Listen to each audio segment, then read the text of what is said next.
my daughter upon my death, and ran her fingers along the edges. Well, the solicitor asked, clearly curious, aren't you going to open it? But Violet only eyed the calligraphic writing in her father's hand, reminiscent of medieval illuminations. She studied the ornate wax seal. It was such an unnecessary thing on a modern envelope, so very much something her father would do. She carefully placed the envelope in her lap and gave the man across the desk from her a polite smile. No, I'm not. The man's broad forehead wrinkled, and he looked disappointed. But it's your father's last wish, Ms. DeWitt. Don't you want to honor it? I'm fairly certain I know what it says already, Mr. Penning, Violet said, keeping her voice brisk and cheerful as she tucked the envelope under her hands.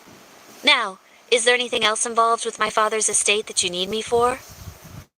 He cast her another puzzled look before turning to the stack of papers on his desk and flipping through them. She understood the look he was giving her. Most people that the solicitor saw were probably grieving or concerned about money they would inherit. Violet was not interested in anything of the sort. She just wanted to leave.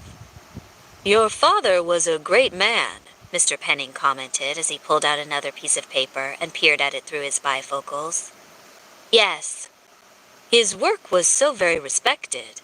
I've read 3 of his books, and even though I'm only an armchair enthusiast, I couldn't help but be fascinated. What an exciting life the man led. Really, just a great man. So I am told. Now Mr. Penning looked surprised. Did you not know your father, Miss DeWitt? I was under the impression. I knew him, she corrected, wishing the conversation wasn't heading in this direction. The estate solicitor probably didn't want to hear about her workaholic father's long absences, his abandonment of her mother, and Dr. DeWitt's own callous treatment of Violet. Everyone just assumed that the legendary archaeologist, Dr. Phineas DeWitt, was as lovable and endearing to his family as he was to the documentary cameras. Not the case, Violet thought to herself. Not the case at all. But she put a patient smile on her face and leaned forward, as if interested in what the paper Mr. Penning was clutching read. His estate is all handled, right? Oh. He adjusted his glasses, refocusing back on the paperwork in front of him. Yes, actually. I believe that envelope is the last item outstanding. Your father, I'm sorry to say, racked up quite a bit of debt prior to his death. It seemed he was privately funding a few personal expeditions and ran up several mortgages on his house, which was taken by the bank 3 weeks prior to his death. Violet made a sympathetic murmur in her throat. She didn't care about the money or the house, and she hadn't expected anything. She just wanted to leave. Luckily, there was an anonymous third-party donor who has paid off all of your father's outstanding debts. Very lucky, Violet agreed, her fist clenching. She had an idea who that donor was, and she hated the jerk. Anonymous indeed. Now he'd expect her to be grateful and throw herself at him with gratitude. Not in this lifetime. I think that's everything then. The solicitor gave her one last expectant look, his gaze sliding to the envelope in her lap. When she made no move to open it, he sighed and handed her a paper to sign. She did, and he stood and extended his hand. Thank you, Mr. Penning. Call me if I can be of any further assistance, she told him. All business. Then she shook his hand and left the law office, the unopened envelope clutched in hand. When she got out to her car, Violet started the engine, tossed the envelope into the passenger seat, and then paused. She rubbed her forehead, willing the headache behind her eyes to go away. Envelopes were an old favorite of the late Phineas DeWitt. When she was 8, her father had given her an envelope for her birthday. Inside was a clue that, if followed, would lead her to a trail of additional clues. She'd been so excited at the time, and after a series of envelope clues, each one more complex than the last, she arrived at her present. It was a copy of the Encyclopedia on the Study of Ancient Hieroglyphics, used. The inscription inside said, "To Phineas, thanks for being a great teacher." Granted, it was an interesting book, but her 8-year-old self had wanted a Barbie. Phineas paid no attention to Violet's other birthdays until she turned 16. She'd received another envelope in the mail and had been excited despite initial trepidation. At the end of the chase, however, her present had been a copy of a doctoral thesis written by one of her father's students on Minoan frescoes. He'd tacked a note to it that read, "Pay attention, Violet. This is the sort of thing you'll need to write if you want to work for your father." Again, not something she'd particularly wanted, but Phineas DeWitt believed in two things, knowledge and adventure. All else was foolishness. She'd tossed the photocopied thesis into the garbage and tried to forget about her father's terrible ideas for birthday gifts. When she was 18, she fell for it one more time and was just as disappointed. The end of that envelope chase led to an ugly copper ring that turned her finger green and looked like something out of a tourist shop. That was after a week of frantic searching to find what her father had left her, hoping against hope that he'd remembered what she liked, her fears and hopes and dreams, and that he'd give her a present that showed he really, truly did understand his daughter. Not so much. Phineas DeWitt gave presents, but in the end, it was still all about him. Just like everything else with her father's games, she knew that her initial excitement would lead to inevitable disappointment. The envelopes and the challenge were to mask the fact that Phineas put no thought or effort into her presents, just like he'd put no thought or effort into being her father. And she knew what, and who, this last envelope game would lead to without even having to look. "Oh, Father, I know what you're up to. This is just one more little game, and I've no intention of playing this time. Nothing you say or do can make me want to talk to Jonathan Lyons ever again." Violet didn't think she was a hard, unforgiving type. She was nice, darn it, and understanding. But when a guy gave you pretty words, got you pregnant, and abandoned you, that wasn't so easy to forgive or forget, no matter what her father wanted. Some things you just couldn't let go. "This is her classroom," Principal Esparza said to Jonathan Lyons, gesturing at the door ahead. "You're sure Ms. DeWitt is expecting you? She didn't indicate to me that she was anticipating a visitor, and this is a closed campus." The principal sounded disapproving, but she hadn't kicked him out. It was amazing what you could do if you showed up in an expensive suit with your personal bodyguard. Of course, being famous, or infamous, in the right circles certainly helped. "She is expecting me," Jonathan said, adjusting the front of his suit jacket. "Perhaps she simply forgot to notify you. Violet is an old family friend of the Lyonses." "Well," Mrs. Esparza said with a happy smile, "I'm a big fan of your cars, though I certainly can't afford one." She gave a girlish giggle at odds with her advanced age. He gave her his best rakish grin, adopting the part of the flirty Playboy billionaire. "Shall I have one sent to you?" "Oh, no," Esparza giggled again and tucked a gray-streaked lock of hair into her bun. "It's against school policy, but you're sweet to offer." She moved forward and knocked on the cheerfully lettered 5th grade social studies door. Jonathan swallowed the knot in his throat and shifted on his feet. It was pathetic to be nervous. He'd rappelled off of cliffs in Nepal, snorkeled with sharks, been in God knew how many cave-ins, and once ended up on a ship attacked by Somali pirates. He'd never been nervous in all those situations. Adrenaline-fueled? Absolutely. Nervous? Hell no. But standing outside of a 5th grade classroom, waiting for a woman that he hadn't seen in 10 years, his palms were sweating. What would Violet look like? His memories of her were of certain things instead of the entire package. He remembered a short girl, no higher than his shoulder, with long dark braids streaked with wild pink, a wicked smile, a lean figure, and a tramp stamp that said Carpe Diem across her lower back. He remembered the scent of her skin, the way she made soft little gasping cries when she came, and the tight suction of her mouth on his dick. Just thinking about her brought a wealth of memories and regrets surging back to the forefront.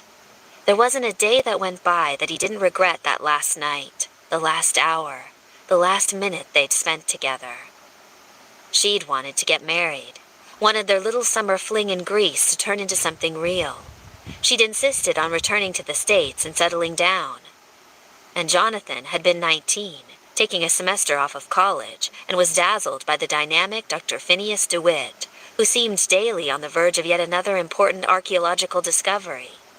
They'd both been participating in DeWitt's latest dig for the summer, and it was the most exciting thing Jonathan had ever done. Growing up, Jonathan was the younger son of a businessman in desperate need of a miracle. Jonathan had watched year after year as his father poured every hour of his time and every dollar in his wallet into making Lyons Motors a viable company, all without success. Jonathan hadn't been jealous of his father's obsession with his car business. It simply was something that one had to shrug and ignore. In Dr. DeWitt, however, he'd found a mentor and a father figure who cared what Jonathan thought. Suddenly, he was important, and it was intoxicating. But Violet had a quick and decisive change of heart. She didn't want a life of archaeological digs and adventure. She wanted a home and a family, in that order. No more adventure, no more college, all at the age of 19. And she'd suggested that last night together, that he give it all up and settle down with her. Jonathan had laughed in her face, being a young asshole full of himself. She'd slapped him, burst into tears, and stormed out of his life. That was the night he'd lost her, and it didn't take long before he regretted his cruelty. Grease without Violet at his side just wasn't the same. In fact, nothing was the same. He began to miss her with the same intensity with which he'd loved the archaeological expedition, and confessed to Professor DeWitt, whom he viewed as a mentor and friend, of his longing. He was thinking about going after Violet, apologizing, trying again. But her father told him it was a mistake. According to him, Violet had been stateside for all of a week before she'd shacked up with an ex-boyfriend, and he'd handed Jonathan a stack of field notes to bury his sorrow. Devastated, Jonathan threw himself into work. A few weeks later, Dr. DeWitt had told a moping, despondent Jonathan that Violet had married, and it was time to move on. Did Jonathan want to accompany him to an unearthing of a new tomb in the Valley of the Kings? He did. He had. And he'd sunk himself into adventuring, archaeology, extreme sports, whatever it took to distract himself from the fact that he'd fucked up and lost Violet. When his father died and his older brother declared he didn't want the family albatross of Lyons Motors, Jonathan had taken over, determined to make a success of things. 10 years later, with hard work, ingenuity, and help from the Brotherhood, the secret society of businessmen he was part of, he'd turned it into a billion-dollar company. Between work and his excursions around the world, Jonathan kept a hectic, jet-setting lifestyle. It never quite succeeded in distracting him from what he'd lost, though. 10 years later, he was still mooning over Violet DeWitt, and how different things would have been if he'd settled down with her after all. Footsteps clicked on the linoleum flooring of the school, bringing him back to the present. An endless moment later, the classroom door opened. Jonathan lifted his head. There she was, standing next to the heavy wooden classroom door, a faint, disappointed frown on her face, as if she'd expected to see him, but had hoped otherwise. Just like that, his palms began to sweat again. She was different than he remembered. That was to be expected. He wasn't the skinny 19-year-old boy with questionable skin and a lack of chest hair anymore. If anything, though, Violet had grown more beautiful than the last time he'd seen her, and more sedate. Gone was the wild, devilish look he'd loved so much, and the waist-length streaked braids. This Violet was still tiny, but her lean figure had softened to lush curves, outlined by a demure black skirt and cream-colored blouse with a bow at the neck and long, billowing sleeves. She had plain black kitten heels on, no jewelry, and the long hair he remembered was cut into an asymmetrical black bob that was tucked behind one small ear and swung at her chin. This was his wild Violet? It looked like her, and yet, not. Married life suited her, that was clear. She was as gorgeous as when he'd last seen her, and the thought of another man in her life made him ache inside. It should have been him at her side, but he'd been a selfish ass. "Jonathan," she said in a flat, polite voice, "what a lovely surprise." Her voice indicated that it was neither a surprise nor lovely. "Just a reminder, Ms. DeWitt, that visitors need to be checked into the office in the future," Principal Esparza said, casting another friendly smile in Jonathan's direction. Of course. My apologies, Violet said, ever so polite. Won't you come in, Jonathan? She gestured at the classroom. He gave a nod to his security guard, who turned to stand at the doorway in an alert pose. Not that Jonathan was expecting trouble at Neptune Middle School, of course, but he had found out a long time ago that looking important got you in as many places, and sometimes more, than greasing palms did. Violet's little heels clacked as she returned to sit at her oversized desk at the front of the room. He noticed she didn't offer him a seat, and eyed the rickety student desks lined up in neat rows. Her classroom was colorful and bold, pictures of exotic locations and maps of the world covering the walls, along with charts and flags. Despite the surroundings, the school was old and dark, the wood paneling warped with age, and he was pretty sure the tiles in the ceiling were going to fall down due to water damage. Nice place. Where are your students? It's 3:30, she said in that too smooth, too controlled voice. Class is over. This is detention. He turned to look over at her, grinning in what he hoped was his best flirty smile that had never failed to melt her in the past. Guess I've been naughty. Violet clasped her hands on her desk. Mr. Lyons, I think we both know why you're here. Jonathan.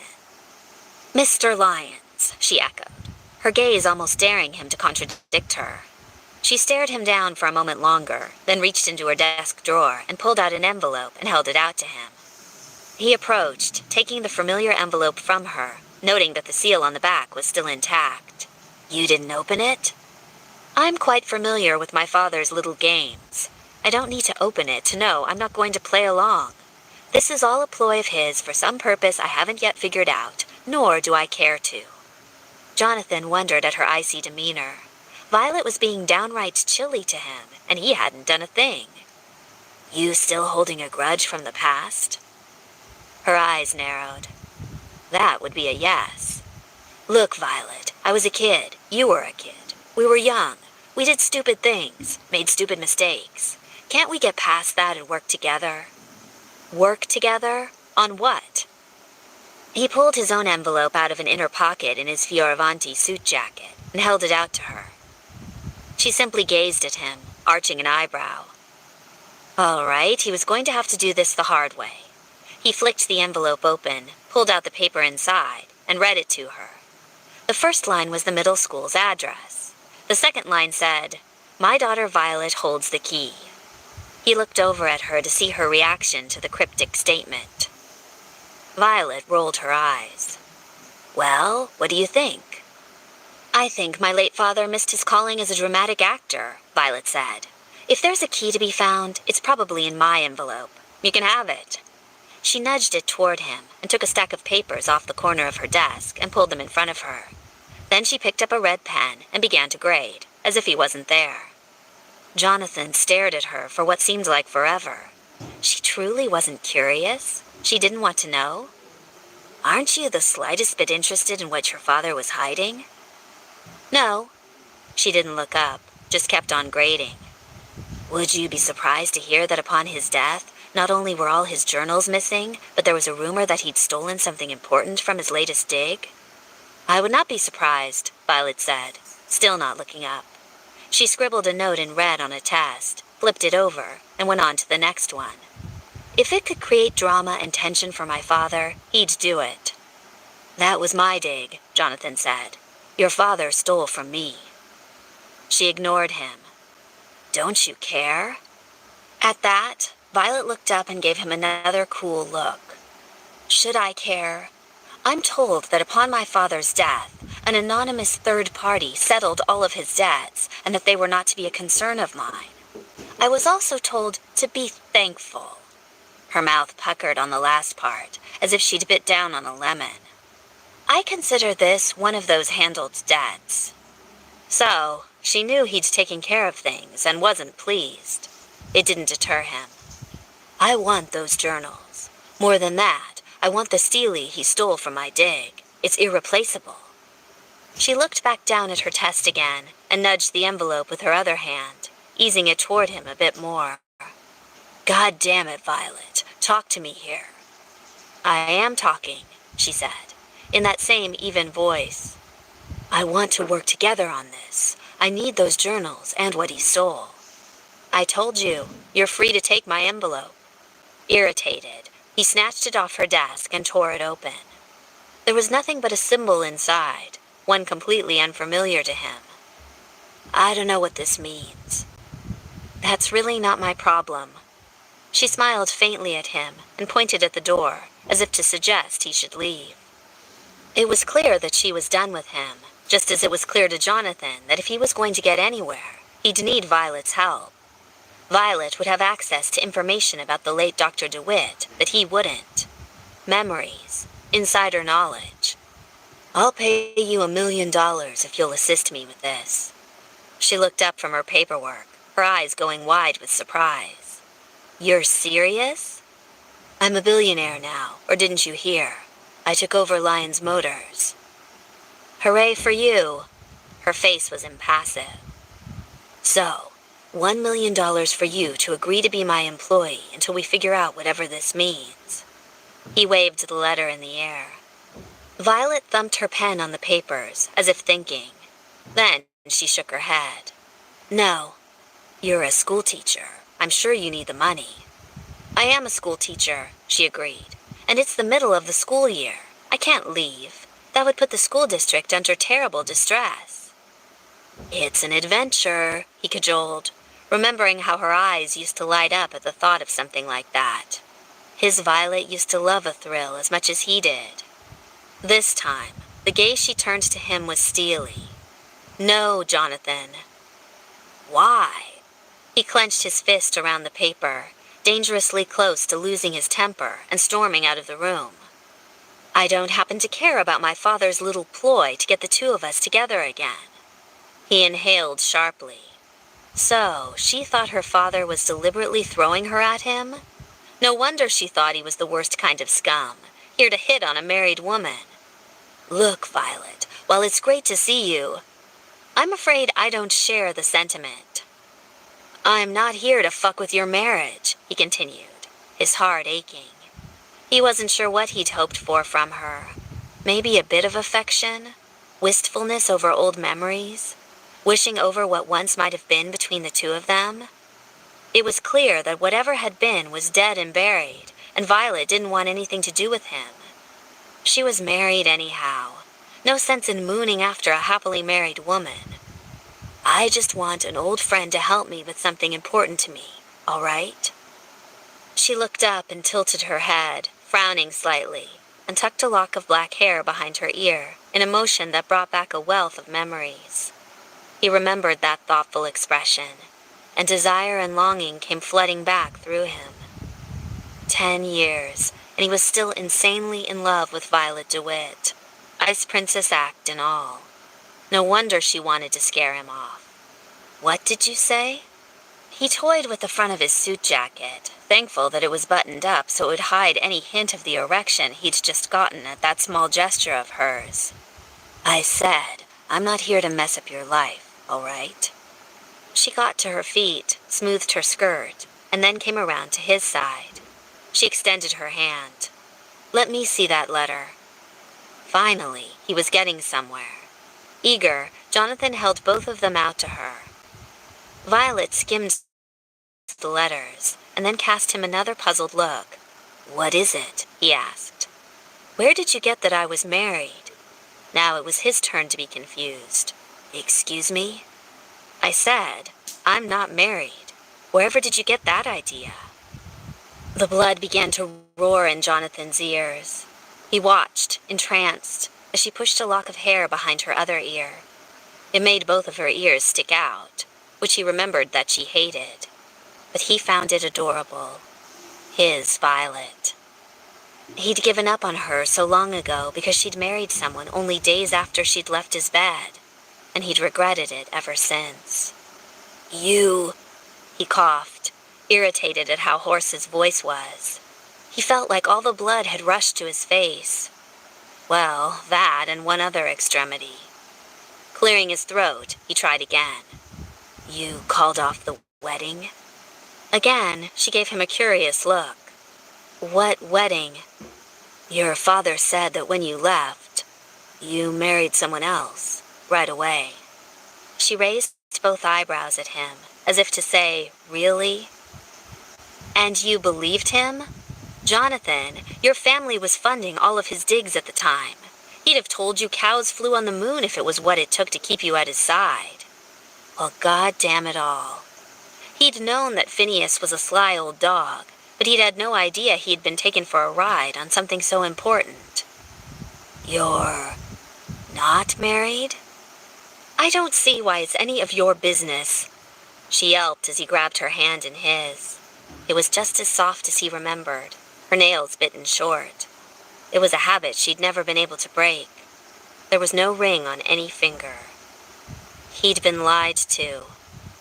He should have been furious, filled with anger and hate and loathing that 10 years had been wasted, 10 years that had kept them apart. But Jonathan didn't see any of that. All he saw was Violet, his Violet, standing so close to him that he could reach out and touch her again, for the first time in so long that his entire being ached. Violet, with her hand in his. Never mind that she was trying to draw it out of his grasp. His Violet was here, in front of him, and she'd never married. He'd be damned if he'd let opportunity slip through his fingers again. Grabbing her shoulders, Jonathan turned her toward him fully, leaned down, and pressed his mouth firmly to hers. He kissed her with all the fierce passion of 10 long, lonely years. She wasn't responding, but that was okay. He had enough need and love for both of them. She'd come around. He'd show her just how much he missed her. He'd never let her go again. Violet's knee went between his legs and connected with his groin. By the time Violet left work, went to the grocery store, went to the gym, got home, and cleaned her tiny condo, she was still pissed. In fact, she was furious. How dare Jonathan Lyons stroll back into her life just because her father died? How dare he think that she would drop everything, her life, her career, to help him out on some wild goose chase that her father had bestowed like some sort of archaeological version of Willy Wonka? How dare Jonathan think that he could just grab her and kiss her, simply because she wasn't married? A lack of a wedding ring didn't mean she was up for grabs. It didn't mean she didn't hate him with every fiber of her being. Fuming, Violet threw her groceries in the fridge, and then cussed when her carton of milk tipped over and spilled all over her carton of freshly washed spinach. Damn it. Swearing a blue streak, Violet grabbed paper towels and cleaned her fridge, and when she went to wash her hands, she noticed that they were still shaking. She was still trembling with fury hours later, her nails bitten down to the quick. She didn't want to deal with this, any of this.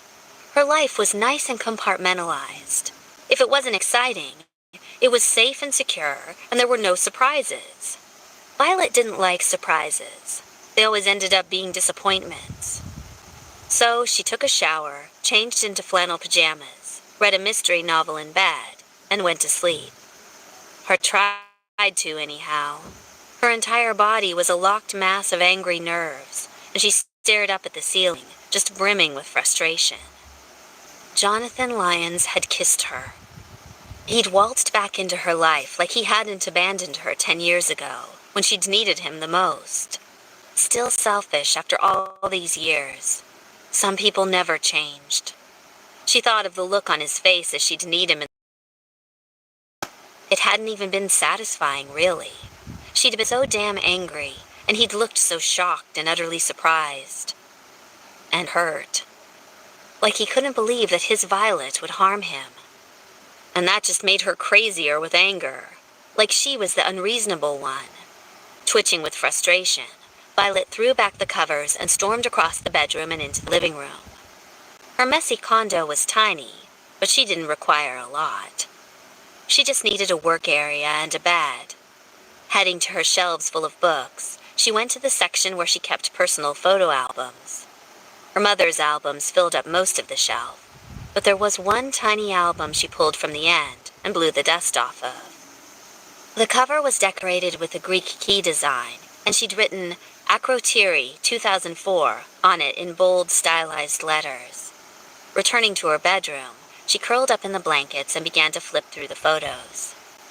Her first and only trip to assist her errant father. Her mother had been against it, but Violet had been so excited to go, so very dazzled at the thought of spending the summer with her intelligent, famous father, that she'd looked forward to it for what felt like forever. People joked that her dad was something like Jacques Cousteau for archaeology. She supposed that would be apt if Jacques had neglected his family for 2 decades and driven his wife to drinking. Violet flipped through the photos, thinking of that summer. Here was a picture of herself and her father near the excavation, pointing at a portion of a wall and smiling. Both of their faces were browned from the summer, and her hair was in 2 long, dark braids streaked with wild color. She was wearing a hideous pair of sunglasses and a tank top.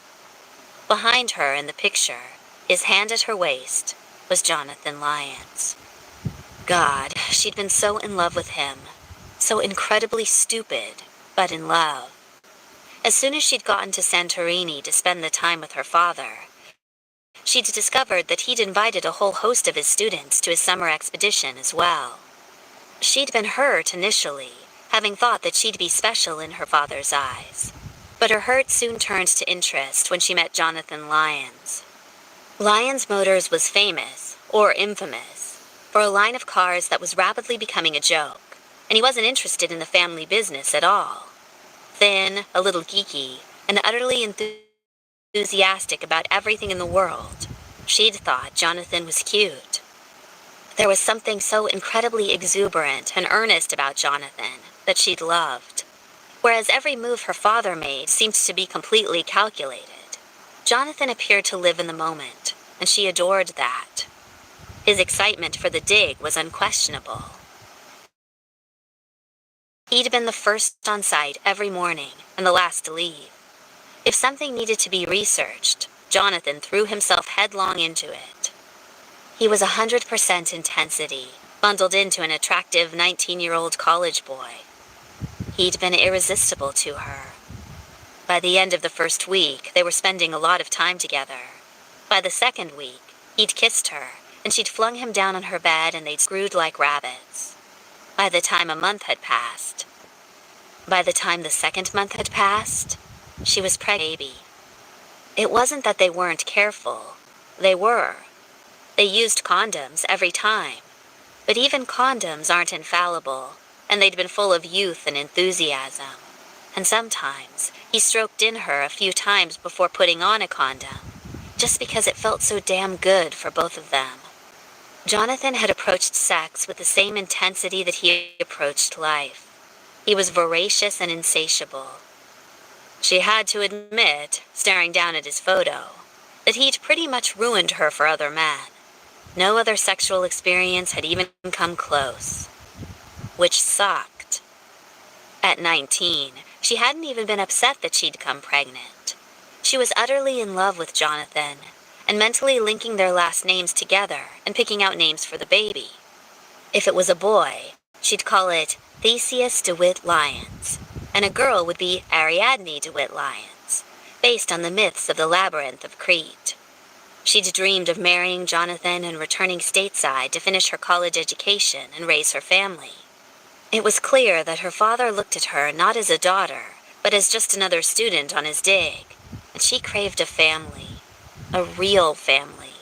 She'd never had a functioning family, and the dream of a happy home was an intoxicating one.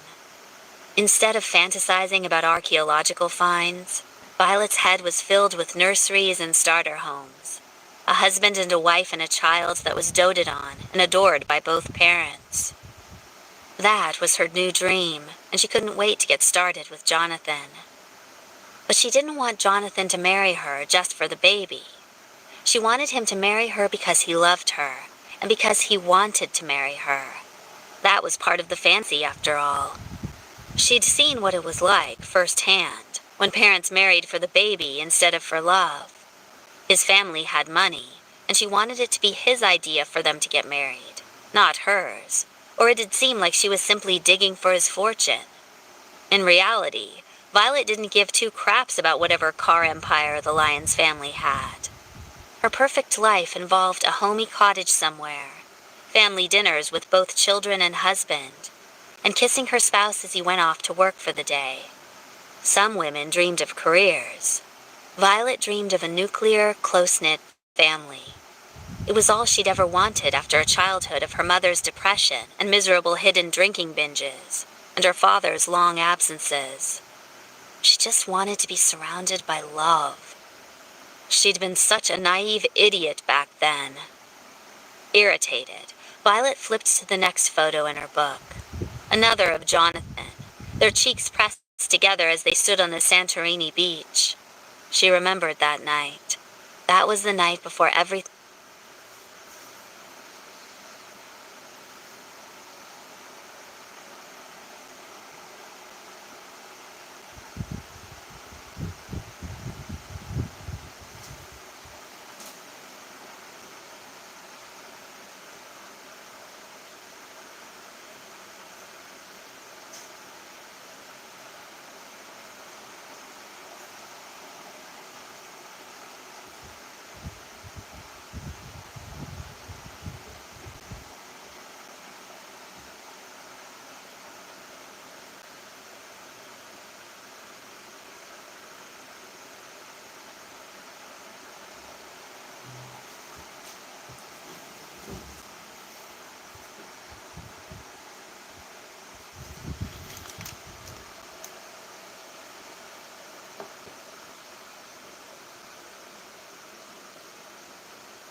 The night before everything changed.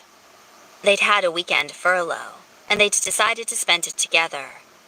They'd enjoyed a romantic dinner, and spent the night at a hotel in Fira.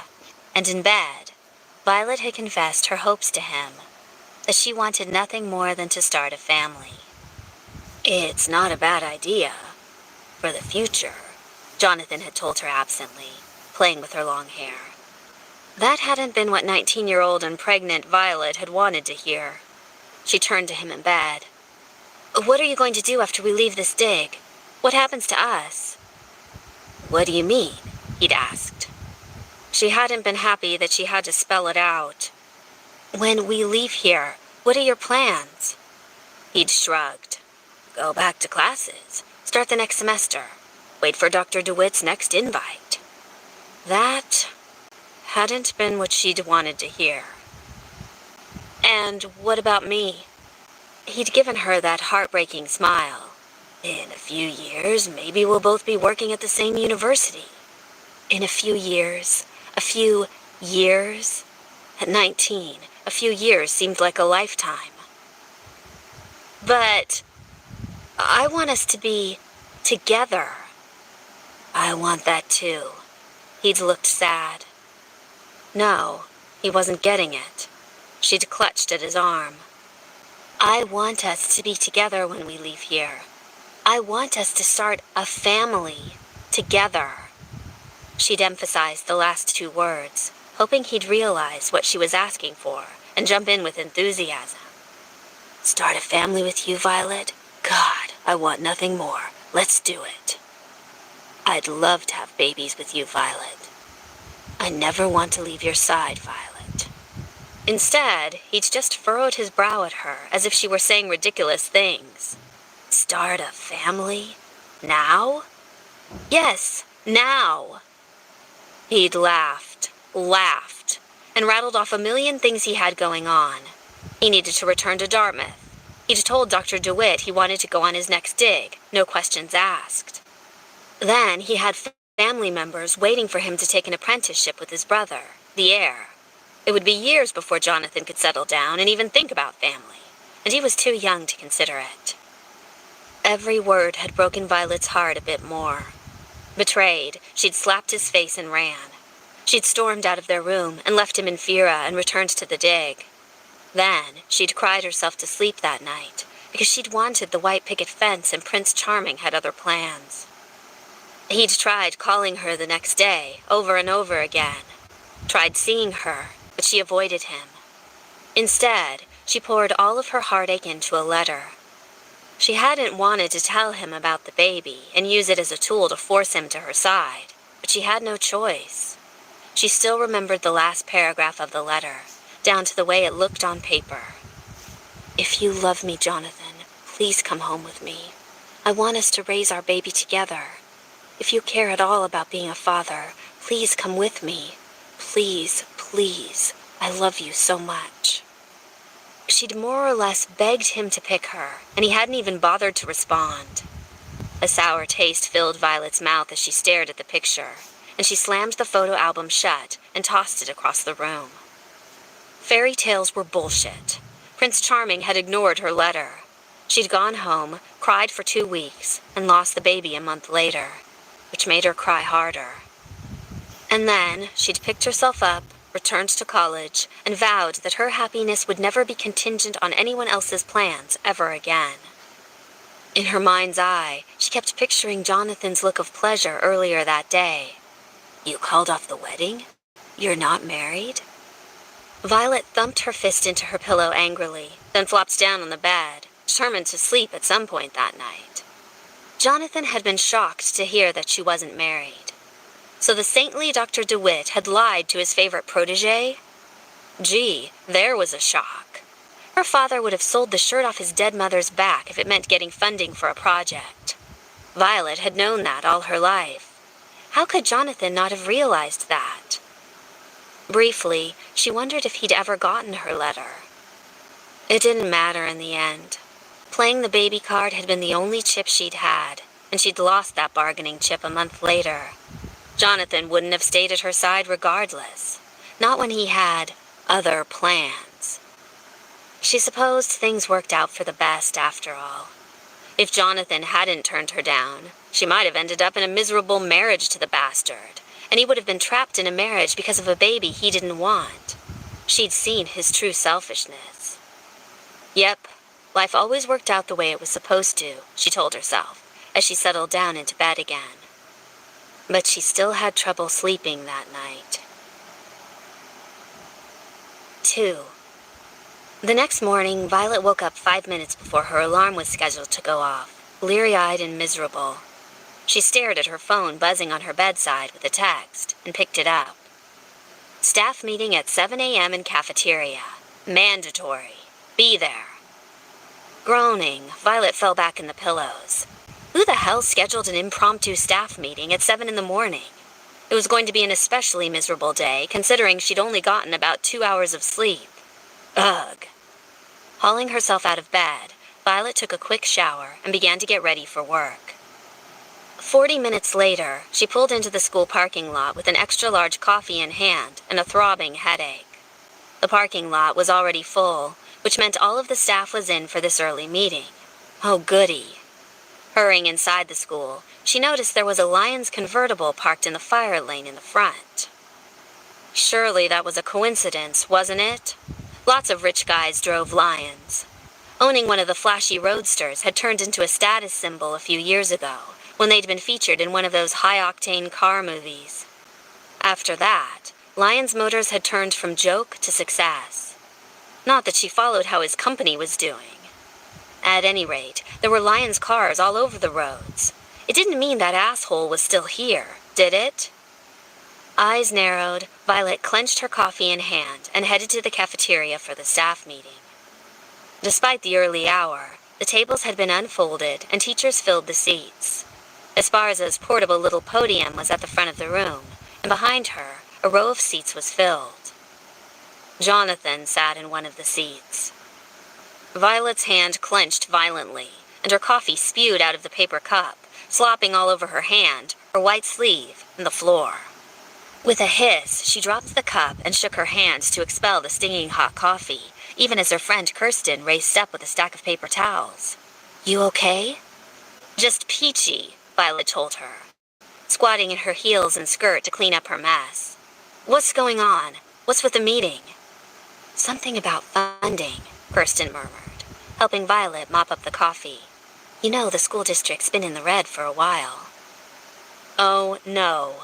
If it wasn't for the presence of that swanky car at the curb, Violet would have thought this was a layoff of some kind, or an announcement of more programs being cut.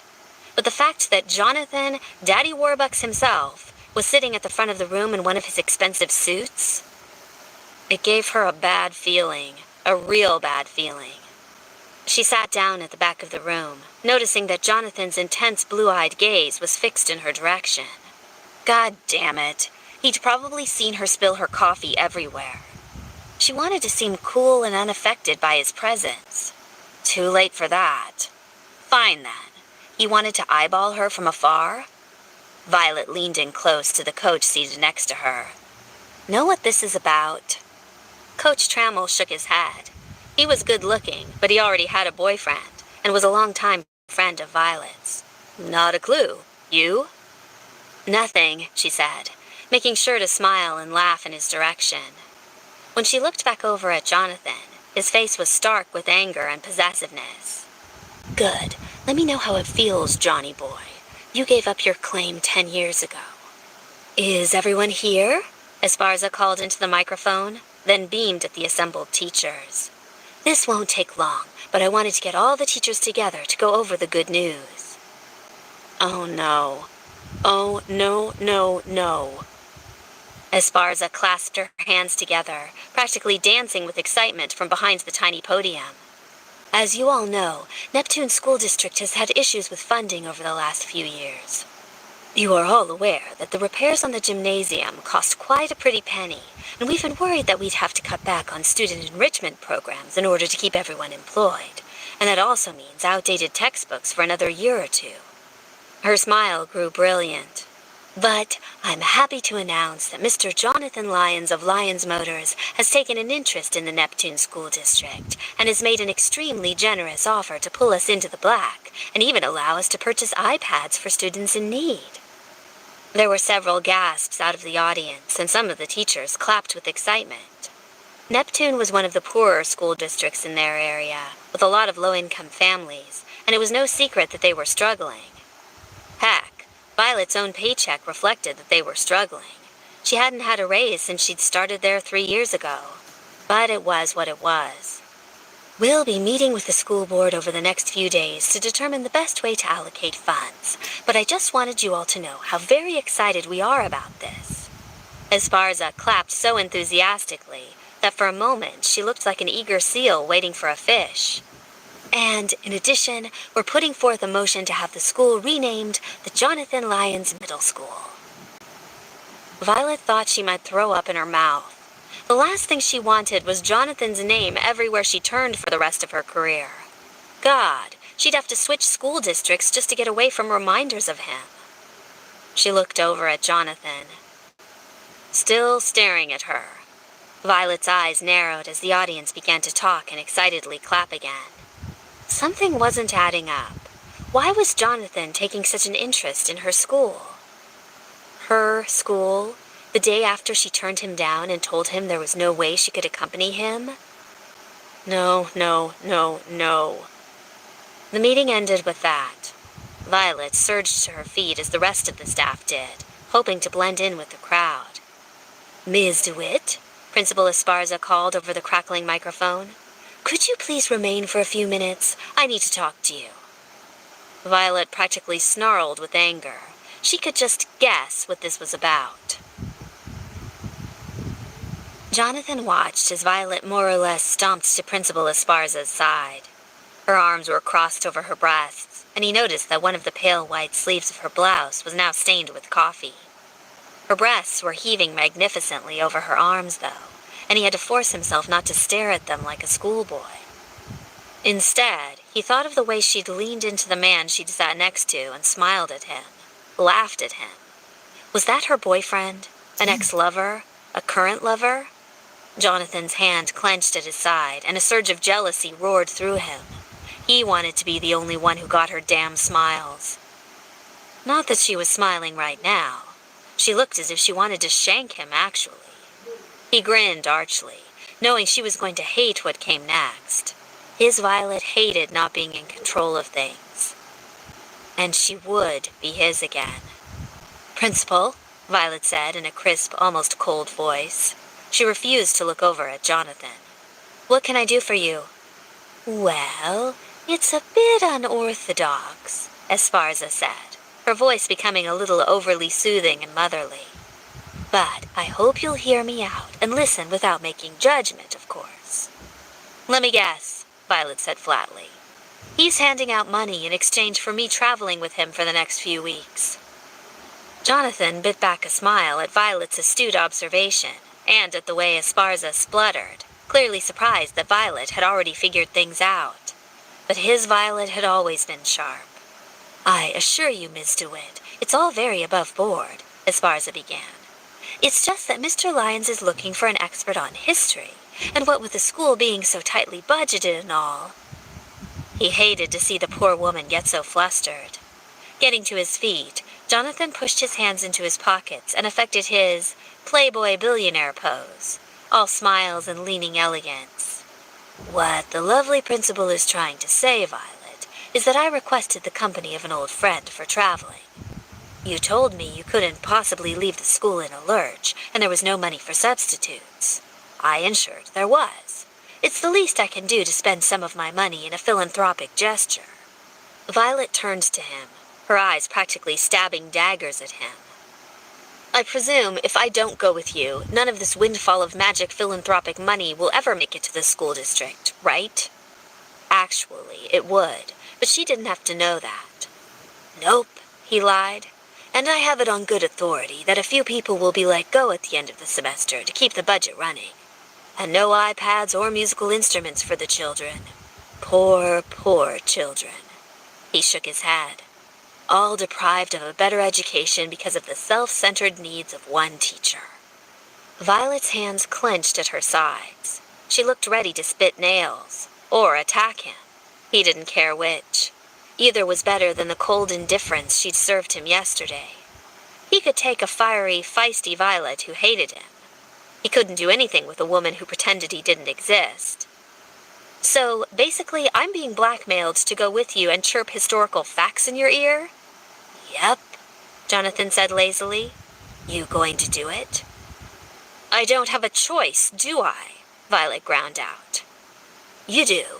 But think of all the children who would suffer if you chose selfishly." "Mr. Lyons," Principal Esparza cut in, a frown on her lined face. "I really don't know that this is appropriate after all." "It's all right, Betty," Violet said, and her voice sounded tired. "I figured he was going to try something like this the moment I saw him this morning. I'll go with him. It's fine. Just be sure you get that money in writing, and make sure the contract's ironclad." She looked over at Jonathan, clearly seething. "When do we leave, oh philanthropic one?" He couldn't quite hide his triumphant grin. "Tomorrow." That evening, Jonathan couldn't keep his mind off of a certain schoolteacher. Tomorrow. Violet would be his again, starting tomorrow. He lounged in the back seat of the Lyons sedan as his driver headed to his hotel, a pleased smile on his face. Oh, sure, she didn't want to be at his side, but she'd come around eventually.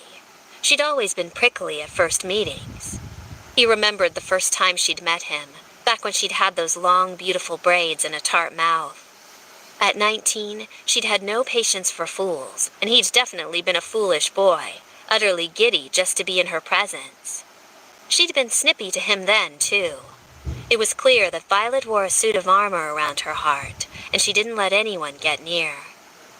She reminded him of one of his friends, Hunter, though he'd worn his scars on the outside. And so, he'd decided to befriend Violet, because she was gorgeous and smart, and hell, he'd been a horny 19-year-old. It had taken him about a week to get her to open up and let her defenses down. And then, Violet had been a warm, teasing, delicious girl. He remembered the way she smiled, as if she knew a secret no one else did. She'd been giving that smile to another man earlier today, the one who sat next to her in the meeting.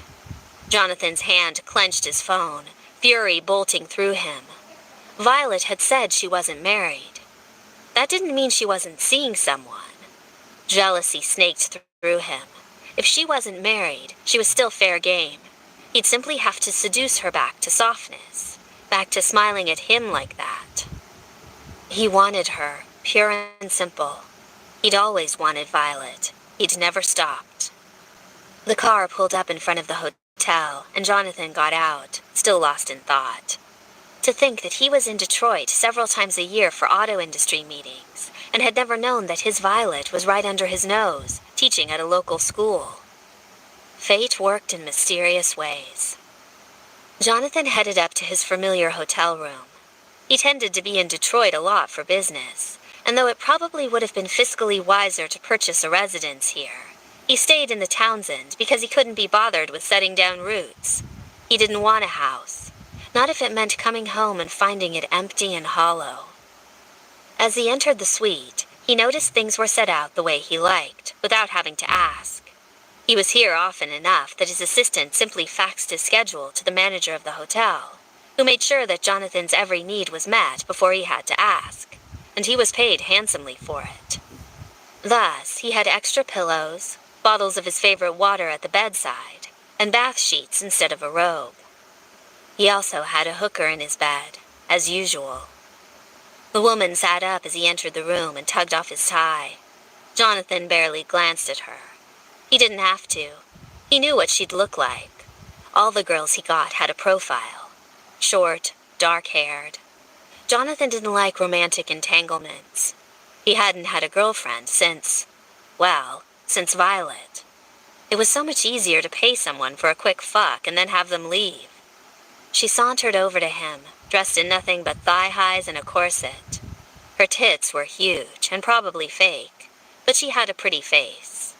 "Hello there," she purred, coming over to help him unbutton his shirt. "My name's Sally," she told him, in a low, sultry voice.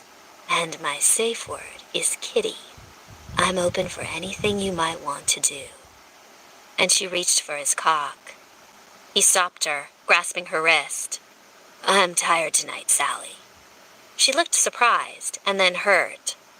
"Oh, do you want me to call the agency and ask them to send someone else?" "I don't want anyone tonight," he said gently. Well, he did want a particular someone, but she was probably sticking pins into a voodoo doll of him at the moment.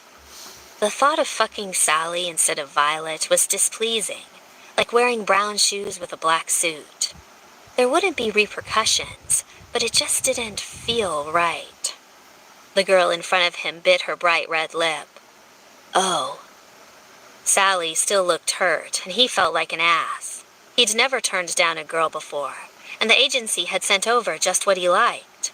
She'd probably been filled with stories about how if she made him happy, he'd start asking for her on a regular basis, and he tipped well. Jonathan guessed that Sally was probably more upset about the money than about not getting his dick. So he pulled out his wallet and began to flip $100 bills out of his money clip. She put up a hand, trying to stop him. "Oh, Mr. Lyons, the agency pays me." "I know, and I want you to tell them that I was very pleased with your services tonight. Very pleased." He pulled a total of $2,000 out of his clip and offered it to her. "My driver's downstairs. Tell them at the front desk that you have his services for the rest of the evening, and I'd love for you to go shopping on me. It's my way of apology." He waved the money at her. Sally looked at it, then at him, and beamed with pleasure. "Thank you, Mr. Lyons." She took the money from him and grabbed her clothing from the neat stack on a nearby chair. "Enjoy," he told her, as she hauled her clothing on and left a moment later. Then he was alone. Thank God. Shrugging his jacket off, he tossed it on the foot of the bed and sat down. He rubbed his jaw, thinking. Then he pulled out his iPad and brought up a PDF of Violet's letter from her father. He did a reverse search for the image on the internet, but it brought up nothing recognizable. Frustrated, he tossed the tablet aside and lay back, thinking of Violet. The pillows on his bed smelled like Sally's perfume. It was a thick, musky fragrance, very different from Violet's own scent. She smelled like coffee and, well, paper. Funny how he'd found that arousing. He thought of Violet again, but this time, instead of her cold response to him yesterday, she was raging with anger. Anger that melted into raging hunger when he touched her. With Violet on his mind, he undid his trousers and began to jerk off. The next morning, Violet looked out the window of her condominium to see a limo waiting outside. She rolled her eyes at the sight, but hefted her carry-on in her purse. Here goes nothing. She'd festered with resentment all night at Jonathan's high-handedness, but today she was full of acceptance. She could fight this, or she could accept that he'd outmaneuvered her and was just being a jerk. She could go along with things, get it over with, and then go back to her life. So she would, and she'd smile through gritted teeth the entire time. She locked her apartment and headed down the elevator and then out to the street. As she emerged from the building, a man got out of the driver's side of the limo and approached her. "Miss DeWitt?" She sighed and handed him her bag. "Thank you." He nodded and opened the back door of the limo for her, and she got in. It wasn't surprising to her that Jonathan was in the back seat of the limo waiting. Somehow she'd guessed that he'd be there to pester her every second of this trip. "Hello, Mr. Lyons," she said in a coolly polite voice. She noticed he was dressed rather casually this morning, a blue Superman t-shirt under his blazer, and jeans. His dark hair was slightly messy, as if he didn't care how he looked that day. She didn't know what to make of that. Part of her was glad that she didn't have the super expensive suit-wearing Jonathan, with his impeccable grooming and pricey wristwatch and even more expensive shoes. But to just not give a shit about what he looked like when he was with her? Not even brushing his hair? Really? Didn't she warrant a little self-grooming? "Morning, Violet," he said, and held out a lidded cup to her. 3 sugars, extra cream, right? Her eyes narrowed. He even remembered how she liked her coffee. Was this all so he could charm her back into his bed? Not a fucking chance. "Thanks." She took the cup from him, but didn't drink. He noticed that. "I didn't poison it, you know." "Of course not. I imagine it's hard for even a billionaire to hide a body." "That, and you're far more useful to me alive." He lifted his own cup to his lips. "We're heading straight for the airport, if you're ready." "Ready?" She snorted. "You're the one kidnapping me."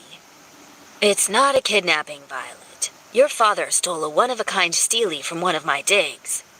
"A steely?" "Yes. You know, one of those stone tablets with a ceremonial inscription on it." "I know what a steely is, Jonathan." Like she was uneducated. The nerve. "Yes, well, then you know it's very important to me. You're the only person who might have known how to get it back." "You keep saying he stole it from you." Phineas DeWitt was a heartless prick, but he was a devotee of archaeology and a huge supporter of museums. Violet wasn't sure that she bought the whole thievery angle. "Why?" "That's the question, isn't it? It's important mostly because of where it's from. Cadiz. Here." He pulled out a laptop and began to type. A moment later, he flicked the camera on and dialed a call. "Are you there, Sergio?" A rattle of Spanish came through the speakers of the laptop, mixed with feedback. The picture on the screen swung back and forth. Violet winced and rubbed her ear as Jonathan adjusted the volume. "Sergio, I have Miss DeWitt in the car with me," Jonathan yelled at the camera. "Can you show her where the missing steely came from?" "In the hole?" Sergio yelled, accent thick. The camera bounced around dizzily as if someone was walking. "Yes, in the hole." "In the hole?" Sergio repeated, clearly missing Jonathan's commands. "In the damn hole." Violet's lips twitched with amusement. "So much yelling about holes. Should I leave you two alone for a private moment?" Jonathan shot her a quelling look. "Okay, in the hole," Sergio said. And he barked something in Spanish to someone, then changed to English again to address Jonathan. "I'll put on the headgear." "Thank you," Jonathan said tersely. The camera shifted again, and Violet caught a glimpse of a golden-skinned man with amber eyes and a curly mop of black hair before it swiveled around. "Camera is on. Can you hear me?" Jonathan looked over at Violet and then nodded. "We can hear you." Curious, Violet leaned forward to watch the picture on the laptop as it bounced with every step. Even though it was morning where she was, the sun was late afternoon bright in the picture. Pixels bounced around as Sergio maneuvered through a busy encampment. "Where is he?" Violet asked, her voice pitched low so the computer's microphone wouldn't pick it up.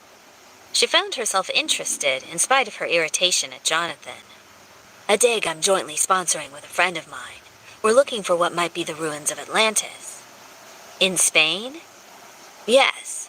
Recent data has shown that there was a very large civilization on a coastal plain that was wiped out due to a tsunami at the right time. We're looking for anything that would link it to Atlantis instead of, say, Tarshish, which is the current theory. Your father was supervising the dig last year, until he got too sick to continue." Violet said noncommittally. Was that supposed to be a jab at her? She hadn't known that her father had cancer until it was too late. She'd barely spoken to him in the last 10 years, and only found out his situation after he'd died. Then, she'd resented the fact that he'd prevented her from seeing him one last time. She'd always suspected that family wasn't important to Phineas DeWitt, but denying his daughter her final goodbye to her erstwhile father, that made her irrationally upset, and when she was upset, she locked her emotions down and went cold. Kind of like she was doing right now. So she watched the camera jounce around and said nothing until the picture bobbed and she was looking down into a tight, dark crawl space. "What's that?" "That is the hole," Jonathan said. "It leads to a cave we found that we believe was used for oracular purposes and worship. The entrance is buried under several tons of rock and mud, but we were able to dig down several feet and break in from above." "Going in," Sergio called. There was a minor scuffle, and then the camera stared at the rocky wall as Sergio climbed down on a creaky metal ladder into a narrow, dark tunnel. "Brave man," Violet commented. "You must be paying him well." "Actually, Sergio is a volunteer from the university," Jonathan said. "And he's willing to jump into a hole like that?" "Of course. That's what archaeology is about." Jonathan grinned at her. "I seem to recall a girl who had Carpe Diem tattooed on her lower back. Where's your sense of adventure?" "It was long beaten out of me," Violet said in a disapproving voice. "I've had enough adventure for one life." "I am at the bottom," Sergio called, and the picture bobbed again, "heading into the atrium." More scuffling, and then in the darkness, a light flared on. "At the site," Sergio called, and the camera shifted. "Can you see?" Violet looked over at Jonathan, one eyebrow raised inquiringly. Jonathan pointed at the computer screen. "Do you see that painting on the wall? You can barely make out a mural, but it's mostly destroyed." His finger skimmed the screen. "This is a bull, and this person is a festival dancer here. Quit moving, Sergio." "Sorry," came the tinny voice, and the camera stilled. "I'll take your word for it," Violet said. "What does this have to do with me?" "Below the mural," Jonathan said, and his finger pointed at a slightly darker line. "We found 2 inscripted stone slabs, 2 steely. One was hand-sized and one was larger. The larger was written in hieratic and mentioned a great festival. The second one was in Etruscan, and a variant we'd never seen before. It was commemorating something that one of our men interpreted to be a great flood or a disaster with water. Atlantis." She rolled her eyes. What did he want her to say? Jonathan continued to watch her. "Your father took the smaller stone to have it carbon dated and catalogued, and no one has seen it since. Nor has anyone recorded it being taken to a lab for carbon dating." He turned back to the computer, tapped the screen, and then frowned to himself. "Thank you, Sergio. That is all I needed." "Any time," Sergio called back, his voice garbled. He said something else, but the connection disrupted, and the call went dead. Jonathan shut his laptop and gave Violet a scrutinizing look. "Well?" "That was a lovely bedtime story, but what does this have to do with me?" Do you know anything about your father stealing artifacts? I barely talked to my father in the last 10 years. How would I know anything? Her lips curled with derision. You're the one who was so in love with him. You should be the one to know. I think he stole it because he knew I'd want it. Jonathan gave her a curious look. And I think he expects me to come after you and ask questions. Well, if this was part of his master plan, it's a pitiful one. I want nothing to do with him, or you for that matter. Nevertheless, here we are. Jonathan's intense gaze made her shiver. You said you'd help me find my Steely and his journals. You didn't give me much of a choice, she retorted back. He's not my father, Jonathan said. He might as well have been. Violet sure hadn't been close to Dr. DeWitt. She drummed her fingers. Let's just get this over with, all right? Like I said, we're heading straight to the airport. I don't want to waste time either. Every day that passes without that Steely, the trail goes colder. I have my passport. She kept her voice even and kept her gaze off of him. He nodded. All right. Can I ask where we're going? She frowned and looked over at him. Why are you asking me where we're going? This is your little trip. You're the one who's meant to understand the symbol your father left. He pulled out a tablet and began tapping on it, then offered the tablet to her. There, scanned in, was a copy of the symbol on one of the letters. Right. This was all a little game her father had designed to keep her in Jonathan's eyes so he'd continue to fund Phineas DeWitt's pet projects even after death. Yes, I know where that is. Care to share? She hesitated. When I was growing up, I was very into ancient Roman studies. One of the superstitions the Romans had were curse tablets.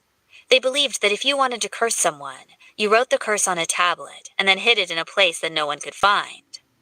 When I was 9, I wrote a curse on my Etch-a-Sketch and buried it in the backyard of my childhood home.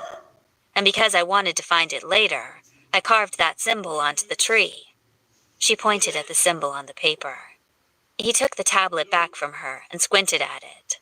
I thought it was a hieroglyph. It's a devil.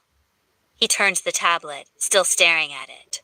Are you sure? There are 5 limbs and 3 eyes. Maybe it's a bug of some kind.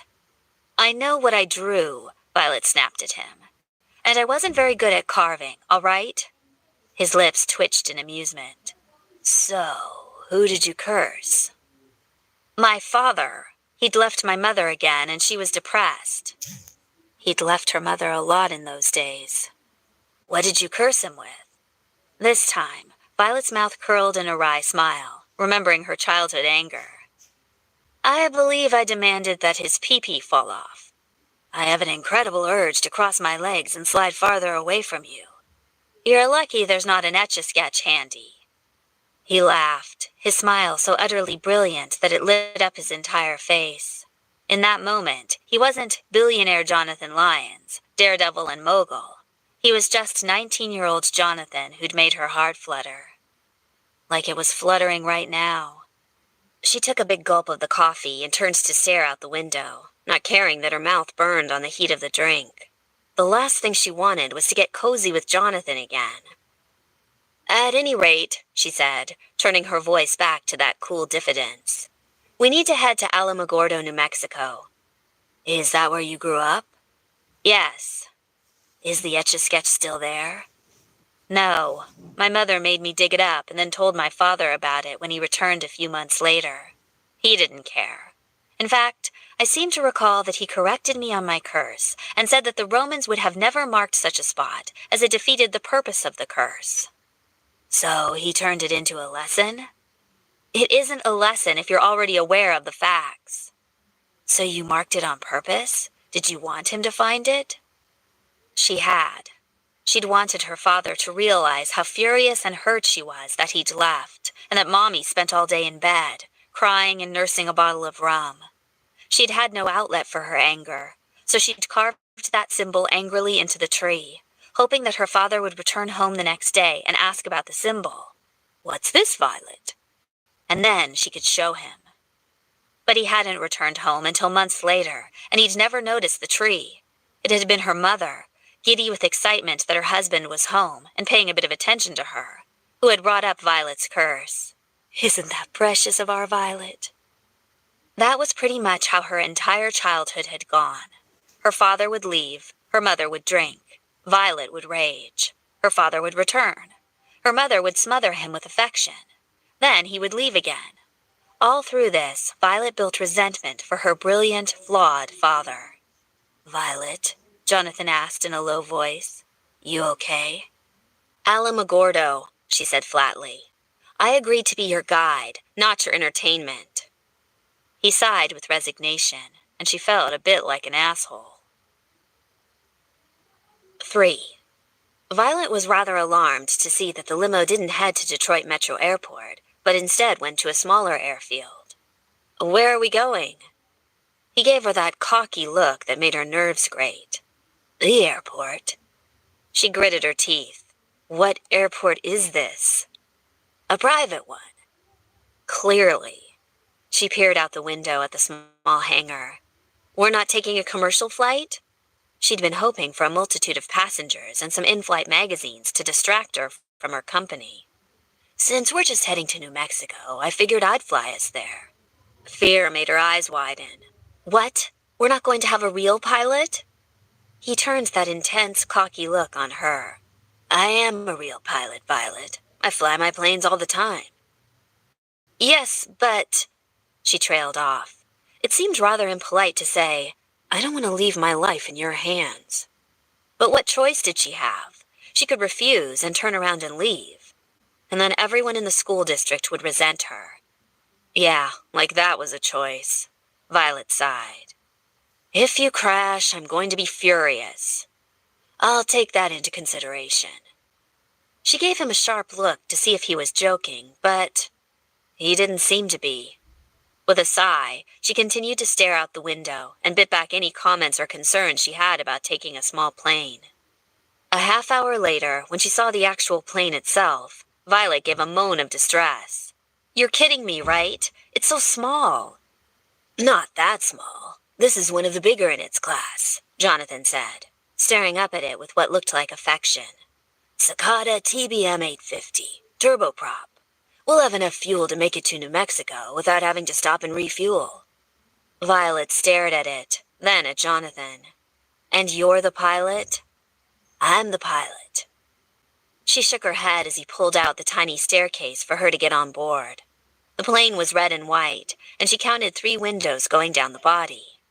As she climbed on, she couldn't suppress another moan of horror. The interior was about the size of her hatchback, all beige leather, and seemed barely big enough for the bucket seats inside. I can't believe we're flying in this thing. I won't let anything happen to you, Jonathan said. Just get in already. Reluctantly, she did so, heading for one of the back seats. In the front, Jonathan said. I'm going to need company to keep me awake while I fly. I hope you're joking, she snapped. When he only winked at her, she sighed and headed to the front, squeezing into the passenger seat. She wasn't relieved to see the massive control panel at the front or the twin sets of steering wheel thingies. It only made her more upset. What if Jonathan couldn't fly and she had to take over? They'd die for sure. She had no idea how to fly a plane. Can't you have a private jet like every other billionaire? She grumbled, while he slid into the front next to her.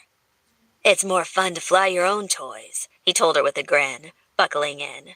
You get to really appreciate them. Appreciate is not the word I'm thinking of, Violet muttered, and made sure her seatbelt was on tightly. Then she closed her eyes and began to bite her nails, praying that the flight would be over soon. The weather was great all the way across several states, and the flight itself was a breeze. Jonathan tried talking to Violet at first, but when it became clear that she was surly with anxiety, he left her alone and she fell asleep. So instead, he just watched her as she dozed, slumped over in the co-pilot's seat. She was still incredibly lovely. For all her prickly demeanor, he could spend every minute of the rest of his life with Violet and not grow tired of her. He was fascinated with the thick fringe of her dark eyelashes, for one. They hid those lovely dark brown eyes he couldn't forget. The stubborn curve of her jaw was just as he remembered it, though, and he remembered pressing kisses there. Not that she'd let him do that now. She loathed him. Jonathan was disappointed she'd clearly nurtured hatred toward him over the years. Sure, they'd had a messy breakup, but time had passed and they were both adults. He didn't hold a grudge for her running home and leaving him.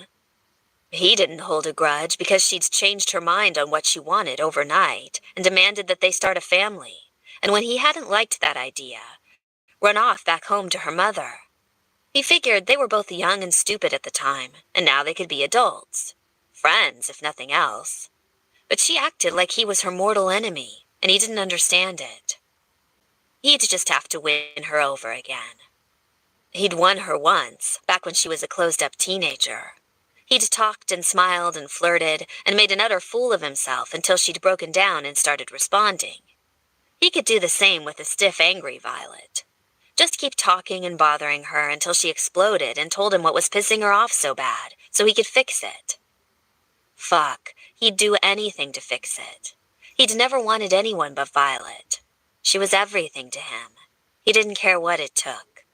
As if she could hear the turn of his thoughts, Violet shifted in her seat, snuggling down farther against the leather, her cheek cradled against the seatbelt that separated her still magnificent breasts.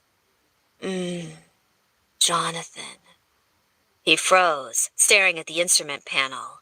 He no longer saw the gauges in front of him, or the sky that filled the windows. His mind was on Violet's sleepy moan. Obviously, she was dreaming. Obviously. He repeated this in his mind, but it wasn't sticking. His dick had gotten hard as a rock within seconds. What was she dreaming about? What was she imagining that he was doing? His hands grasped the yoke tightly, the dual sticks reminding him of gripping his cock of all things. Fuck. Like he needed to be thinking about jerking off at the moment, just because she'd moaned his name in her sleep? Violet said again sleepily, and he glanced over at her sharply. Was she just fucking with him? But she didn't stir. Against the thin fabric of her proper blouse, her nipples were stiff. Oh, Jesus. Jonathan began to sweat. He wasn't going to ogle her while she was sleeping. He was going to ignore it. Ignore the fact that those delicious nipples were poking against the filmy blouse, just begging to be touched. He remembered how much she'd loved to have her breasts played with, how she'd cried out and thrashed when he'd tugged on her nipples with his lips. He wiped his brow, surprised that it wasn't coated with sweat. Violet always talked in her sleep, he remembered. No big deal. She was just dreaming. Hear that, Dick? She's just dreaming. Now go fuck off. She still hates us when she's awake. Of course, his dick was listening about as well as Violet was. The cockpit of the cicada was small. Too small, he thought. His traitorous mind was telling him to reach over and put a hand on her thigh, slide it up her skirt, and see if she was wet. And then she'd really fucking hate him, wouldn't she? Jonathan scrubbed a hand over his face, and then returned it to the yoke, staring grimly ahead. He'd just have to ignore her. So he concentrated on things that would make his rearing dick go back down to normal. Things like his wrinkled old housekeeper who worked in his NYC townhouse, spotting the paparazzi waiting outside of a hotel he was staying at, his new lineup of sports cars rolling out as lemons, jumping out of a plane and his parachute cord not responding. After a few minutes, he was under control again. Good. She shifted in her seat again, her skirt riding higher up her thighs. Oh, yes. Violet, he barked. Jesus, a man could only take so much. She jerked awake with a small snort, limbs flailing a bit. Then she looked around, eyes glazed and narrow with sleep. Huh? Wake up, he said gruffly. She raised a hand and rubbed her face. I was trying to sleep, you know. Yeah, but I want company, he lied. She'd flip out on him if she knew the real reason he'd woken her up. Talk to me. Grow up, she muttered, straightening in her seat. I can't believe you woke me up because you were bored. He glanced over at her, noticing that she crossed her arms over those erect nipples to hide them, and her cheeks were flushed. Was she aware she was having dirty dreams about him? Sounded like they both needed a distraction. Tell me, why is it you never opened the letter your father sent? She stared out the window to her right, avoiding his gaze. You're kidding me, right? You should know more than most people that my father and I were never exactly on good terms. You never saw eye to eye. I remember that. Understatement, she said flatly. Still, he must have loved you quite a bit to put in all the work to set up some sort of scavenger hunt after his death. I assume we're not going to find what we're looking for at your childhood home? Nope. She drawled out the word. It's going to lead us to a clue, which is going to lead us to another clue, which is going to lead us, ultimately, to disappointment. Trust me on that one. I'm not so sure about that. Dr. DeWitt had put a lot of effort into this while sick and dying. It didn't strike Jonathan as a whim. As long as this trip had his Steely at the end of it, and Violet's company during it, it would be a win in Jonathan's book. I'm sure, Violet said flatly. This is my father we're talking about. Everything was always a disappointment with him. Yes, but for him to send both of us letters, it's clearly intimating that it's something we should work on together. Or it's all part of my father's plan to keep you funding his projects after he dies. He dangles me under your nose, and you keep throwing money into the things that mattered to him. You don't know that's true. He sent you a list, didn't he, of foundations and projects he wants continued after he's gone? Jonathan's mouth quirked slightly at that, though he bit back the smile that threatened. She knew the old man well. Dr. DeWitt had, in fact, sent Jonathan a laundry list of causes dear to his heart that he wished to continue to see supported after his death. But the old man knew he didn't have to throw Violet in Jonathan's path to get Jonathan to support him. I've already handled his wishes. Of course you have, she said flatly. You've always been his little puppet, haven't you? Irritation flicked in Jonathan's mind. He ignored her needling words. Violet could lash out at him, but he wouldn't respond in kind. So he only said, "We'll be landing shortly." Violet was silent as they rode in the back of the sedan through the streets of Alamogordo. It wasn't an elite sort of city. Alamogordo was anything but. So she'd been surprised to see that Jonathan had a chauffeur waiting for them when they landed at the tiny private airport.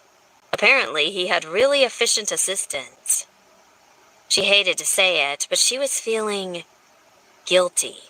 Just a bit. She could tell she'd hurt Jonathan's feelings by lashing out at him in the plane, calling him her father's puppet. It wasn't fair. She knew that. Her father had been the most manipulative man she'd ever met. He was friendly and pleasant and dynamic to be around, precisely because he knew it got him what he wanted. You didn't realize he was trampling all over your own wishes until much, much later. Most people didn't mind that Phineas had been a manipulative old goat, but then, Violet wasn't most people. For Jonathan to be completely swept up in the old man's charm was understandable. So yeah, she felt a bit like a jerk for being so short with him on the plane. It was just that she'd been having the most disturbing dream. Violet absently bit her nails, remembering. One of the things she held against Jonathan, one of the many, many things, was that he'd been incredible in bed. He practically vibrated intensity at all times, and to have that intensity focused on her pleasure had been a multi-orgasmic experience each time. Post-Jonathan? She'd been dissatisfied with quite a few of her lovers, simply because they hadn't put in the time or care to make sure she got off until her brains were mush. Not like Jonathan had. That was another thing that irritated her, that she'd peaked sexually with an asshole who dumped her. And apparently, her body recalled just how good he'd been in bed, because it was reminding her as she slept. She'd been having the most erotic dream about him. Images of Jonathan's body poised over her own still filled her mind. Of him drilling into her from behind until she was screaming with pleasure. Of her begging for him to flip her over and eat her pussy until she couldn't stand it any longer. Of him pushing her onto her back and doing just that. She cleared her throat and crossed her arms over her breasts, staring mutely out the window. Her stupid nipples were responding again, and she knew her panties were wet, all from that dream. She hated that. Her loins needed to remember how badly he'd treated her in the past. "We're almost there," the driver said, turning into an old subdivision. "Thank you," Jonathan replied. He looked over at Violet. "Shall I take the lead?" Like she wanted to be in charge. "Be my guest." He nodded and seemed to visibly tense as they approached her old house. An old memory of Jonathan rose in her mind. He was an extremely focused person, but when given a task he was excited about, he seemed to grow in intensity. She remembered that, and the determined set of his shoulders was bringing back a wealth of memories that she wanted to forget. They pulled up in front of the house, and Violet stared at her childhood home. It seemed smaller and much older than she remembered. The house had been blue when she'd lived there, and was now a cheery yellow with ruffled curtains in the windows. The tree she remembered in the front yard was nothing but a stump. "Let's go," Jonathan said, opening his door and getting out of the car before the driver could get out to open the door for him. Violet hesitated, but when Jonathan moved to her side and opened the door, she followed him. Memories were just that, memories. No need for her to be upset over them. Still, it was hard not to see her childhood home and imagine her mother inside, sobbing out of depression and unhappiness. And when she wasn't crying, she'd been drinking. Violet couldn't remember which one was worse. Jonathan offered her his arm, as if they were heading to a social event. She gazed blankly at him and ignored it. "Let's just go, all right?" He shrugged and headed to the front door. "I'll do the talking." That was fine with her. She walked up with him and stood quietly as he knocked on the front door. This was, well, it was just odd to her to walk up to her childhood home and knock, waiting for a stranger to open the door. What are we going to do if no one's home? He considered for a moment. Break into the backyard and bribe the police if we get caught? She stared at him. Was he joking? It was hard to tell with Jonathan. Sometimes he was deadly serious about the strangest things. "I wouldn't answer the door if I saw us here. We look like we're trying to sell someone something." He flashed a grin at her. "I'll sell the owner a sports car for $1 if they let me in that backyard." "Of course you would," she muttered. They both fell silent as they heard the sound of the chain and turned back to the door. A wrinkled little old woman in a floral muumuu and with her hair in rollers answered the door and gave them a sweet smile. "May I help you?" Her gaze went from Violet to Jonathan, then seemed to linger there. "Are you?" He extended his hand. "Jonathan Lyons, ma'am. Have you heard of me?" The woman giggled and placed her fingers in Jonathan's hand.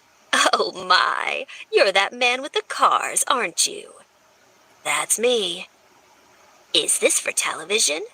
She peered around them, looking for cameras, and seemed disappointed to see none. Jonathan grinned. "No, ma'am. I need to ask a favor of you. May we come in?" 2 minutes later, they were in Violet's childhood home, while Jonathan talked to the owner and explained to her why they were visiting. Violet stared at her surroundings uncomfortably. Her memories of this house were dark floors, tightly drawn drapes, and sadness. This house was just as cute inside as it was outside.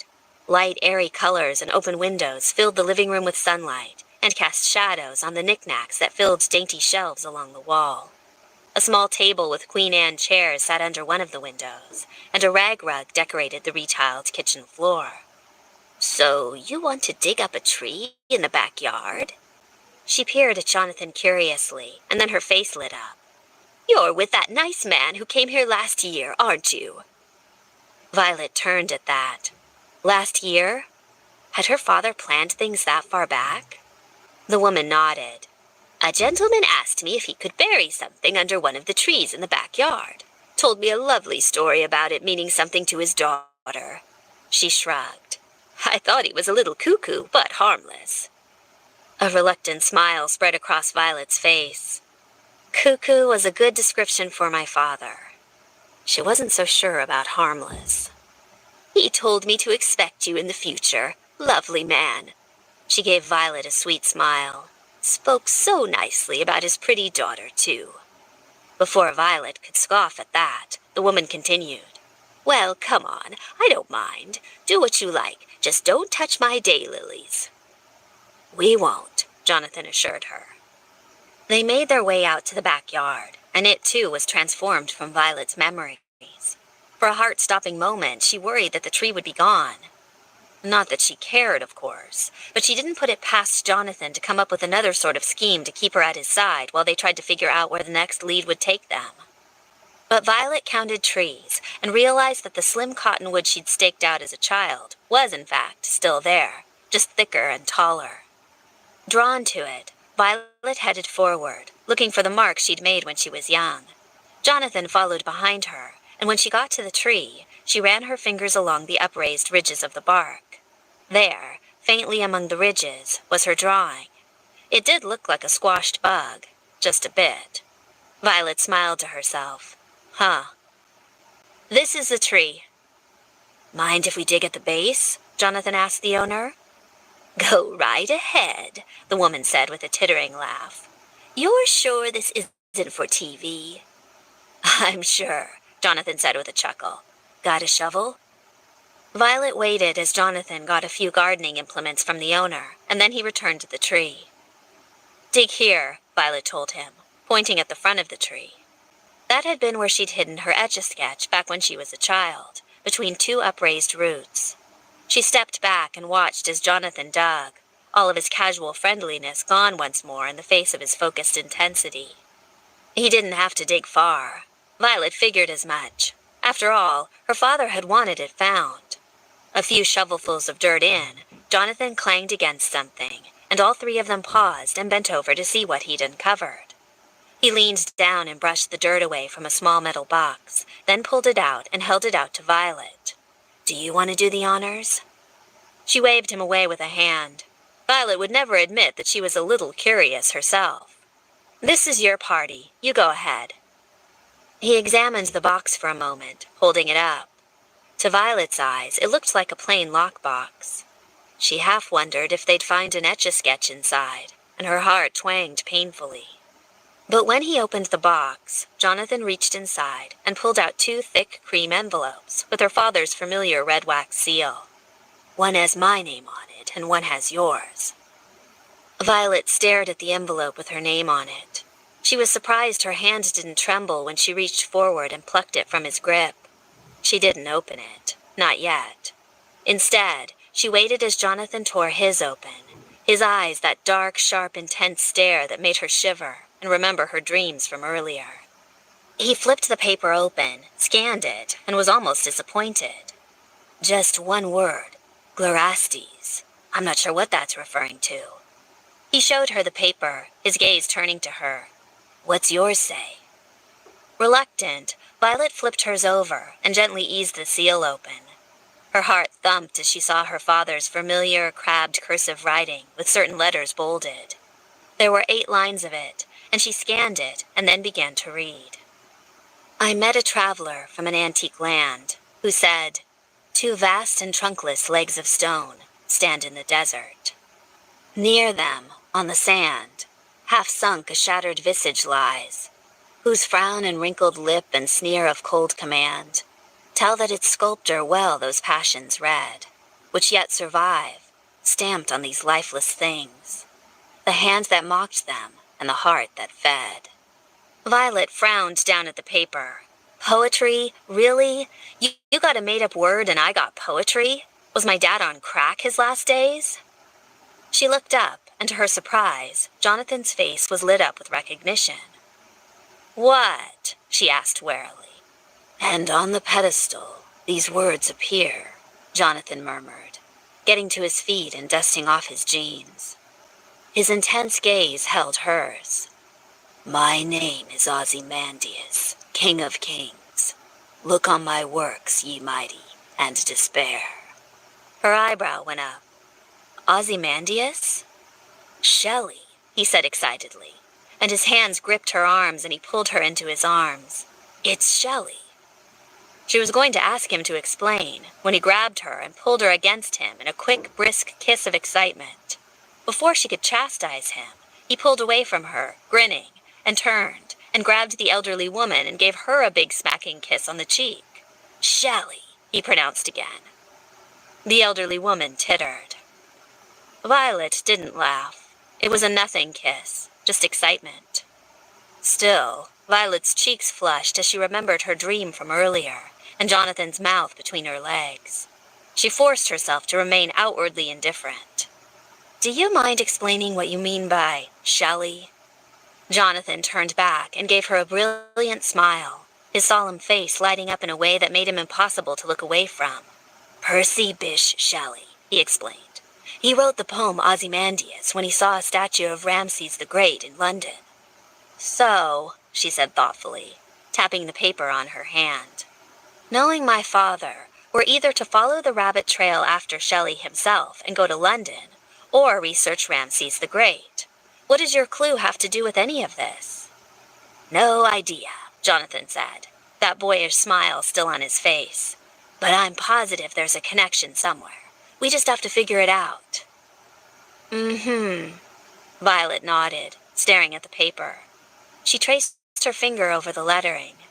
"Some of these characters are darker than others. That must be part of the clue."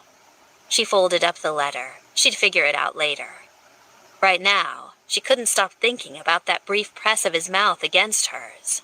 Damn it, what was wrong with her? One day in his company and she was salivating over him just because he ate a good pussy? Jesus, did she have no morals? He abandoned her when she was 19 and pregnant. Why did she care if his eyes lit up when he was excited about something or if he'd been a great kisser? None of that mattered if he was a terrible person, and he was. He was just like her father, using people for his own means. She glared icily at him when he smiled back at her, determined not to be swayed by his charm. "So, now you're going to drag me off to London, I take it?"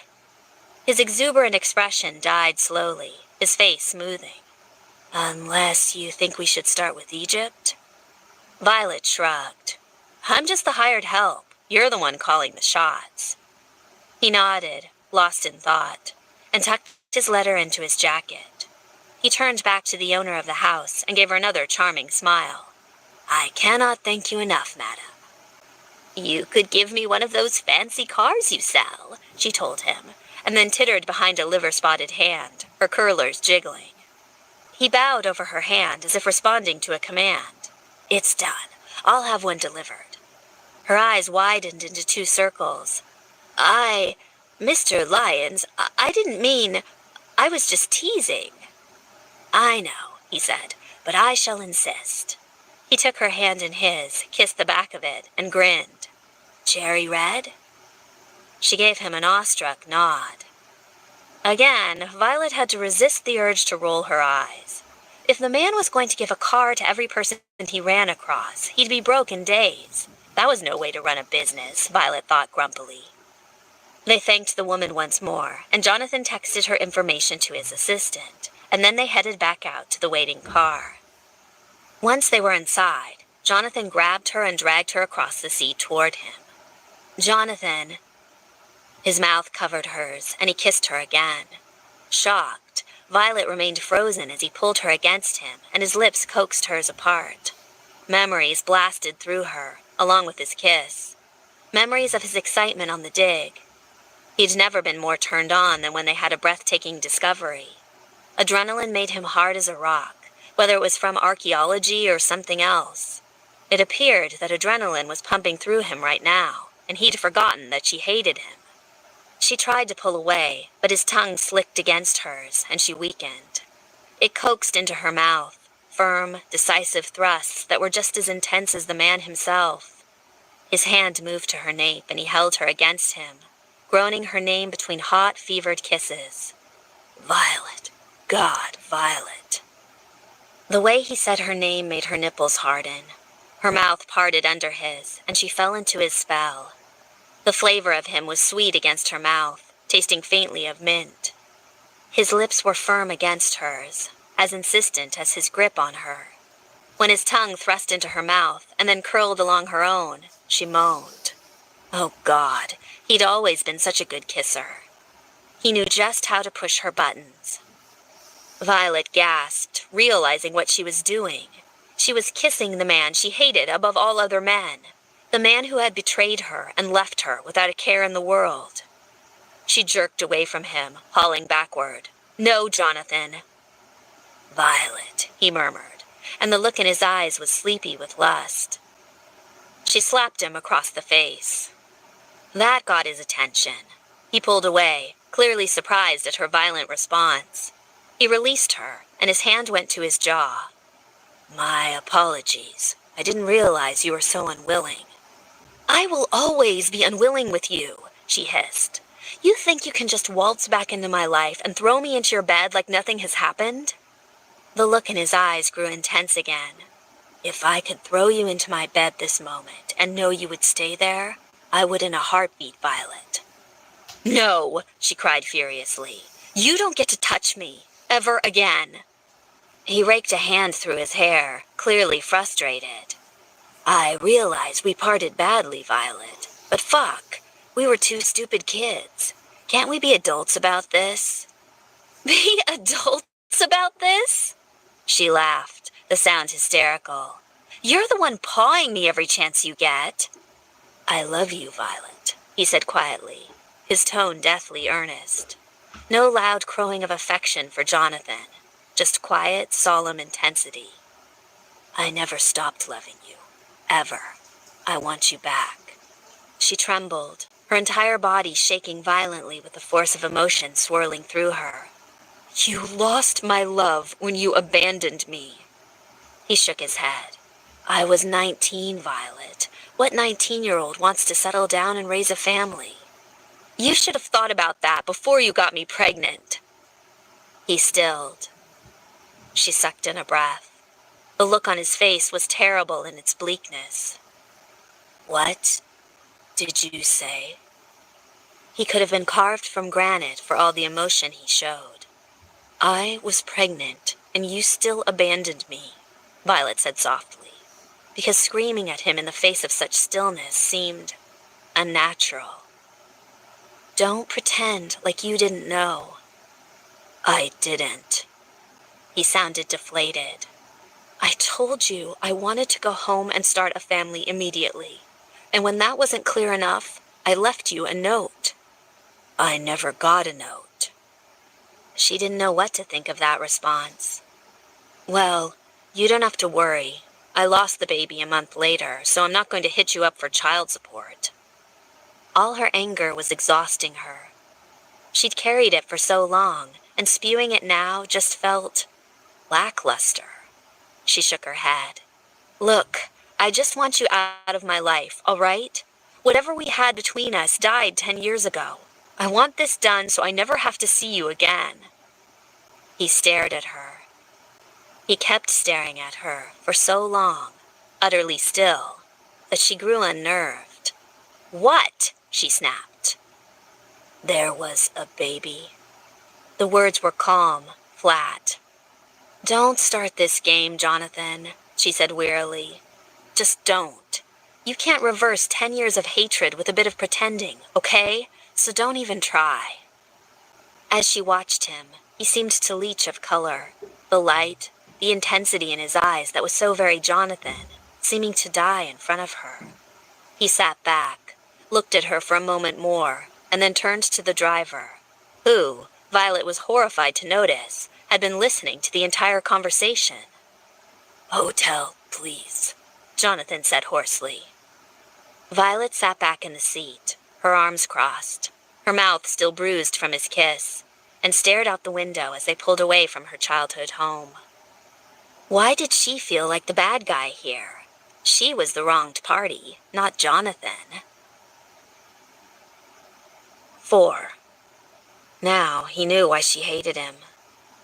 Jonathan watched Violet march across the lobby of the hotel. He trailed behind her, just staring after her with longing as she checked in, flicked an angry glance his way, and then disappeared into the elevator. Moving right back out of his life again, he thought bleakly. He thought about heading up to his room and emptying the minibar, just drinking away his misery. But the minibar didn't have enough to numb him. He headed to the hotel bar instead. The bartender was young, pretty, and female, with a wealth of curly black hair. She gave him an appreciative look. What can I get you, gorgeous? He sat down at the bar. Scotch. On the rocks? In the bottle.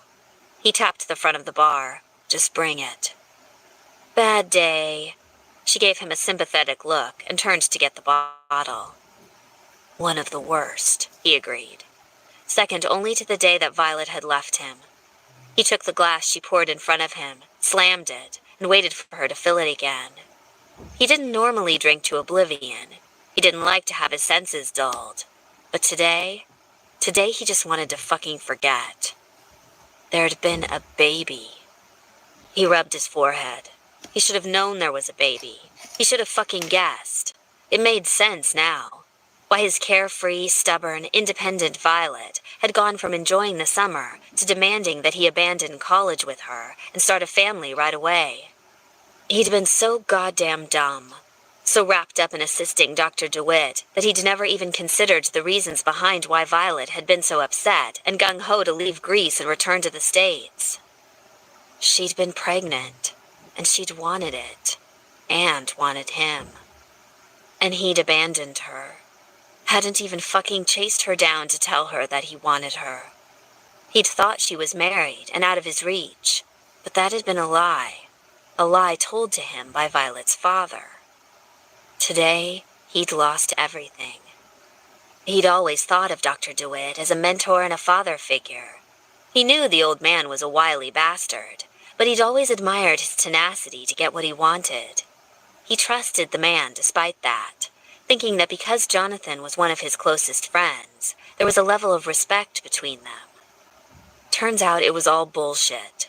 DeWitt had lied to him about Violet just to get him to stay and continue financing things, and he'd happily done so. Meanwhile, he'd abandoned the woman he loved, who had been pregnant and afraid. And she'd lost their baby and blamed him for it. He threw back another glass of scotch, then just grabbed the bottle from the bartender and started to drink. Violet hated him.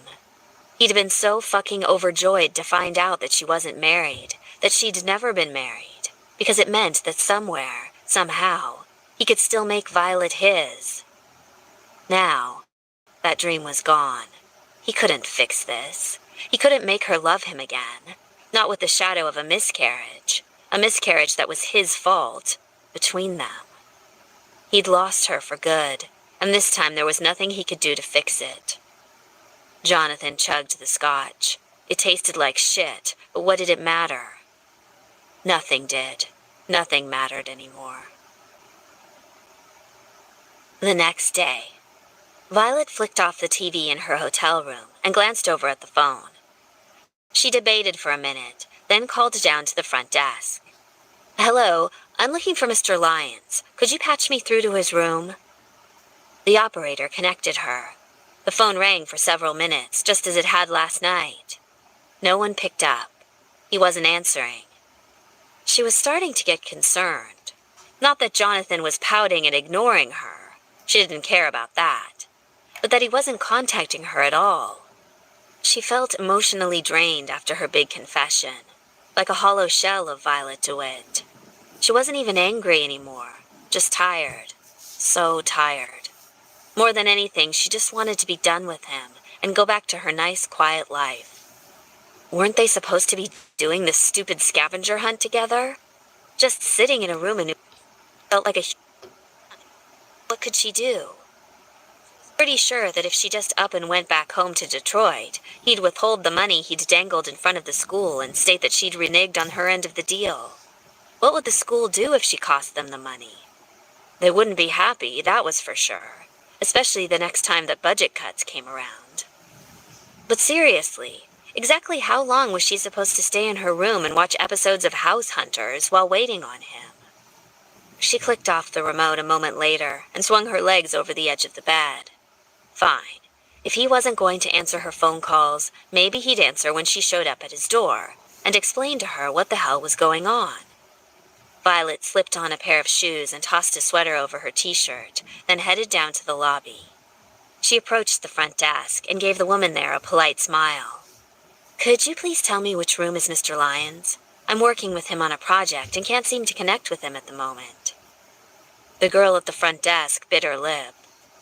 "What?" Violet asked. "I can tell you what room is his," she said quietly, "but he's not in it."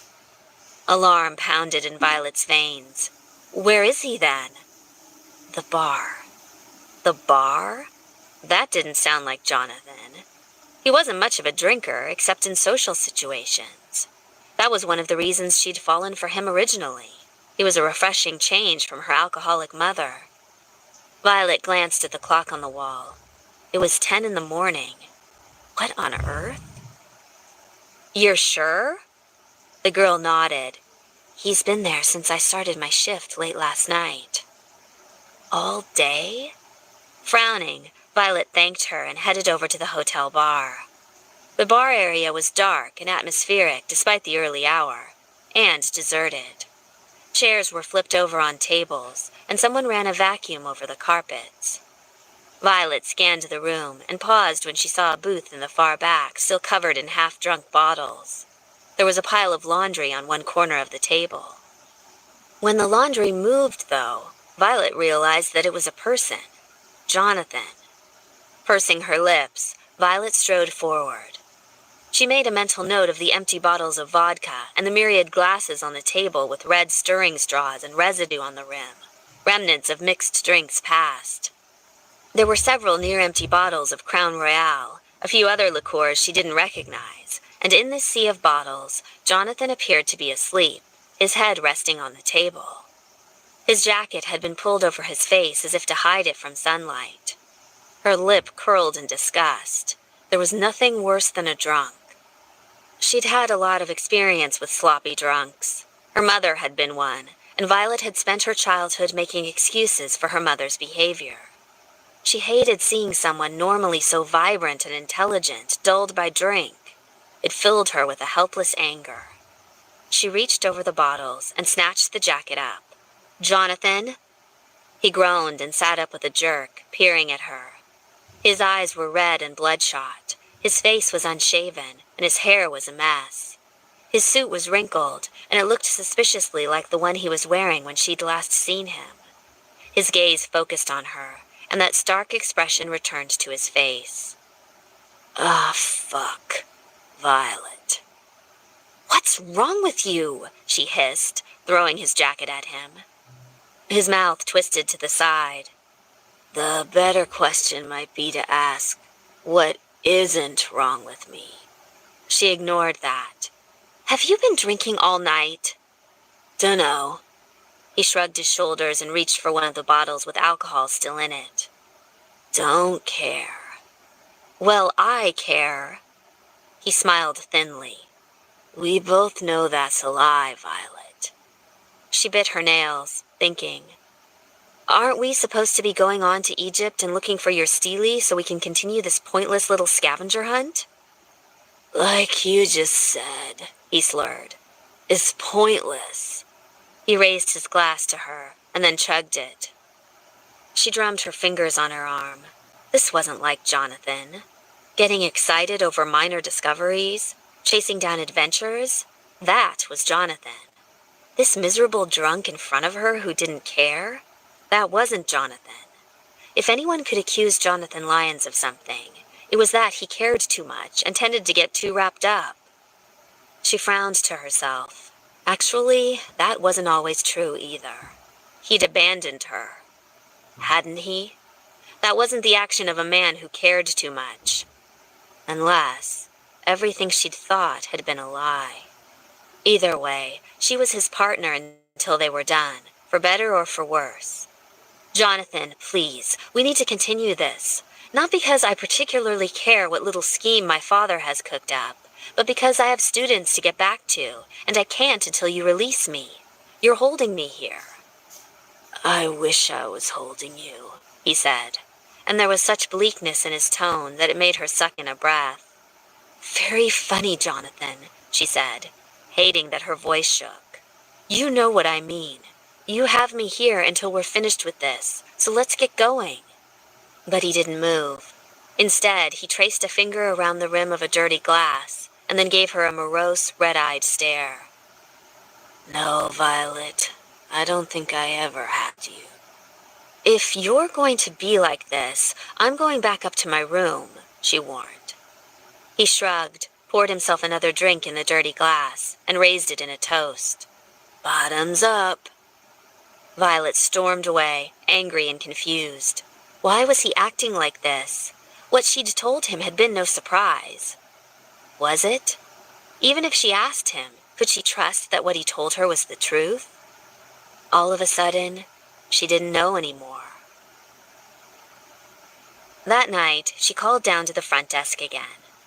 Is he still in the bar? He is, the front desk clerk assured her. We can't get him to leave. The bartender keeps slipping him glasses of water so he doesn't get alcohol poisoning, but we're starting to get concerned. I'll be down in a minute, Violet said. This had to stop. He was going to drink himself into kidney damage if he wasn't careful. She hung up the phone and headed down to the lobby, then made a beeline for the bar. Sure enough, Jonathan was still there in his regular spot. The liquor from earlier had been replaced by all new bottles. Now, it seemed, he was drinking tequila. He was upright, barely, a shot glass in one hand. The front of his Superman shirt was stained with alcohol. He didn't even look up as she approached, just stared morosely at one of the bottles. John her arms over her chest. It was her very best angry schoolteacher pose, and never failed to make her students pay attention. This has got to stop. When he didn't respond, she reached over and grabbed his chin, forcing him to look at her. Jonathan! Jonathan stared up at her, and his eyes were so wounded that she ached inside. Violet, you need to stop this, seriously. His mouth drew slowly into a lazy smile. Why? Well, first of all, you're starting to smell like a bar. And second of all, this isn't healthy. Does it matter? Please, she cajoled, changing her tone. Maybe if she tried a different tactic, she could get through to him. You're scaring me, Jonathan. What's it matter? You hate me, Violet. The look in his eyes was stark. You've made that clear. She felt a twinge of pity. That doesn't mean I want to watch you drink yourself to death. Now please, come up to bed. For a moment, his eyes lit up and he stood up from the table, his tall body weaving. Your bed? No! He sat back down again. Violet gave him an exasperated look. Really, Jonathan? He ignored her and began to pour another drink. She reached over and grabbed the bottle out of his hand, and he glared at her. You need to stop. This isn't like you. Jonathan shook his head slowly, his messy hair sliding over his forehead. How would you know, Violet? You haven't seen me in 10 years. Maybe I decided to drink after you left me. She carefully pried the glass out of his fingers. You said it dulls the senses, and you don't like yours dulled. I remember that. He shook his head, not looking at her. I don't want to remember anything right now. Another twinge of pity. Damn it. Jonathan, just come on. Let's get you back to your room and get you into your bed, all right? He simply put his head down on the table and morosely stared at one of the bottles. Do you need help, ma'am? One of the waitstaff came over. I can help you take him up to his room if you like. No, we're fine, she said with a small smile of appreciation. Has he been like this the whole time? The man nodded. When he's not crying. Crying? Violet was horrified. She'd never seen Jonathan cry. She couldn't even imagine it. Even when they'd fought, he'd just stared at her with those grim, smoldering eyes. Yeah, we figured someone died. Keeps saying he lost her. The man shrugged. You going to pay his bill? It's a big one. Her heart twinged again. Someone had died. But Jonathan hadn't cared about the baby. Had he? She shook the thought off. No, I'm going to get him out of here. He can pay his own bill. The girl at the front desk can add it to his room. She pulled money out of her pocket and offered it to him as a tip. Thank you for your help, though. The man nodded and took the 20. Let me know if you need anything else. He left as she knelt down next to Jonathan's table. She studied him for a long moment, thinking about the man's words. Crying as if he'd lost someone. Lost her. She reached out and stroked his arm with her hand, and her voice was softer this time. "Jonathan, come on. Let's get you up to your room, all right?" Jonathan turned to her, propping his head up on his arm as he gazed in her direction. "You know I loved you, Violet." His voice was soft. "I know, but that was a long time ago." He shook his head, just a little. "Never changed for me," he said, his words slurred thickly. "Never stopped. Too late now, though." Keep saying he lost her. Now she wanted to cry. She couldn't bury 10 years of festering hatred in a night, but she could pity a man who was clearly miserable. "If you love me, won't you come up to your room?" "Doesn't matter if I love you or not," he murmured. "Lost you anyhow." Violet thought for a moment. "If you go up to your room and get to bed, I'll kiss you." Slowly he sat up, and she felt the urge to laugh. So she'd found the carrot that would entice the donkey, had she? "But you hate me, Violet." "I hate you being drunk here more. The offer stands." She got to her feet and extended him a hand. "You go up to your room and I'll kiss you. If you don't, you can just stay here with your bottles." Jonathan got up from the table so quickly he nearly knocked it over, the glassware rattling noisily. He wove unsteadily on his feet, but his intent gaze was back on her. "Come kiss me, then." She told him. "Up to your room first." When he started to slouch again, she put an arm around his waist and got a good whiff of his breath. "Up to your room, and after you have some mouthwash, that is." That got a drunk chuckle from him, and he wrapped his arms around her, dragging her against his front. He inhaled deeply, burying his nose in her hair. "Forgot how good you smell." His words were almost a moan of pure joy, and it sent a shockwave through her body. "You're drunk," she reminded him with a pat on the arm. "Now let go and we'll get you upstairs, okay?"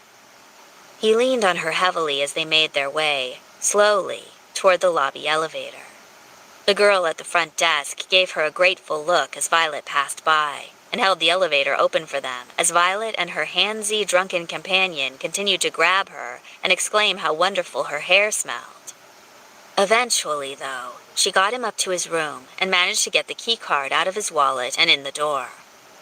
"Almost there," she encouraged. "Almost to kissing?" She stifled a laugh at the tipsy hope in his voice. "Almost." They wobbled their way across his suite to his bed, and he collapsed into it, flopping onto his back with a groan. Violet pulled back just in time before he dragged her down with him, though her chin-length hair went flying. "Oof!" "In bed," he said, as proud as if he'd accomplished something. He raised his arms, clearly expecting her to leap into them. She snorted. "Fat chance."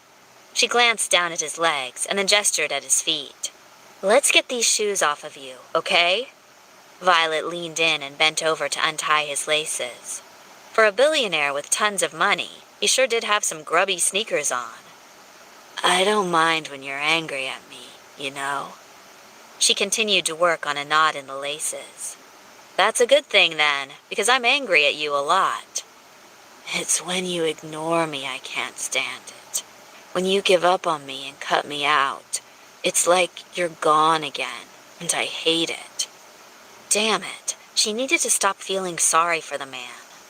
Pulling viciously on his shoe, she managed to tug it off and tossed it to the floor. His sock followed a moment later.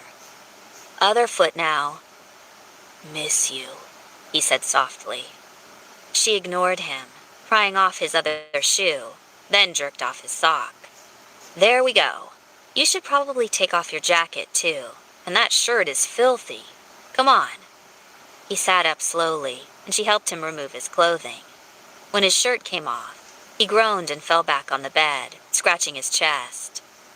"Man, that's good." She gazed down at his chest in surprise. She remembered a tall, lanky Jonathan, with a lean, boyish chest and nary a chest hair. He'd filled out. His arms were tanned and brawny, ripped with muscle. His pectorals were furred with a light sprinkling of dark chest hair, and there was a trail down his abdomen that just begged to be followed. Violet felt the oddest urge to run her fingers along the cords of his muscles and see if they felt as hard as they looked.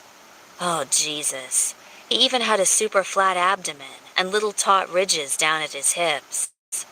Oh, that was sexy. God, that wasn't fair. 10 years had passed. He should be gross and balding, not hotter than she'd ever seen him. And he was gazing up at her with that dopey, drunken smile on his face while she was lusting over his tanned, tight abs. She saw an ugly black tattoo of skulls and money on his upper arm. Drunken night in Rio? Nope. And he just smiled at her. Do I get my kiss now? Boy, you sure did fixate on that, didn't you? Violet muttered. But she considered him for a long moment. At least he was out of the damn bar. Brush your teeth first. Yes, ma'am. That's yes, Ms. DeWitt, she corrected in a sassy voice. Then wanted to slap herself for flirting with her drunken ex-lover. Terrible idea, Violet. This man was bad news. She just needed to keep reminding herself that. Go on. She wiggled her fingers in the direction of the bathroom. Brush up.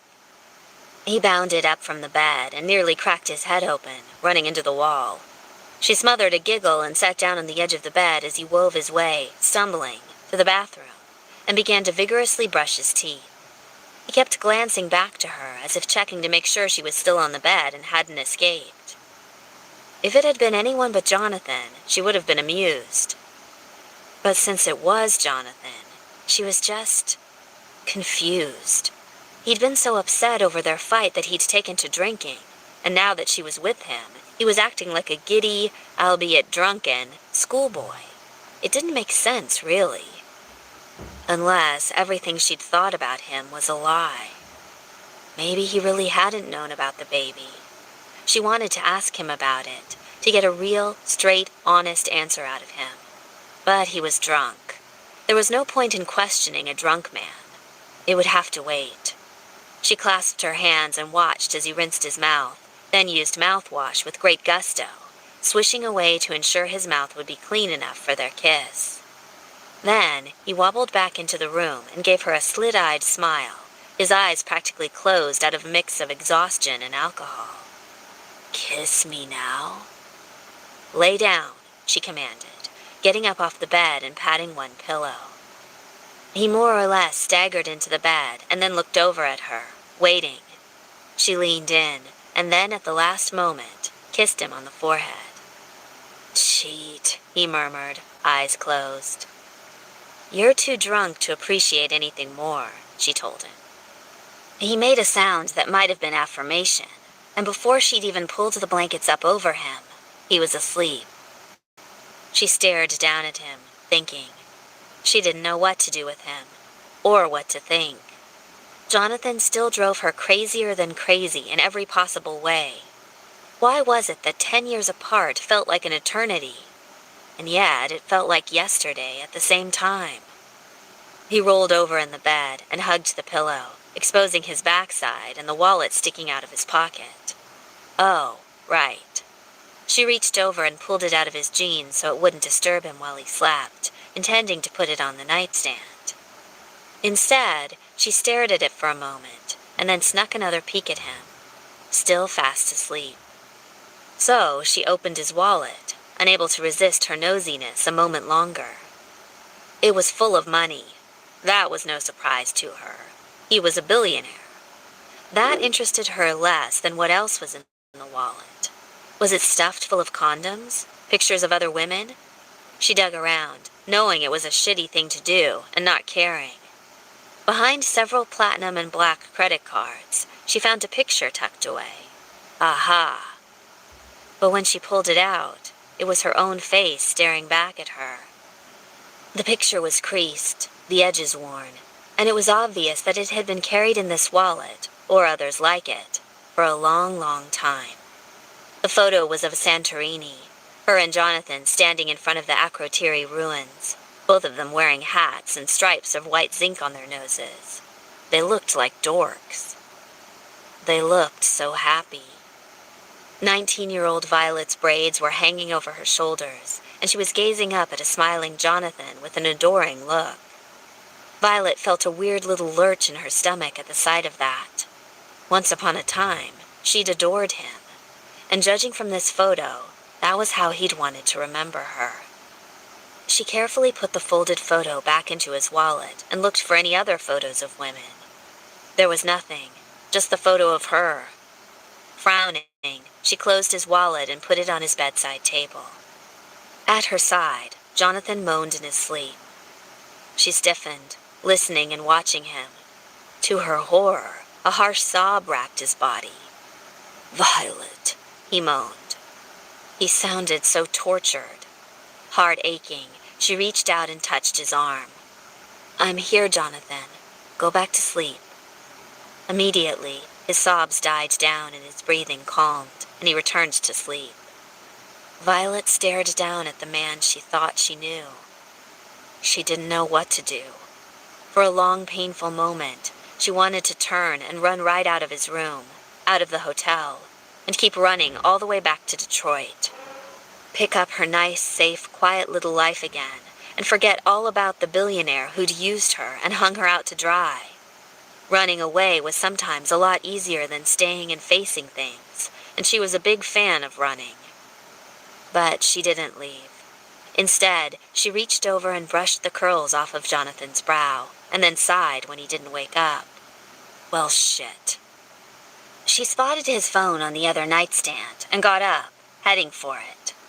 It was a smartphone, and she slid her thumb across the button, wondering if it was password-coded. Nope.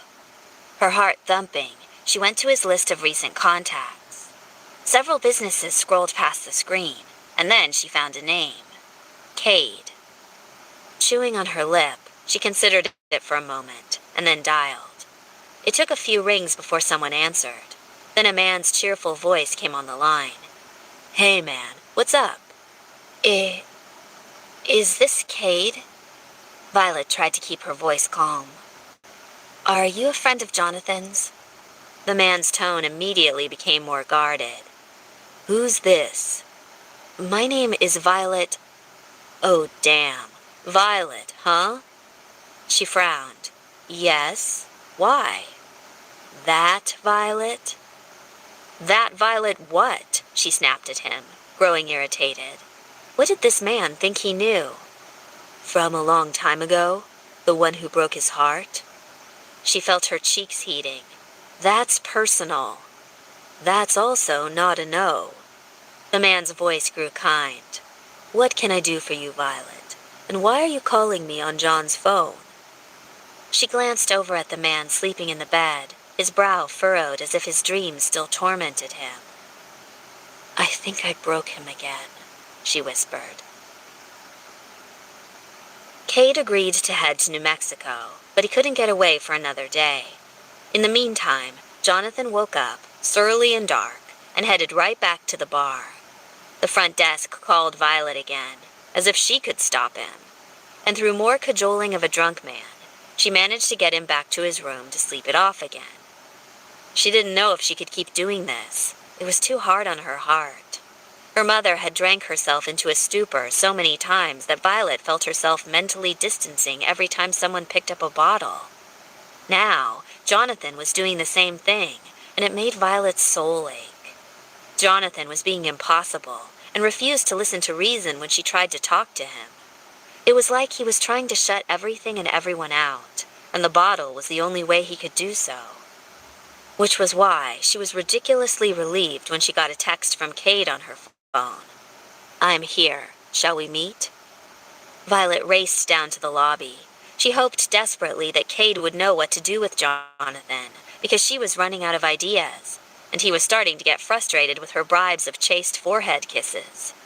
The man waiting in the lobby for her was dressed in an elegant gray suit and had to be just about the prettiest man Violet had ever seen. He was angelic looking, from his blonde hair to his shining blue eyes and his perfectly tanned skin. Good Lord. Cade?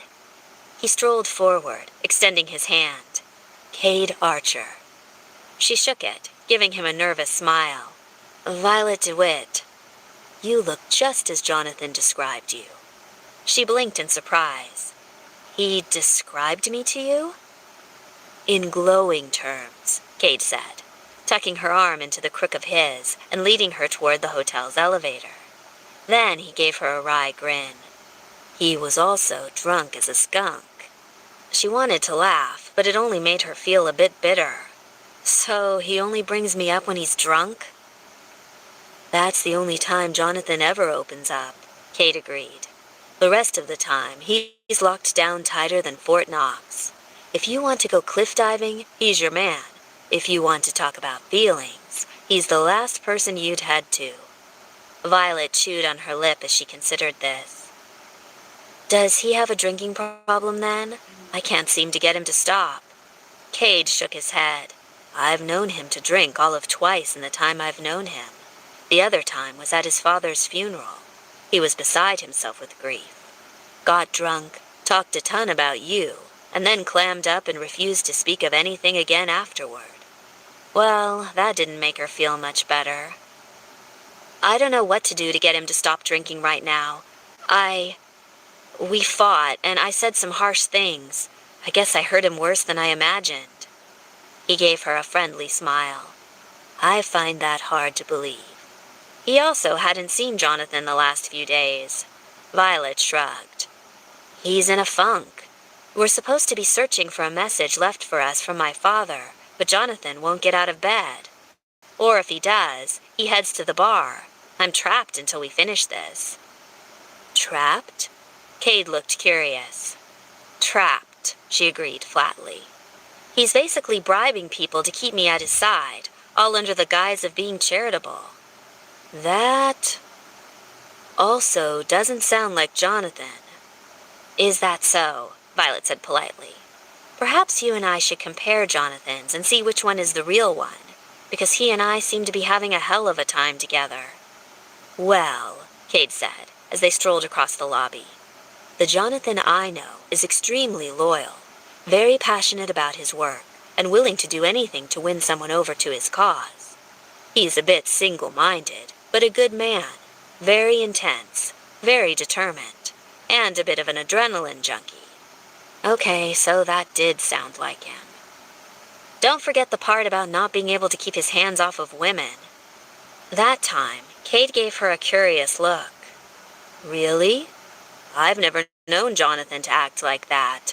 He's been groping women in front of you? The Jonathan I know keeps himself closed off. I don't ever recall him having a steady girlfriend. Her cheeks pinked. He'd been groping her, not other women. She thought of the photo in his wallet. No condom, no other women's phone numbers or pictures stuffed into his billfold. Just a picture of her with zinc on her nose. Like I said, she fidgeted. I guess we're seeing two different men. Strange, Cade murmured, but he didn't argue with her. They went up to the bar. It was busier due to the time of night, but Violet still had no trouble finding Jonathan's table. She just looked for the one with the most bottles in the darkest corner. Yep, there he was. Violet sighed and pointed. At the table in the back. He's busy trying to drink himself into a stupor again. Damn. Cade rubbed his jaw and looked over at Violet curiously. What exactly did you say to him? It's personal. So you'll handle him from here? You don't want to stick around? He looked surprised. Her smile was bittersweet. I don't think he wants me around at the moment. I'm sorry. Violet gave Cade an apologetic look and hustled off before he could ask further questions. It was cowardly of her to run, but she couldn't handle things at the moment. Her mind was spinning. She didn't know who or what to believe anymore. 5. Jonathan barely glanced up from his bottle of scotch as someone sat down at his table. To his surprise, it looked like his friend Cade. He closed his eyes and then rubbed them. Damn, I think I'm drinking too much. What's on the menu? Cade asked. picking up a bottle and sniffing it. He winced. Jesus, man, did you buy up all the decent brands already? He shrugged. Alcohol is alcohol. And you're not one to drink. Cade waved someone over. Can I get a glass, please, and 2 waters? He turned back to Jonathan. So, you want to say what's bothering you? Jonathan poured himself another drink and slugged it down. My life is fucking rotten, that's what. Odd thing to hear from a man who seems to love mountain climbing and chasing down lost cities. All dumb shit to pass the time, Jonathan said. It's all bullshit that doesn't fucking matter. Nothing mattered, because 10 years ago, he'd had Violet, and she was carrying his child. And he'd pissed it all away to go gallivanting around the world with a man who lied to his face while pretending to be his friend and mentor. Christ, he was a fucking idiot. He'd given up Violet. His Violet. Jonathan rubbed his face again and moaned as the reality of it came crashing down again. Cade, I'm such a fool. Is this about that lovely woman who just ran off? Cade sipped his drink, his expression friendly and understanding. Of course Cade wouldn't judge him. Cade never judged anyone. If ever there was a man who deserved to be sainted, it was Cade Archer. Jonathan couldn't even hate him for it. Instead, he craned his neck, hoping for another glimpse of Violet. Did she leave? Couldn't get out of here fast enough. He stared down into his glass, thinking of Violet's wary brown eyes, her smooth hair, her lush figure that had only ripened with age. She is beautiful, isn't she? She makes my heart hurt just to look at her. I see her face, and I see everything I could have had. He shook his head and wanted to bang it on the table in frustration. But I don't have any of it. I have nothing. That's a bit dramatic, don't you think? Cade squinted at him, analyzing him. You've turned your family's fortunes around. You're one of the wealthiest men on the planet. You're a benefactor for dozens of charities. You're never cruel, you're generous with your money, and you have some real kick-ass friends. He grinned at the last part. It can't be all bad, can it? But none of it matters because she hates me, Jonathan snarled. His hand gripped his tumbler so tightly, Cade thought it might shatter. I'd give it all up in a heartbeat to know she loved me again. I don't think she hates you, Cade said quietly. She wouldn't be this unsettled if she did. What do you know? You've never lost anyone you loved. You have a perfect life. Perfect, Cade echoed, and his smile twisted a little, looking surprisingly brittle. Are we confessing our sins then? All right. He leaned forward and poured himself a bigger drink, not looking at Jonathan. I've loved and lost too. Who? Jonathan didn't believe him. Cade was just spouting shit to make Jonathan feel better. The blond man took a long swig of his drink and considered it for a time before looking up at Jonathan again. Daphne Petty, he said slowly. Didn't ring a bell. Sounded familiar, but Jonathan's brain was skunked at the moment. Am I supposed to know who that is? Cade's expression was rueful. You might be the only one in the world that doesn't. Audrey's sister, Reese's Audrey. When Jonathan's expression remained bland, Cade continued, Reese Durham, your buddy in the Brotherhood, ladies' man. His wife's twin sister is Daphne. She's a singer, the one with the purple wig and the plastic bikinis and the tattoos. A memory sparked. Was she in a men's magazine last month? Probably. Yeah, I think I jerked off to her. He hadn't, not really. Violet was the only one who got his dick hard. He just wanted to wipe that cheerful look off of Cade's face. Asshole. So you're in love with her? If he was thinking of the right girl, she was wild and more than a little badly behaved. Didn't seem like Cade's type at all. The singer? I was in love, yeah, back in the day. Cade considered his glass. She got famous and she changed. She's not the same girl anymore, and I don't know what to think. All I know is that I feel like she's the one that got away." He gave Jonathan a thin smile.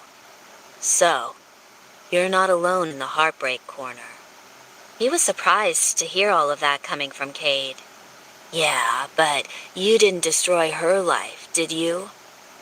"No, she seems to be doing that well enough on her own," Cade said flatly. "Well, I destroyed Violet." Jonathan thought of the pain in her eyes. A baby. There had been a baby, and he'd never known. She'd lost it after she'd gone home. Had it been because she was so stressed and unhappy to be abandoned? Probably. He could lay the blame for that at his own feet as well. It just made him hate himself more. "I've dreamed of her for 10 years, Cade. Missed her with every waking moment. And now I find out that she hates me, and she'll always hate me. It's like a knife in my gut." Despair threatened to overwhelm him. "I'll never get her back now. Ever." "Maybe it's time for both of you to start over," Cade said. "It's been 10 years. You're both different people than you were before." Maybe. He just didn't know if Violet would ever give him that chance. He'd fucked it all up 10 years ago. There might never be a chance to fix it now. Someone knocked at Violet's hotel room door a few hours later, just before she was about to go to sleep. Curious, she pulled on a robe and peered through the peephole. "Cade." Violet unlatched the door and opened it a crack. "Is everything okay?" Cade flashed her a brief smile. "Well, he's drunk again." "This isn't surprising. He's been drunk for the last few days. I'm pretty sure he's spent more time drunk than sober since we've been together." "He's pretty miserable at the moment," Cade said, glancing down the hallway. Violet craned her neck out the door and caught sight of a man sprawled in a chair at the end of the hall, a bottle tucked under his arm. "Yes, he looks quite miserable," she said in a droll voice. "I'm sure he's quick to blame me for all of this." "Actually, no. He blames himself." Cade glanced at her, then down the hall.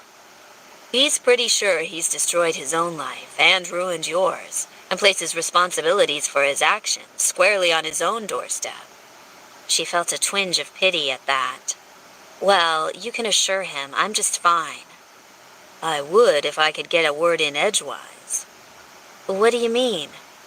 "I mean, he's constantly quoting poetry at me. Watch." Cade stepped into the hall a few paces.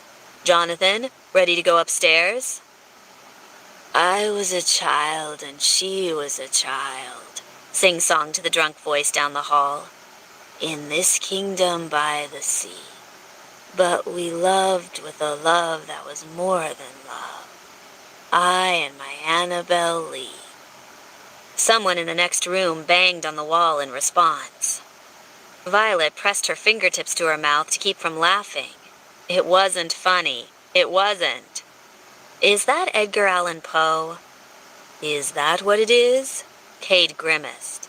"It's god-awful." "I think so. I took some poetry classes in college, and it sounds familiar." She'd been majorly into poetry back when she'd started college. She hadn't known that Jonathan knew poetry. Was this another facet of him that had cropped up in the last 10 years, or had it always been there and she'd never noticed? "So you couldn't get him to stop drinking?" "He was already wrecked, so I figured it wouldn't hurt to get a few more details out of him before I implement my plan." She tilted her head at him, curious. "Your plan?" "Yes." He grinned and rubbed his hands together, looking so utterly boyish that she wanted to smile back. Phase 1, glean information. Phase 2, strategy. Phase 3, execution. It all sounds very corporate. "It does, doesn't it?" He seemed rather pleased with himself. Down the hall, Jonathan began to drunkenly ramble again, voice sing-songing another poem that he was slurring too much for her to make out. She glanced down the hall at him and played with the high neck of her robe. "Should you, stop him?" "Nah, I'm going to let him get it all out of his system. As of tomorrow morning, he's not going to want another drink." "You sound very confident." Trust me, I know what makes Jonathan tick. I just need your word that you'll go along with everything I throw at you. Me? What's my part in this? Just that. I'll come get you for breakfast, and anything I suggest to you, just agree with it. We'll get Jonathan out of his funk and back on the road with you in a heartbeat. She wasn't sure if that was the case, but Kate seemed awfully confident. If you say so. Great. See you then. I'll get that one off to bed. He gestured at Jonathan, then walked away. Wait! When he turned, Violet couldn't help but ask, "So what did he tell you?" Cade smiled mysteriously, but his words were blunt. That he's still madly in love with you and regrets that he's lost you forever. For some reason, those words made her feel a sharp, unhappy little stab in her heart. He's lost you forever. Of course, she knew that was what this was about, right? Still, hearing the words spoken aloud made her feel anxious and a little unhappy. She wasn't sure she wanted to be lost forever. I'm fine with being friends with him, she confessed. I just can't trust him with more. I understand, Cade said, and I'm not judging. See you in the morning, Violet. He gave her a nod and walked away.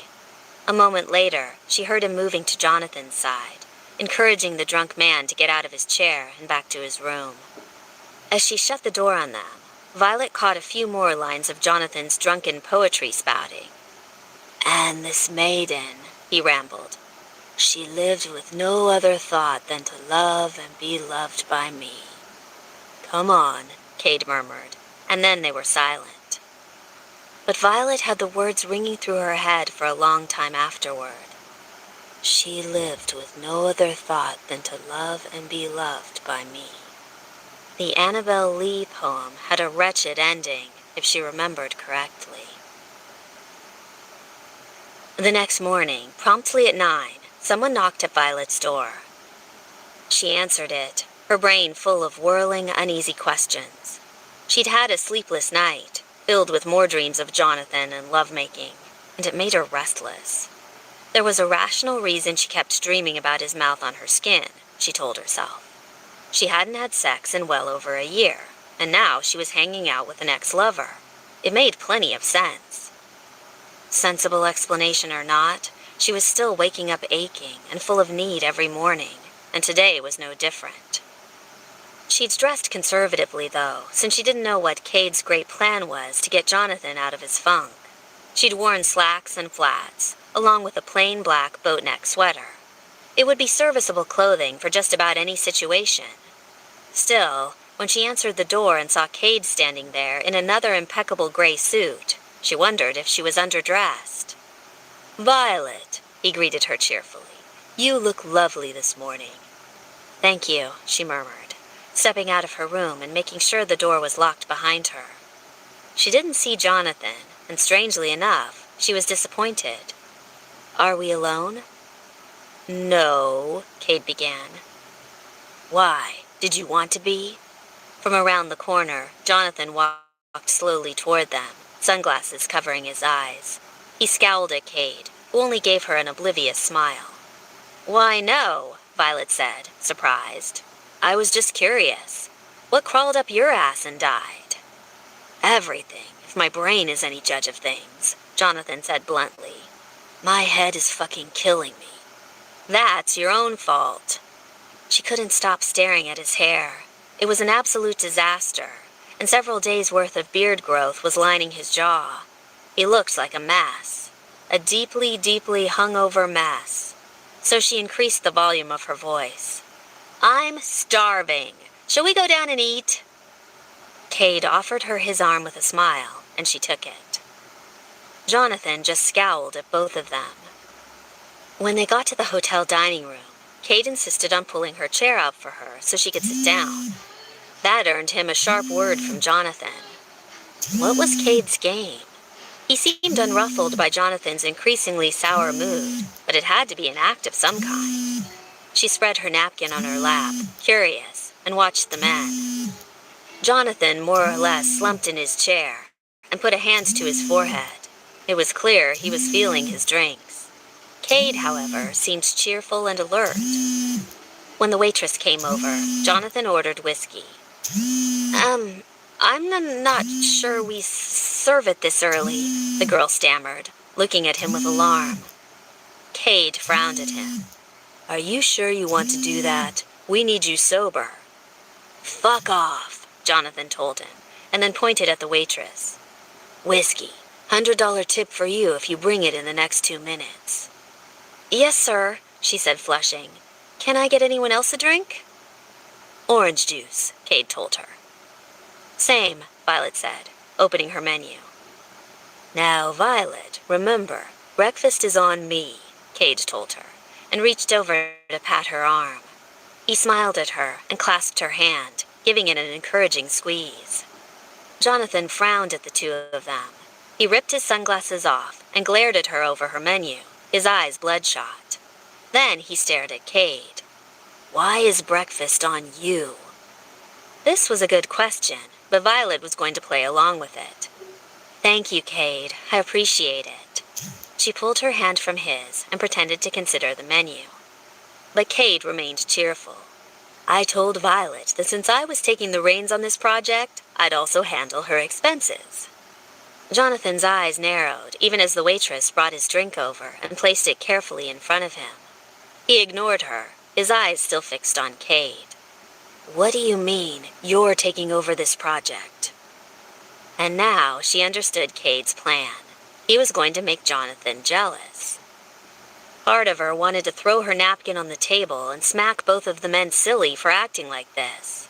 After all, she wasn't an object for them to fight over, and making Jonathan jealous wouldn't establish anything other than prodding an already irritated bull. And what did it accomplish, really? So he was jealous. So what? It wasn't like she was going to launch herself at Cade or Jonathan. She just wanted to go home and pick up the reins of her quiet little life. But she couldn't help but peek through her lashes at Jonathan to see how he'd react. And she couldn't help the weird, excited little flutter in her belly when he glared at Cade as if he wanted to rip the man's head off. Which was ridiculous. Why did she care that it bothered Jonathan? Perhaps there was some sort of girly bone in her body that enjoyed seeing a guy go all alpha male caveman on her. But she couldn't resist prodding the situation. So she pretended to consider her menu a bit longer, and then gave Cade a brilliant smile. You're so sweet. Why? Jonathan growled, his voice gravel in his throat. The fuck is he sweet? What's he doing? Violet told me about her situation, Cade said, smiling at the waitress when she set orange juice down in front of him. That she wants to return to her school, but she's obligated to remain at your side until the mystery is solved. And since you're indisposed and determined to remain here, I thought I'd step in and assist her. That got a response from Jonathan.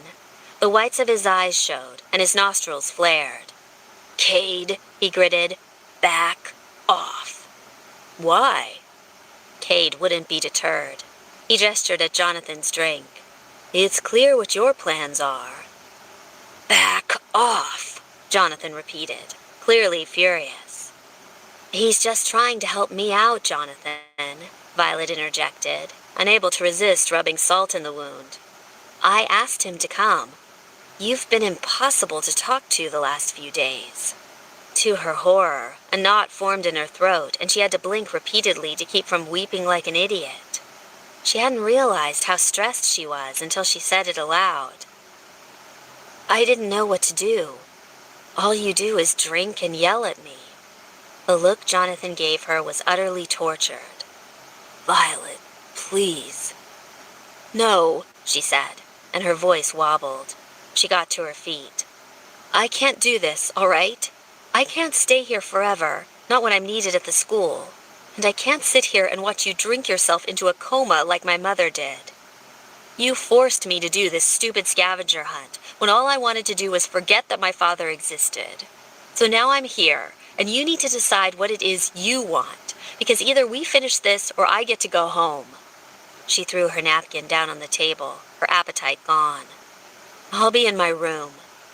As she stormed away, she heard Jonathan's low voice behind her. Damn you, Cade. hour later, Violet had neatly repacked her luggage and brushed her teeth again, and now sat in her room, waiting for the phone to ring so someone could tell her what was going on. When a knock came at the door, she was relieved. Being in limbo was emotionally exhausting. When she opened the door, though, Jonathan was standing there. He leaned heavily against the door jamb as if it were the only thing keeping him upright. If it was even possible, his hair looked worse than before. He gazed at her solemnly. She considered him for a long moment. "Hi. Can we talk?" he asked. "Sure." He pushed off of the door jamb and headed into her room without waiting for an invite. When he sat on the edge of her bed, she put her foot down. "Don't sit there." For some reason, having Jonathan on her bed in any sort of manner felt entirely too personal. Without missing a beat, he slid forward and thumped onto the carpet, legs sprawled out in front of him, his back resting against the bed. "This better?" "I suppose." Violet glanced through the doorway, but there was no sign of Cade. "Is your friend coming?" Jonathan snorted. "Some friend. I told him to go fuck off. He just laughed in my face." He shook his head and rubbed his brow. "Fucker knows he's right about everything, too. I'm glad you called him here." Violet shut the door and tentatively stepped toward Jonathan. Okay, this was a good sign. She sat on the foot of the bed, and then, after a moment's indecision, slid until she was sitting on the carpet next to him. "So," she said softly, "let's talk. Can we start over?" He extended his hand to her. "Hi, I'm Jonathan Lyons. I make cars and have piss loads of money, and I'm apparently pretty shitty at reading people." Her mouth quirked with amusement, and she placed her hand in his. Violet DeWitt, school teacher and known to hold a grudge, no matter how petty, for a very long time. He gave her a soulful look with those dark eyes of his. "I don't think you're being petty, Violet." "I know, and I don't think we can start over fresh. There's just too much between us to ever clear the waters." She looked down at her hand in his, but he was still holding it. It occurred to her that she should really pull away. But she didn't. "Violet," he said in a low voice, gazing down at their joined hands. "When I lost you 10 years ago, I lost my best friend. All romantic entanglements aside, I really, really miss her." That stupid knot was back in her throat. "I know how you feel. Can we start over then, as friends? Whatever we had in the past can't be forgotten, but I know that you've moved on and you're not interested in me. As much as that hurts, I can live with that. But I'd really like to be your friend again, Violet. Please. You can't imagine how much I've missed you." "Can't I?" she thought, but didn't say it aloud. Instead, she mulled over his offer. Friendship, nothing more. Partners in solving the mystery of her father's envelopes. And then she'd go back to her life, minus one really big chip on her shoulder. Could she do it? She could. Ever since she'd lashed out at Jonathan and sent him to his drinking binge, she felt, not exactly cleansed, but the wound she'd let fester inside her for so long had been cauterized with the confession. Seeing his response had made her realize that perhaps he wasn't the evil, horrible villain she'd made him out to be. That Jonathan was just as human as she was after all this time. And she couldn't hate him anymore. So she squeezed his hand, still locked in hers. "Friends, I think I can do that." The smile he gave her was brilliant, intense, and so Jonathan that it made her ache all over again. "I don't suppose friends carry headache meds for my hangover?" Violet gave him a smile. "You only get it if you promise not to drink anymore." Her smile faded, and she squeezed his hand again. "You really had me worried, you know? Just because I've been angry at you doesn't mean I wanted to see you hurt yourself." "I know," he said, staring down at their joined hands. He reached out with his free hand and traced a finger along the back of her hand, gliding over her knuckles. "I just didn't want to think for a while. It hurt too much." His fingertip brushed over her skin, sending tickling sensations through her body. She knew she should drag her hand away, but she couldn't seem to make herself do it, so she squeezed his hand again. "You weren't the only one hurt, you know." Again, he gave her that wounded animal look that seemed to gut her. I know, Violet. God, I know. That's part of what's eating me up inside. And what could she say to that? She pulled her hand from his, trying not to think about the feel of his fingertips on her skin, grazing delicate patterns there, and gestured at her suitcase. So, are we going to start our madcap little journey again? I'm ready if you are. She considered his disheveled, hungover appearance. Please tell me you're going to let someone else fly the plane this time? He laughed. For you, I can do that. She smiled. A few hours later, they were buckling themselves into seats inside the private jet that Jonathan had chartered.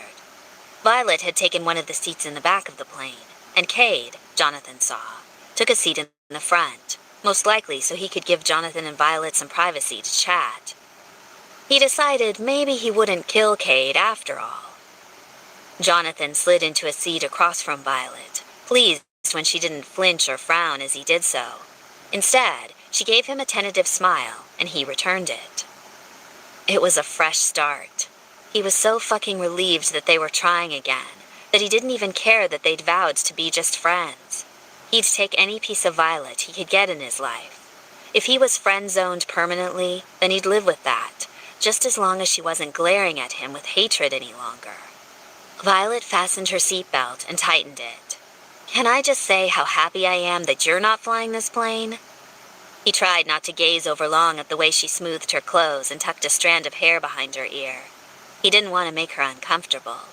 Instead, he pulled out his phone and pretended to read something on the screen. I've had hundreds of hours in the cockpit, Violet. I'm a good pilot. Yes, but it feels weird to me to have someone I know driving it. You're more fallible than a nameless, faceless expert. He smiled faintly. More fallible? Because I'm human in your eyes? She looked startled, her gaze flicking to his. I guess so. Judging from the look on her face and the blush staining her cheeks, she didn't like to think of him as human. He supposed it was easier for her to think of him as a monster, a jerk who'd left her and their baby high and dry.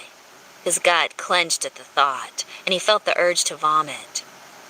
She had every right to think of him as the world's biggest asshole. Now, he just had to prove to her that he was a regular man. A regular man who needed to hide the fact that he was still madly, ferociously in love with a woman who wanted nothing more than a tentative friendship. But he'd do any amount of play acting to keep Violet at his side. So, where are we going now? Violet asked him, her hands clasped in her lap, her gaze focusing on him again. You haven't said. He drank in the sight of her, admiring her lush form, the way her dark hair brushed against her jaw until she tucked it back behind one of those ears that stuck out a little more than she liked, her lovely dark brown eyes with the long lashes, her small frame that seemed to be composed entirely of rounded curves that he could stare at for hours on end and never grow tired of. Jonathan? She snapped her fingers at him. Hello? He blinked. Sorry, hangover's killing my ability to think, he lied. Far better for her to think him as a mess due to the alcohol instead of the truth, that he was still endlessly fascinated by everything about her. That's why I didn't want you to fly, she said with a pert nod.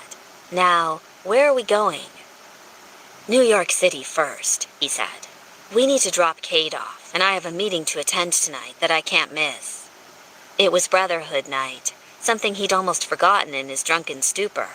But since they were taking Cade to the city, he might as well take a few hours out of his schedule and put in his time as well. New York City? She frowned. First you're drunk for days and days, and now you're going to make me sit and wait on you while you attend a business meeting? When are we going to hunt down this Glorastes? Very soon, Jonathan vowed.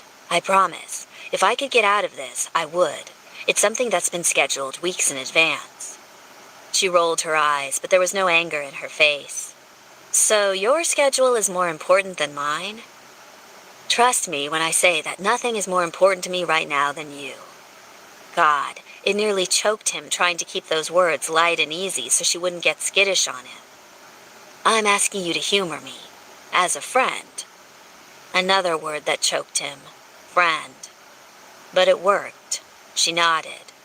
All right. It was progress. When the limo pulled up to the club, Jonathan watched as Violet wrinkled her nose. Your business is in a nightclub? It is, he agreed. Sitting across from them, Cade gave Violet an easy smile. I know it looks strange, but I assure you, we're not going to pick up women. I wasn't thinking that, just no more drinking, all right? Her brows knitted with worry, and she looked over at Jonathan. I won't drink again, he vowed, and he meant it. He must have caused her a lot more concern than she let on. His Violet carried steel-plated armor around her heart because she'd been hurt so many times by the people she loved. And he'd hurt her again, it seemed. For that, he wanted to kick himself. The thought of drinking more alcohol while knowing it would upset her, that was the furthest thing on his mind. She nodded, clearly uneasy. He reached out to touch her hand on the seat, unable to help himself. We'll be a few hours. I want you to wait with the car. For me. He could call and get her a hotel so she could relax comfortably, but the thought of releasing Violet into New York made him anxious. He worried that if he turned his back, he'd find her gone. Stay in the car? She clearly wasn't a fan of the idea, and pulled her hand away from his. How long are you going to be? I don't know. He pulled out his wallet and unfurled several bills, stuffing them into her grasp before she could protest. Go shopping, spend money, something. Just stay with the limo and I'll be back as soon as I can. I promise. She watched him for a moment, then nodded, smoothing the money he'd handed her. I'll be here. Thank you. He wanted to reach over and kiss her again, but he didn't dare. Clenching a fist to keep himself from grabbing her, he nodded. Wait for me. Then, he followed Cade into the club. Every week, for years on end, the Brotherhood had met in the basement of the dingy club. Their secret society had been formed in college and continued on ever since. If at all possible, each man tried not to miss a meeting, as it inconvenienced his brothers. Jonathan was pretty sure he missed more meetings than most, giving his proclivity for rushing off to the far ends of the earth on another mission. Tonight, he wished he'd done the same. He was twitchy, even as he and Cade pushed through the busy, noisy club and headed to the back, then down the long hall toward the basement.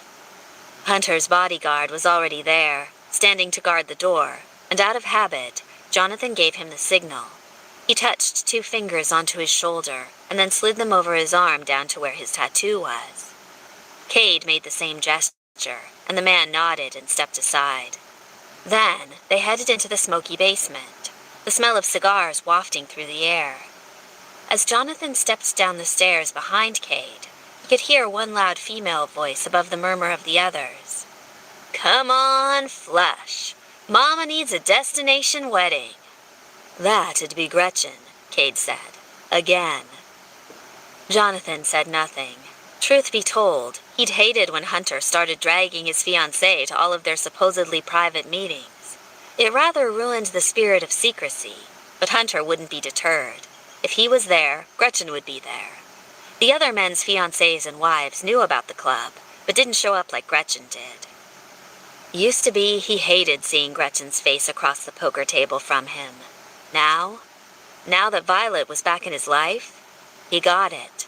He understood that ravenous sort of possessiveness that made a man want to haul his woman to his side and never let her leave. Hell, he was practically itching to go and drag Violet out of the limo upstairs and bring her with him. But that would cause more questions than it would answer. As they entered the room, Reese pulled his cigar from his mouth and gestured with it. Well, if it isn't the missing pair. We were starting to wonder if you two would show up. We had business, Cade said easily, heading toward his regular seat. Jonathan said nothing, heading to his own chair and taking the chips offered him. Already at the table sat the inner circle of New York's business elite. There was Logan Hawkins, billionaire conglomerate owner, who was currently staring at his cards with an impassive expression. There was Hunter Buchanan, a real estate king who owned half of the eastern seaboard. His red-haired, disheveled fiancée, Gretchen, was currently perched in his lap, giggling gleefully over her cards as Hunter watched her with hungry fascination. Across the table from them was Griffin Verdi, a European viscount with an aristocratic pedigree and Jonathan's frequent co-funder on archaeological digs. He was simply shaking his head at Gretchen's antics. Next to him was Rhys Durham, recently married Playboy, who'd also recently acquired a series of cruise lines. It seemed like over the last year, they'd all gone from bachelors to either married or heading in that direction. All except him and Cade, of course. He thought of Violet again, and a surge of intense longing buffeted through him. He'd gladly give up his bachelorhood for her. "Looks like everyone's here," Logan said.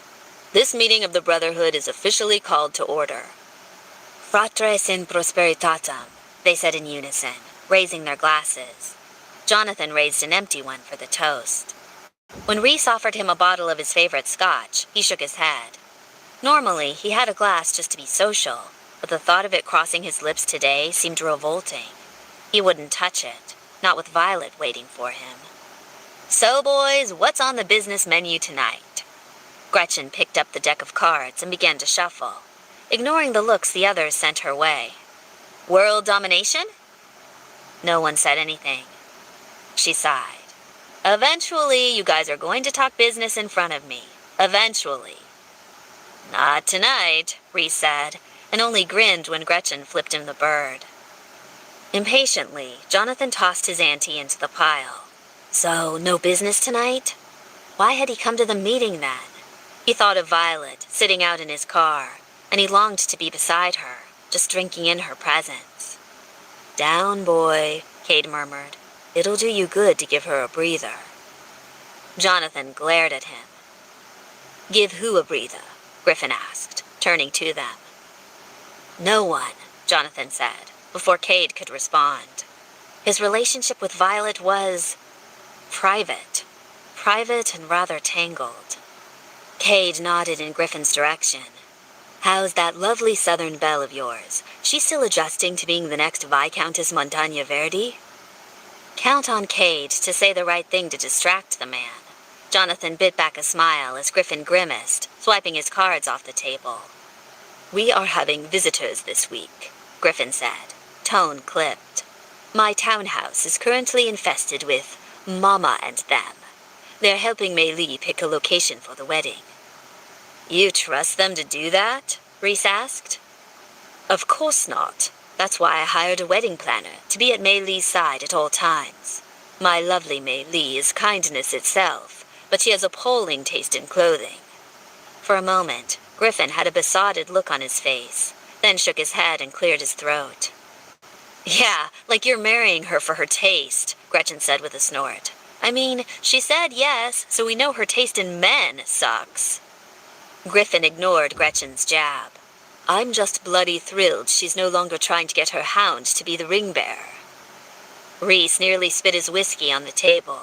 The others laughed, and Cade reached over and slapped Rhys on the shoulders when he began to cough.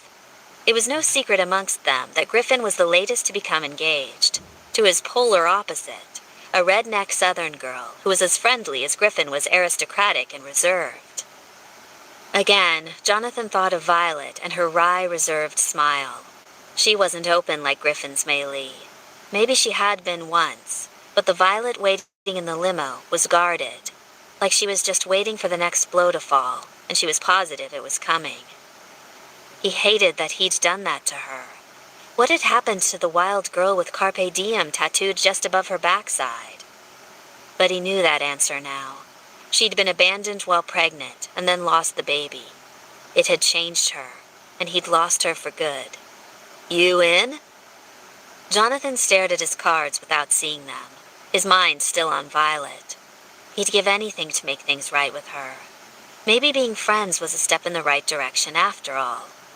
Or maybe it was selfish of him, and he needed to take himself out of her life again, cut out like a cancer. What was best for her? He didn't know, but whatever it was, he'd do it. Violet and her happiness was the only thing that mattered to him. Maybe someday he'd be able to show her that. A rough elbow gouged his arm. "Hello, Earth to Johnny boy." Rhys shoved his elbow at Jonathan again. "You in or not?" He blinked at Rhys's grin without seeing it, then stared at his cards. a pair of kings. I fold. After all, folding would give him more time to think about Violet. 6. A few hours later, Gretchen's first yawn cracked. Jonathan used that to excuse himself from the group. I have a plane to catch, boys. I'll see everyone next week. He cashed out his chips and murmured his goodbyes, still distracted. The night had been interminably long, but it was over now, and he could get back to his Violet.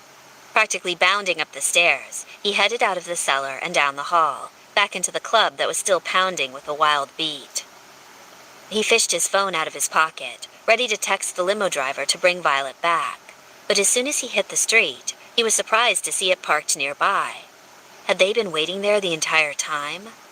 Why did the thought of Violet waiting for him fill him with such unholy joy? He headed to the limo and knocked on the window. It rolled down a crack, and Violet looked up at him with sleepy eyes. All done? All done, he said. She opened the door and scooted over as he got in. As soon as he shut the door, he was surprised when she offered him a coffee cup. This one is yours. Still take it black? He didn't, but he would for her. Thank you. The cup was still warm through the cardboard.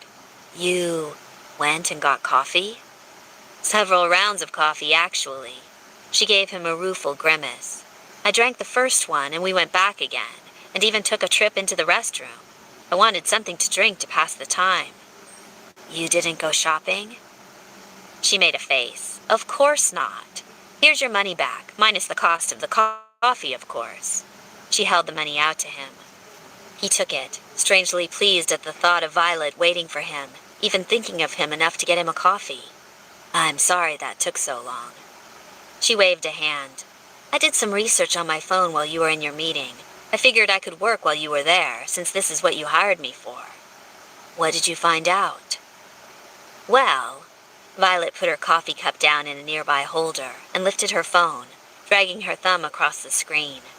He was fascinated by that small action, by her dainty fingers as they moved across the face of her smartphone, typing. I started with Ozymandias, of course, since that was on my note. But the more I read about fallen empires and tragic pasts, the more I wonder if it's some sort of veiled daughter-shaming. Knowing my father, that could be part of the reason he gave me the poem. She cast him a sidelong look, which pissed me off, so I tried a different route. So I focused on Glorastes. It didn't take much to find out what the connection was. Anticipation unfurled in his belly. And what is it? Her eyes sparkled as she grinned up at him. A dormouse lover. A what? She giggled at his expression, and he was fascinated by the sound, by the way she smiled. God, her happiness alone was making his dick hard as a rock. He longed to touch her, to feel that soft skin under his fingers. Instead, he only gripped his coffee cup harder. A dormouse lover, she repeated, still smiling. It seems that Shelley's nickname for his wife was Dormouse, so he picked Glorastes as pen name for an inside joke. It means dormouse lover. It's an interesting tidbit, but why would your father point that out? Well, Violet tilted her head and began to scroll through her phone again. Remember that my letter had certain parts of words written in a bolder hand than the others. If I take all the bolded letters, it spells out 13 steps underneath. Yes, but underneath what? Where do we start looking? She held up a finger again. I'm getting there. So, Dormouse was apparently a nickname that Percy gave to Mary during their time in a city called Marlow, which is on the Thames River. And Marlow is best known for an old suspension bridge. This bridge. She pulled up a picture on her cell phone and held it out to him. Jonathan took it from her. For a moment, he was distracted by the warmth left from her grip, and he had to force himself to focus on the photo of the bridge. You think it's here? It's as good a place to start as any, she told him. But Ozymandias was first published under the name Glorastes, and Glorastes came into play because of the time they spent in Marlow. I figure we can check under the bridge. I mean, if it's 13 steps under a house, I'd rather not tear up anyone's basement without trying all of our options first. He looked over at her, so lovely in the shadows of the car. Our options? That tiny change in her thinking stuck out at him. For so long, she hadn't wanted to be part of this chase. She'd all but planted her feet every time he suggested anything. And now, Violet was researching on her own time, talking about searching together. She leaned over and nudged him with her elbow, the gesture similar to one that Reese had given him earlier. Except this time he reacted completely different. Violet's soft body next to his played havoc with his senses, the faint scent of her perfume filling his nostrils, and his body immediately responded to her touch, his cock hardening. "I figure we're in this together," she told him.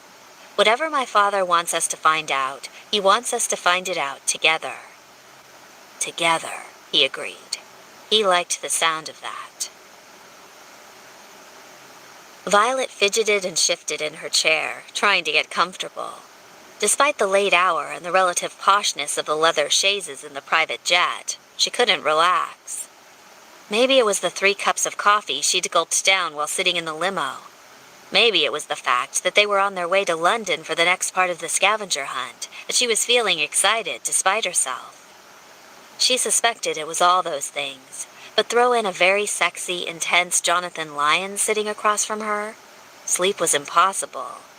He was wearing another blazer over a t-shirt and jeans, and the effect was overtly masculine and confidently casual at the same time. Sad to say, she was still affected by his presence. Their sexual relationship was 10 years in the past, but the way her nipples seemed to react, you'd think it was just yesterday that he'd had his mouth on them. Of course, she couldn't blame her nipples, not when the rest of her body wasn't playing fair either. There was an ache between her legs that wouldn't go away, and her skin prickled with awareness whenever he drew close enough for her to smell his aftershave. Her mind was the most traitorous of all, because every time Violet closed her eyes, she saw Jonathan's body moving over hers. It wasn't the 19-year-old Jonathan either. It was the man seated across from her, hard with muscle, eyes world-weary and intense all at once. He'd been sexy as a college boy, but he was utterly devastating as an adult man. And it was making her antsy as hell. She shifted in her chair again. "Can't sleep?" Jonathan asked, and his foot nudged her leg from across the aisle. "Well, no sense in pretending any longer." She straightened up and propped her chin on her hand. "Something tells me that all that Starbucks earlier was a bad call. Your proximity isn't helping." She didn't say that out loud, though, not while they were on neutral ground.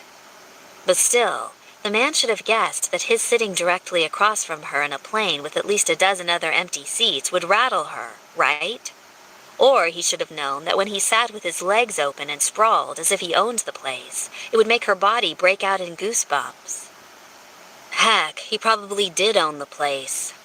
"Too much coffee," she muttered, when a new round of goosebumps pricked her arms and she rubbed them. The smile he gave her was slow, gorgeous, his gaze utterly focused on her. "You'll wind down in a bit." For some reason, she felt nervous and fluttery under that intense stare. "I suppose." Now that they'd vowed to just be friends, it seemed her body, stupid body, was fixated on other, non-friend-like things. "Can I ask you a question?" Her heart started thumping faster, and her gaze went to his sensual mouth. She tried to play it casual, though. "Oh, question? Sure. How many do you think there will be?" For the life of her, she couldn't figure out what he was talking about. How many what? Letters? Clues to follow? Oh! Her mind had been anywhere but on their actual business together. Usually there were about 4. So we're looking at 2 more. He rubbed his chin thoughtfully. Violet found herself staring at his long fingers as he rubbed. She flexed her own. Down, girl. It's still Jonathan, jerk at heart. Except, she wasn't so sure she believed that anymore. "Don't get too excited," she blurted. "I've found every single one of these chases to be a disappointment at the end." Even so. He continued to rub his chin idly, and she had to hold back the urge to snatch his hand away from his jaw. That slow, thoughtful rubbing was driving her to distraction. There has to be a point to this little post-mortem game of his. Even if we discount the fact that he hid his journals, it's not like Dr. DeWitt to steal from an excavation site. I told you the point already, Violet said, her irritation ratcheting up a notch. He wants to get me back in your life, so you'll continue to fund all of his projects. My face in front of yours will be a nice little reminder of what he wants. This is all just more maneuvering from him. You sound angry. He wasn't a very good father to you, was he? She sighed. Are we going to talk about this now? What's wrong with now? Was I keeping you from your sleep? Damn it, now he was aiming that lethal smile at her again, as if they were sharing a secret. No, she snapped, her tone a little more brusque than it should have been. Violet straightened in her chair again. But of the two of us, you're the only one who seems to have pleasant memories of him. I don't recall you hating him that summer. That was a fluke, she interrupted. She knew exactly how she felt about her father, and didn't need anyone else reminding her. That was back when I still thought I could get him to care about me. I learned my lesson and didn't make that mistake again. I find it hard to believe he didn't care about you at all, Jonathan said in a quiet voice. In fact, I find it almost impossible to conceive of anyone willfully disliking you. She squirmed in her seat. Surely she'd mistaken the heat in his tone. It was her own imagination running away from her. My father cared about one person, and one person alone, himself. Everything he did was to further his own ambitions. He destroyed my mother with his neglect. Jonathan tilted his head, regarding her. Dr. DeWitt never talked about your mother. That doesn't surprise me. Why? Well, what's there to talk about? Violet rested her head against the back of the chair and tried to think of her mother without tears in her eyes. It was surprisingly difficult.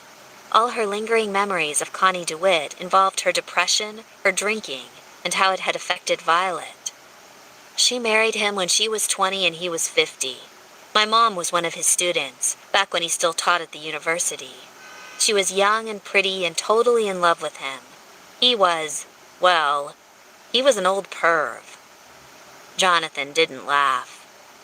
Violet shrugged and went on. They had me a few years later, and pretty much after that, my dad grew more and more famous, and the more famous he got, the less he came home. He drove my mother to depression, and when the drugs didn't work, she drank herself into a stupor. She cried over everything.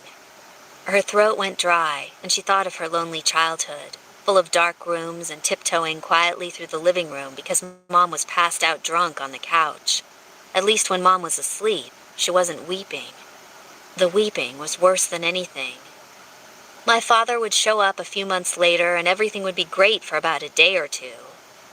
Then they'd start fighting, my mother would cry and get depressed all over again, and then my father would leave as soon as he could get out the door. I'm guessing that's why it's so hard for you to trust people.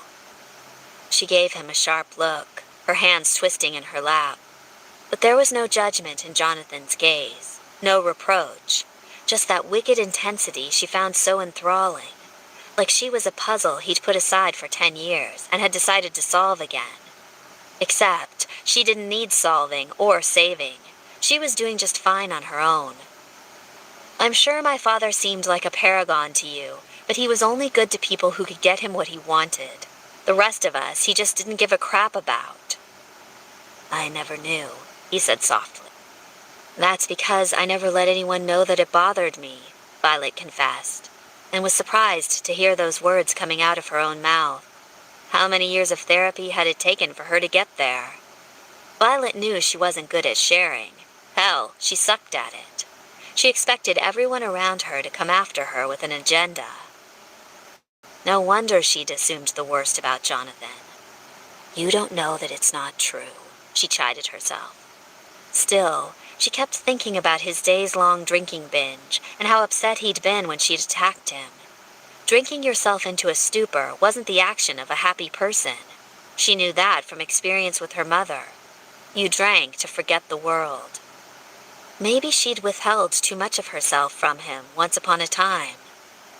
Maybe it wasn't entirely Jonathan's fault that he hadn't come after her. Maybe she hadn't made her feelings clear enough. Hell, maybe she hadn't been clear enough about the baby. At 19, dancing around the topic of marriage and family, and then sending a note had seemed obvious.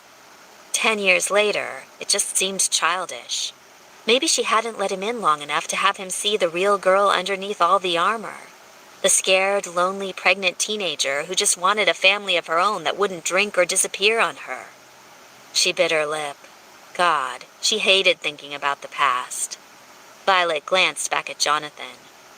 So, how have the last 10 years treated you? They've been lonely. She knew why. He said he'd missed her. It made her uncomfortable, and also breathless and excited, even though she knew she shouldn't be, and angry at herself for being breathless and excited. Violet waved a hand. Other than that, I mean, I've been busy with projects. The first 2 years after I got out of college, I spent getting the car company back on its feet. It mostly took some shuffling of management and some new ideas. Now you're being modest, she told him. She'd read the Time magazine articles about how his creative ideas and smart investments had turned Lyons Motors around and made them a force to be reckoned with. He shrugged. It's just work. It's not where my heart is. As soon as Lyons Motors could run itself, I started traveling. Traveling? She asked, a touch wistful. Once upon a time, she'd wanted to travel as much as he had. Where did you go? A flash of real pleasure crossed his face, and her body reacted to see that. Where haven't I gone? Jonathan said. And to her surprise, he got up out of his chair and sat down on the seat next to her own. She started to protest until he pulled out his tablet computer and began to show her photos of his travels. And then she was just fascinated. You went to Machu Picchu? She grabbed his hand, stopping him on the current photo before he could scroll past it. His fingers locked and twined with hers, something she tried not to notice. I've been twice, Jonathan told her. It's fascinating, but not quite as untouched as the Galapagos or even Easter Island. Her breath caught in her throat. You've been to Easter Island? He nodded and looked over at her, and his thumb rubbed against one of her fingers still tangled with his. An accident, she told herself. Want to see pictures? She nodded. He pulled his hand from hers, almost reluctantly, and began to swipe through the photos again. For the next couple of hours, Jonathan showed her photos and told her stories of his travels. While she'd been struggling through college and working shit jobs to make ends meet, he'd been traveling up one side of the world and down the other.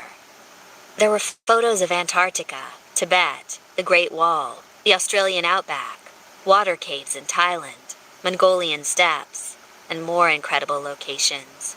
Each place had a story with it, and Jonathan filled her in on the details. How crisp the water tasted in Iceland, how you couldn't toss any of your waste, even human waste, in the Antarctic, how nomadic people still crossed the steppes in Asia, how Tokyo seems to be lit up like Christmas at every hour of the day. It was all wonderful, and the way he described it with such enthusiasm made her imagine she was right there with him, snorkeling off the Great Barrier Reef, skydiving over the Grand Canyon, marathoning in the Antarctic. She snuggled against his shoulder and peered at the pictures as he talked, and dreamed of being there with him, living life to its fullest. Eventually, though, her head began to nod, and she yawned. Jonathan put the tablet away, but didn't get up. Get some sleep, Violet. We have a long flight tonight. I should. The chair's uncomfortable, though. It's not made for short people. She'd curled her legs up under her now that she could lean on Jonathan, but as soon as he got up, she'd be without a prop to snuggle up against. You can use my arm as a pillow. I don't mind. His voice was low and soft, and seemed just as sleepy as her own. It occurred to Violet that she should pass and lean against the window or something. But Jonathan was warm and smelled good, and he was right there already. She didn't even have to move, really. Just close her eyes and doze off, and let Jonathan's strong arms handle things. She shouldn't lean against him, but she didn't move. She didn't want to. As she drifted off to sleep, It occurred to her that she never got to ask John really wanted to ask him about the last 10 years. Things like if he had a friend, or a wife, or any children. Important things. But then she fell asleep, and it didn't matter. Jonathan didn't move a muscle as Violet curled against him and slept, as trusting as a kitten. Her dark hair lay against her cheek, so shiny and soft that he longed to touch it. But he wouldn't move, lest she wake up, realize how close she'd tucked her body against his, and come to her senses. He just savored the moment instead. The warm feel of her smaller form against his, her soft skin where it brushed against his hand, the even breaths she took, even the tiny little snore she emitted when her head tilted back a bit. He loved all of it. He thought about their conversations tonight. It had been rough on him to see the longing in her eyes as he showed her pictures of his travels. He'd avoided showing her pictures of the trips he'd taken with her father, unwilling to sour her mood. He'd showed her his personal trips instead, trips all over the world with friends, family, and sometimes by himself. To her, they represented adventures. To him, they were just distractions, another diversion to try to stop him from dwelling on his aching loneliness and the longing he had for Violet. But he wasn't lonely any longer. She was here, and she was curled up at his side. His heart felt so full that he might explode from the sheer joy of it. He thought about DeWitt and his envelopes. 4 rounds of these, 5 if he was lucky. That wasn't enough time. There'd never be enough time. He'd have to figure out some way to stretch things out, to make his time with Violet last for as long as possible. Without raising her suspicions, of course. In her sleep, she sighed and burrowed against his arm, mumbling something under her breath. Greatly daring, Jonathan reached with his free hand and gently brushed a lock of dark hair off of her forehead. She didn't stir, just continued sleeping. If there was a way to extend this to keep Violet at his side, he'd do it. He'd do anything. 7. This is Higginson Park, Violet said, reading the tourism site she'd found online. Her fingers brushed over the tablet's surface. I think it's where we need to be. Sounds good, Jonathan said, motioning to the cab driver. He offered the man money as they pulled over on High Street. Wait here and we'll be back shortly. They exited the cab and headed to the park together. Violet was practically trembling with excitement. It seemed stupid to get worked up over one of her father's letters, but she was here in the United Kingdom, about to search under a 200-year-old bridge for a clue that her father had left behind after his death. She'd have to be a statue not to get a little antsy over that. Couple it with the fact that she'd had more erotic dreams about Jonathan on the plane ride and had woken up to find her hand on his thigh? Well, that didn't help her nerves any. Violet smoothed her hair behind one ear and decided to ignore Jonathan and concentrate on her surroundings. There were trees, flowers, and greenery everywhere. It was early in the morning, and the skies were overcast and gray. A light fog hovered over the grounds, and along one of the paths she could see a decorative sign that read, Thames Footpath. She pointed to it, and Jonathan nodded.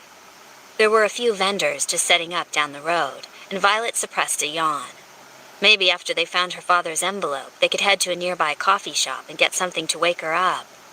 As they approached the river, several ducks began to swim toward them, quacking. Oh dear, Violet said with a laugh as the ducks continued to follow them as they walked. I think they're expecting a handout.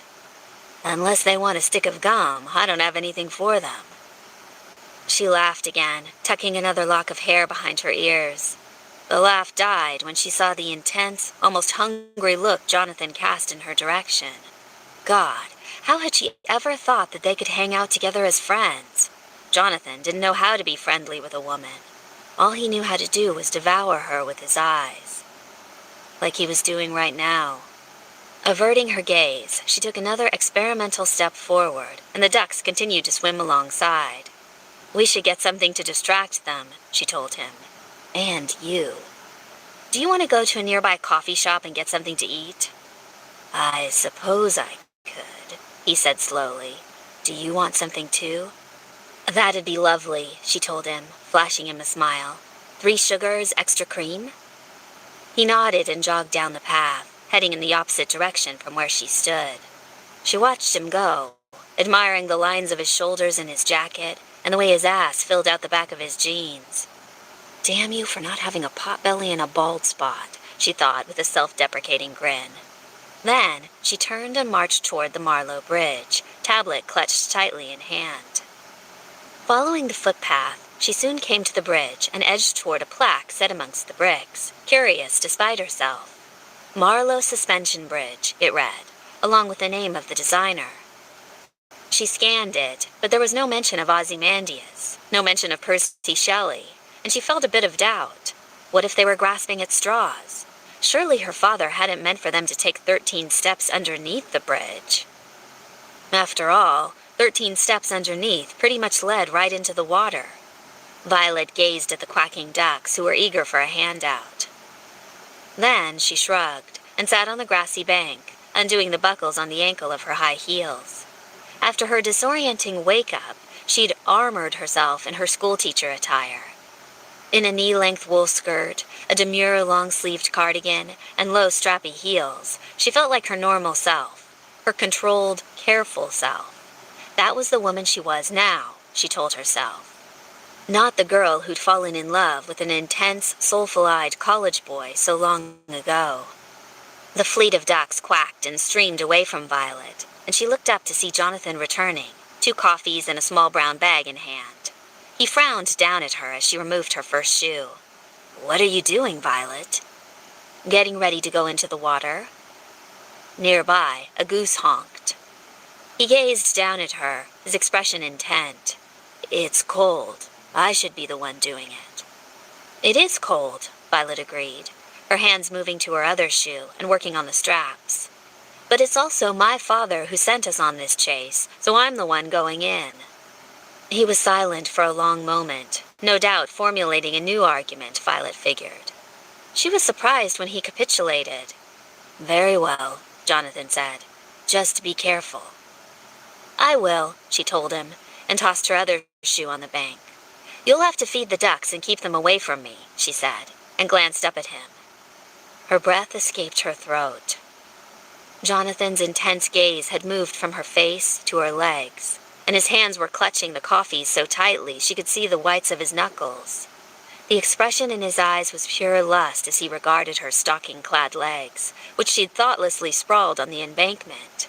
There was a prominent bulge in the crotch of his jeans. "Oh." Violet turned away, her cheeks reddening, and she picked up a shoe and pretended to fiddle with one of the dainty buckles. Jonathan was aroused by the sight of her stripping off her shoes on the riverbank. She should be appalled. She really should be. Instead, she felt an old familiar ache start between her legs. Her breathing quickened, and she put the shoe down and did the worst thing imaginable. She hitched up her nice, sweet, demure skirt to the tops of her thighs and began to slowly roll one thigh high down her leg with great care. He wanted to watch, did he? She'd give him something to see. Funny how the thought of him watching her undress made her breath catch. Ever so slowly, she rolled the stocking down her thigh. Her fingers brushed her knee, and she bit her lip, hesitated, and then continued downward, gently tugging the stocking down her calf. She arched her foot and pointed her toes as she lifted her leg into the air and carefully pulled the stocking off. "You don't mind if I'm the one who goes into the water, do you?" she asked him in a sultry voice, placing the stocking into the grass. When he didn't answer, she looked over. Jonathan's jaw was set, the lines of his mouth hard and flat. He might have looked angry if it weren't for the dark, smoky look in his eyes that she'd seen so many times before. He was incredibly aroused.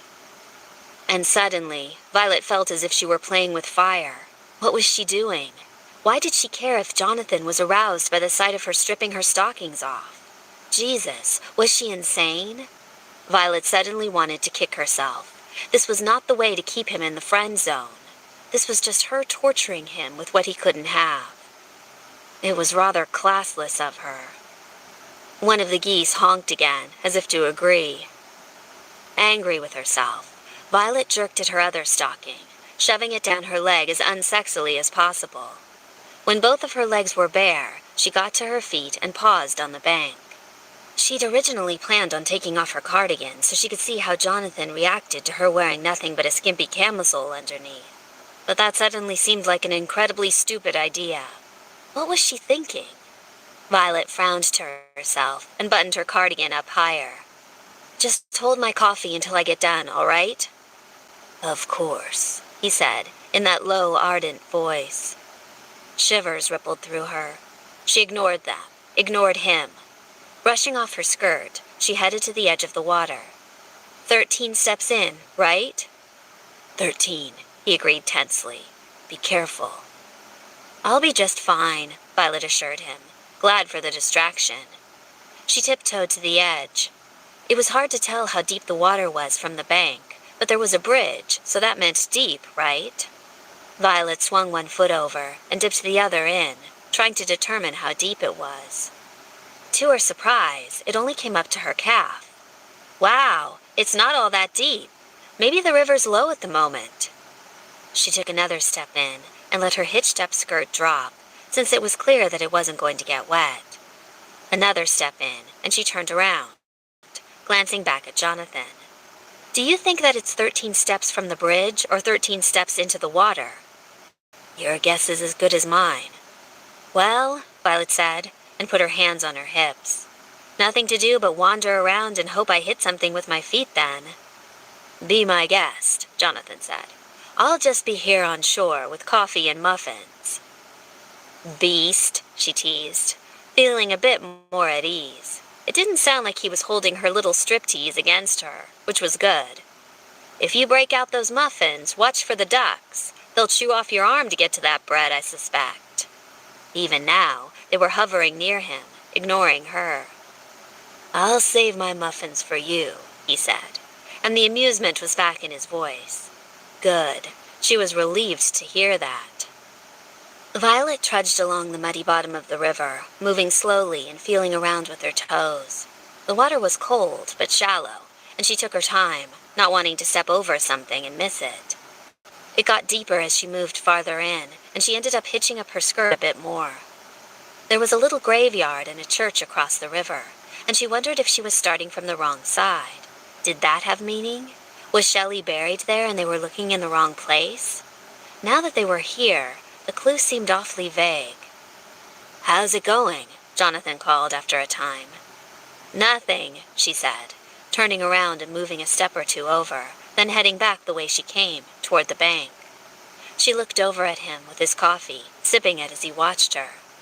"I'm starting to think I shouldn't have been so quick to volunteer. That coffee looks rather good." "It is rather good," Jonathan said, "but I promise not to relish it an unfair amount." She shook her head, grinning. "Do you suppose there's a box of some kind buried here? What if it got picked up by the current and went downstream? What do we do then?" "Dunno," Jonathan said. "It might take us a few weeks to find it." "That's a rather dismal thought." "Is it?" He didn't sound as if he disliked the idea at all. And that made her wonder. She kept her wondering to herself, though, and continued to trudge up and down the riverbank. She tried 13 steps out from the shore. She tried 13 steps out from the base of the bridge. She tried small steps. She tried large steps. But all that was under her feet was silty river mud. She went back and forth over every inch of riverbank that the bridge covered, and when that all turned up nothing, she looked over at Jonathan again. "I'm not getting anything," she told him. "There's nothing but mud. Should we try the opposite bank?" "We can," he said, getting to his feet. "Want to go across the bridge?" "Actually, I'm pretty sure it's shallow enough," she began, heading toward the middle of the river, "for me to wade through." Her foot didn't connect, and her entire body went under the water. For a brief, frightening second, Violet's world was nothing but water. She heard a male voice shout her name, the sound murky. Then her feet touched the ground, just a bit of a step down, and she pushed back up, gasping for breath. Her head broke the surface, and she pushed streaming water out of her eyes, spluttering in outrage. A moment later, 2 strong hands grabbed her, and she was hauled against a large male form. "Violet, are you all right?" she blinked river water out of her eyes, surprised to see Jonathan right in front of her. He'd waded right in to rescue her. His jeans were wet up to the knee, and she was pretty sure he was still wearing his shoes. I think I'm okay, she said weakly. Just surprised.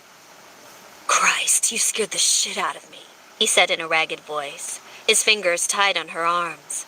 It was like he was trying to squeeze some of the water out of her sweater just by touching her. The mental image of that made her giggle. It's not funny, Jonathan snapped. It's a little funny, she admitted, still giggling. She had to laugh at herself. It was funny. Watch that next step. It's a doozy. He snorted. What did you trip on? Is it a lockbox? It's nothing. I just stepped into a hole, that's all. Lost my footing and went under. Even now, she felt silly. The river wasn't all that deep, and she'd somehow managed to dunk herself. Great going, Violet. No lockbox, unfortunately. Well, whatever it was, we're done looking for now. He hauled her against him, his arms going protectively around her as he began to pull her to the shore. Though he was being a bit heavy-handed with things, Violet wasn't complaining. Her clothes were clinging to her body, and now the morning had gone from slightly chilly to wickedly cold, and the only thing warm was Jonathan's big body pressed against hers. She ignored the wet adhesion of the fabric to her breasts. I can walk on my own. Clearly you can't. Jonathan. Violet, don't make me carry you back to the shore, he warned. Oh, please, you couldn't if you tried. He looked down at her and gave her a challenging look. Is that a dare? Just calling it like I see it. Without a word, Jonathan leaned over and grabbed her behind her knees, hauling her into his arms. She gave a squeal of fright and clung to his shoulders as he pushed through the water. We're going to fall! I'm not going to drop you, he told her. Stop wiggling. She was streaming water everywhere, and she was terrified Jonathan would drop her. She wasn't a dainty teenager any longer. She was solid now, with an adult's curves and an adult's addiction to Ben & Jerry's. But he wasn't putting her down, so she squeezed her eyes shut and hoped for the best. A few moments later, she felt his steps change, and when she looked down, Jonathan had made it onto the bank. Water was sluicing down from his jeans and his sneakers squished with every step.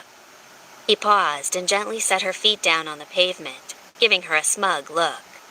You're not heavy, you know. She just rolled her eyes. You're not Prince Charming, you know. The teasing look faded from his face, replaced by an expression of pain, quickly masked with politeness. She felt like an ass. She'd meant the Prince Charming comment in a teasing way, referring to the way he'd carried her like a princess in need of her fainting couch. He'd apparently taken it the wrong way, so she just crossed her arms over her chest to hide her breasts and shivered on the bank. What do we do now? Want to try the other side? Take my jacket, he told her, stripping it off. You're not cold? I'm fine, he said brusquely, pushing the blazer over her shoulders before she could protest. He wasn't fine. That wasn't the tone of voice of a man who was fine, but she didn't want to argue with him. She slipped her arms through the sleeves of his jacket, grateful she'd at least be able to hide her two perky nipples. Thanks. Let's go across the bridge and try the other side. This time I'll do the exploring. She made a face at him, but didn't protest. She hadn't been able to find anything herself. Maybe he'd have better luck than she did. She gathered up her shoes and stockings and followed him. They picked up their coffee cups. The contents had spilled when Jonathan had plunged into the river after her, and Violet sniffed hers mournfully. The ducks had attacked the paper bag as soon as it had hit the ground, and there was nothing left of it but shreds and crumbs. So much for breakfast, she said in a light voice, hoping to restore their easy mood from earlier. Jonathan didn't reply, just put a hand at the small of her back and steered her toward the bridge. Violet sighed to herself and let him guide her. They had just stepped onto the footpath-designated area of the bridge when Jonathan stiffened at her side. What is it? She asked him, curious. He looked down at her, his eyes gleaming in a way that made her pulse race. The letter said 13 steps underneath, right? It did. What if there was a comma? A comma? she echoed, not following. She was too distracted by that roguish look in his eyes. Oh God, did that look give her memories? It was the same one he'd given her just before he'd gone down on her. That, wait till you get a load of this look that always promised and delivered such good things. She really, really needed to stop thinking about sex around him. 13 steps, Jonathan said, comma, underneath. Realization dawned. 13 steps, underneath. She looked behind them at the start of the suspension bridge. 13 steps from there, do you think? Jonathan was already racing back, and she watched him turn, and then begin to count aloud. He passed her and paused. 13. Then, he dropped to his knees and stuck his head over the side of the bridge. A moment later, he leaned in, and his entire torso moved over the edge. Jonathan, be careful, she warned, as he twisted his body farther over the side, reaching for something she couldn't see. Got it, he called up, and then held an envelope aloft a few moments later. Violet squealed and danced in place. She couldn't help herself. You did! You found it! Jonathan, you're a genius!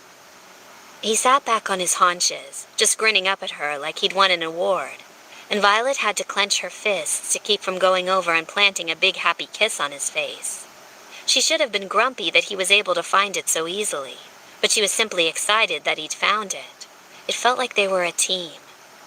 She sat down next to him on the walkway, ignoring the people who had to maneuver around them, and peered over his shoulder as he flipped the envelope in his hands. It was larger than she thought it would be, and sealed entirely in a thin layer of plastic. The exterior was plain, but she could see her name and Jonathan's written on the front in her father's handwriting. The sight of it sent a pang of emotion through her. What was her father thinking when he placed it here? What was his goal? She stared down at the sealed envelope, wishing she'd understood her father just a little bit. But even in death, he was inscrutable to her. Jonathan offered the envelope to her. Do you want to do the honors? She shook her head. You found it. You open it. It only seems fair. He flashed her a grin, and then tore at the plastic covering the envelope. He tugged it free, and slipped a finger under the wax seal, and then reached inside. 8. Jonathan pulled out 2 familiar yellowed envelopes from the plastic covering, each one with its own seal. One had Violet's name on it, and the other Jonathan's. He held the envelope with her name out to her, and when she hesitated, said gently, Why don't you open yours first? She nodded and took a deep breath. This was just another clue. There was no reason to be nervous. It was just more of her father's games that would lead to yet another unsatisfying clue and eventually an unsatisfying prize. Violet plucked the envelope from Jonathan's hand and tore open the wax seal, then pulled out the letter inside. She scanned the lines of text and then began to read aloud. Turn, fortune, turn thy wheel and lower the proud. Turn thy wild wheel through sunshine, storm, and cloud. Thy wheel and thee we neither love nor hate. Turn, fortune, turn thy wheel with smile or frown. With that wild wheel we go not up or down. Our hoard is little, but our hearts are great. Smile, and we smile, the Lord of many lands. Frown, and we smile, the lords of our own hands. For man is man, and master of his fate. Turn, turn thy wheel above the staring crowd. Thy wheel and thou are shadows in the cloud. Thy wheel and thee we neither love nor hate. Violet finished reading and frowned. What is this obsession with poetry? You loved poetry once. I remember that well. Maybe that's why he's been selecting poems for your messages. True, she'd loved poetry. Once upon a time, maybe.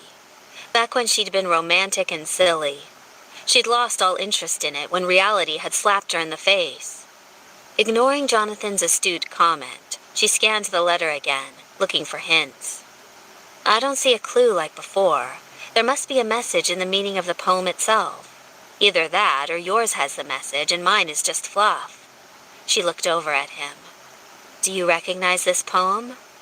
Jonathan took the letter from her and considered it. After a pause, he shook his head. It sounds vaguely familiar, but I don't know who wrote it. Well, we can research it on the internet, she told him, taking her letter back and folding it carefully. What does yours say? He opened his envelope, and a small chuckle escaped him. What? She tried to peer over his shoulder without seeming too eager. He offered her the letter. She took it and scanned the contents. It was 2 simple words, Callista Hotel. Violet gasped. The Callista? That was the hotel she and Jonathan had stayed at together, back during that fateful summer in Santorini. I know. It immediately made me think of the Akrotiri dig. Your father has to be leading us there for a reason. Her throat dry, Violet said nothing for a long moment. She didn't know what to think. She didn't want to go back to Santorini, that magical isle where she and Jonathan had fallen in love. But it seemed like her father was determined to send them back. Was this just so he could throw the past in their faces and remind Jonathan of his connection to Violet? Surely there were easier ways. She knew Jonathan was generous when it came to her father's projects. All he had to do was ask, and Jonathan would pull out the checkbook. So why this? Why send them there? Are you all right? He asked her, his hand brushing down her arm in a way that made her shiver. She shook her head as if to clear it and handed the letter back to him. You look pale, he said in a firm voice. He got to his feet and offered her his hand. Come. I'm fine, she said irritably, pushing his hand away. You're not fine, he insisted, and offered her his hand again. Let me take care of you for once, Violet. You're pale and you're shaking. I don't like to see that. His voice softened. Let me take care of you. Her skin prickled at the intensity in his voice, and she looked up at him. That focus was back in his eyes, that ardor, that burning need that was all-consuming. She was trembling, too, but not because of the letter. Because of Jonathan. Because she was still attracted to him, and she didn't know what to do, and every location her father sent them to seemed designed to get them to rekindle that ill-fated romance from 10 years ago. But she could no more resist Jonathan Lyons now than she could 10 years ago. Placing her quivering hand in his, she allowed him to haul her upright. If he held her against him for a bit longer than necessary, she didn't complain. When he looped an arm over her shoulders and pulled her under his arm, she didn't protest. She liked it. Heaven help her, she liked it.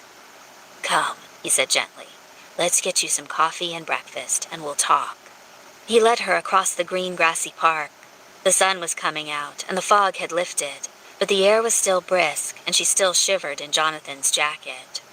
He led her to the nearest coffee house and pulled out a chair for her at a table near the window. Sit here, and I'll get you something to eat and drink. She should have protested, really. She should have been strong, needs-no-one Violet, and ordered her own damn breakfast. Instead, she shivered at the table and clutched her envelope with a poem in it while Jonathan ordered her food and a hot drink. Let me take care of you, he'd insisted. Violet wasn't good at letting others take control. It was hard to trust people enough to leave your own well-being in their hands, and Violet was used to just fending for herself. She'd done so as a child, especially when her mother was in one of her depressive spells, and she'd done so as an adult, when she'd found herself abandoned and pregnant. But when Jonathan returned with 2 hot cups of coffee and 2 delicious fresh muffins, she was grateful for him. She didn't even mind when he stroked his fingers over her cheek, brushing a lock of wet hair off of her face. Your lips are blue, he told her, in that fierce disapproval. Drink. She nodded and raised the coffee to her lips. It was scalding hot and utterly delicious. After a few more sips, she gave him a hesitant smile. Thank you. He simply placed a muffin in front of her. Eat, too. You're fragile. Her? Fragile? That was flattering. Her mouth twisted in a wry expression, and Violet broke off a corner of the muffin and popped it into her mouth. Lemon poppy seed. Her favorite. How did he remember all these things about her? Better now? She nodded, still chewing. An expression of relief crossed his face, and he relaxed in his chair, his posture easing. She hadn't realized how tense he was. "Are you okay?" she asked, putting a teasing note in her voice. "I just don't like to see you upset." Violet wanted to protest that she wasn't upset. Not really. She was just fine. But it'd be a lie. She was upset. "I just feel manipulated," he guessed. She nodded and toyed with her muffin. "Messages for each of us to ensure we'd have to work together. And now, sending us back to Santorini." Her voice trailed off as memory swept over her. It wasn't a time she'd wanted to remember. Back then, she'd been so happy, so stupid. "I don't like to see you this miserable, Violet," Jonathan said. "Whether or not you believe it, your peace of mind is of the utmost importance to me." She didn't answer. She simply sipped her coffee and thought. "Do you want to go home, Violet?" Jonathan's voice was full of tension, his face unreadable, his hand clenched on the table as if anticipating her response. Did she? A few days ago, she would have said yes and had her bags packed before Jonathan could take his next breath. But that was before this morning, when he'd watched her with such stark, blatant need as she stripped off her stocking. And that was before they'd vowed friendship. And that was before he'd drank himself into a stupor upon hearing that there had been a baby. So now Violet didn't know what to think. All she knew was that she felt vulnerable and confused about Jonathan. Her world had been so much easier when she'd hated him. But it was hard to hate a man who quoted love poetry when he was drunk. Violet wrapped her hands around the warm cardboard of her cup. "Do you want me to stay, Jonathan?" "I can honestly say I've wanted nothing more in my life." A pleased warmth flushed her cheeks, and she nodded, then set down her coffee cup. "Then I'll stay." His hand, clenched into a fist for so long, flexed, and then impulsively he reached out and took one of her hands in his. "Thank you." She could have sworn his thumb grazed over the back of her hand in a caress before he pulled away again. 2 hours later, they were back at the airport and in the tiny jet once more. Violet had changed into a pair of yoga pants and a long-sleeved tunic to be comfortable for the flight. Her hair was wavy from air drying, but she just tucked it behind her ears and ignored it. For some reason, she never felt ugly around Jonathan. It was impossible to, considering he looked at her as if she were a slice of his favorite cheesecake. She wasn't surprised either when she picked a window seat and Jonathan selected the seat right next to hers. It didn't matter that the rest of the cabin was empty. Flight time felt like private time with Jonathan, and maybe she was a little crazy herself, but she was starting to crave those interludes alone with him. She stared out the plane window with longing as they left the teeming streets of London behind. Someday I'd love to explore that city. Jonathan froze next to her. "Do you want to turn around?" "What?" She glanced over at him, but he was serious. Violet laughed and shook her head. No, we need to head out to Santorini. I was just saying, I've never been to London." "You should have said something," Jonathan told her. "I would have stayed for you." Funny how the way he worded that made her entire body tingle. "This is your trip, Jonathan, not mine. I'm just your hired assistant, remember?" "You are never just," and her own reaction to his words. She shouldn't be thrilled at him saying that. She shouldn't. "So," she said lightly, "looks like it's just you and me and the next 6 hours in the plane. Are you tired? Do you want to sleep?" "A little tired," she admitted. Even though it was the middle of the day, she was suppressing yawns. Travel took a lot out of a person, and in addition to that, Violet felt as if she'd been on an emotional roller coaster for the last week. "Use my arm as a pillow if you need to," he told her, pulling out his tablet computer. He didn't need to tell her twice. For some reason, she craved being able to touch him. Maybe it was because she'd grown up so starved for love as a child, ignored by both parents, that she'd gone the opposite direction in her relationships. Violet freely admitted she was a clinger. She liked to touch. She loved public displays of affection, and she adored any sort of physical contact when she could trust a person. Unfortunately, her relationships had been few and far between. But now that Jonathan and she were friends again, he felt safe to cuddle with. And she did love a good cuddle.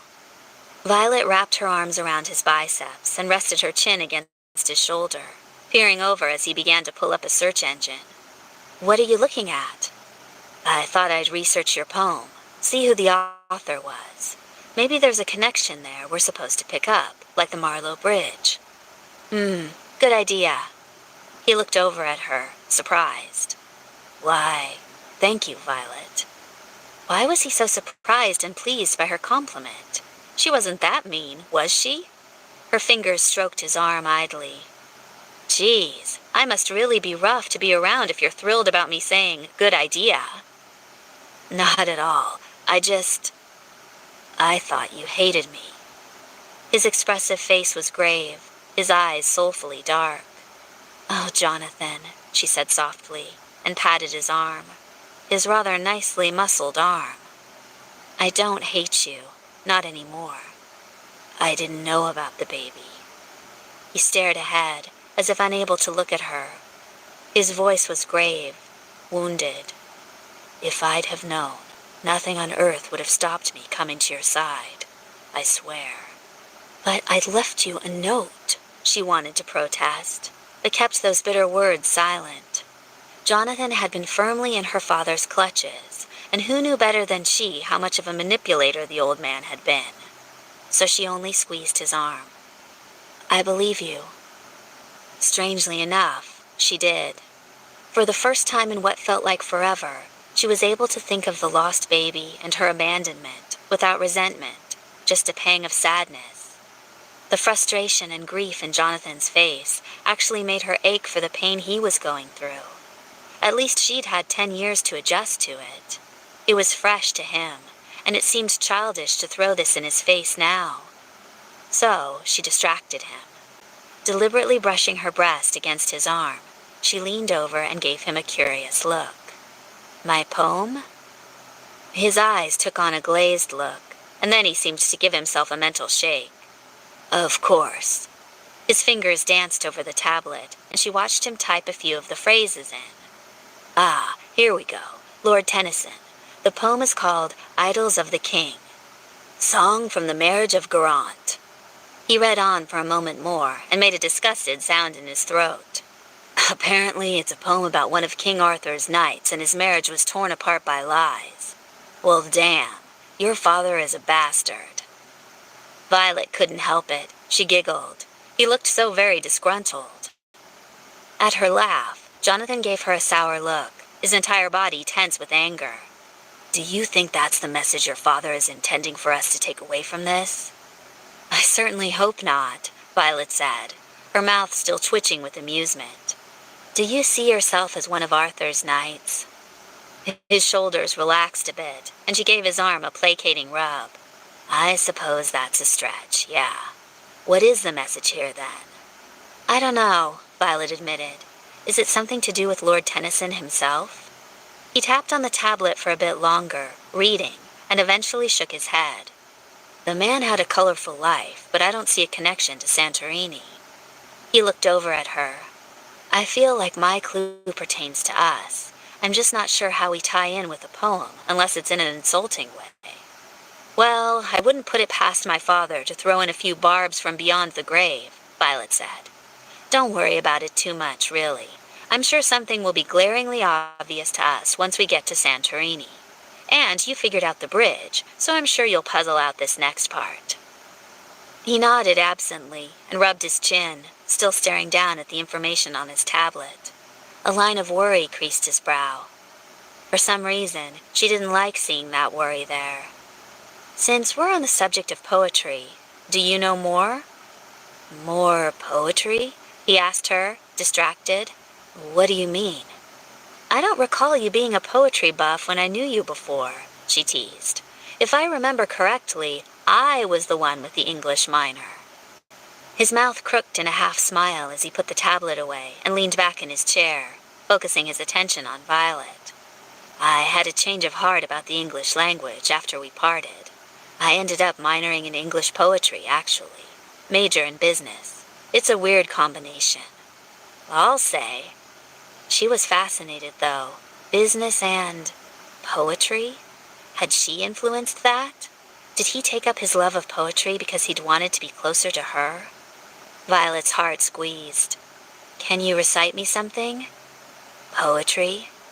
No, the starting lineup of the New York Yankees.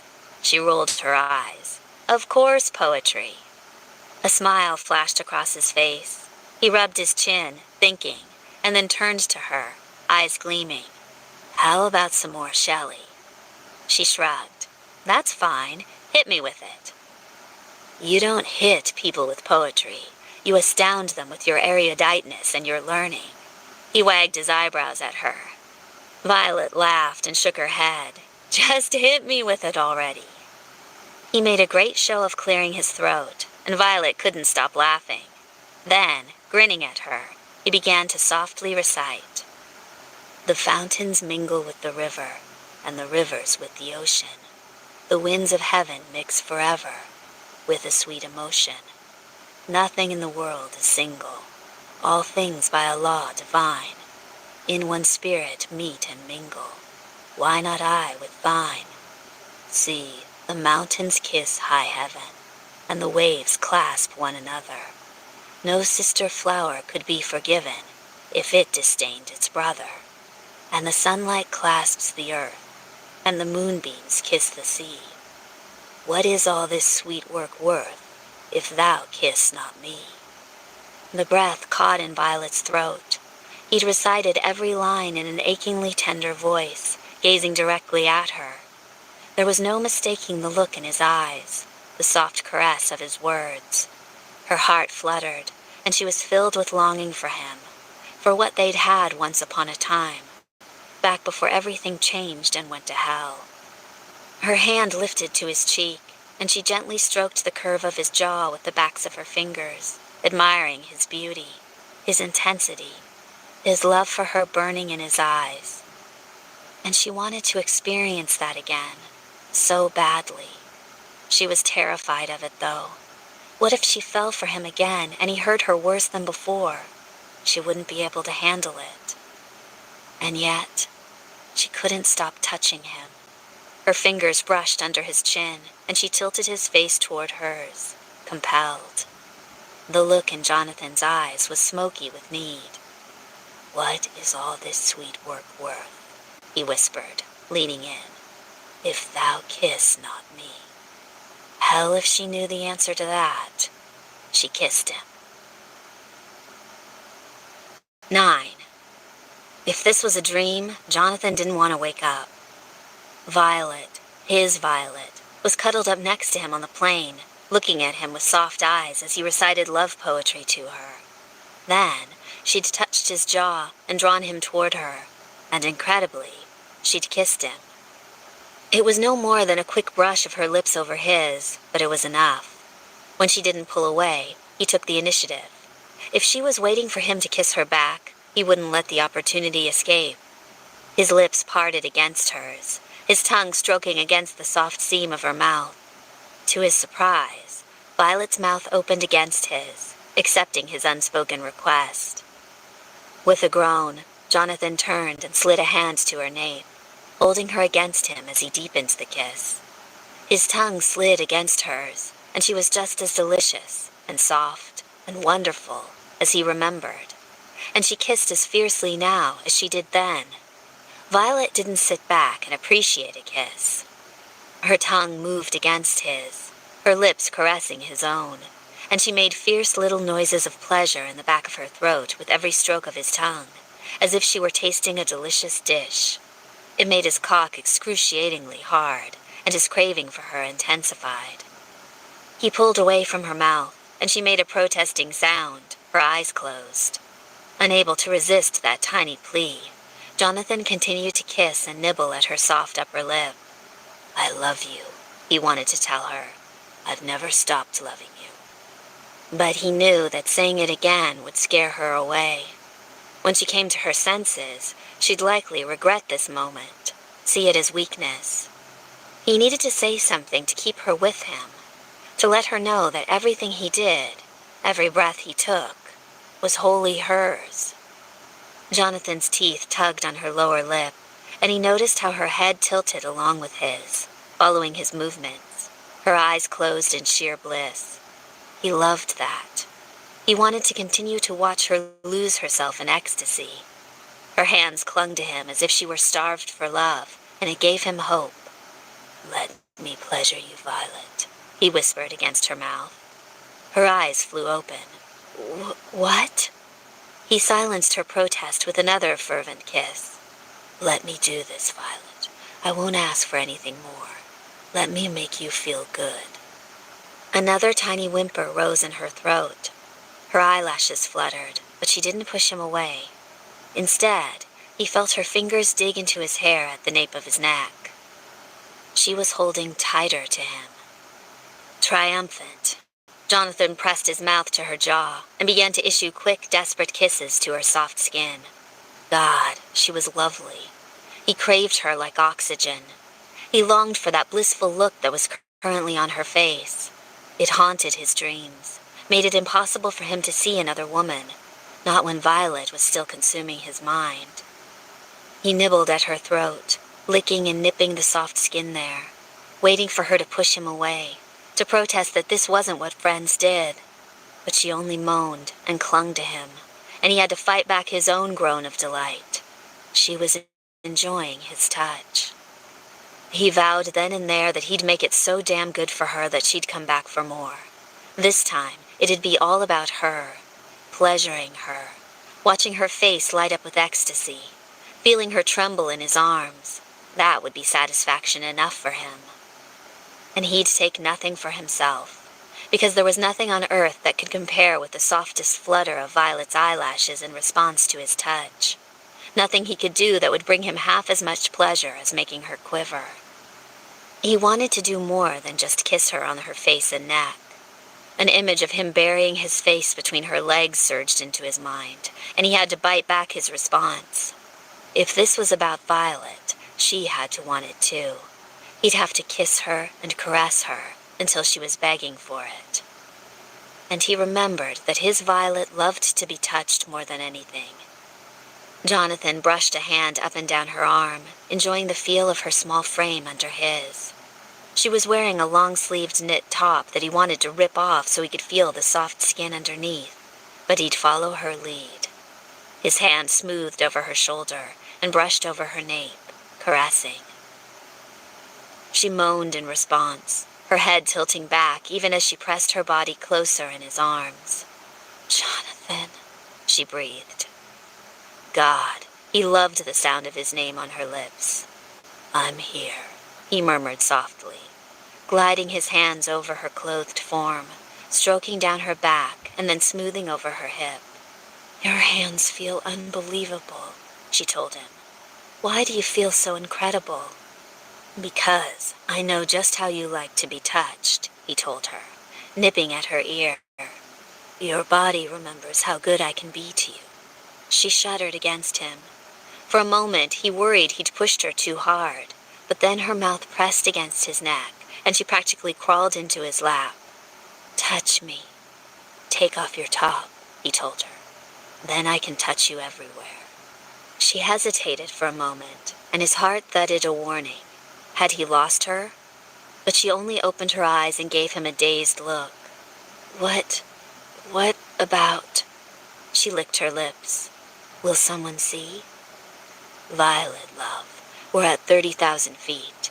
There's no one on this jet but you and me and the pilot, and he's not coming out of the cockpit. We're completely alone." For the first time that evening, he was thankful they'd elected to fly without an attendant hovering. It truly was just him and Violet in the back of the small jet, and he intended to take full advantage of the situation. She licked her lips again, sitting back in her chair, indecision on her lovely face. "If you're sure, I won't do anything you don't want," he told her, brushing the back of his knuckles along the sweetly stubborn curve of her jaw. "Never." "I want you to keep touching me," she admitted, reaching for him. He dragged her into his lap this time, pushing the armrest between them up into the chair. She went into his arms eagerly, her hands on his shoulders and her thighs straddling his. His cock nestled between the part of her legs, and he was unable to stop the groan from escaping his throat. He had to remain in control. This was about her, not him. But she gave a little wiggle in his lap at his response, as if she enjoyed hearing it. Her hand slid down the front of his shirt, pressing against his muscles. "Will you take this off for me? I want to look at you." She wanted to look at him? "If it'd give you pleasure," Jonathan said. She nodded, the expression in her eyes eager, hungry. He sat upright in the chair, and Violet clung to him as he carefully maneuvered and pulled the t-shirt over his head without dumping her off of his lap. Then he sat back again, drawing her against him. Her hands went to his chest, pressing against his muscles, and she gave a sigh of pleasure. "You sure did turn out pretty," she breathed, her fingers tracing along his pectorals. "Oh, man." He let her explore him, remaining silent lest he interrupt her and distract her from her focus. "And so warm, too," she murmured, her fingers trailing along his skin. She looked pale against his tan, a sharp contrast reminding him of the different paths their lives had taken. Violet should be as tanned as he was, Jonathan thought fiercely. She should be at his side on his adventures, not trapped in a classroom. Grasping her hand in his, he brought the palm to his mouth and kissed the center. "I'd be even warmer if your bare skin was pressed to mine." She shivered, her dark lashes fluttering again. He watched her bite her lip, deciding, and then, to his intense joy, she reached for the hem of her body-masking tunic top that hid her lush curves. "I haven't been exercising as much as you in the last 10 years. I don't care," he told her. He didn't give a fuck. If she was fat and lumpy, and she wasn't, she'd still be gorgeous to him because she was his Violet. "I want to see you, all of you. I want to press you against my skin." Her eyes went wide at his words, and he mentally cursed himself for losing his cool. Maybe he'd been a bit too vehement in that statement. But she leaned in and kissed him again, and then she slowly tugged her top over her head, her messy hair fluttering against her jaw and curving there. And then she was straddling him in nothing but a bra and her yoga pants. Her bra was plain white. Boring, she probably thought. But he liked that boring bra. He fucking loved it, because it told him that she wasn't a woman with a closet full of lingerie designed to torment lovers. He wanted to be her only lover. He wanted to be the only one to touch her soft skin, to feel the press of her curves against him. So he tugged at one serviceable strap, and then ran a finger along the seam of the bra cup. "Take this off." She shivered again, and he watched her skin break out in goosebumps, her nipples erect. Her breath was coming in sharp, short little gasps. Slowly, her hands reached behind her back, and he heard the pop of the clasp, watched the tight fabric over her full breasts loosen, and then fall forward. And then she shrugged it off her shoulders and cast it aside. Violet tossed her head back and sat on his lap, half naked and defiant, as if daring him to say something about the changes in her body. Violet had never been lean. Even back when they were teenagers, her figure had tended to ripeness. That hadn't changed. Her breasts were fuller than before, her stomach slightly more rounded, her hips a little plumper, her ass less of a tight apple and more of a juicy bouncing pair of curves that taunted him when she walked. But she was utterly and completely gorgeous. Her nipples were that dark pink he remembered, still upthrust in tight little circles that begged for his mouth and fingers. Her breasts were full and heavy, shifting with every rapid rise and fall of her chest, and her waist tapered in before spreading to her hips. She was obscenely gorgeous. "You are so lovely, you steal my breath," Jonathan told her reverently. He watched her tremble against him, her fingers digging against his lower arms where she rested them. That's not another poem, is it?" "That's me," he said bluntly. Speaking to you, you're gorgeous." His gaze devoured her, the heaving breasts, the taut nipples, the smooth skin. "May I touch you, Violet?" Her fingers went to his neck, played with his hair. "Will you tell me more poetry?" "Anything you want," he agreed. Anything so he could get his hands on her. "I'd like that." He racked his brain, trying to think of something that came to mind that would suit the moment. He normally had a sharp memory for these kinds of things, but with Violet straddling him, her breasts inches from his wanting hands, it was difficult to concentrate. He mentally went down his list of favorite poets anyhow. Not Frost, his personal favorite. He didn't tend to romantic moments. A few love poems came to mind, but he suspected that if he started vowing love to Violet, however poetically, she'd skitter away again. The first few lines of a filthy poem by John Wilmot he'd memorized in college sprung to mind, and he began to speak. "Naked she lay, clasped in my longing arms," he began, his voice husky. The next line was, "I filled with love," but he modified it. "I filled with lust, and she all over charms." Her eyes shone as he began to recite, fascination in her gaze. Jonathan's hand traveled up her arm and to her shoulder, in slow, deliberate motions as he recited the next stanza.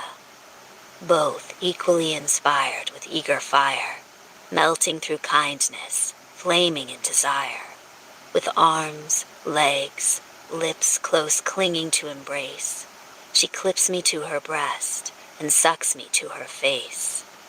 Surprise flickered on Violet's face, and she laughed, the sound sweet and pure. Her breasts jiggled with her laugh, and he was momentarily speechless at the gorgeous sight. "Sucks me to her face?" she echoed, giggling. "Is that supposed to be poetic?"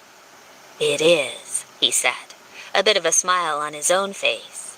He tried to tear his gaze away from those magnificent breasts, and failed.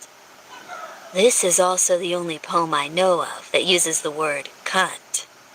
"Cunt? Really? How?" "Patience, my lovely," he said, with a playful wag of his eyebrows. She snorted and tilted her head, regarding him with amusement. "I'll try to be patient." "You're interrupting my seductive moment," he chastised her. "Seductive? That was supposed to be seductive when you talk about sucking people to your face?" "It gets better, I promise."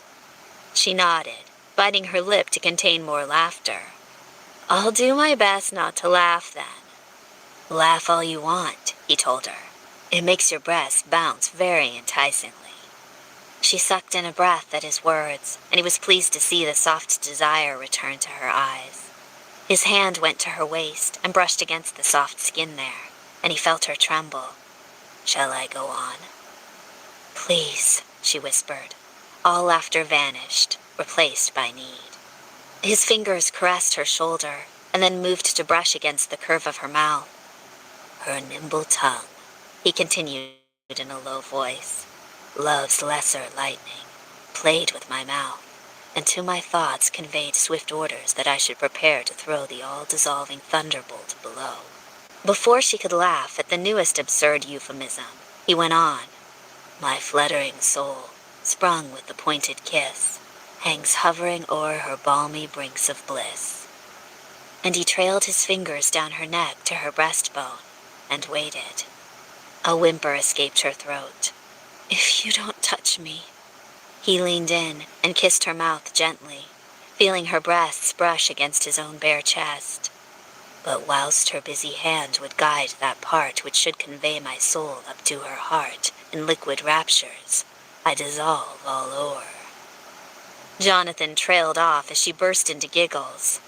"I think I forgot what this poem was about," he said sheepishly. "All I remembered were the dirty words." "Jonathan Lyons," she said, sliding her fingers over the lines of his shoulders playfully. "Have you been reciting me a poem about premature ejaculation?" Hell, this was embarrassing. "I might have been." She giggled again, and damn, he loved that sound. "By all means, please keep going." Since he loved her laughter almost as much as he loved her whimpers of desire, he did. In liquid raptures I dissolve all o'er, he repeated. Melt into sperm and spend at every pore. A touch from any part of her had done't. Her hand, her foot, her very looks a cunt. There's the naughty little cunt, she said, sliding a finger over his nipple playfully. It's almost sweet, really, the way it's used in the poem. He took her hand in his and pressed his mouth to her palm. It's true, you know. Every look, every touch from you, and I feel like losing control. The amusement in her eyes quickly spun back to desire. Still, after all this time? Worse after all this time, he told her, because now I know what it's like to wake up without you. Her breath caught. Jonathan, hush. Tonight is about me giving you pleasure. Let's not think about anything else. He gently kissed her palm again, and then placed it on his chest, over his heart. Then, he brushed a knuckle along her jaw, and slid it down to between her breasts to distract her. All right, she said softly, her gaze rapt on him. He forgot about everything but the need to pleasure her, and his eyes locked on hers. He grazed his knuckle over the mound of her breast, circling one nipple slowly. I remember these breasts, he told her in a low voice. I remember the taste of the tips on my tongue, the weight of each breast in my hand. I remember how they bounced when I thrust into you, and I know how sensitive the undersides are, he said, tracing his knuckle down and curving it over the rounded slope. She shivered in response, arching against his touch. Her eyes closed, and it was clear to him that Violet was determined to lose herself in the moment. He loved that. He wanted that. He wanted to see her wrecked within herself, made wild by his touch. And the best thing was, he knew her body intimately. He knew how to make her need turn into an inferno of desire. And he knew that, for starters, Violet needed her breasts played with. She needed her nipples toyed with, her flesh kneaded and fingered, the peaks teased until she was breathless. He set to making her crazy, using both hands to palm and cup her breasts. These look sweeter than I remember, just as full and plump as before, but more soft and inviting. I can't wait to put my mouth on them. She gave a little shiver in his lap that told him she liked his words. In fact, I think I will, he told her. He wanted to lean forward and suck on one of those juicy-looking nipples, but with the way she was sitting on his lap, it'd be an awkward position. So he hauled her forward, dragging her body toward him. When her belly was inches away from his mouth, he took one of her breasts in hand and made it point, the tip aiming for his mouth. He knew, from the flutter of her lashes, that she was excited by the anticipation, so he drew his motions out a little. Instead of taking her nipple fully into his mouth like he wanted to, and sucking on its sweet, pebbled tip, he brought it to his lips and waited. She practically wriggled off of his lap, pressing her breast toward him, inching closer. Jonathan looked up at her face, at the need and tension on her lovely features, the anticipation etched there as she watched him breathlessly, waiting for his mouth on her skin. He tilted his head forward, that dark pink treat so close that he could smell the fresh scent of her skin, and gently rubbed the tip across his lower lip, not quite taking it into his mouth. It was deliciously hard. Violet gasped, her eyes dark slits intent on his mouth as she watched him roll her nipple back and forth across his lips, never quite taking it between his teeth or touching it with his tongue. It was a tease, a tormenting, heavenly tease. Her fingers tightened in his hair, and she pressed hard against him, pushing her breast forward. Oh God, please, Jonathan. Hearing her say his name did all kinds of things to his resolve. Without further ado, he flicked his tongue forward and lashed it against her nipple. She moaned. He loved the sound of that, So he tongued the nipple hard again, stroking it with the broad flat of his tongue, then circling it with the tip. Then, he gently took it between his teeth and flicked against it again. Now, she was whimpering, her breath coming in small pants, her hands plastered to the sides of his face as she held him to her. Her eyes were closed, and the look on her face was pure ecstasy. He wanted more of it. Jonathan nuzzled her breast, teasing and coaxing with teeth and lips and tongue, using every caress in his arsenal to drive her wild. His hand went behind her back to hold her steady, and his other slid to the waist of her yoga pants. The stretchy material was bunched at her waist, and he pushed at it, wanting to shove his fingers into her waiting warmth so close nearby. He imagined the hot feel of her pussy lips over his fingers, slick with need, and nearly lost his mind. His cock was so hard it felt close to bursting, but he'd control it. Violet's pleasure was more important than his own. She made a soft mewing sound as he lightly nipped, surprised by the bite of his teeth. He soothed it away with soft licks and kisses, murmuring her name over and over again. His other hand pushed at the yoga pants, wanting them to give and slide down her hips. When he didn't, he gave up on that and just pushed his hand down into the material and pressed against her skin, seeking the warm cradle of her sex. She panted as he brushed his fingers over the crinkle of curls shielding her pussy. Jonathan groaned against her breast, nearly overcome, but when she directed his mouth to her other breast, he attacked it with relish, biting and licking and teasing it until she was whimpering and wild in his arms all over again. His hand paused just above her pussy, then slid downward, and he cupped her mound. "This is mine," he wanted to tell her. "This is mine and no one else's." But he bit those words back and tongued her nipple, sending her into new sighs of pleasure. Ever so slowly, he pressed his middle finger forward, and nearly lost control when it slid easily between her soaking wet folds. Holy Christ, she was turned on. He mentally cursed and had to take a moment to compose himself, pressing his forehead against her pillowy breasts and trying to retain control. Violet shifted on his lap, his hand. "Is everything all right?" Her fingers dragged through his hair. "I just need a moment. You're too much. It's making me lose control, and I don't want to. I want this to be about you." "Take as long as you want," she said softly. "I'm right here."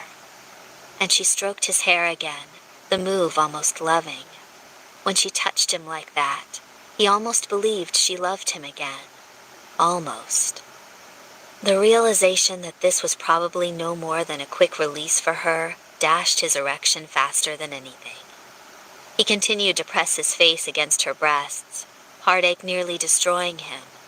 He was touching Violet's skin, breathing Violet's scent, his fingers buried in Violet's pussy. And yet, it still wasn't enough. He wanted her heart. But when she rubbed against his hand, sliding his fingers up and down the folds of her sex, he knew she needed this. Hadn't he said this would be about her, not him? It should be, and so he'd pleasure her even if it broke his own heart to do so.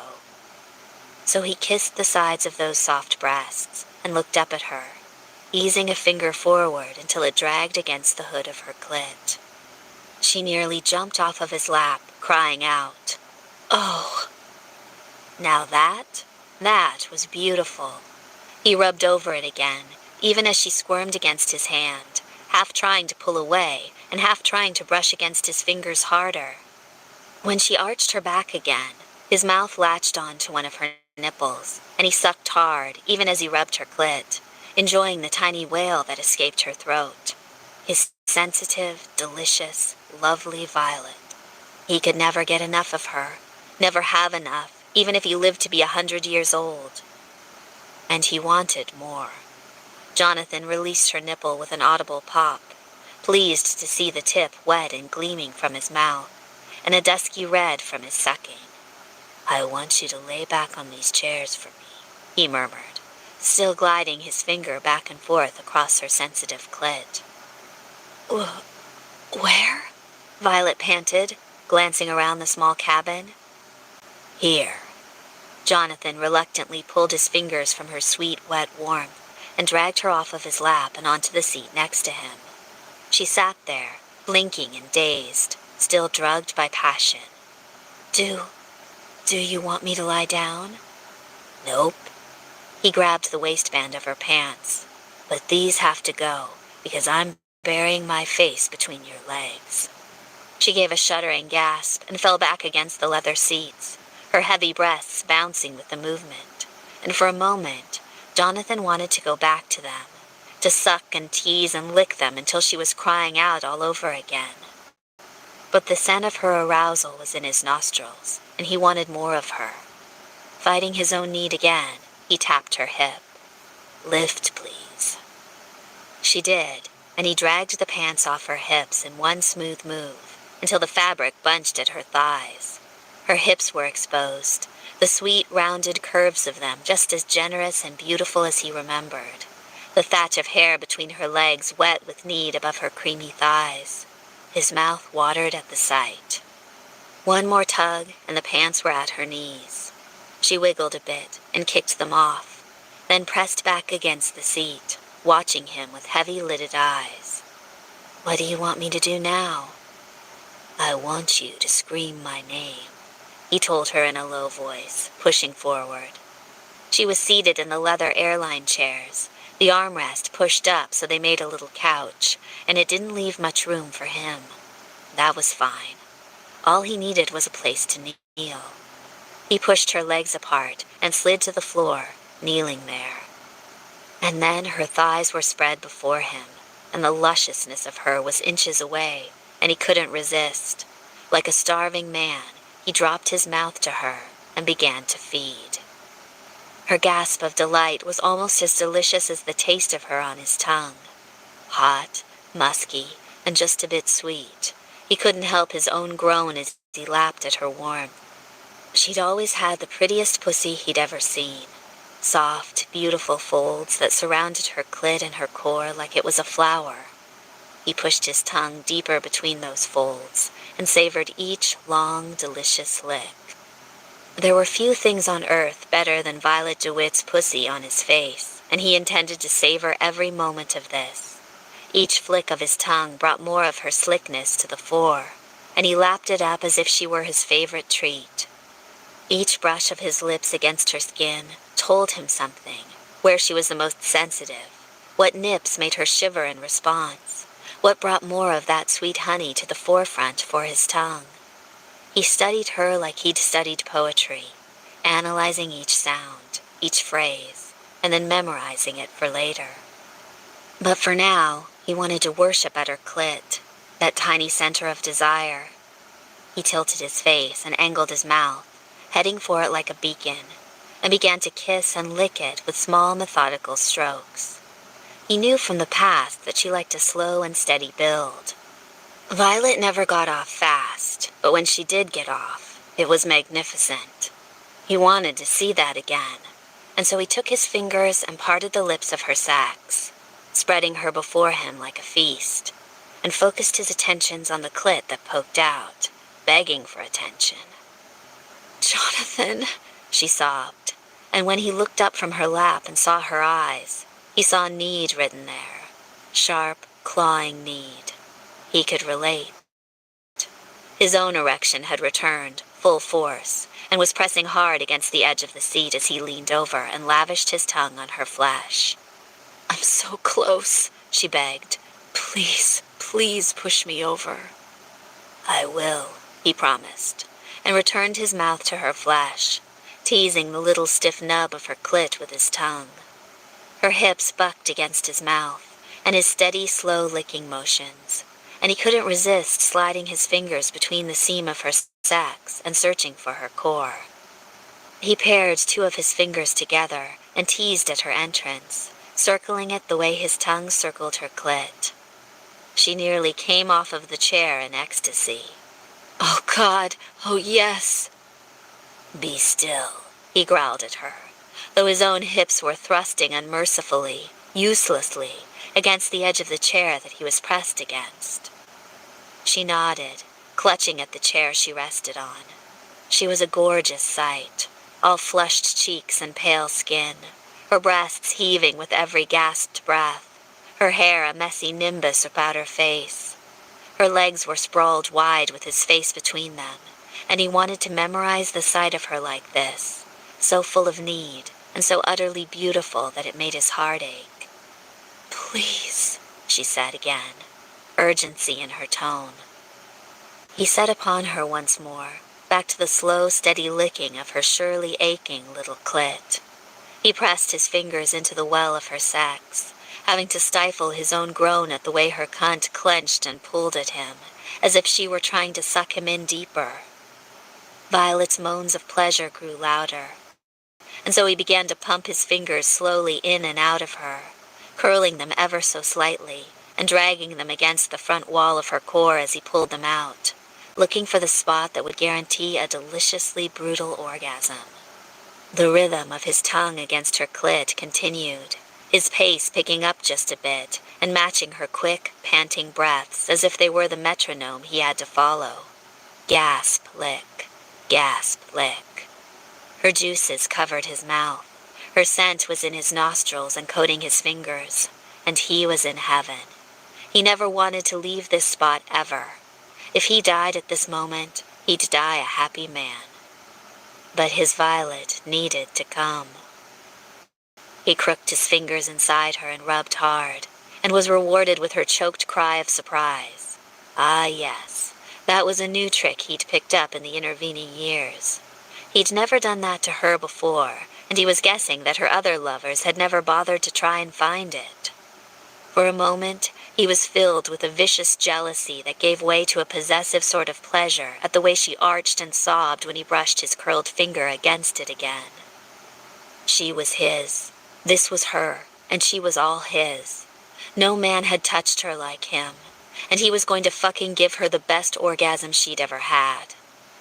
So, fingers rubbing against her inner wall, he bent over her clit with a new fervor, increasing the strokes of his tongue to a new rapidity. She made a wordless sound, noisy and completely unmindful of the fact that her cries were echoing in the cabin, even as he sprawled between her legs, eating her out at 30,000 feet in the air. Her hips moved, jerking, as if trying to follow his fingers, and he knew he couldn't let up now. To do so would mean she'd have to chase her orgasm all over again, and the way she was clenching around him, the lips of her pussy swollen with need, she was close, so close. So he continued, mentally chanting his own poem. "Come for me, Violet. Come on my face, on my lips, and let me taste your sweetness." A few more rubs and arches of her back, and he felt her entire body shiver, and then she gave a little cry of release. Her legs jerked on his shoulders, and he felt her pussy clench hard at his fingers, felt her clit quiver under his tongue. Perfection. He groaned his own pleasure at her response, and kept licking and stroking, dragging out the orgasm to enhance her pleasure for as long as possible. She writhed against him, his name dragged out of her lips like a benediction. "Jonathan, Jonathan, Jonathan." "This pleasure's all for you, Violet," he rasped against her soft, dewy skin. "I'd give this to you every day if you'd let me. There's nothing better than making you wet with need and watching you squeeze around my hand." She moaned, her hips riding his fingers as she lost herself in the orgasm, and he felt stark pride at how disheveled, pleased, and thoroughly fucked she looked. He'd done that to her. He pulled away from that sweet cradle of her hips, bitterly reluctant, but knowing he couldn't stay there all night. At least, not yet. Maybe in a week or two she'd let him feast between her legs for hours on end. For now, he'd be content with whatever scraps of attention she gave him. But most of all, he had to act as if this were no big deal, as if they were just friends, friends with benefits. His lip curled at the thought. He'd give his friend So many benefits her head would spin. He'd give her so many goddamn benefits that her legs wouldn't be able to hold her upright. And then he'd see if she just wanted to be friends with him. So Jonathan got to his feet and licked the taste of the woman he loved off of his lips. "I'll get a towel for you." Under the pretense of retrieving a towel, he left to go jerk his cock in the airplane's tiny bathroom, so she wouldn't see his need and feel obligated to reciprocate. He hated that fucking word. Obligated.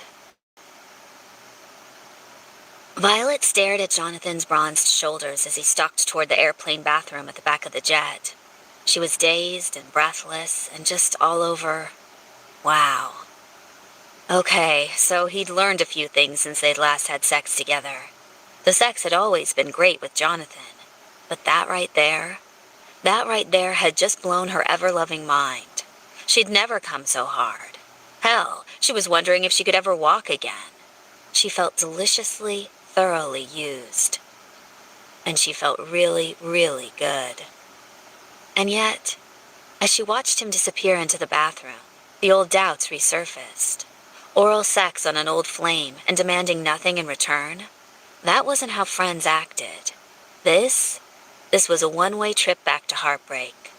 Some of the things Jonathan had said to her in the heat of passion weren't the words of a man just having a casual diddle with his good buddy. And now that her mind was clearing, she remembered each groan he struggled to hide, the way his lips clung to hers as if he wanted to memorize every caress. Even though Jonathan was giving lip service to being her friend, he was still the same intense, possessive Jonathan Lyons who had broken her heart the last time. Violet sat up and straightened her hair, tried to get her racing heart back under control. No matter how good he was at sex now, fooling around with him could only lead to more hurt. She needed to tell him that they couldn't do this again, not if they wanted to maintain their fragile, newly rebuilt friendship. But as she pulled her shirt over her breasts, she felt suddenly so very tired of the walls she kept erected to keep herself safe. Couldn't she just relax for one day and not worry about emotions? Couldn't she just enjoy? Violet pulled her pants on and lay back in the seat, thinking. She'd tell him in the morning, when both of them had clear minds and a few hours of distance. Tonight, she'd allow herself to wallow in pleasure for a bit. 10. When the plane landed at Santorini's airport, Violet was roused from her nap by Jonathan's gentle caress. "Come on, sleepy," he murmured as he woke her. "Let's get you to the hotel."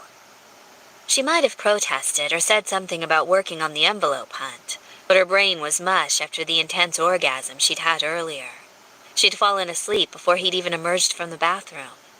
Now, it was late at night, and Santorini was lit up and beautiful, but her eyelids were so heavy they wouldn't stay up. She vaguely remembered a taxi ride to the hotel and checking into the hotel while leaning against Jonathan's arm, and then sleep. Blissful, delicious sleep. When Violet awoke the next morning, she was in a room by herself. That was a little disappointing. "No, it isn't," she chided herself. "He's giving you space like you're always demanding." Still, she glanced around the room, frowning.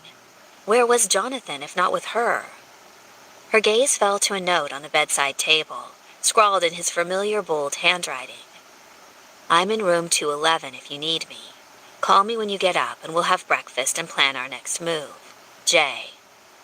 She studied the note, looking for hidden meanings, some signal about what they'd done on the plane. Any regret? Any declarations of love? Did plan our next move refer to something relationship-wise, or was she reading too much into it? Violet didn't know. It seemed awfully casual. She showered and dressed, opting for jeans and a blousey off-the-shoulder top with a tank underneath. The time for her schoolteacher armor was past, she supposed. Tucking her hair behind her ears in a nervous habit, Violet dialed Jonathan's room. "This is Jonathan," he answered. "Hey, it's me." A pause. "Good. You up for breakfast?" For some reason, his nonchalant tone bothered her. This was Jonathan, Mr. Born and Bred Intensity. Wasn't he supposed to be reciting poetry to her beauty and vowing that he loved her above all others? That was his normal MO. To have him so casual after the mind-blowing incident on the plane rattled her. She cleared her throat, settling her thoughts. Breakfast is fine. Downstairs, then? I can be there in 10. See you then, she said, and hung up, vaguely disgruntled and not sure why. She got up, slicked on a bit more lip gloss, and added a touch of mascara so her eyes would seem bolder, and headed down to the hotel lobby. The Callista Hotel hadn't changed much in the last 10 years, and as she walked through the lobby, the Greek columns and tiled floor reminded her of times past. She crossed her arms, feeling vulnerable, and waited for Jonathan in the lobby. He arrived a few minutes later in his usual casual blazer, t-shirt, and jeans. He was unshaven, and his hair was a bit tousled, as if he hadn't bothered to fix it since it was just Violet he was meeting. She wasn't sure if that irritated her, or if she wanted to run her fingers through his hair and smooth it into place. "Shall we eat?" Jonathan asked, gesturing at the doorway to the hotel restaurant. She nodded and let him open the door for her, lost in thought. They got a table and sat down, ordering a pair of coffees. Jonathan glanced at the menu and set it down, then pulled a small tablet out of an interior pocket of his jacket. "I had scans made of our newest letters while we were flying," he told her, tapping the screen. "Now that we're here at the hotel, maybe we can figure out our next move." "Sure," she said lamely, and fought a swell of irritation. Was he just going to ignore what happened between them last night? She couldn't. Every time she looked at him, her gaze went to his mouth, and she remembered how he'd teased her clit with his tongue for what felt like hours. When he reached for his silverware, she gaped at his hands, remembering how those fingers had found just the right spot inside her to drive her mad with need. "Do you have any ideas?" Jonathan asked, spreading his napkin on his lap. Oh, she had ideas, all right. Violet watched his strong, blunt hands move to the table surface again. Those were distracting her. He said something else that she didn't catch. Violet, any ideas on where we go next? I'll follow your lead." She blinked. "Follow my lead?" He tilted his head, eyes narrowing at her. "You seem distracted this morning." Why wouldn't she be distracted? Irritation flared, and she grabbed her own napkin-rolled silverware and tore the bundle apart. "Of course I'm distracted." "Thinking about the clue?" "Fuck the clue." "No," she bit out, "about what happened on the plane last night." His gaze was steady, his face unreadable. "What about it?" Her jaw dropped a little. "Well, it shouldn't have happened for starters." He shrugged. A shrug? That was all she got? Violet fought back her temper as she patted her napkin in her lap. The waitress came by and brought coffee, and they were momentarily distracted with ordering breakfast. "Just toast," Violet said, hating the snappish tone in her voice. God, she sounded like a bitch. When the waitress left, Violet wrapped her hands around her coffee cup, so she'd resist lobbing it at Jonathan's oh-so-casual head, and frowned at him. "I feel like we need to talk about what happened." Again, he shrugged. "I'm listening." She ground her teeth at his casualness. I feel like friends with benefits is not the direction we want to head." "All right." He picked up his cup and took a sip, then set it down and picked up his tablet again, studying the screen. "That was it?" Violet clenched her fists. What about protests? Utterances of undying love for her? Didn't he say he'd always loved her and wouldn't stop? Hadn't he vowed it just yesterday when he was between her damn legs? And now he just didn't give a shit? What the ever-loving fuck? A horrible thought occurred to Violet. What if he was disappointed in her? What if that was why he was so cool now? She tugged at the low neckline of her loose top, suddenly feeling self-conscious and dowdy. She wasn't as thin and athletic as she'd been 10 years ago. A few extra pounds, okay, 20, had settled on her already hourglass figure and made her a little curvier than most. He'd picked up some damn impressive tricks in the last 10 years and made her come like wild. But what if he had built her up in his imagination, and now he found her performance lacking? For some reason, that was like a stab in the heart. It was like, when she knew Jonathan was still in love with her, she could hold him at arm's length until she was ready to let go of the past and accept him again. If she held on to her bitterness and anger for another year or two, she knew he wouldn't give up on her. She'd been comfortable to hold him away.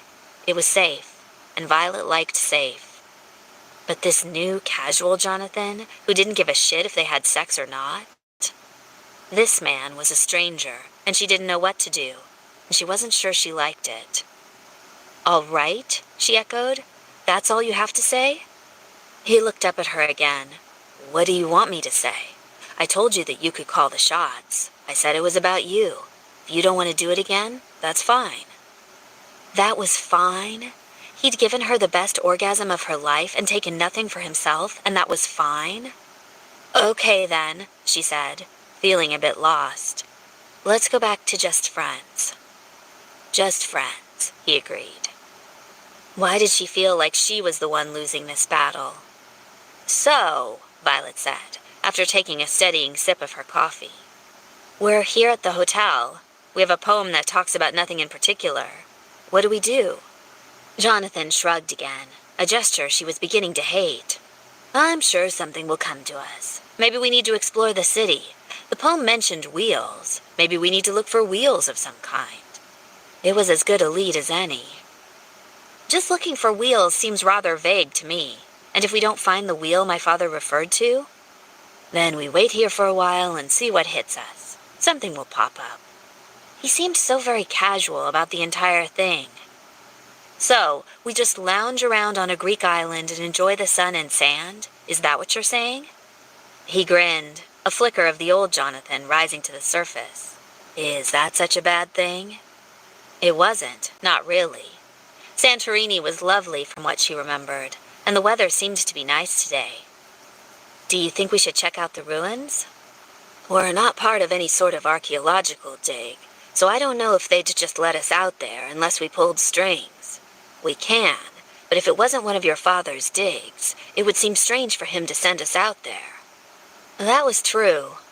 She knew that he'd been heavily involved in the Akrotiri ruins for about 5 years, and then had abruptly changed his mind, heading for Spain instead.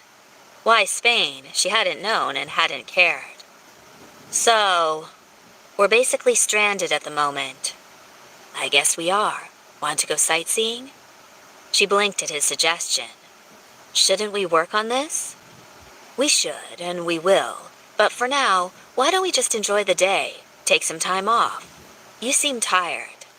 If she was tired, it was because she was still a puddle of jelly after last night's interlude. It was an interlude which had rattled her to her core, and hadn't seemed to affect him at all. Sheesh. "I'm not tired." "Good. Then shall we go exploring?" "Can't I eat breakfast first?" "I never said we'd skip out on the eating," Jonathan said in a low murmur. And that made her blush, thinking again of the plane ride over. Damn it, she was pretty sure he'd said that just to bug her, and that made her all confused again. Which Jonathan was he? Jonathan of all shrugs and not caring if they ever touched each other again? Or suggestive, madly in love with her after 10 years Jonathan? She was so confused. They spent the day in the warm sun. Santorini was just as idyllic as she remembered it. The island itself was formed from the remnants of a volcano, the city hugging the edges of the caldera. It had been one of the oldest civilizations in existence, 3,600 years ago, when the volcano had erupted and destroyed Akrotiri. In the present day, Fira town was its own little white cluster of buildings crawling over the rocky soil, surrounded by the impossibly beautiful ocean and jagged cliffs. It was utterly lovely, and the sky overhead was a sea of endless blue. She'd loved this place when she'd snuck away here with Jonathan so many years ago. They'd left the Akrotiri dig behind for a weekend of passionate lovemaking in the Callista Hotel back when they were teenagers. And walking the streets 10 years later, she couldn't stop thinking about that weekend. Back then, Jonathan had held her hand as they'd explored the narrow streets. Today, he walked at her side, as a friend. The thought left a sour note in her mind. Fira's shops lined the streets, colorful fabrics and beach souvenirs catching the eye. Delicious smells lingered in the marketplace, and she couldn't resist stopping for a bite of baklava or a delicious gyro. She bought a colorful linen wrap intended for the beach and took her time browsing as they shopped. It was pleasant and infuriating at the same time. They went sightseeing and talked about nothing in particular. They read the poem repeatedly, scanned the streets for wheels or things that might have matched up with their clues, and came away empty-handed. By the end of the evening, Violet's feet ached from walking, her nose was sunburned, and she was a good, achy tired again. They'd eaten all day as they'd walked, so there was no need for dinner. Still, when it came time to part, Violet hesitated. Did Jonathan want to spend time with her? Maybe come up to her room? Have a little more friends with benefits time? Not that she wanted to, she assured herself. But if he wanted to, then at least she'd know he was still interested. But Jonathan seemingly didn't care. He gave her a quick smile, told her he'd call her in the morning when he woke up, and headed down the hall to his own room. And for some reason, that bugged Violet. It seemed like the more mixed up she became emotionally, the more he retreated. She hated that. She wanted him to be just as torn and confused as she was. She wanted him to think about their interlude on the plane when he laid down to sleep that night, because Lord knew she was. She dreamed about him too. Dark, delicious dreams of his mouth and his hands, and him murmuring filthy poetry in her ear as he made love to her. It was depressing to wake up and find she was in bed alone. The next day went much like the first. They headed to the beaches, and when Violet protested that they probably wouldn't find any hints toward her father's poem, Jonathan suggested that they simply enjoy themselves. It would come to them at some point. They just had to be patient and wait, and until they came across it, they could enjoy the island paradise that Santorini had to offer. She just needed to think of it as a working vacation, Jonathan teased. And Violet thought she was good at being patient, but she wasn't. She really wasn't. Because when they walked the beach and strolled in the surf, she wanted Jonathan to hold her hand like the other couples they saw. She wanted to run her hands over those flexing muscles and know that he belonged to her. She was falling for him all over again, and that was dangerous. The harder she fought to pull away from him, the closer she was dragged. It seemed to be the opposite for him. Jonathan was cheerful and friendly, but there was a definite distance between them. It was like he didn't care if he ever kissed or touched her again. She should have been happy with that, just like she should have been happy to have a few days of paradise on the beaches of Santorini, enjoying the sun and relaxing in a beautiful Mediterranean island. But she wasn't. She was more tense than ever, and it had nothing to do with her father's silly scavenger hunt, and everything to do with the gorgeous, sexy man at her side, who was determined to just be her friend. Why on earth had she ever said she wanted to just be friends? Worse than that, why was he okay with it? Violet felt like she was in a hellish sort of limbo. A friendly, no strings attached, no hearts on the line sort of limbo. It was a limbo she would have been perfectly happy with 2 weeks ago, before Jonathan was back in her life. But now that he was, it seemed her heart wanted all or nothing, and she was utterly terrified of that, just like she was terrified that he was no longer attracted to her. What if she fell for him again? A very real possibility. And he was no longer interested. She'd be left behind, hung out to dry once more. And it scared the hell out of her. But as day 3 merged into day 4 in the island paradise, business and pleasure continued to mix together. When Jonathan suggested that they check out the local scuba diving in case of any submerged wheels, Violet knew it was a long shot, but she went along with it, and they spent a day diving in the blue Mediterranean waters. Following that train of thought, they visited every tour of the ruins on the island, and Violet hated that she enjoyed it so very much. Each day was pleasant and utterly, completely frustrating. She couldn't keep living in this wonderful, terrible limbo. She just couldn't. Something had to be done. It was clear that Jonathan wasn't pursuing her anymore. If she wanted him, she'd have to pursue him and make it obvious that she desired him. She'd have to put her heart out on the line and offer it up to him, not knowing if he was even attracted to her anymore. Maybe he was content with their now friendship. Violet would have to be the one taking all the risks, and it frightened her. But it didn't make her as miserable as the thought of more tortuous days of a remote Jonathan who was cordial and polite and treated her about as intimately as he did the staff at the hotel. She thought she'd wanted to be his friend. She didn't, not in the slightest. So, Violet began to plan. If she was going to break through this friend zone they found themselves in, she needed to go all out. The next day, when Violet suggested they spend another afternoon at the beach, Jonathan was surprised. She'd been antsy with every day spent on the island.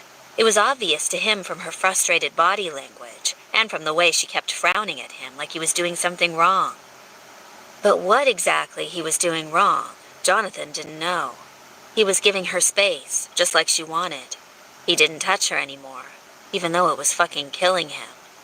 Every evening he slept like shit because his bed was empty, and he spent hours in the shower each night, jerking off and trying to relieve his body from the endless aching lust he had for her. If Violet wanted nothing more than to be friends, he wouldn't push her. He'd take whatever she would give him and be happy with that. She was clearly upset that they were stuck on the Clue, though. Each day she seemed more and more distressed that they were getting nowhere. He wasn't unhappy at all, though. He loved that he got to spend these extra days with her. They'd both memorized the poem and looked for wheels all over the city. They'd asked about Dr. DeWitt at every location they could think of, and there was nothing to follow up on. Every day, Jonathan lived in fear that Violet would turn to him and say, "I'm done. There's nothing to be found." And then he'd have no choice but to send her home and out of his life. He was a shitty person because he was glad they weren't able to find anything. Because every day they were stalled meant another day he could drink in her presence, watch her dainty motions as she ate, watch the way she turned her pretty face up to the sun to catch a bit more sunlight, the way she smiled, the smell of her hair, the way she put her fingers to her full lips to bite her nails. So her suggestion to go to the beach had taken him by surprise. Not that he was complaining. Another day of leisure with Violet at his side, he'd take it. As soon as they got to the beach and she stripped off her cover-up, though, his mouth went dry. Instead of the sensible black one-piece Violet had been wearing for the past few visits to the beach, she'd purchased a bikini. Not just any bikini, but a tiny, bright blue one that barely covered her curvy ass with a triangle of fabric, and a top that seemed to push her magnificent breasts together into two plump mounds that bounced with every step. He'd had to adjust himself several times at the sight of it. Not that she'd notice. Violet had barely glanced at him, her gaze on the water. "Weather's lovely today." They were going to talk about the weather, were they? When her jiggling breaths were just begging to be freed from those creative straps holding them together. She squinted up at the sun and put down her towel. "I think I need some suntan lotion or I'm going to burn. Would you do me the honors?" She held out a small white tube to him and presented him her back. He took it from her, wondering if this was some kind of torture. At the base of her spine, he could see two dimples that framed her tattoo, Carpe Diem.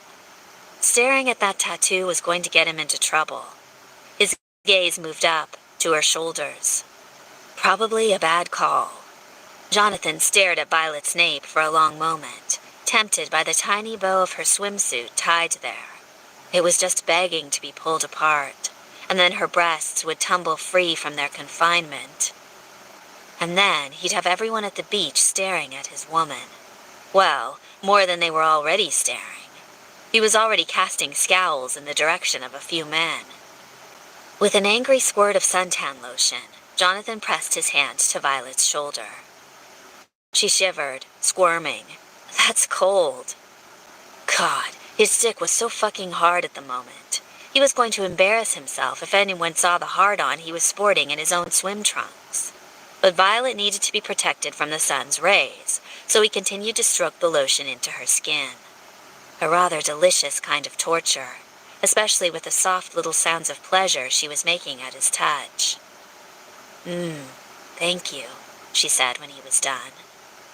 He didn't say anything in response, just stormed right into the water so he could hide his erection. When it was waist high, he dropped into his neck and stared out at the blue sea, trying to compose himself. To his annoyance, Violet swam out to him, ignoring the fact that he was trying to flee. Have you had any luck with the poem? None, he bit out. He wasn't thinking about it. Hell, he wasn't even trying. If it took a month for them to figure out Dr. DeWitt's cryptic message, he'd be ecstatic. That was time he'd get to spend with Violet, looking at her, absorbing her presence, listening to her soft voice. I haven't worked on it today. That's all right, she told him. I'm kind of at a dead end, too. She stood up in the water and let it sluice down her skimpy top, her breasts magnificent and gleaming. He couldn't stop staring at them, at her. Was she torturing him on purpose? She was the one who said she wanted to be friends. He was letting her lead. So why did it feel like she was determined to rub it in his face that he couldn't have her? Jonathan dunked his head to cool it. They swam for a few hours. Eventually, they returned to their separate hotel rooms, Violet claiming she wanted a nap. Jonathan took a cold shower, and when that didn't ease his need, he jacked off. She called him a few hours later. What time are we meeting for dinner? I'm ready whenever you are, he told her. Great. Downstairs in a half hour? That was fine with him, and he dressed casually and headed down to the lobby. Once he got there, though, his jaw clenched at the sight of her. Violet was stunning. She was wearing jeans, but they were skin-tight, and her feet were encased in strappy sandals. In addition, she was wearing a white tank top with a loose, low-swooping neckline that showed off her breasts magnificently. Her lips were a plump pink, and her skin was sun-kissed. She was gorgeous. She was torturing him. Violet gave him a brilliant smile as he walked toward her. There you are. I'm positively starving. Her hands went to her stomach, and of course his gaze was drawn to the cleavage practically spilling out of her top. I need something in my mouth right now. Definitely torture. When they sat down to dinner, instead of their regular table, Violet insisted on a booth. And when he sat down at the booth, she slid in next to him. I figure I can peek over your shoulder while you do some more research online about wheels in Santorini. I'm sure we'll eventually hit on the connection. He stared down at her, trying to keep his face impassive. Violet was short, her head only coming up to his shoulder when she stood. He liked that she was tiny, but tonight he both loved and hated it, because whenever he looked over at her, he had a bird's-eye view of what might be the best cleavage in all of the Mediterranean. And he had to act like he wasn't affected, because they were supposed to be friends. Jonathan pulled out his tablet and tried to focus his gaze on it, and only it. Looking over at Violet would just mean more staring at her magnificent torso. And he couldn't stare if he was her friend, because nothing about that pair of breasts screamed friend to him. They screamed for attention, for his mouth, for touching, for hours of attention to be lavished upon them. When the waitress put a glass of water down in front of him, he grabbed it and sucked it down, trying to ignore the fact that his arm brushed Violet's breast. God damn it. Can you pull up the poem? Violet asked him, her voice low. She leaned in close to read over his shoulder, and her breasts brushed against his arm again. Of course, he said, glad for the table surface that would hide his erection. He mentally willed it to go away, even as he pulled up the all-too-familiar file and held the tablet out to her.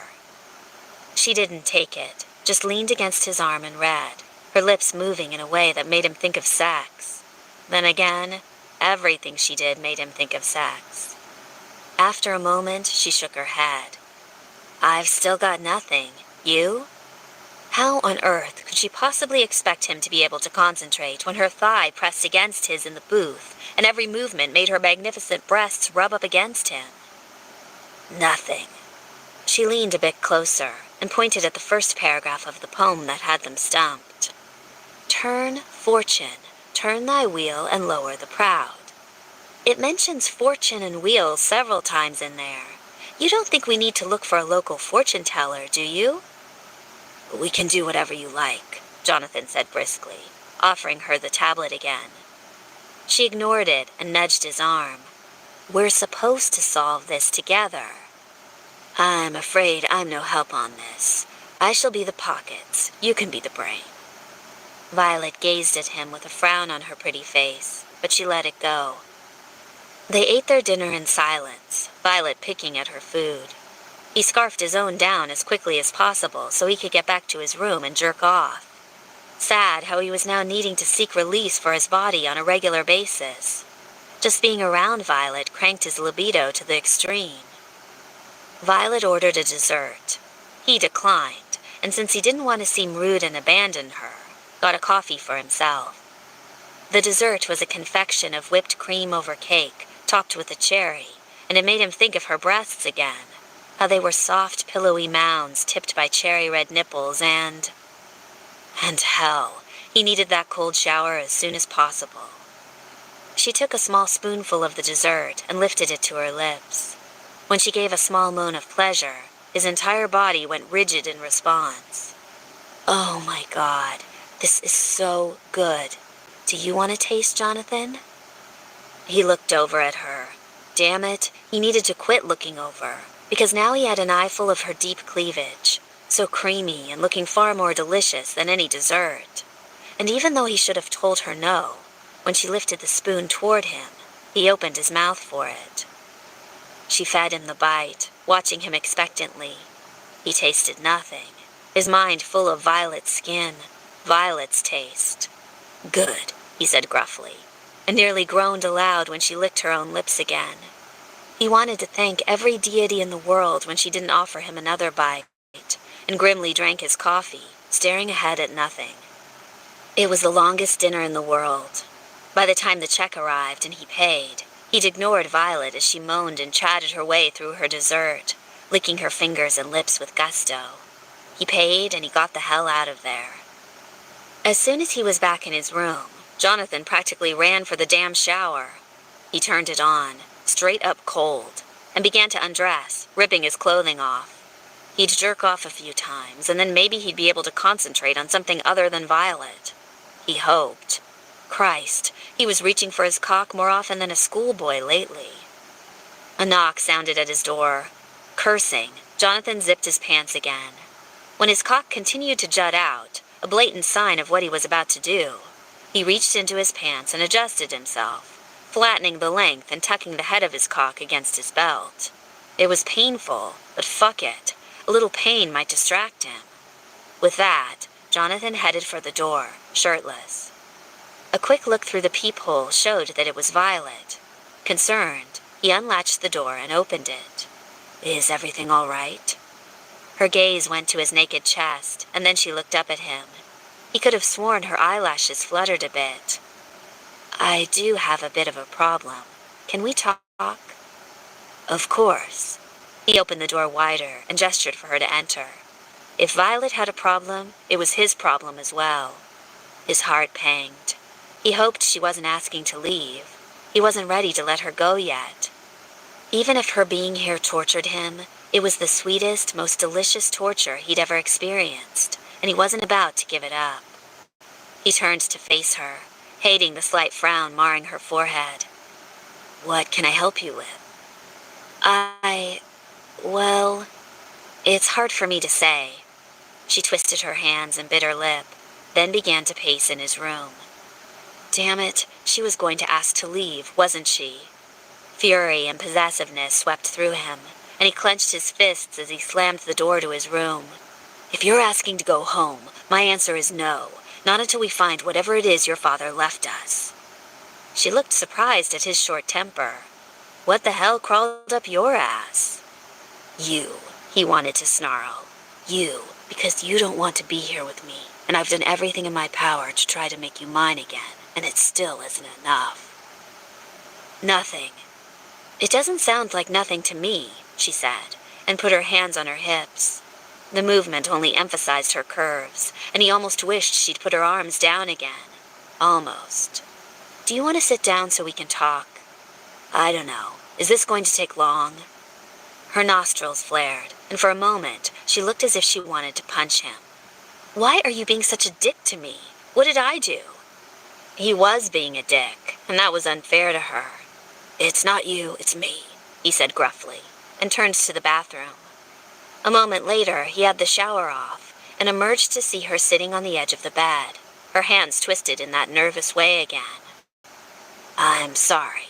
Now, tell me what's wrong and maybe I can help. Well, she began, and tucked a lock of hair behind one ear nervously. See, there's this thing. He crossed his arms over his chest, waiting. She put her hands back in her lap, and then tucked her hair behind her other ear, a sure sign of nerves if there was one. Let's say I had a craving for baklava. Now it was his turn to frown. He gestured at the phone. Are you hungry? Did you want me to order you something? Her glare intensified, became withering. Let me finish. Jonathan lifted his hands in a silent apology, indicating she should continue. He watched her body language, noticing the tension there. Even distressed, she was beautiful to look at. He'd never tire of gazing at her exquisite form. She shifted on the edge of the bed and placed her hands next to her thighs. All right, let's say that the last time I had baklava, it gave me vicious food poisoning. I swore off baklava for the rest of my life. Then, let's say someone shows up with a tray of it and it looks delicious, and I remember how much I like it. The question is, do I take a chance, knowing I could possibly get burned once more? Or do I keep my promise and stay away, knowing that it's safer? He wasn't listening to a word she said. She'd started leaning forward as she spoke, and the neckline of her loose top kept sliding down, and all he could see were the tops of Violet's breasts. That shirt was a fucking cruel tease. Why she'd worn it. Jonathan? He forced himself to look away from those magnificent breasts, to refocus on her intent face. Did you hear what I was saying? Something about baklava and food poisoning and... Christ, were her nipples erect under that blouse? Jesus God in heaven, he needed that cold shower. You want me to order you something from room service? No, she cried out, angry. Her hands clenched at her sides and she sat upright, all stiffness. You're not listening to me at all, are you? I'm a bit distracted by your breasts and your nearness. Violet jerked to her feet in a fluid motion that made her breasts bounce. Not that he noticed. Much. Damn it, Jonathan, she cried. What does a girl have to do to get you to notice her? If you're not attracted to me anymore, just freaking say so. Don't dance around it like an idiot. 11. Jonathan stared at Violet as she straightened her clothing. She tilted her head back in a haughty stare. Not attracted to you? He asked slowly. Was she insane? He'd been fighting his attraction tooth and nail to ensure he didn't overstep the friend's boundary. Her eyes glittered with unshed tears. I'm practically throwing myself at you here. She was? Was that what this was about? The bikini and the dinner where she practically rubbed up against him? Jonathan was in shock. But if you're not interested, just tell me. I know I've changed in the last few years, and I'm terrified I'm just going to get hurt again, but it seems like I'm the only one. Jonathan rushed forward and cupped her face between his hands. He kissed her before she could change her mind, silencing any protest she might make. Never think that, he murmured between kisses. Never think for a moment that I don't love and adore you. I'm afraid, Violet whispered, even as she clutched at his shoulders. I'm so afraid of getting hurt again. Last time, it nearly broke me. Pain shot through him at the fear in her eyes, the heartfelt emotion there. He'd done this to her. Tenderly, he brushed a thumb across one of her lovely cheeks and leaned in to kiss her again. Softly, reverently. Then he said, "I won't ever hurt you again. This I promise." She gazed up at him, clearly uncertain. Then she nodded slowly and leaned into his touch. "It's so hard for me to trust, but I trust you." He felt as if he'd been given a gift. Jonathan kissed her again, poetry springing to his mind as he gazed upon her upturned face.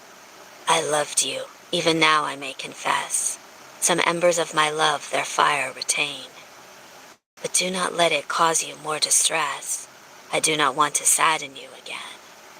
Hopeless and tongue-tied, yet I loved you dearly. With pangs the jealous and the timid know. So tenderly I loved you, so sincerely. I pray God grant another love you so." "That was lovely," she said in a soft, aching voice. "Who was that?"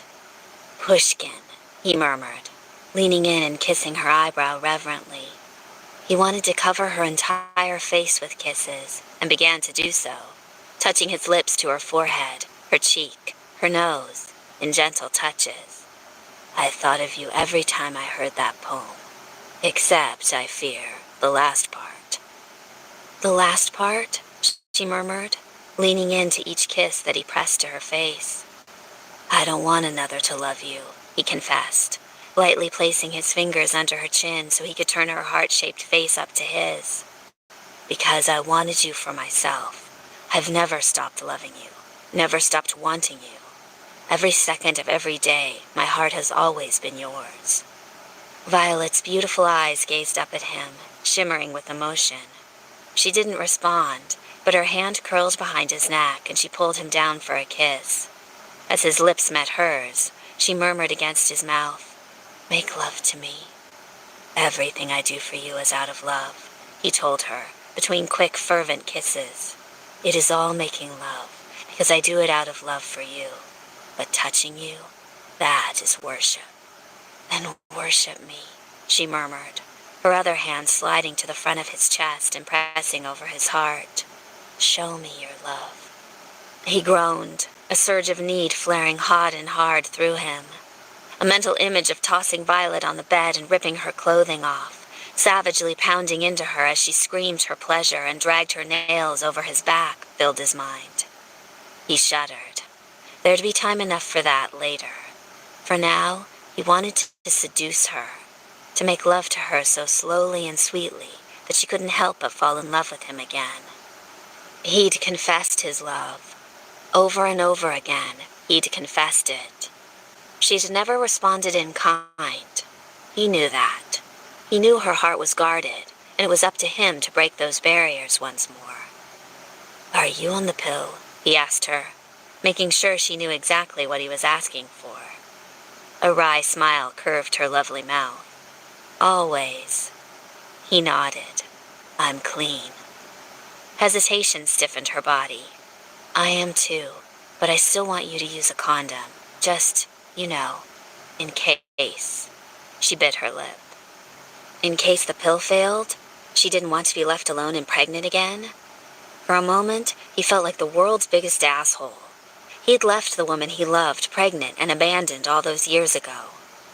"Condoms," he agreed thickly.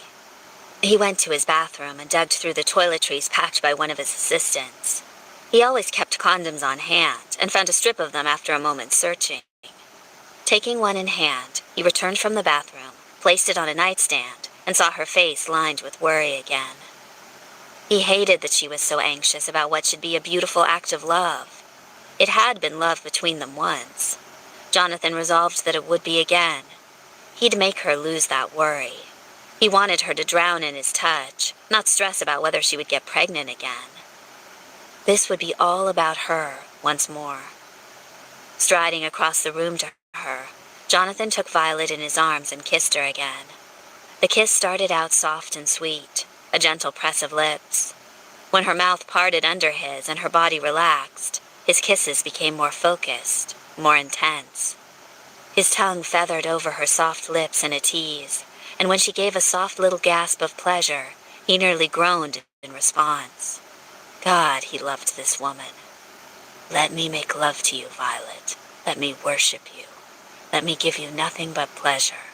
Let me show you how much I adore you. She nodded, and he felt her head move against his, ever so slightly. Felt the tension in her fingers as she curled them against his chest. She was clinging to him, but not quite lost in the moment yet.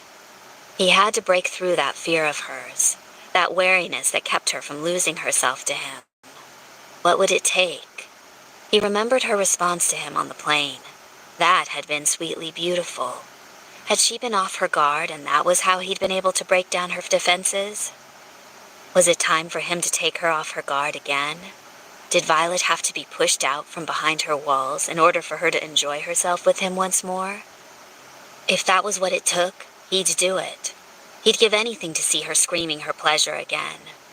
His mind filled with glorious images of her on the plane, her hands pressed to his head as her hips quaked against his face, and his mouth was filled with the delicious taste of her. He groaned in pain and need. God, he needed that again. What is it? She whispered, her fingers tightening on his jacket. Do you trust me? He asked, his voice a little harsher than he'd intended. She blinked up at him, surprised. Why? Just answer me, Violet. Do you trust me? Violet stared up at him for so long that he thought she would answer in the negative. Her gaze searched his face, and then after what felt like forever, she nodded slowly. I trust you, she whispered. Good. That surge of possessiveness slammed through him again. His fingers worked through her hair, then cupped her sweet face. Good. She tilted her face toward him, eyes closed, implicitly trusting him. And that gave him an idea. I want to tie you up, Violet. Her eyes widened. What? But as soon as he said it aloud, he knew it was a perfect idea. You trust me, right? Let me tie you up. It would push her trust past just verbal assurance and into a physical realm. She would truly have to trust him to let him tie her up and do what he wanted to her. It would require more than just lip service. He wanted to be absolutely sure that she trusted him, that she wasn't just saying it. Her eyelashes fluttered, and he watched indecision cross her face. Then, after a long moment of doubt, she slowly nodded. All right. She glanced at the bed, then at him. How do you want to do this? Get on the bed, he told her. Remove your clothes for me.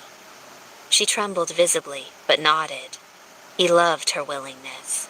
He wanted to shower her with kisses all over again, but that would have to wait. As she moved toward the bed, he turned to his dresser and pulled out 2 silk neckties. He carried them with him at all times, in case of impromptu meetings or important business visitors, and now they were perfect for what he wanted. He tied the smaller ends together to create one long, soft rope, and then turned back toward Violet and the bed. She sat on the edge of the bed and had removed her silky, flowing top and cast it on the floor while he'd been preoccupied with his neckties. She'd pulled off her leggings, too, and now wore nothing but a black pair of high-cut panties and a black lacy bra that seemed designed more for enticement than functionality. Had she dressed with the intention of seducing him then? The thought sent a thrill through his body, that the woman he'd lusted after and dreamed of for so long was in his bed and had come after him. He was determined not to disappoint her. Approaching the bed, he extended the ties in his hand out to her. Are you sure you wish to do this, Violet? I won't hold it against you if you change your mind. She looked down at the ties, licked her lips, then gazed up at him. I want this. He brushed his fingers over the curve of her neck. If you get frightened, what's your safe word? Violet thought for a moment. Stop? He chuckled, still tracing her face with his fingertips, fascinated by the way she leaned into his touch. It's supposed to be something you wouldn't call out in the heat of passion. Well, I should hope I wouldn't be screaming out stop, she told him, sounding a bit peeved. Pick something unusual that I wouldn't expect you to call out. A wicked gleam shone in her eyes. Daddy? You're really trying to kill my erection, aren't you? But he laughed. She grinned, and that weird tension between them dissipated. Who was that poet from earlier? Pushkin. To his surprise, she gave a prim shake of her head. Sounds awfully close to push it in. Maybe I should pick a different safe word. Let's go with Ozymandias. He grinned. Count on his Violet to give a safe word, something he didn't intend on her needing to use. Such thorough consideration. All right then, Ozymandias it is. Now give me your hands. She held them out, wrists up and together in the air, the look on her face full of trust and nervousness. He felt like he was being given a gift. Jonathan took her wrists in his hands and gently placed a kiss on each one. Before we begin, I want to say thank you, Violet. She looked surprised. Thank you? For trusting me. The ache in his throat left it knotted. Did she not realize how much her trust in him moved him? She gave him a tremulous smile. I do trust you. I'm just scared to. He'd make sure he never betrayed that trust again. Carefully, he wrapped her wrists in the silk of the tie in a figure-8 motion, and then wove the fabric through the middle again. Too tight? She tested her hands. No, it's fine. Good. I want to tie these to the headboard now. He moved to the side and fluffed the pillows on his bed into a big stack, then gestured that she should lay back on them. Here. Her eyes widened, but she nodded. Glancing behind her, she scooted back on the bed with little wiggles of her body that made him hot with need. When she finally backed up against the pillows, she lay down and experimentally raised her hands above her head. Perfect. Jonathan grasped the tie dangling between her wrists and examined the headboard. It was thick, heavy wood with a cut-out Greek key design that was ideal for him to secure his knots. He slid one end of the tie through and knotted it. Still good? She nodded. Do you do this a lot? I feel like I should ask that. Never, he told her. Never had the urge before now. She thought for a moment. I'm guessing this is a bad time to ask, but did you have anyone seriously after we... You know. No, he told her honestly. For me, there has never been anyone but you. I don't know if that makes me feel better or terrifies me. Her hands twisted against the ties, testing them. Why should it terrify you? He trailed his fingers down one extended arm. Her skin was so soft. Because I feel like I can't live up to any image in your head you have of me from back then. I'm not the same person. I know. This Violet was more guarded, and when she let him in under her walls, intensely more vulnerable. I don't mind the changes. In fact, I love them. My ass isn't as small as it was. Your ass is beautiful. His hand moved down her side, skimmed her hip. She snorted. It's true. It's big and juicy, and I'd love to take a bite out of it. She gave a nervous giggle at that. What? He asked, chuckling a bit himself. I can't want to sink my teeth into that creamy skin of yours. You make me sound like dinner. No, you're dessert. Sweet, delicious, and I can't wait to taste you on my lips. Her breath caught in her throat, and he watched her lashes flutter again. Shall I get undressed? He asked her, skimming his hand down one lovely thigh. She nodded, silent. His hands went to his belt, and he began to slowly unbuckle it. Jonathan was pleased that her gaze went to his waist, and she watched him, eyes hot, as he slid his belt out of the loops and dropped it to the ground, then unbuttoned his pants and dropped them. His cock was hard and aching through his boxers. It would have to wait for relief. He intended on making Violet come until she was limp with pleasure, and then maybe once more after that. With that thought in mind, Jonathan dropped his boxers and stepped out of his clothing. Her eyes widened, and she licked her lips at the sight of him, which just made him harder. I forgot how good you look naked. That's so unfair. How is that unfair? He took his cock in hand and slowly stroked it, tip to balls, just to watch her reaction. Sure enough, her gaze followed his hand, riveted.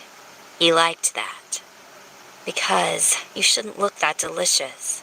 Here I was trying to get over you, and you look better than ever.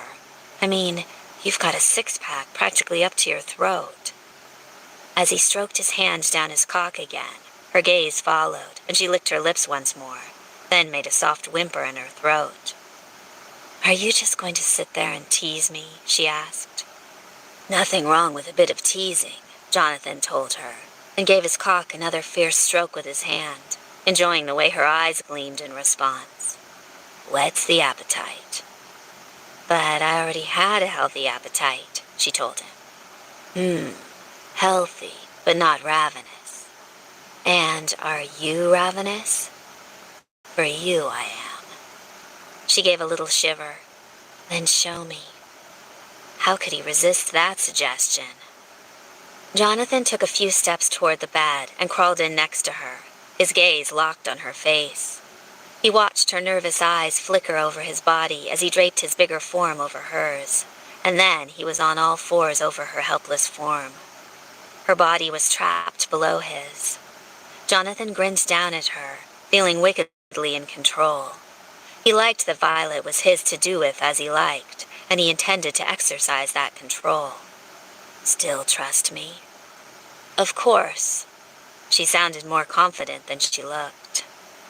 Good. He leaned in and gave her a light, nipping kiss. She lifted her mouth, her tongue slicking against his, and he lost himself in the taste of her. Violet was delicious, everything about her, the soft feel of her lips, the tease of her tongue against his, her hot, wet mouth. Everything was perfection. Jonathan groaned against her, then took control of the kiss, slicking his tongue against hers, and intensifying the kiss until it felt as if they were devouring each other. Violet gave little whimpers underneath him, whimpers of pleasure and need, and they made his cock ache. He longed to press it against her, but with her tied up and laid flat, maneuvering was limited. Still, this gave him the opportunity to crawl all over her and do as he pleased, and he certainly would. Reluctantly, he ended the kiss, then couldn't resist biting down on her lower lip and sucking on it, even as he pulled back. She gasped, her eyes sleepy with desire as she gazed up at him. Oh, man, you're a good kisser. I'd forgotten how good up until a few weeks ago. And then I was so good that you need me in the balls. He kissed along her jaw, reminding her of their first meeting. She gave a girlish giggle that delighted him. It's your own fault. You don't just maul a woman you haven't seen in 10 years. Not even if she's the most beautiful creature I've ever seen, and I've fantasized about her for a decade. Violet moaned as he bit down on her earlobe. Not even then. Now that's unfair, he told her, licking down her throat. Her breasts brushed up against his chest, and he could feel how hard her nipples were, even through the fabric of her bra. That would be coming off very soon. He wanted to feel her bare skin against his chest. Jonathan, she asked, breathless. He continued to kiss down her throat. You haven't asked me if I had anyone else in the last 10 years. Tension vibrated through her body. He hadn't, because the thought drove him insane. Do you have anyone else you're seeing? No, of course not. Then no one else matters, because from this moment on, you're fully mine, body and soul. He pressed his mouth to her throat and sucked. He wanted to mark her, brand her as his, though he knew that was crazy. His intense love for Violet drove him to madness, though. She'd been his first and only love, and having her back in his arms was a dream made reality. Oh, Jonathan, she sighed, arching her throat so he could continue to kiss and suck on it. Sometimes you know just the right thing to say to make a girl's knees weak. I'm not saying it just for a reaction, Violet. It's how I feel. It's how I've always felt. You are and have always been mine. You have always owned all of my heart. I've never stopped loving you." She bit her lip, and then gave him a teasing smile. "You've never stopped talking, either. I thought we were going to make love." She gave a little shake of the bonds over her head. Was he making her uncomfortable with his vows of love? He'd silence them then. Anything for her. He just wanted her to know how he felt. "I didn't realize you were so eager," he murmured, lifting his head and dragging one hand over her breast and cupping it. Her nipple was pointed through the lacy fabric of her bra. "Of course I'm eager," she said, her words sweetly sarcastic. "I've been throwing myself at you all day." "Is that what the bikini was for? It covered less than this." His finger slid under the edge of one of her bra cups, teasing the skin underneath. "I liked it." "That was the point," she said, her voice a little more breathless at his touch. "To entice me, minx." He kissed the delicate skin at her collarbone. "I am flattered, and I'll have to make sure you're amply compensated for your efforts." His hand slid under her back, and she arched, allowing him easier access to the clasp behind her. She was breathing rapidly, excitement coloring her skin a pretty flushed pink. He undid her bra with one hand and began to push it out of the way. "You did that rather easily," she murmured. "Lots of practice?" "If you're fishing for answers, the one you seek is professionals. No relationships. Just lots and lots of working girls." She shook her head. "I can't decide if I'm appalled or amused. I thought you were a playboy." "Only for show." He'd taken the odd girl with him to high-profile events when a date was required, but usually a friend of a colleague, and never the same girl twice. "I'm just surprised. Professionals? Really?" "They're easier than a relationship," he explained, sliding her bra up around her collarbone so he could admire her newly exposed breasts. God, they were glorious. All soft and cream and pink. "They require nothing more than a condom and money. If I had an itch that needed scratching, I'd call up a service that had clean, vetted girls and get it taken care of." "You make sex sound like a business transaction." "That's all it was," he said bluntly. "There was no emotion involved." "And with me?" There was a soft catch in her voice. He leaned down and licked the slope of one breast, nearly groaning at the delicious taste of her skin. "With you, I'm making love. There is no comparison." "Is it weird that I'm glad that there's no one else?" Only if it was weird that he was glad of it too, if only so he could be free for her here, now. "I've never pursued anyone else. It wasn't fair to them if my heart was still yours." "God," she murmured, and her body clenched underneath his. "Are you trying to seduce me with words alone?" "No, I plan on using my tongue quite a bit." And to prove it, he took one lovely nipple into his mouth. She moaned, arching against him, her arms pulling against the bonds over her head.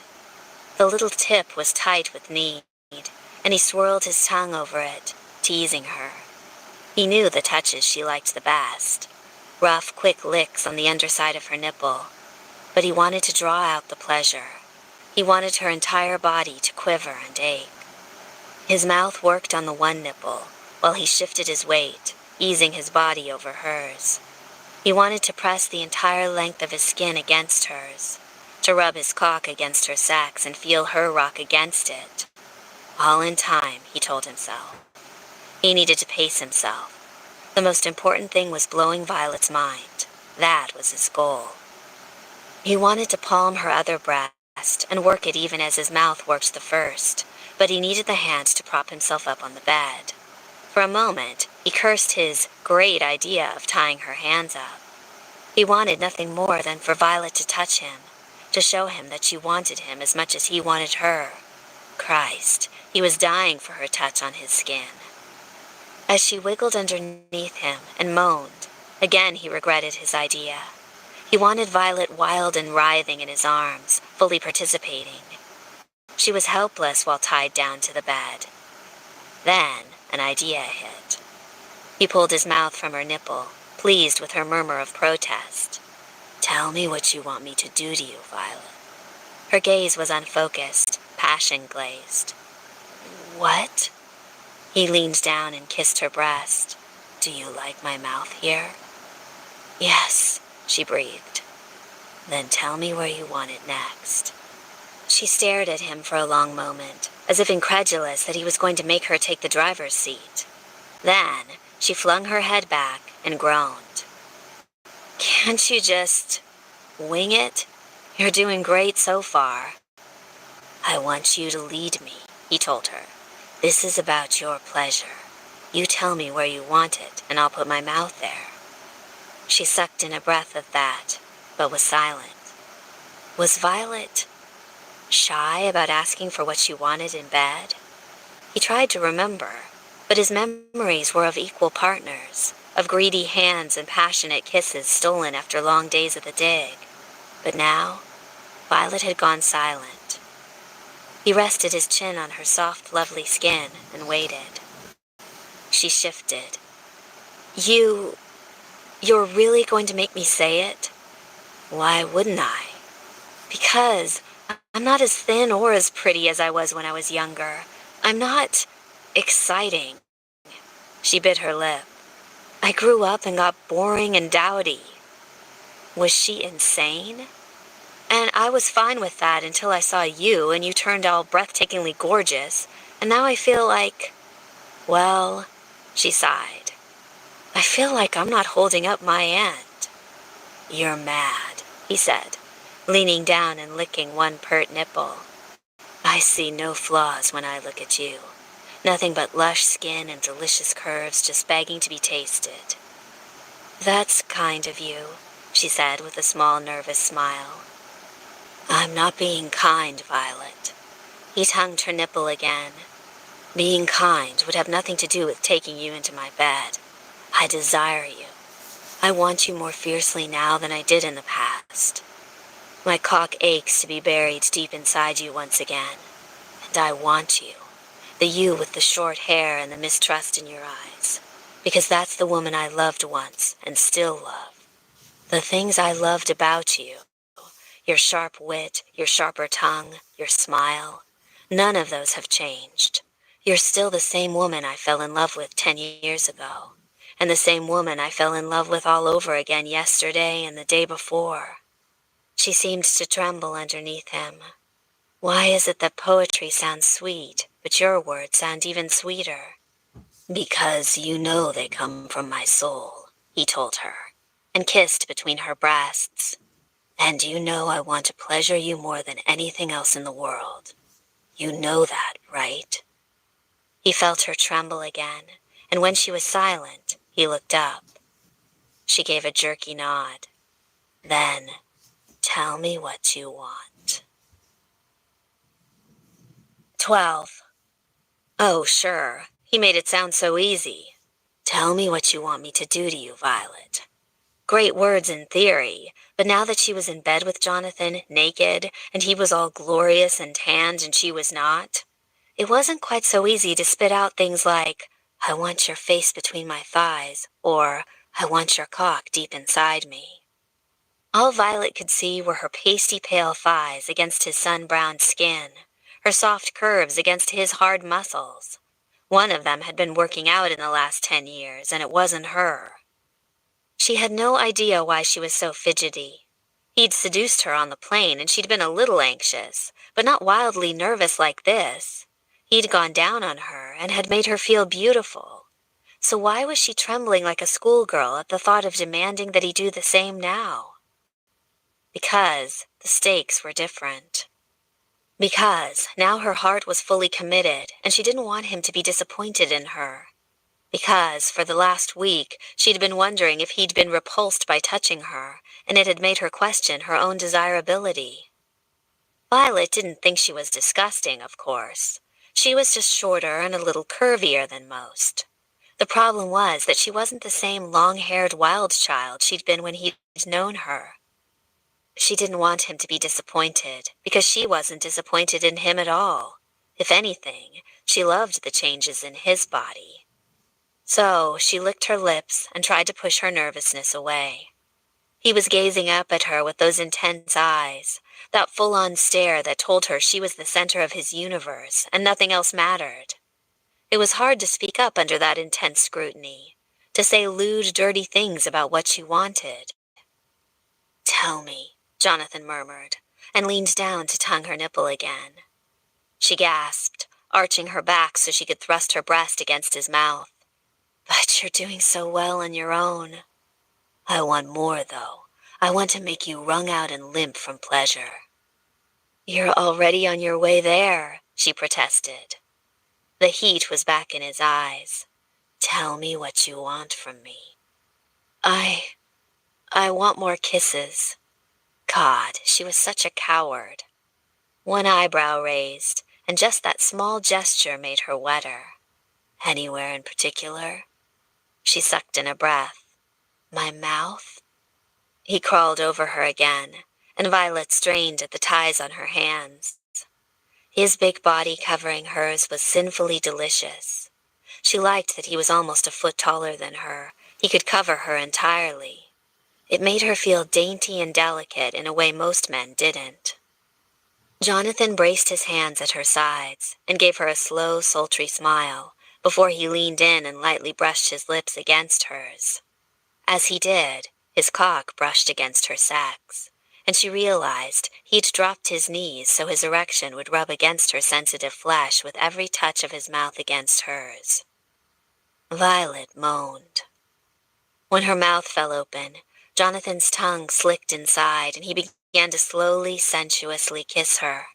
Soft licking kisses that seemed to take all the time in the world to explore her mouth, to savor her taste.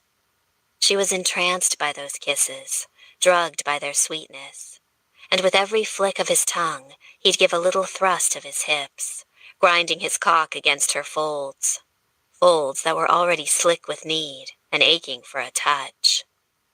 Her breath came in a ragged gasp that he swallowed with his mouth. She'd asked for kisses, and he was going to give them to her.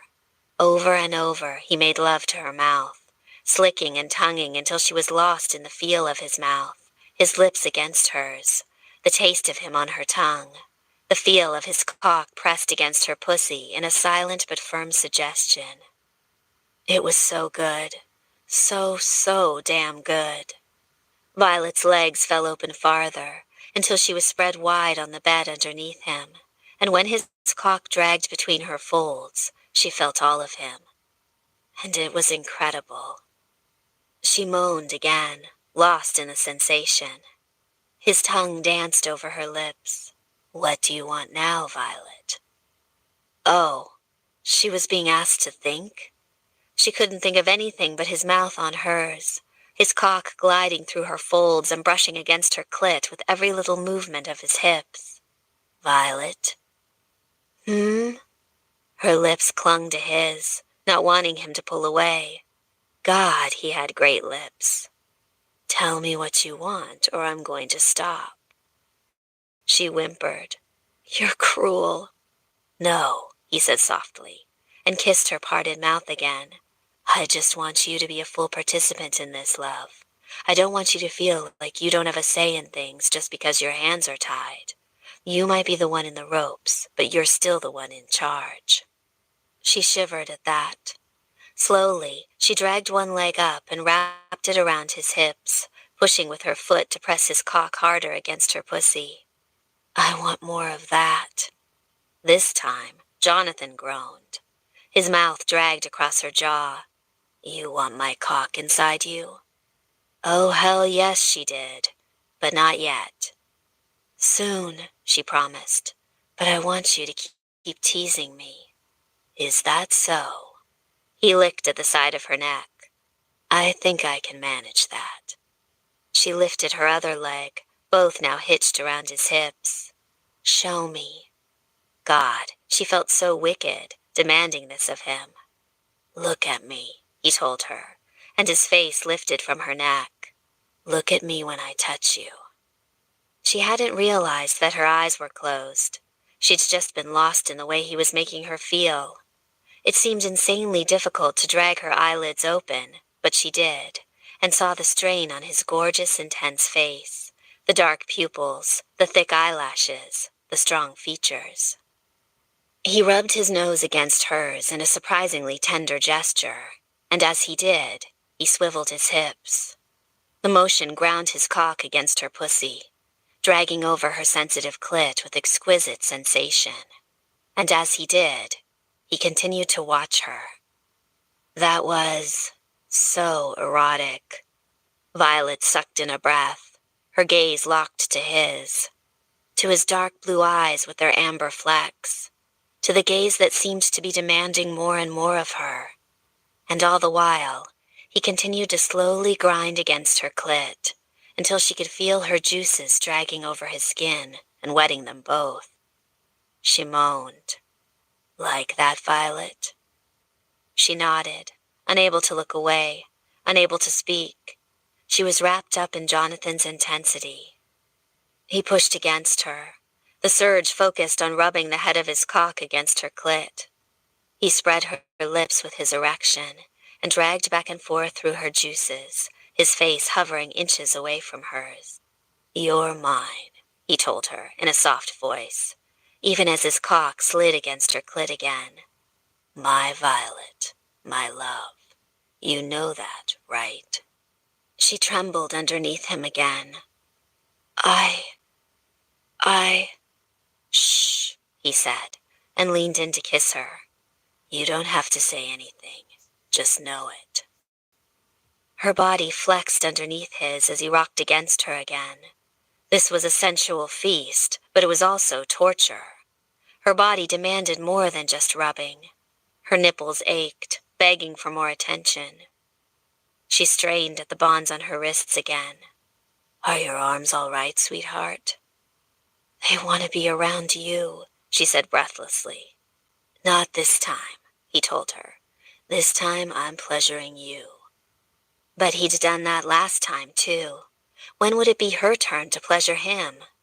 Violet opened her mouth to object, and he nipped at her lower lip again. "Tell me what you want." She arched so her breasts pushed up, begging for attention. "Penetration," she breathed. He groaned, the first sign of loss of control he'd shown thus far. Violet was fascinated, and excitement flashed through her. She wanted more of that. She wanted him to lose control, too. While his control was exciting, the thought of him losing his mind while touching her was even more gratifying. So she decided to talk dirty to him, getting bold now with that groan echoing in her mind. "Is that all right?" she asked him, and she nipped at his lip. "Or did you want to keep dragging this out? Because I've been aching to have you deep inside me for days now." His eyes closed, his dark lashes fanning as his jaw clenched. It looked as if he were struggling to keep control. She nipped at his lip again, even as he rocked his cock against her pussy once more, a bit rougher this time. "Don't get me wrong," she murmured. "I love the feel of that big, thick cock against my pussy, but I love the thought of it deep inside me even more. Love the thought of you filling me up and making me ache because you're so big that you're stretching me around you." He groaned again. "Violet. It's true, you know. You're big. You're always a tight fit. I remember that." She wriggled her hips against his, gasping when it did wicked things to her clit. "I loved how tight you were inside me, how you filled me up. It always makes me so hot to think about, and you know I've been thinking about it since you touched me on the plane." "Have you?" he rasped, his voice ragged. His mouth dragged over hers, his tongue slicking against her own for a fierce, quick kiss. "Mm-hmm," she said when he pulled away. "I've dreamed about you grabbing me and tossing me down on your bed and drilling into me." He groaned and pressed his face to her neck. "Fuck, Violet. Hush or I'm going to lose control." His hips thrust against hers roughly, and she felt him draw back. She lifted her hips, tilting them, and the head of his cock pressed against her core, taunting her. She bucked against him. "Condoms," she breathed. "Need condoms." "Condoms," he agreed thickly, but he didn't get up from her. He held his body clenched against her own, making her crazy. Then his mouth sought hers, and he gave her another slow, lingering kiss. He wasn't moving fast enough, though. She was aching with desire and need, and she felt so empty that she might scream from the delicious ache of it. "Don't you want to sink deep inside me, Jonathan? Bury yourself balls deep and make me scream with pleasure?" Jonathan groaned again and pulled away from her clinging legs. He tore off the bed, heading for the condom he'd left on a nearby dresser. She watched, eyes greedy, as he opened it and rolled it down his thick length. The head of his cock was a deep, delicious reddish purple, and she imagined he ached to be inside her as much as she ached to have him there. Condom on, he approached the bed, the hooded look in his eyes making her quiver with need. She wanted him to climb on top of her and start thrusting away, to take her savagely and fill her up. God, she wanted that so bad. But he was determined to drive her crazy with lust, it seemed. He sat on the edge of the bed, next to where she lay panting and sprawled, and just gazed down at her. "You're beautiful, Violet. Have I told you that?" His fingers caressed the line of her jaw. "You've mentioned it once or twice," she said, trying to keep her voice playful. When his fingers got near her mouth, she tried to nip them. "I could stare at you all night," he said, his gaze going down to her aching breasts. His hand cupped one, his thumb teasing the nipple as she moaned and strained against the neckties holding her wrists, preventing her from reaching out and grabbing that big, delicious condom-sheathed erection that was so close, but so far away. "I hope you're not going to," she told him breathlessly. "I don't think my pussy could stand it." "We can't have that, can we?" He leaned in and gave her another intense, deep kiss, distracting her. She was so engrossed by the feel of his mouth on her own that she didn't notice his hand until it cupped her mound and he began to drag his fingers back and forth through her wet folds. Violet whimpered and panted against his mouth. Her hips arched off the bed, bucking against his hand. "Oh, God, Jonathan, please." "Please what, love?" he whispered against her mouth. "Tell me what you want." She wanted relief from that maddening erotic torment of his fingers. She wanted more of it. Hell, she didn't know what she wanted. She wanted the orgasm that was so close to rising to the surface. So she simply rolled her hips against his hand, and when he brushed his fingers against her clit again, she gasped. "Right there." "Right here, sweetheart." He dragged a finger through her slickness down to her core. "No, no," she moaned. Cruel tease.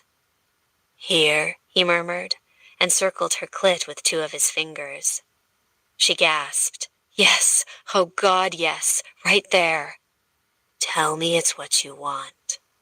Violet moaned. He was torturing her.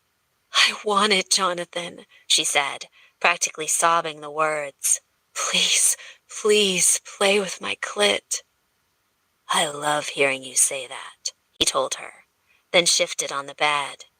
He leaned over and tongued one of her nipples, even as he continued to rub against her clit.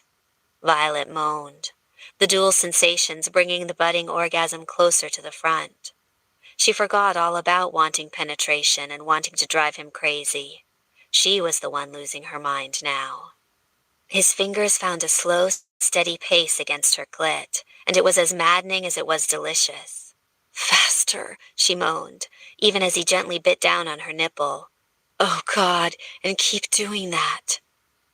"I will." His voice was thick. "Sweet, beautiful Violet."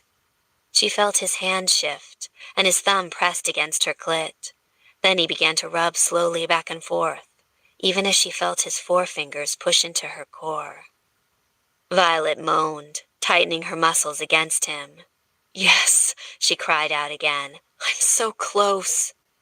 The sensations were overwhelming her, and her entire body felt like it was being pulled tight like a bow as he continued to stroke and pet her clit with his thumb, his other fingers pushed deep inside her, his mouth tormenting her nipple. A moment later, she felt it peak inside her, and she gasped, the orgasm ripping through her body with a ferocity that surprised her. She quivered, limbs locked in place as he continued to rub and stroke her through waves of the orgasm, until she was left trembling and panting with need. Then, limp, she relaxed against the pillows, breathing hard. Oh, she whispered. Lord have mercy. That had been intense. He lifted his head, and she looked down just to see him slowly tongue her nipple. That sent a quivering aftershock through her, and she felt her pussy clench around his fingers, still buried deep inside her. Slowly, he dragged his thumb over her clit again, and she felt another aftershock ripple through her. A moan built in her throat. I want you to come again for me, he told her, in that low, intense voice. His fingers pulled back and thrust deep, and she arched as he pushed in, her muscles quivering in response. I need to see that again. You are so fucking lovely it nearly stopped my heart. Jonathan, please, she murmured. I want you inside me. Don't you ache? I do, but I'm enjoying watching you too much, he told her. Time for more dirty talk. She was breathless and wriggling against his touch as he continued to glide his thumb over her oversensitive clit. God, she wanted him to pull away, and to keep going. Little orgasmic quivers kept rocking through her, reminding her that she could have another one at any moment. But you promised me penetration if I asked for it, she told him softly, and I asked for it. I practically begged you for it. His fingers thrust deep inside her again, eliciting another moan. I am penetrating you. No, I want all of you, she told him. I want that big, thick cock deep inside me, filling me up until I can't stand it. Your fingers feel good, but your cock feels better, and it's been too long since I've had it inside me. His dark eyes were practically black with need. Don't you want me to bury my face between your legs and make you come again, Violet? I love licking you. Love the taste of you on my mouth. Violet quivered. He knew just what to say to make her weak, didn't he? That mental image haunted her, and she thought of the screaming orgasm he'd given her on the plane. But the ache deep inside her wouldn't go away, and she wanted to see him come this time. She'd come twice under his hands. She wanted to see that same release on her lover's face. She wanted to see Jonathan let go. Please, Jonathan, she begged. I need you deep inside me. Come again for me, he demanded. She tightened her interior muscles, trying to clench his dragging fingers inside her. Not until you're in me and we can come together. He hesitated, then groaned, and pressed his face against her stomach. Damn, I love you, woman. She hoped that meant she was going to get her way. Hurry, she encouraged him. I'm aching so badly for you. Jonathan turned and climbed onto the bed fully again, then leaned down and kissed her, and she eagerly wrapped her legs around his hips. He groaned against her mouth, and she felt his hand move between them, guiding his cock to that perfect spot between her legs. When he placed the head of it at her core, he hesitated. She bucked against him, trying to encourage him forward. Yes. But he only rubbed it against her, that wicked beast. She groaned as he thrust against her entrance, but no further. Do it. I love you, Violet, he said hoarsely. Then he pushed deep and sank to the hilt. She gasped, not only because of his heartfelt words, but because of the sensation of him, the memory of him filling her like this so many years ago. Sex with Jonathan had always been good, even when they were two fumbling teenagers. Sex with Jonathan as an adult was reaching new levels of amazing. She tightened her inner muscles around him, reveling in the feel of his cock deep inside her. God, he felt so good, so perfect for her. He groaned, his eyes closing, and she watched his face, hungry to see his desire, to see him lose control. She wanted to feel him stroke deep inside her. But more than that, she wanted to see him as he lost control, to see his face tighten with his own orgasm, to watch the release move across his handsome features. She was hungry for it, and so Violet flexed her hips, encouraging him to start moving. You feel incredible, Jonathan. You're so deep inside me, aren't you? Violet, he murmured thickly. My Violet. All yours, she agreed, and gasped when he rocked his hips, thrusting into her. Oh, that was sinfully magnificent. All mine, he said in a low voice, and pushed into her again, his movements steady. You are, aren't you? She didn't answer. She didn't have to. It was in the way she greedily raised her hips for his next drive, the way her arms twisted in the bonds, dying to touch him. She wanted all of him, and so she dug her heels into his ass and lifted her hips with each powerful thrust he gave her. If Jonathan had thought to make her wild with slow, measured thrusts, he'd clearly underestimated himself. She felt his body tremor against her own, and she watched his face go tight, as if struggling to hold on. One hand clasped her hip, and he held her firmly, even as he hammered deep again. Yes, she told him, lifting her hips and squeezing her internal muscles with every thrust. Yes, Jonathan, give it to me. His control was ebbing. His next few thrusts lost their measured cadence, and then Jonathan lifted one of her legs from his hip and dragged her ankle to his shoulder. He pressed a kiss there and pushed into her again, and it made his penetration even deeper, even more wonderful than before.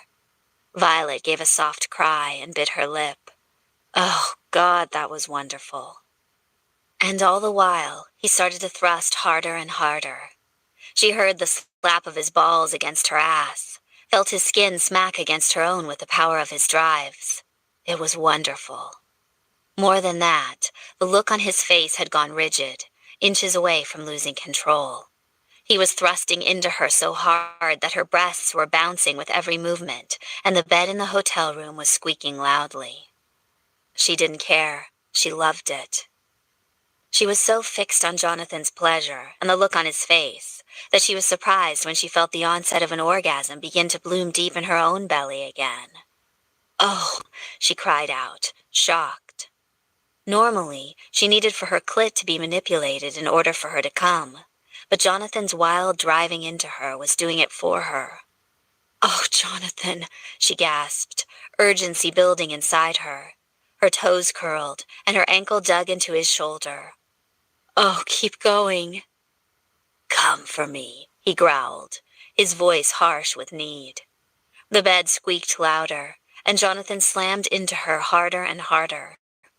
His hand had left her hip, and he was using both to support his body as he drove into her. Her breasts were bouncing wildly, and she was loving it, her moans escalating with each thrust. Violet was pretty sure they were being noisy as hell. She was also pretty sure she didn't care. She closed her eyes and bit her lip again, focused on that elusive orgasm, on the feel of Jonathan pounding into her.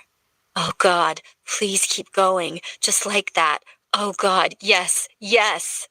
It built and built, and then she was trying to lift her hips to meet his hammering thrusts as he moved impossibly fast within her. She couldn't keep up with his rhythm, their bodies out of sync. It didn't matter. She didn't care. All that mattered was closing in on that orgasm. And suddenly it was there. Violet gave a little scream as her body shuddered, her pussy clenching tight around the thick length of Jonathan's cock, and she came and came and came. Sparks exploded behind her eyes, and her entire body quaked, and oh God, it was so good. Her name dragged out of his throat between thrusts. Violet. She opened her eyes. even as her body quivered with the orgasm and wished she could touch his face. "Come for me, Jonathan," she whispered. "Oh God, come with me." Even as she came down, he tilted his head back and groaned, the cords in his neck straining as he came on his own. She watched in wonder as his body tensed, his face flushing, and she thought she'd never seen anything more beautiful than Jonathan Lyons, face tight in the rictus of orgasm. His thrusts became erratic and slowed, his panting equally so. And then he dragged his cock in and out of her in one last, almost exhausted thrust, and his sleepy eyes opened to stare at her in wonder. "Violet," he murmured thickly. "I'm here," she said in a soft voice. "I'm here." Breathing hard, he rolled off of her and headed to a nearby garbage can, peeling off the condom. She watched his buttocks flex as he walked, admiring them and the tan line separating his waist from his ass. He turned back to the bed and moved to the headboard, his fingers undoing the knots that held her wrists in place. "You okay?"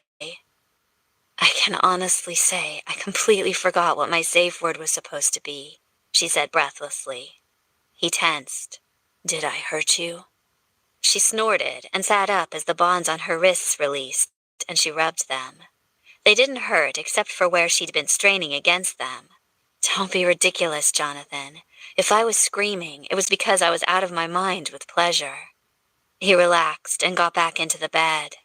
Before she could head to the bathroom to clean up, he put his hands around her waist and dragged her body against him. "Don't leave me yet." Those words were like knives in her heart. Don't leave me yet. Poor Jonathan. She snuggled close to him and enjoyed that she got to touch him now, finally. She rolled onto her side, facing him, and began to slide her fingers up and down his flat stomach. He said softly, when she dragged her fingers through the thin line of hair below his belly button. "Next time, no hands tied. I like your touch too much." Would there be a next time? Violet wondered. Then she decided, yes, there would be. She wasn't an idiot. If Jonathan gave her mind-blowing, weak-in-the-knees sex, she'd gladly take it every chance she could get before they had to part. Then she frowned. They did have to part. It wasn't a good idea to fall in love with Jonathan again. She might always be fond of him. She might love the sex he gave her. But she didn't know that she was ready to go all in once again. Her heart still carried the bruises from last time. Troubled, Violet rolled onto her back and stared up at the ceiling. "You all right?" Jonathan's hand brushed her arm. "Just thinking." Her thoughts sucked, too. They were full of her returning to her quiet teaching job back in Detroit, and Jonathan going back to his whirlwind lifestyle of fascinating projects and exploring famous and dangerous places and running his car company. Even though they'd fit together as college students, she'd switched directions once she'd returned home. They didn't fit as adults. Jonathan was a billionaire with a hectic lifestyle. Violet was, well, boring. She was just a school teacher. He'd get tired of her in another week or two. Which was why it was so important that she kept her heart locked down, no matter what. They could have sex, they could laugh and play together both in and out of bed, and she could kiss him, but she had to keep her heart her own. Because if it broke again, she'd never be able to recover. Violet sighed and stared at the ceiling without seeing it. She did notice, however, that they'd knocked a picture on the wall askew. It hung over their heads a few feet above the headboard, and was tilted distinctly to one side. That was rather funny. "I think we were a little overly vigorous," Violet said with a smile, and pointed at the picture. And just then, she noticed the picture itself. With a gasp, she sat up and whirled around to stare at the picture. It was a giclée, a mass-produced print of a pastoral scene that was probably sold in multiple hotel catalogs full of ugly but unobtrusive furnishings. She hadn't paid a bit of attention to it before, and she probably wouldn't have noticed it now, except for one thing. the pastoral scene of a river that flowed toward a mill and a gigantic water wheel. A wheel. "Do you see what I see?" she asked, pointing at the picture. Jonathan sat up. After a moment, he laughed and quoted the first line of the poem again. "Turn, fortune, turn thy wheel." "You think that's our wheel?" Violet asked eagerly. She hobbled forward on her knees on the bed and pulled the picture off the wall, looking at the back of it. Nothing. "Well, my note did say Callista Hotel," Jonathan agreed. He ran a hand over the cardboard backing of the cheap picture. "So it has to be something with this hotel." Violet stared at it, thinking.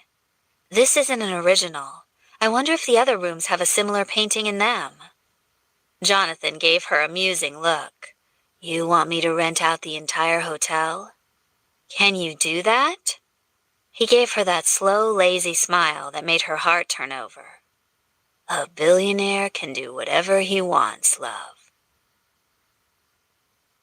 13. The next morning, Jonathan had rented out every room on their floor, the second floor. They'd gone through every room and only found 2 with the same painting as the one she'd been staring at in bed, and neither had a message written on them. They'd returned back to Jonathan's room, no closer than when they'd started. Puzzled and frustrated, Violet returned to the poem, studying it over and over again. That has to be the wheel. It has to. She leaned over the tablet, staring at the scanned message and wishing inspiration would strike. As she did, Jonathan leaned over and murmured in her ear, "Shall I rent out another floor?" "That's just a waste of money if we're on the wrong track," Violet said, though she shivered at the feel of his breath caressing her ear. "You know I don't care about the money," he said, and leaned in and kissed the side of her neck.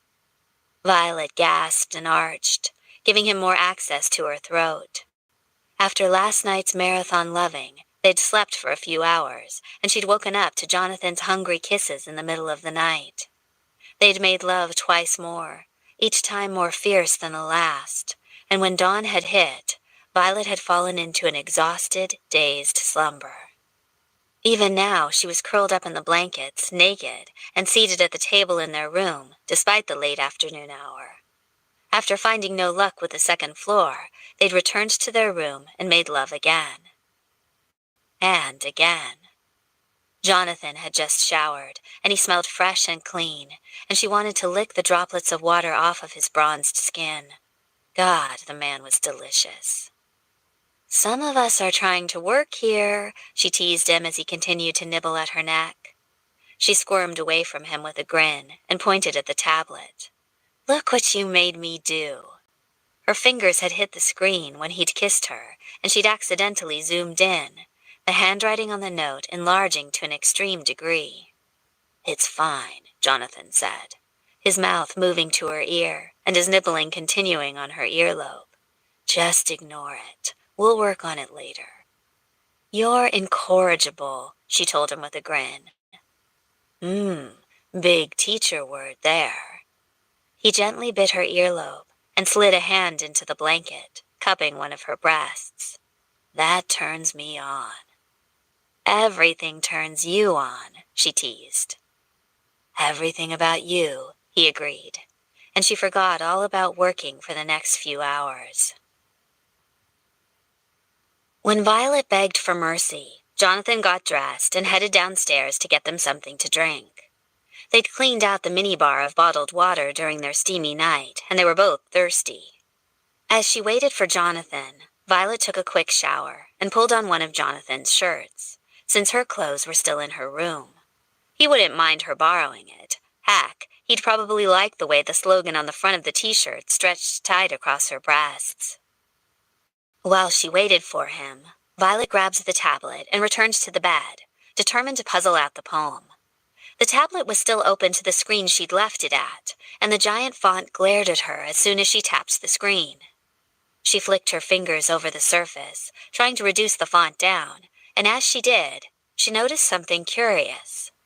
The I in the second line seemed to be darker than the rest of the lettering.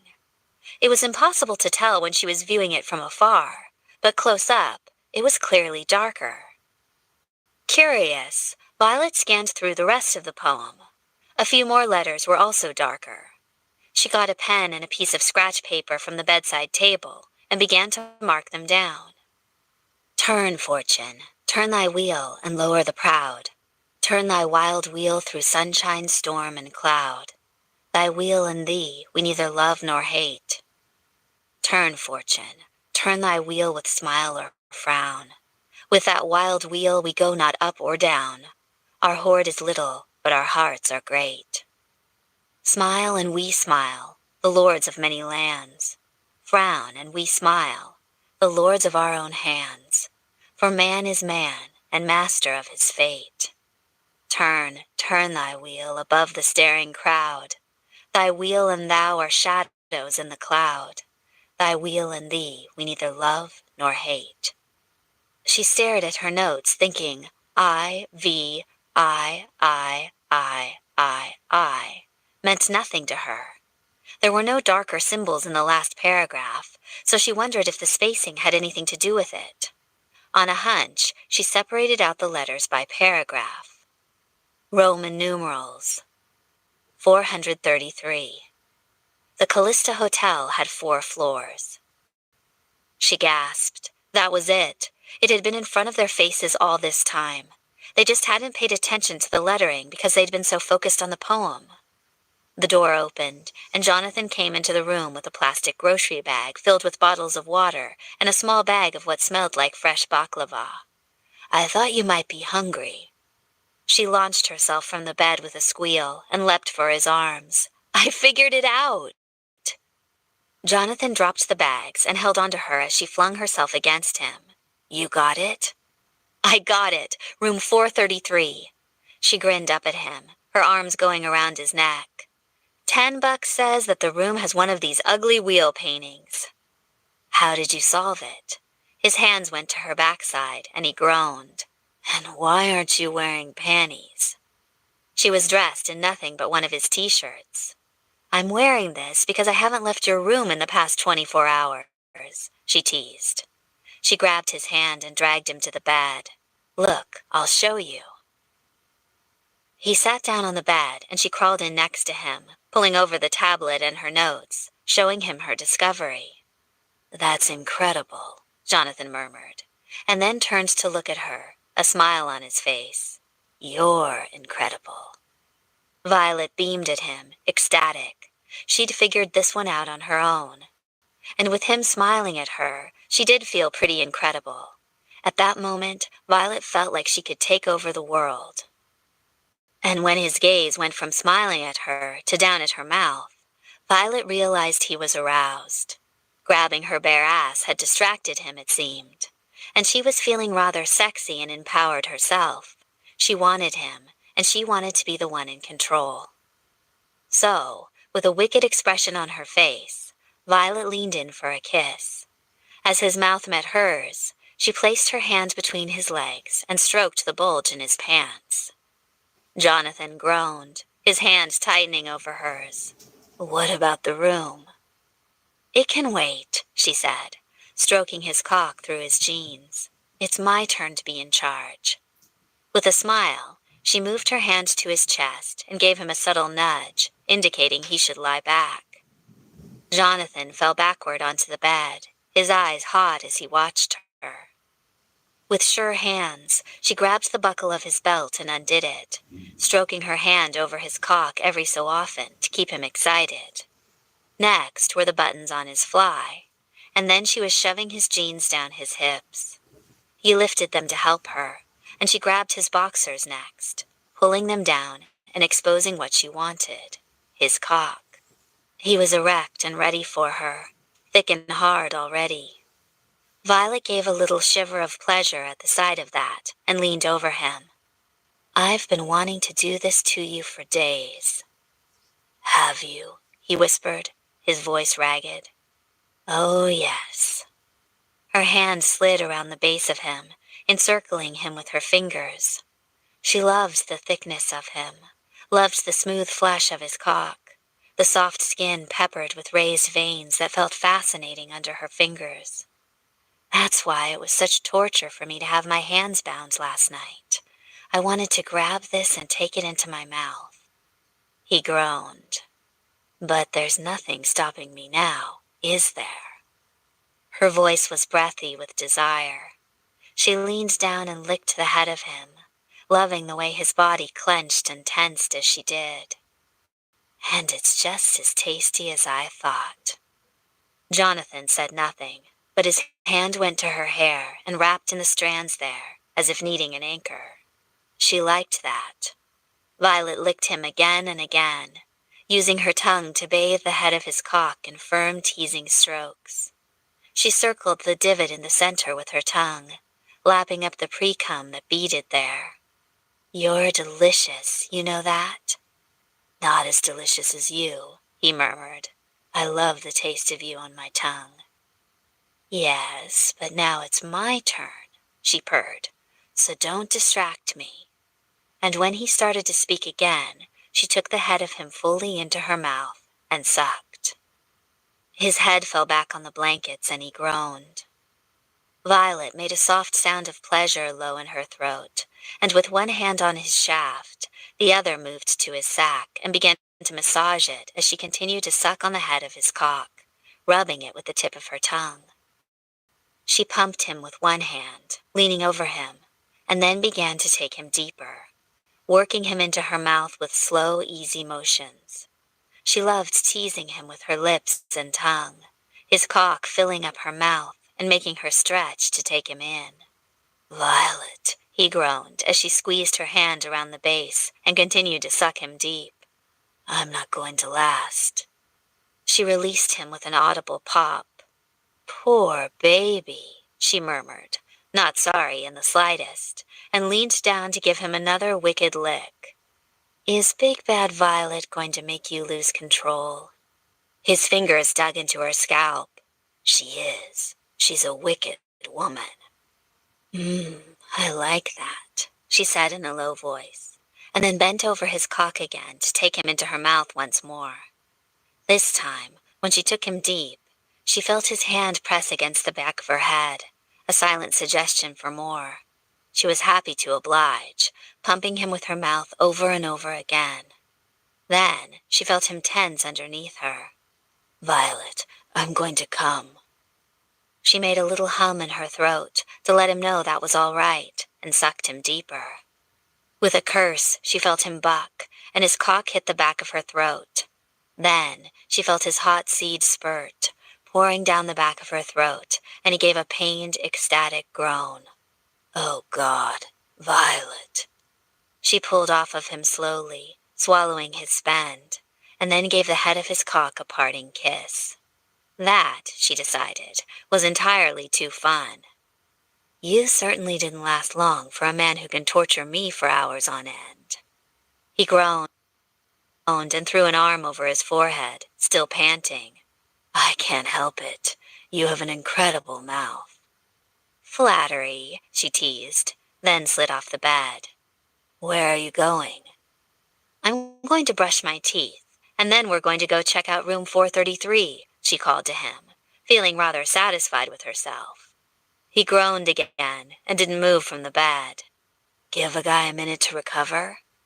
A minute, she teased again, but only that long.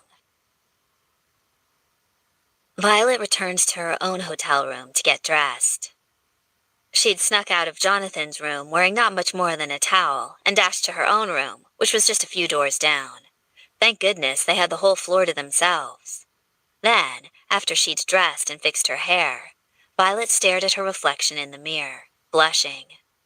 Her neck was covered with bright red hickeys that her short hair didn't quite sweep over. That was going to be rather obvious to the world, wasn't it? But she kinda didn't mind it. Slipping on a pair of shoes, Violet headed back out of her room, and Jonathan was waiting for her in the hallway. Downstairs, the girl at the front desk had bad news for them. I'm afraid room 433 is occupied. It's important that I have that room, Jonathan explained, pulling out his money clip and dragging crisp $100 bills from the stack. What will it take? I'm sorry, sir, the girl at the desk said apologetically. I can contact the people currently in the room and see if they're willing to switch, but I can't force them to.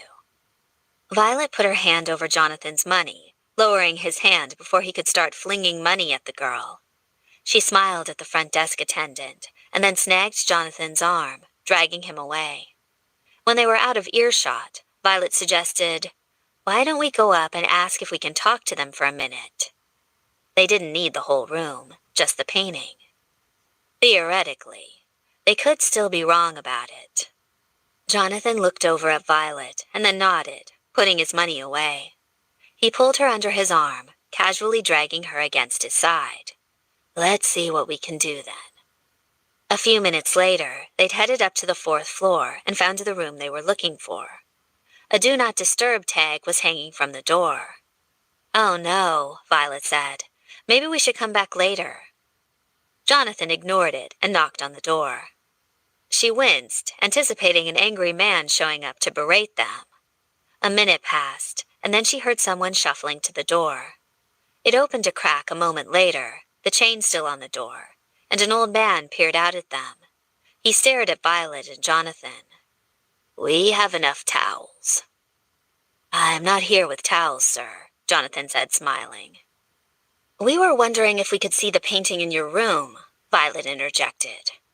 The man was looking at them rather suspiciously, and the last thing she wanted was for him to call the front desk and get them kicked out of the hotel. It didn't matter how many rooms Jonathan was renting. If he harassed the other guests, he could still get booted. The man shook his head and started to close the door. Jonathan stuck his foot in the crack.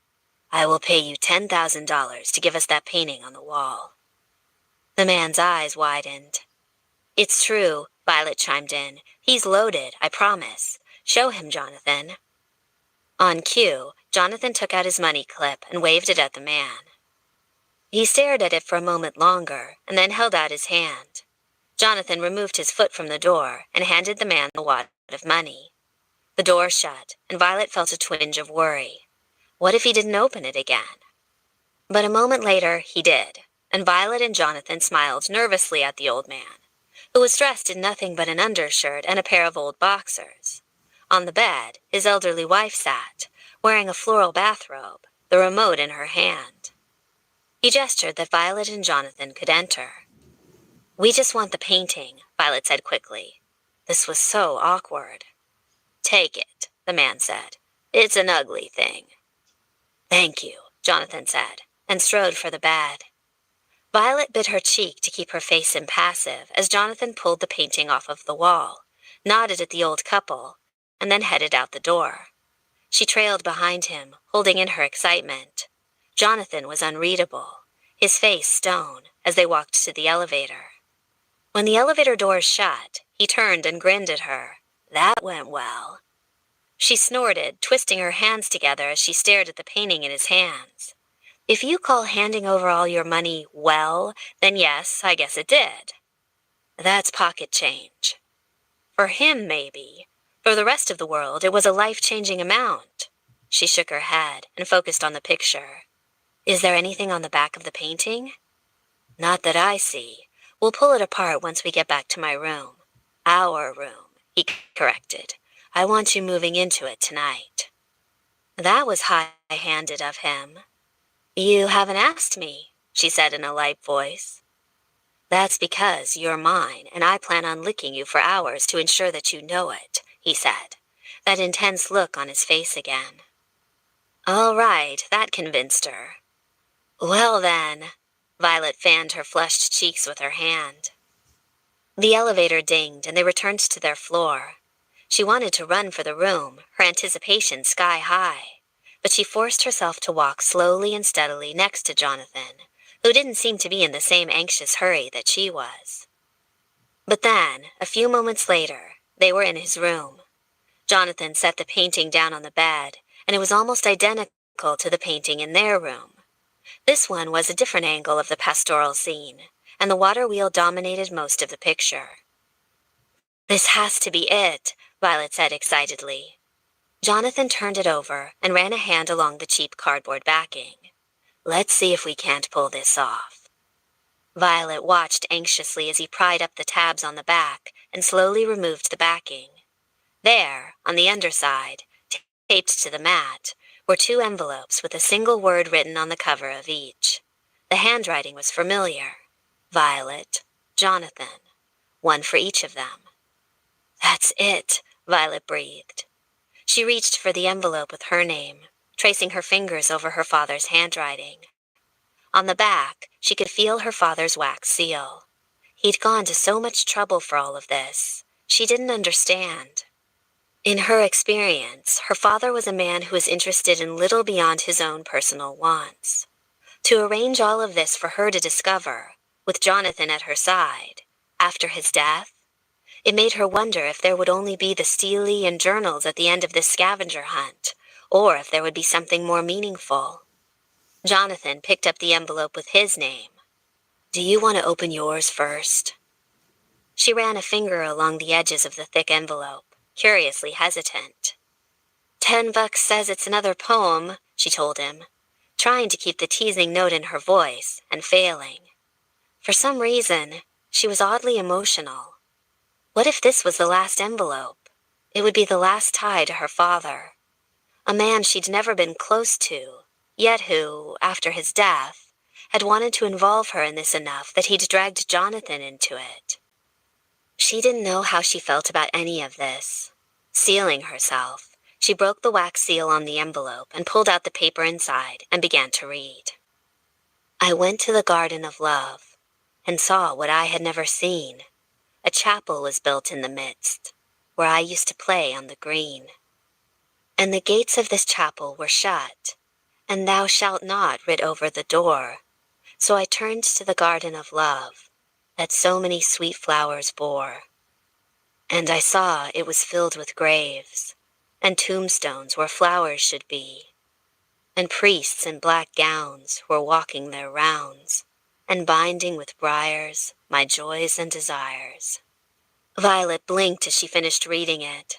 Wow, that's grim. She looked at Jonathan. What do you think? His mouth tightened. Seems to me that it's about the loss of love. Of course it was. Was this another slap from her father beyond the grave?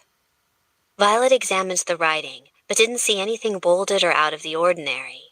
She shook her head and folded the note, returning it to its envelope. I'm not sure what I make of that. Perhaps it makes more sense with mine, Jonathan suggested, and ripped open one end of his envelope, removing his own slip of paper. He scanned it quickly, then made a sound in his throat.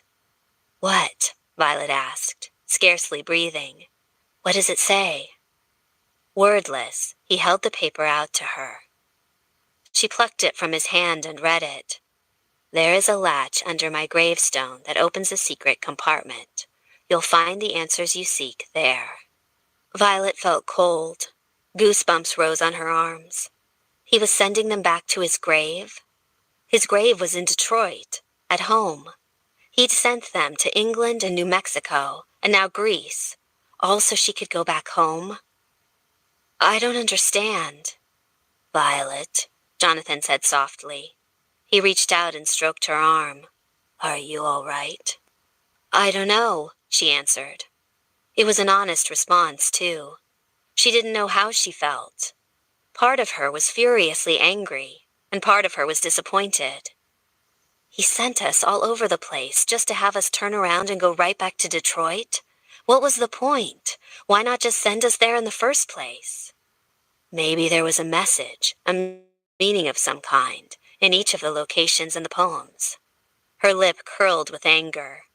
Each poem basically sounded like it was berating me for being a bad daughter who ignored her dear old dad. If that's his message and I'm supposed to be shamed by it, he failed. It's all right, he soothed her, pulling her against him in a one-armed hug. We'll figure it out once we go to his grave. The note says that all our answers are there.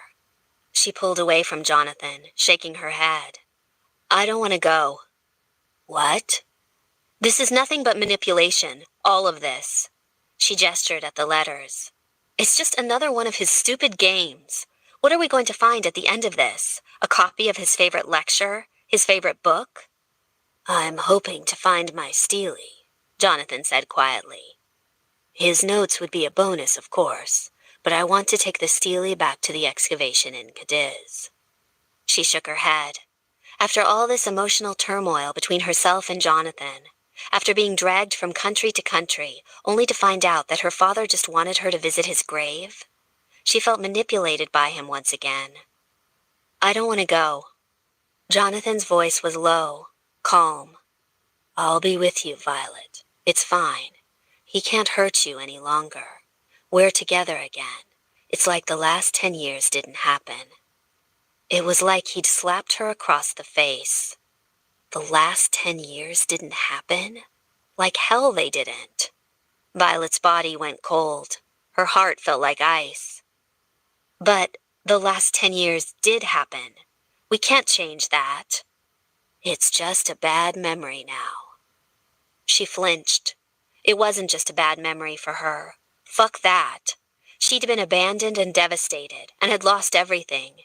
He'd mooned over her while living the high life. She'd rebuilt herself over again. He might have spent the last 10 years longing for her in between archaeological expeditions and trips all over the world, but she'd been through hell. She'd been through hell, and come out on the other side a stronger, more independent person. She knew the difference between love, lust, and need. And she wasn't about to forget the last 10 years, simply because she was lusting after Jonathan right now. 10 years ago, Violet DeWitt had needed Jonathan Lyons, and he'd abandoned her. The 29-year-old Violet DeWitt didn't need anyone. And even after 10 years, Jonathan Lyons still didn't understand her. Calmly, Violet refolded the letter and placed it in its envelope and held it out for Jonathan to take. Just because you don't want to think about the last 10 years doesn't mean that they didn't happen. They aren't a mistake you can erase. You can't pretend they don't exist. It happened, and we need to learn from it. Even as she said the words, she felt a twinge of remorse. 10 years ago, being in Jonathan's bed had gotten her pregnant and abandoned. Now it seemed she was making the same mistakes all over again. Violet, that's not what I meant. He reached for her. She drew away, getting to her feet. I need to think, Jonathan. He got to his feet as well, following her as she headed for the door. Where are you going? Back to my room. So you can think? Think about what? She looked at him calmly. Maybe I'm going to think about the last 10 years, because they sure as hell happened for me. Violet, you know I didn't mean it like that. Actually, Jonathan, I don't know that. Her voice was ice. I do know I made a mistake 10 years ago when I fell into your bed, got into trouble, and expected you to come rescue me. That rescue never came, and I had to learn the hard way that you can't depend on anyone but yourself. And here I am, 10 years later, back in the same position I found myself in before, and I'm not very proud of that. Jonathan's face had gone stark. Violet, he breathed, I love you. That hasn't changed. Softly, she patted him on the chest. You might not have changed, Jonathan, but I have, and now I need time to think. She turned to the door and opened it, only to find Jonathan's hand on her arm. Violet, please don't go. There was a wealth of pain in his voice. What I said, I'm sorry, I didn't mean... I know, she said. I know you didn't mean it harshly, but it still stands. You don't mind forgetting the last 10 years, and I do. I can't go back to that girl I was, and I need you to want the woman I am. I do. She gave him a soft, sweet smile. And I need to see if I still want the same things I did 10 years ago. She pulled her hand from his chest. I need to think, Jonathan. Just let me be for a bit, all right? And Violet turned and left, not entirely sure if she was pleased or relieved or disappointed that he didn't follow her out. It's like the last 10 years didn't happen. It's just a bad memory now. Those two lines played in Violet's mind over and over again like a bad recording stuck on a loop. She lay flat on her back on her bed all afternoon, unmoving and staring at the ceiling as she thought. She thought about Jonathan, the Jonathan of the past and the Jonathan of the present. She thought about her father and his manipulative games. She thought about the baby she'd lost 10 years ago. She thought about her job back in Detroit, her students, her friends, and her colleagues there. Jonathan wanted to pretend like the past just didn't happen, and she couldn't do that. And it hurt to think that he'd even suggest such a thing. Mistakes had happened, and she'd learned from them, grown from them, grew smarter, stronger, tougher. She'd hurt, she'd cried, and she'd learned. She couldn't go back to the girl she was 10 years ago, and she didn't want to. And for Jonathan to ask her to do that wounded her soul. He didn't know her at all if he said that to her. Then again, he hadn't gone through the pain of loss that she had. She'd grieved both a relationship and a baby. His words made her wonder if he'd ever really felt as if he'd lost her, or if he'd temporarily written her off. And now that they'd spent a few weeks together, he expected her to just jump back into bed with him and into his life as if no time had passed. To be fair, she was the idiot crawling all over his bed, so she wasn't blameless. Even though she loved being with Jonathan again sexually, she still didn't know how she felt about that gap in their relationship. She didn't know if she could ever get past that.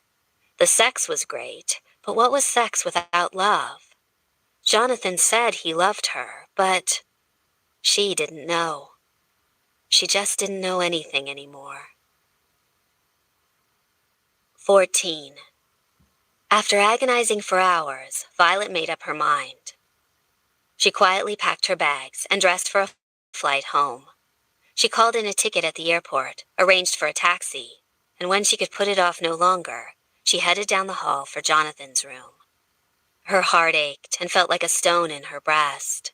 Just this morning, she'd been so happy, so incredibly stupidly happy. But that happiness was exceedingly fragile. It had only taken one offhand comment from Jonathan for her to realize just how much they didn't know about each other.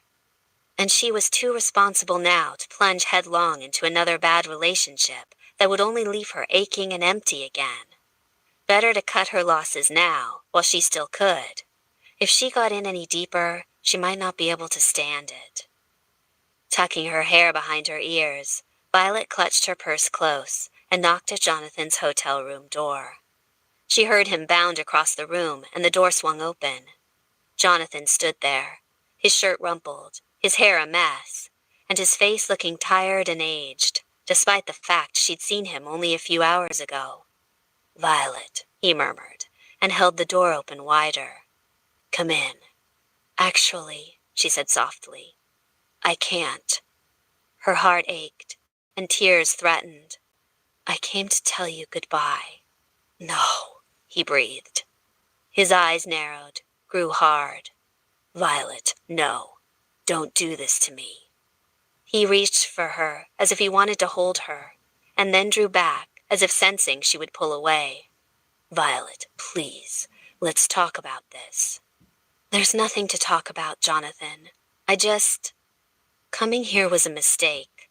I allowed myself to be sucked in, and I think it's time I went home and went back to my normal life before I get pulled in too deep. It was great seeing you, but I can't do this." "We don't have to go to your father's grave," he said quickly. The look in his eyes was tense. "We can forget he ever started this scavenger hunt bullshit.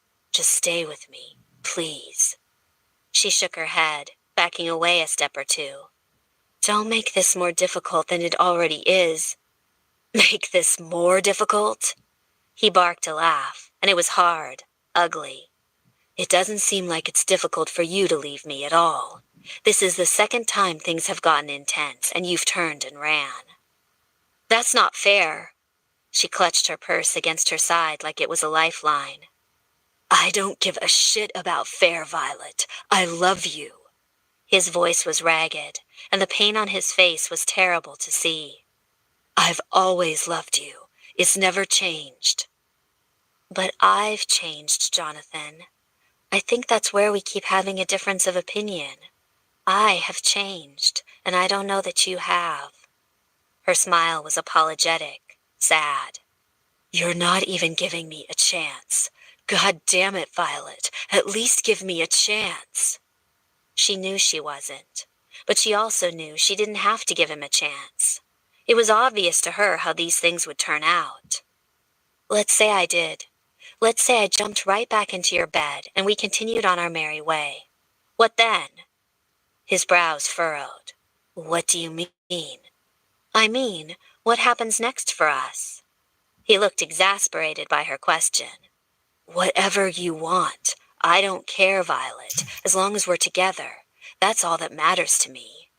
Yes, but you have a life and friends. So do I. You have archaeological expeditions you're supporting and a car company to run. I have school to teach. You're based out of New York, aren't you? I'm in Detroit. These things don't mesh really well. When would we see each other? He opened his mouth and then snapped it shut again, eyes narrowing as if sensing a trap. She raised a hand into the air, a mute apology. I know, there's no right answer. You can't just give up your business and your pursuits to come hang out with me while I teach, and I can't just abandon school and my students just so I can be your girlfriend. Violet. She shook her head. Don't you see, we've moved on, moved past. I don't see that at all, he said, his voice rising. I see you trying to shut me out again. That's not true. You won't even let me finish a sentence, he snapped. Is it because you won't like what I'm trying to say? Because it's easier to just decide that you already have your mind made up about me and you'll just go on with your life without me? Her mouth clamped shut, and she glared at him, irritation rising to the forefront. She'd been hurting when she'd approached his door, and now he was trying to turn this around on her? When he didn't say anything else, heaven forbid she interrupt him, she gave a small sigh. I'm not here to argue with you. No, you're just here to leave me. He raked a hand through his hair and looked so tormented that she felt a twinge of doubt. Violet, please. Whatever you want, I'll make it happen. I just don't want to lose you again. Her mouth forced itself into a wobbling smile. What's that old saying about loving something and setting it free? Don't, he said harshly, and he averted his face as if in pain. I'm sorry, Jonathan. I just can't. I can't rely on anyone else for my happiness. It has to come from within me. You make me happy, Violet. His eyes were curiously shiny, and that made her heart ache even more. It made what she had to say doubly difficult. Yes, but I'm not sure if I feel the same. He closed his eyes. Let me try to make you happy. Please, Violet, just give me a chance. She shook her head. Goodbye, Jonathan. Don't come after me, okay? Set me free. Before he could say anything else, she leaned forward, gave him a quick peck on the cheek, and then turned and raced for the elevator. If she looked back, she'd regret it. If she saw the pain in his eyes, it would just compound the pain she was feeling right now. But she knew that this was pain she could get over. She'd gotten over it once. She could do so again.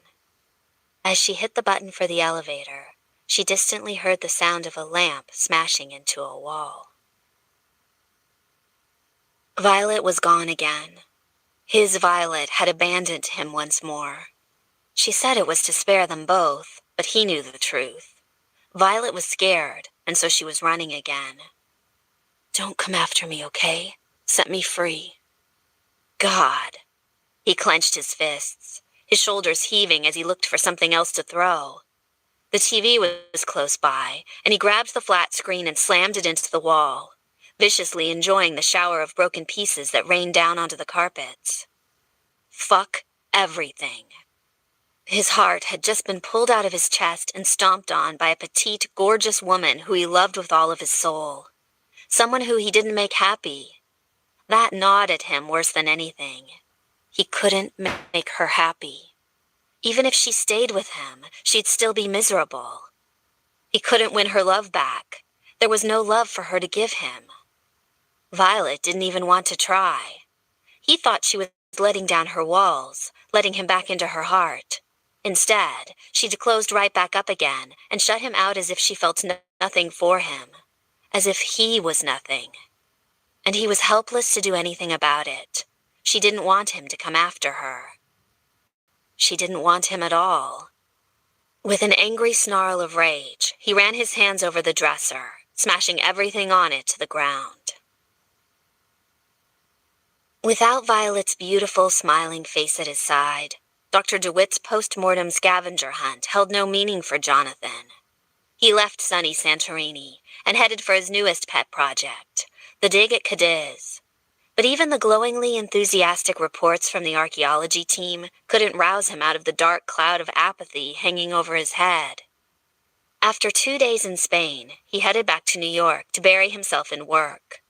While Lyons Motors had a fleet of extremely capable chairmen and his private company ran itself without much intervention from the owner, from time to time he'd stick his hands in and toy with a new project. This time, he suggested that research and development come up with a new model of car to break into a different market. It was a distraction ploy, but not a great one. He called meetings and met with engineers and designers and listened to enthusiastic suggestions, hoping to feel that same spark inside himself. It was useless. No matter what he did, he couldn't get Violet's dead eyes and her too calm expression out of his mind. The way she'd so efficiently cut him out of her life again. Last time, she'd begged him to come home with her. This time, it was obvious she was booting him before she had the chance to get hurt again. In the 10 years since they'd been parted, Violet had learned to push everyone away. She'd been perfectly happy with him that morning, but as soon as her father's letters had been found, she'd shut him down and forced him out of her life. And the sad thing was, he understood why she'd pushed him away. He knew she had been hurt terribly, both by her father and by him. He knew she was terrified of being hurt again. But how could he prove that he wouldn't hurt her when she didn't even want to try and let him into her life? He couldn't sleep at night because he ached to have her beside him. He couldn't concentrate during the days because he kept wondering what Violet was doing. Was she as miserable as he was? Or was she already back into her old routine, her heart carefully armored? Or was she crying and miserable because she wanted to love him and she was terrified to? What if the condoms and her birth control had both failed and she was somehow pregnant again? And he'd abandoned her once more? He picked up the phone and put it down a dozen times every day. If he called her, he'd be harassing her because she'd said specifically that she didn't want him to contact her. She had his information. She knew where to get him. He told himself that, and that if there was a problem, or if she wanted him, she'd call. But Violet never called, and Jonathan was forced to admit to himself that maybe his love was one-sided after all. Maybe he loved Violet more than she'd ever loved him. Maybe one person's love just wasn't enough for a relationship.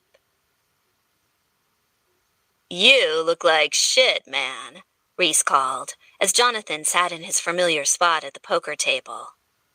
"Business meeting ran late," he said tonelessly, picking up his empty glass and raising it with the other 5 men as they called their meeting of the Brotherhood to order. "Fratres in prosperitatem," he announced with the others. They'd been waiting on him to start their weekly meeting. "This meeting of the Brotherhood is called into session," Logan said. "Now ante up, boys."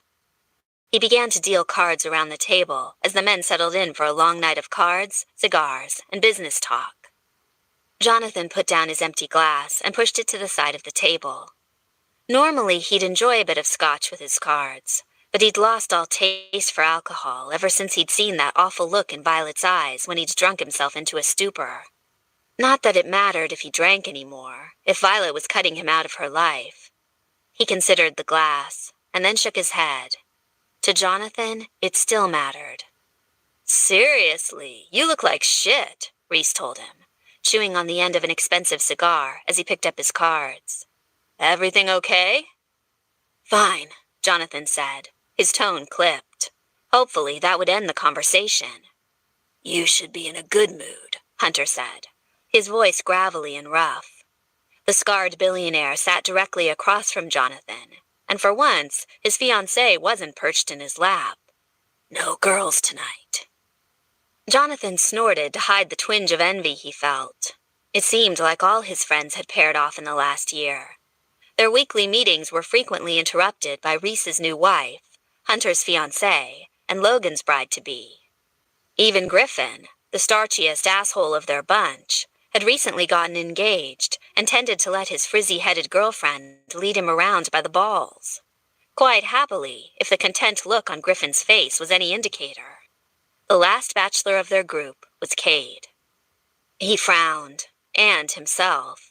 He was still a bachelor, even though in his heart he'd always been claimed by Violet. Hand after hand of poker blurred together with familiar discussions. Jonathan was mostly silent, though he mentioned the new line of roadsters he was developing when it came time for him to share his latest business dealings with the group. Mostly, though, he was just distracted. He couldn't get his mind off of Violet. Was she regretting her hasty retreat? Or did she just not even care? If he knew Violet, and he thought he did, she was pushing any sort of emotion so far down inside that she wouldn't feel anything. She'd just go about her day, armored and icy, until something set her off. And then she'd explode in a fury of tears and misery. And that made his heart clench even more. He wasn't even pissed at Violet for pushing him away. He just dreaded when her control finally slipped and she broke down, because he wanted to be the one to comfort her. She needed a shoulder to cry on, even if it was his. Sometime close to midnight, Jonathan threw his last chips into the pile. All in. He knew it was a bad hand. He'd been betting recklessly all night and had lost a small fortune on the table. Not that he cared. He just wanted to be done. He wanted to go home and lick his wounds and mull over the loss of Violet for a bit longer. Frankly, he was shit company tonight. He was glad when Cade won the hand. I'm out, Jonathan said with a fake grimace.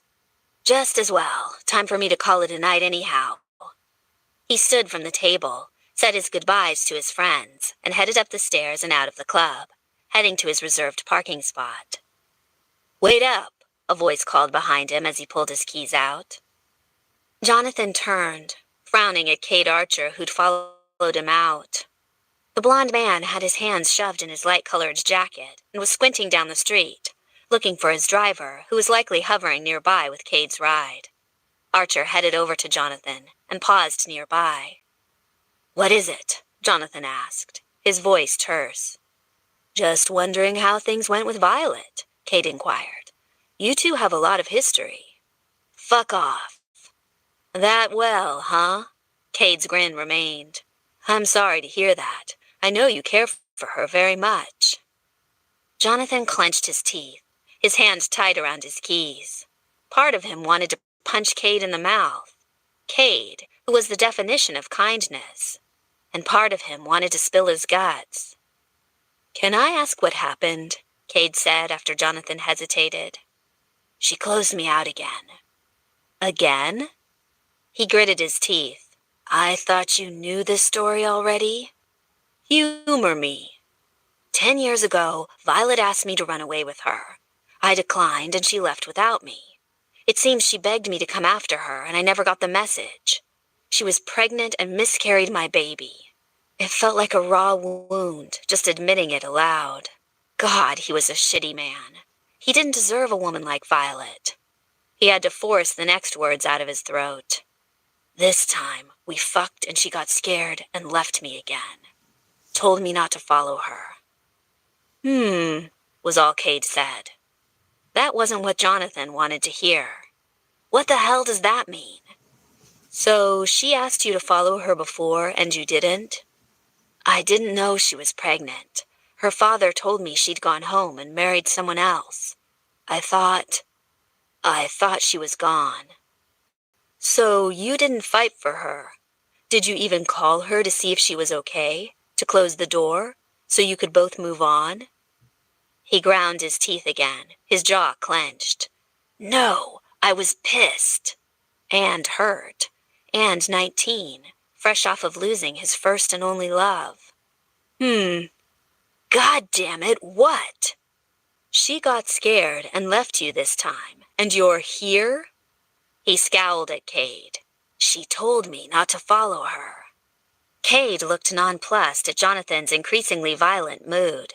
He scuffed one of his expensive leather shoes on the sidewalk and glanced back at the club, which was still throbbing with bass despite the late hour. When I talked with Violet, I got the impression that she didn't have a very happy childhood. She seems to resent her father quite a bit. That so? Jonathan nodded brusquely, not sure where this was going. So, did it ever occur to you that Violet expects everyone she cares for to disappoint her? Maybe it's easier for her to retreat than to extend herself and try to make things work. Jonathan just stared at him. And so I wonder.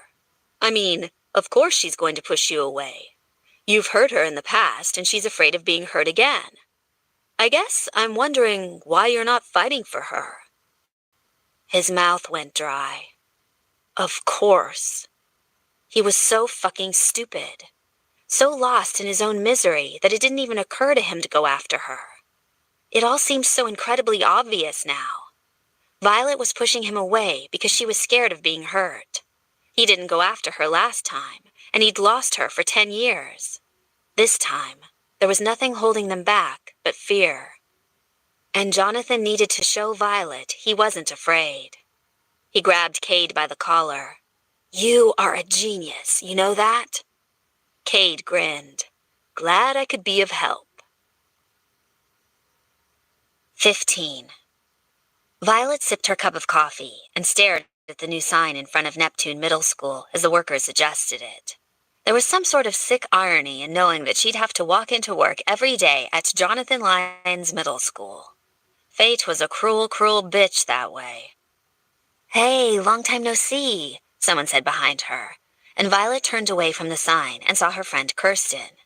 Glad to have you back, Kirsten said with a grin, an identical cup of drive-through coffee in her hand. How was the vacation? It was interesting, Violet said, keeping her voice light. She sipped her coffee so she wouldn't have to say more than that. Kirsten fell into step next to her, and the two teachers headed into the school. Well, you didn't miss too much here, Kirsten said, tucking her brown hair into a clip with her other hand in a way that bespoke years of practice. More meetings, more detentions, though we did get some additional funding for the band programs thanks to your mysterious benefactor. She sounded thrilled. Kirsten was the band teacher, and for her, everything circled back to woodwinds and brasses. You got a nice tan, at least. Where did you guys go? Greece, Violet murmured, and at Kirsten's groan of excitement, she added, purely for research, though. Man, Greece! You tell that billionaire if he needs a band teacher, I'm first in line. A stab of jealousy shot through Violet. Kirsten would be Jonathan's type, wouldn't she? She was bubbly and pretty and easygoing, like Violet used to be, like Violet no longer was. If she was a good friend, she'd fix them up and kill two birds with one stone, make Kirsten happy, and get Jonathan out of her hair for good. But she didn't say anything. The thought bothered the hell out of her. It's just because you're still too attached, Violet told herself. Give yourself a few months to get over him, and you'll be fine. She'd been repeating that as a mantra for the last week or so. It didn't stop her from crying in weak moments, or waking up at night and wishing he was there next to her. It didn't stop her from being in a foul mood, and she'd avoided returning to school until she could put it off no longer. She just needed time, Violet told herself. Time healed all wounds. Theoretically. This one hadn't even had the time to scab over yet. So Violet listened to Kirsten chatter on about the newest piece that her students were learning, and how her only tuba player was eternally flat on every note, poor kid. And eventually Violet made it to her classroom, where her students weren't thrilled to have her back. The substitute had been letting them watch movies while she was gone, and Violet didn't see the harm in continuing that for a few days more. She put on a historical documentary about mummies and left them alone, staring out the window. Something about being home felt a bit off. Violet couldn't describe it. It just felt wrong.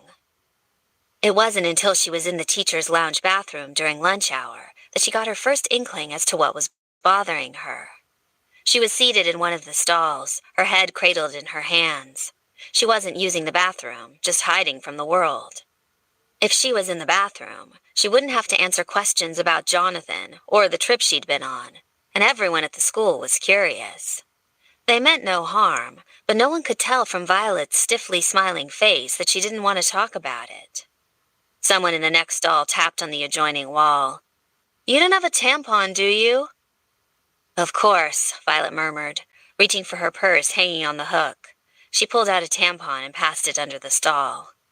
"Thanks," the woman on the other side said. "Kinda snuck up on me this month." "I've had that happen," Violet said sympathetically, and froze. Her blood felt like ice. That was what she was missing. Her period. Violet's heart pounded in her veins, so loud that she couldn't even hear herself think. Emotion crashed through her. No period. Oh, God. With numb fingers, she searched through her purse, pulling out her birth control compact. She popped it open and examined it. Not a day missed. And she and Jonathan had used protection every time. But she didn't have her period. "It's just stress," Violet told herself.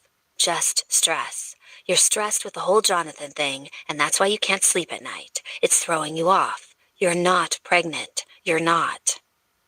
But after work, she still went to the pharmacy and bought a pregnancy test. In a daze, she drove back to her condo and let herself in. The pregnancy test was in her purse, waiting. All she had to do was pop it out of the package, pee on the stick, and she'd get results. Then she'd know if she was in the same situation that she had been 10 years ago, or if she was just freaking out over nothing. Instead of heading to the bathroom to end the torture of not knowing, though, Violet sat down on the couch and stared ahead, thinking. She wasn't beside herself with terror this time. Maybe it was because she was no longer a college student. Now she had stability and years of living under her belt. Whatever happened, she could handle it now. If she was pregnant, she'd have to tell Jonathan. Strange how her heart leapt at the thought. They'd have a reason to be together other than pure animal lust. It would go against everything she'd been cautioning herself to avoid, but with a child, they'd have a reason to stay in each other's lives. Her heart thrummed with excitement at the thought. Maybe, just maybe, they could take it slow and raise the baby together and learn about each other. They could start fresh. They could start over. She shouldn't want to do that. It should be the last thing she wanted. But the thought of Jonathan at her side as they went to baby appointments, Jonathan touching her belly, Jonathan rocking their child back to sleep at night and then crawling back into bed with her. God, she wanted that. She wanted that so badly it surprised even her. She'd broken off with Jonathan so she wouldn't get her heart hurt, but it seemed like her heart had already decided what it wanted, and it wanted Jonathan. But she'd pushed him away. Twisting her hands in her lap, Violet wondered what he'd think if she went to him and said she was pregnant. Would he be happy? Or would he think she was messing with him? Her heart dropped at the thought. He was a rich, handsome man. He could have any woman he wanted. He'd wanted Violet, but she'd pushed him away twice now. He'd probably given up on her at this point. Thanks to her own actions, she was back in the same spot she'd been 10 years ago. Alone, troubled, and possibly pregnant. And this time, she couldn't blame anything on her father, because she'd been the one to do all the pushing away. She couldn't blame anyone but herself. Violet pressed her fingertips to her mouth, feeling ill. Why had she freaked out so much when he'd said that the last 10 years didn't matter? She hadn't even wanted to listen to his explanations. She'd heard Jonathan's careless words, judged him lacking in her mind, and gone straight home. Any relationship hope? She'd cut and severed it in one fell swoop. She just decided that he was the same jerk she'd always thought he was and shut him down before he could explain. That was what she'd always done, run off and stuck her head in the sand when things got rough. And she'd done it again. Oh, God, she was really going to be sick. Her doorbell rang. One hand pressed to her mouth, Violet stood up and automatically headed for the door.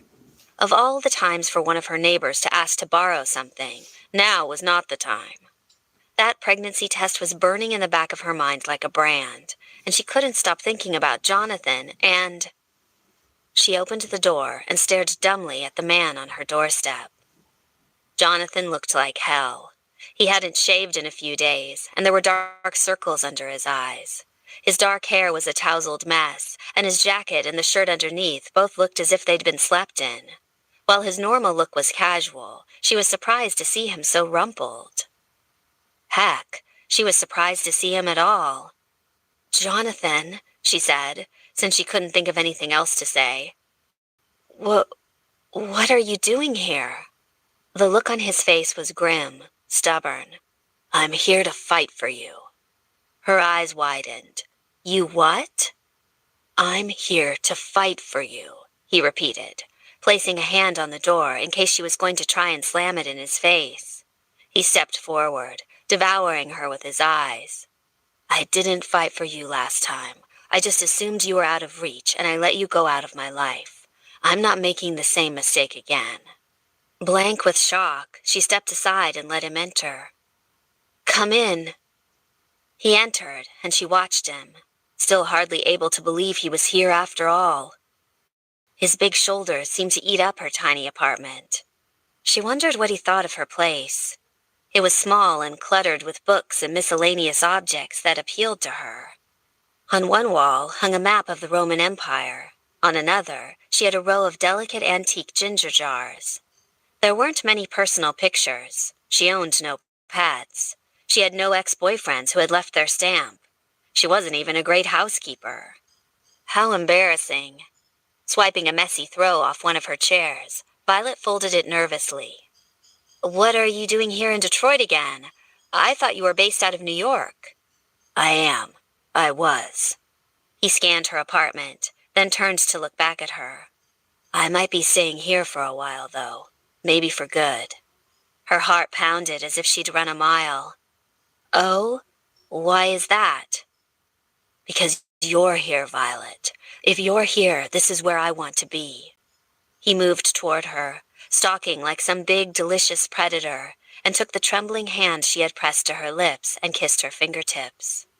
"I know you said you didn't want me to follow you. You said this wouldn't work, that we were two different people. The thing is, I know we're different." His smile was soft, almost apologetic, even as his eyes devoured her face. "You're not the same girl you were 10 years ago, and I'm not the same idiot boy. I like to think I've learned from my mistakes, so this time, I'm not letting you go." You're not?" "I'm not. We're doing this your way, however you want. If you want to ignore me for the next 10 years, fuck me for one night, and then turn me out again, that's how we'll do this. Whenever, however you need me, I'll be here." She flinched at his words. God, he made her sound so cold. She pulled her hand from his, hurting. "Jonathan, that's not fair." "I don't give a shit if it's fair or not. I'm tired of trying to do the right thing if that means I don't have you." He moved forward and put his hands on her shoulders, ever so gently. "You don't understand, Violet. I'm not saying this to hurt you. I'm telling you that I'm here for you forever. Always. I know you're scared of being hurt and disappointed. I know you're afraid I'll hurt you again and leave you abandoned. I know the only man in your life was your father, and he neglected you. I know your mother was lost in her own problems, and you've never had anyone to depend on. I'm here to tell you that I will be that person, Violet. I'm here. I'll always be here for you. You can depend on me." His thumbs brushed her shoulders, and he gave her a tender look that made her ache inside. "Always." Violet's lips trembled. A wealth of emotion threatened to erupt inside her. He wasn't vowing intense, passionate love like he normally did.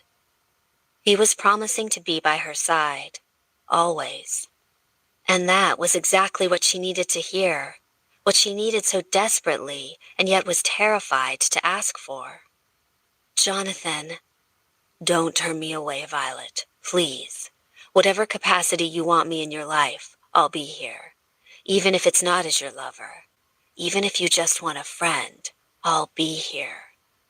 Now the tears spilled down her cheeks. He was being so selfless. She didn't deserve him, didn't deserve his love. She was a wounded creature who had been deprived of love and affection so many times that she didn't even know how to ask for it anymore. She didn't know how to say, "Yes, that's great, thank you." But the understanding look in Jonathan's eyes told her that he knew that, too. "I'm scared," she told him softly, her voice wobbling. "Every time I love, I get hurt." "Sometimes love is about hurting, Violet." He brushed the backs of his fingers over her cheeks, dashing away her tears. "But the pleasure in love is greater than the pain. So much greater. You just have to be willing to take that leap. And what if, in 10 years, we can't make it work? What happens if we part then? Then I've had 10 years of your love. 10 years of glorious, wonderful memories, and I'll regret not an iota of it. Every moment, every year, every hour matters. I finally figured that out now."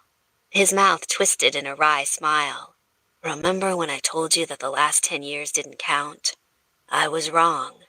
Because if we didn't have the last 10 years, I wouldn't know what it was like to lose you. Without that, I might never have come here tonight, despite knowing that you didn't want me here. I might never have tried again. I would have just gone on. Those 10 years let me learn from my mistakes." Weeping openly now, Violet fell into his arms and snuggled against his chest. "I love you," she blubbered, all snot and tears and braying sobs. "I love you, and I'm so scared." Her fingers curled into his jacket. "Just don't leave me again." "You can't get rid of me, love, I promise. No matter what, I'm yours." He wrapped her in his arms and held her tightly, while she cried out her emotions onto his jacket.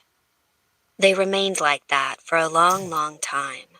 Violet struggling to compose herself, Jonathan's hands moving over her shoulders, her arms, her hair. She wasn't sure if it was because he was trying to soothe her, or if he just couldn't get enough of touching her. Either way, she loved it. She loved his touch, and she never wanted to be without it again. With one last sniff, Violet pulled away from him and took a step back, gazing up at his face. His unshaven, hollow-eyed, beautiful, wonderful face. "I do love you. I just didn't realize it until I pushed you out again." "I love you too, Violet. I loved the girl I met 10 years ago, but I love the woman she is now even more." His hand caressed her neck, drawing her closer, and when he brushed his lips against her mouth in the tenderest of kisses, she felt hope once more. The world was suddenly full of hope. "I'm so glad you're here," she whispered. "I'm glad you're glad," he murmured. "I figured you'd either listen to me or there would be a restraining order involved. I'm actually a little surprised it's not the latter." She gave a watery chuckle. "I wanted you here. It just took me losing you again to realize what I had." "You never lost me," he said, brushing her hair behind her ears in a tender gesture that took her breath away. "Never think that." Her fingers curled in his clothes. "I was so worried that I'd pushed you away again and that you'd give up on me for good, that I wouldn't be able to fix the mistake." She hesitated and then added, "I missed my period." She felt Jonathan's body tense against her own. "I thought you were on the pill." "I am. I never skip a dose." "And we used condoms." "I know. I still bought a pregnancy test." She bit her lip. "I know the odds are pretty much impossible, but—" "There's always that slim hope." It was hope, Violet realized. She'd wanted a child to anchor Jonathan to her, to force him to come back into her life. But now that he was here, she still wanted a baby. She'd always wanted a family. More than independence, more than travel, more than a career. She'd wanted an honest-to-goodness family. That core unit of people that would love her unconditionally. That core unit of people she felt like she'd never had. Until now. So she looked up at Jonathan and gave him a wobbling smile. "Shall we go pee on a stick together?" "Well, I don't know what mine will do, but if you want me to, I'm game." Violet beamed at him through her tears. 10 minutes later, Violet sat on the bathroom counter, waiting for the results. She'd done the deed and then let Jonathan in so they could wait on the results together. It wasn't surprising to Violet that the test showed negative almost immediately. It had been too much to hope, really. "No, baby," she said softly, and dumped the stick in the trash. She must have been crazy to be disappointed, but she was. "It's for the best." "Is it strange if I'm disappointed?" Jonathan asked, pulling her off the counter and into his arms. "Not strange," Violet said. She was oddly disappointed, too. The old familiar worry returned. If there was no baby, then they didn't really have to stay together, did they? He was free to go at any time. "Get that thought out of your head," Jonathan said softly, pressing a kiss to her forehead. "I can tell from the look on your face that you're expecting me to run."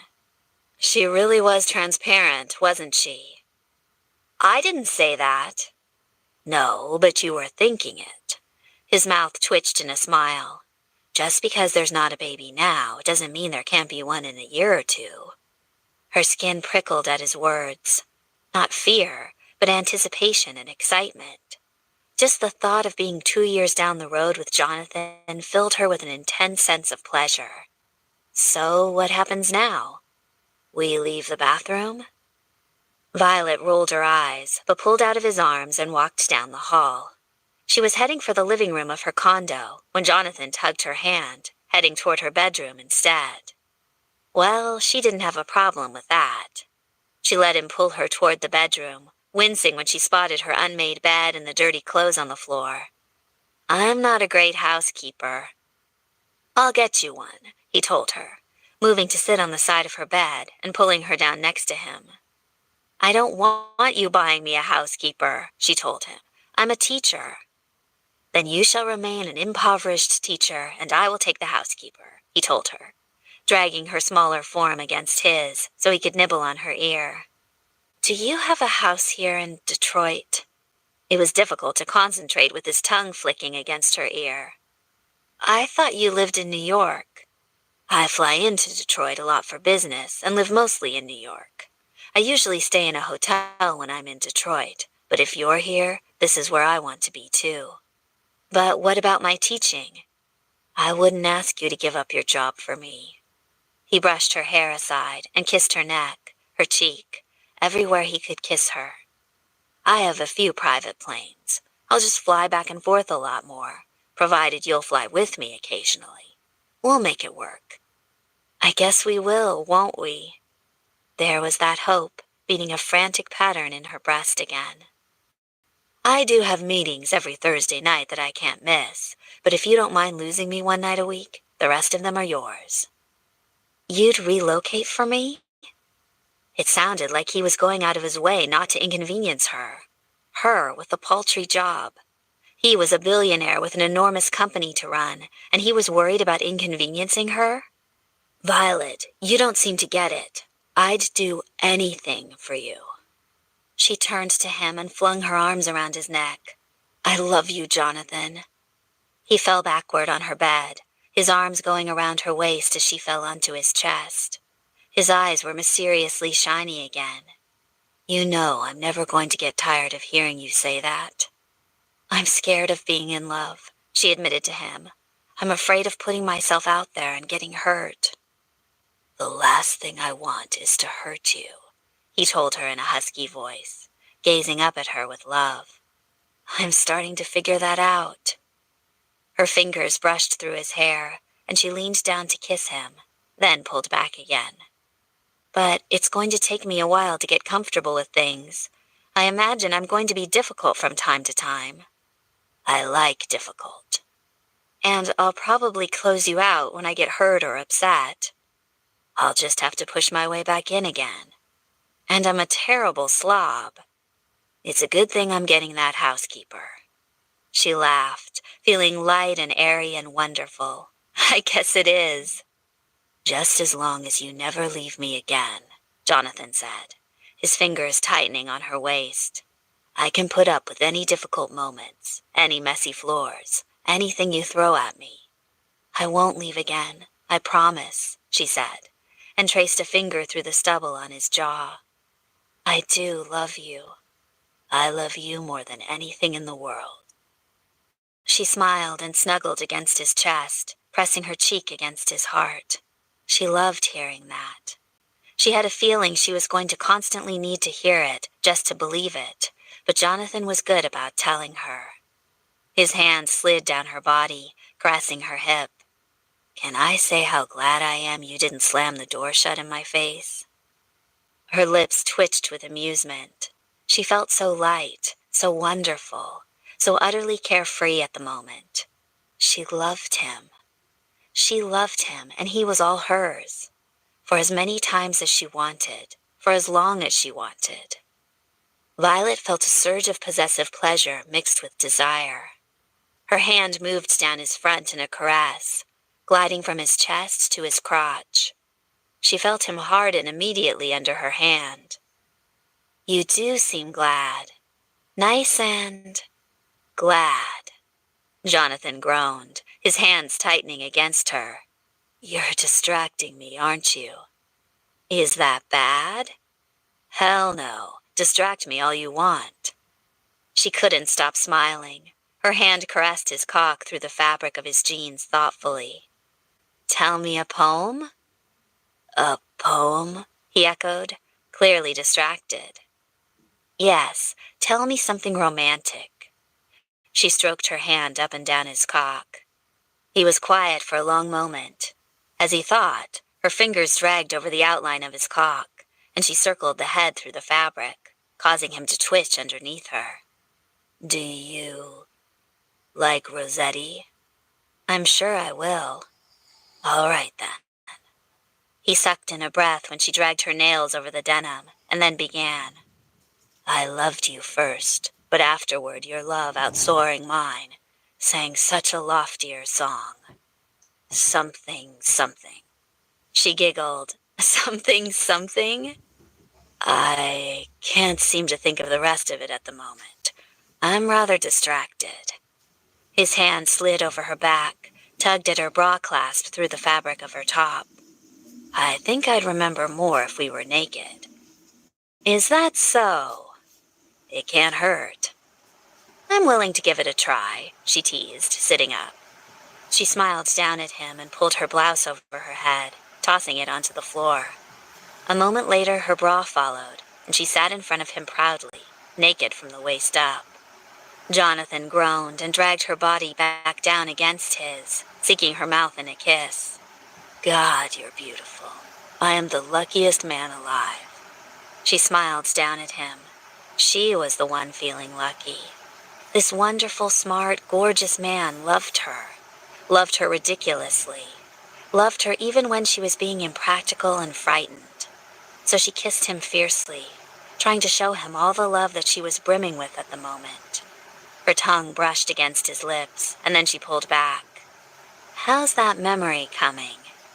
He reached up and brushed his fingers over the tip of her breast. "Give me a minute. I'm sure it'll all come back to me." "Oh, take your time," she murmured, arching into his touch. His other hand teased her nipple as well, and she tilted her head back, sighing with pleasure. "I'm in no rush. So you wouldn't mind if I did this to you all day?" Goosebumps prickled her skin at the thought of just lying back and languidly letting Jonathan tease her with small touches all day long. "I can't say I'd mind, no." I think parts of me would go crazy before too long, though." He sat up and dragged her against him. His face pressed against her cleavage, and then he was nuzzling her breasts, kissing the soft skin. The unshaven whiskers on his face tickled and dragged at her flesh, sending a bevy of sensations through her. He tuned into her shivers, biting and licking gently at her. I love your breasts. He cupped one and lifted it to his mouth, dragging her nipple across his full lips. Are they your favorite part? No, your brain is, he said, and she melted all over again. But they're one of the tastiest parts. She giggled at that. It's good to know that I'm tasty, at least. The tastiest, he agreed. This is all to distract me from the fact that you don't know any other poetry, isn't it? He laughed, his breath fanning against her skin. Not at all. This is so I can suck on these beauties for a while. His thumb teased one nipple before he popped it back into his mouth and began to flick it with his tongue. Violet moaned, heat pooling between her legs, her pulse pounding a sensual beat in her body. He always made her feel so good, so sexy. It didn't matter that her breasts weren't as perky as they were 10 years ago, and her hips wider. He made her feel like the most beautiful woman on earth. And maybe, in his eyes, she was. I'm remembering another line now, he murmured, even as his tongue circled the tip of her breast.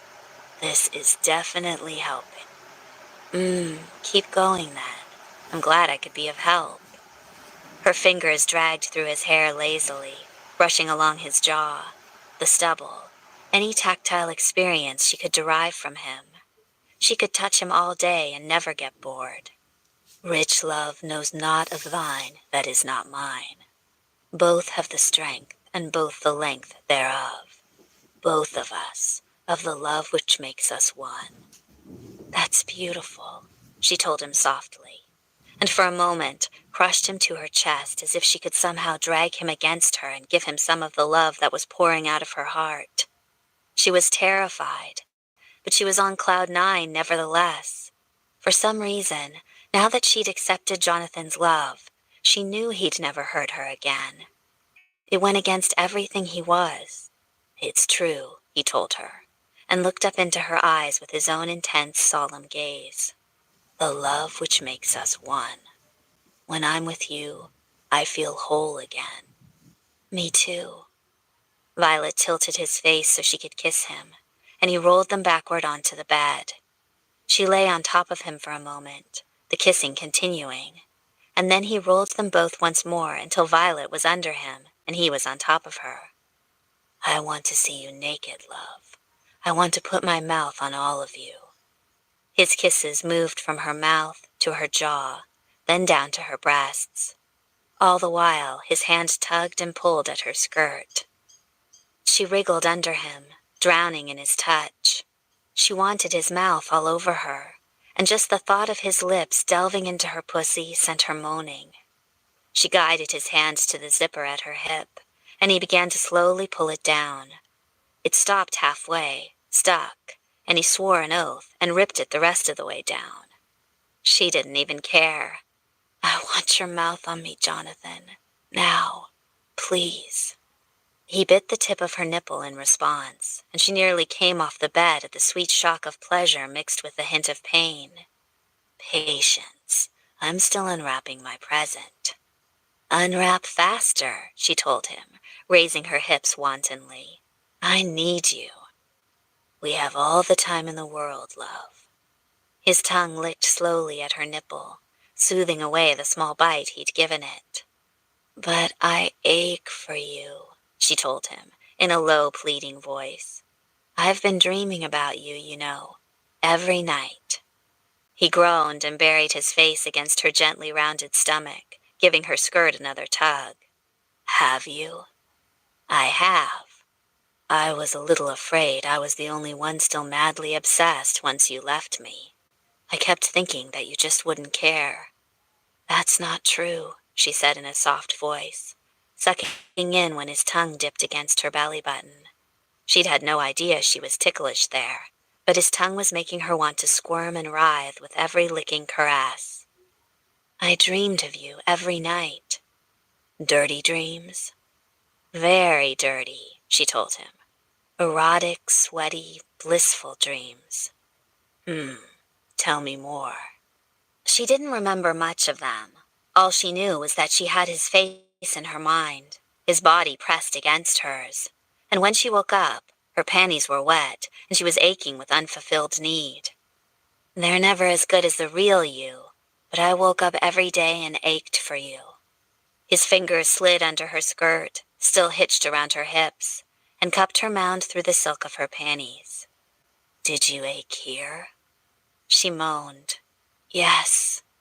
One finger pushed against her slit, dragging against it through the now wet fabric.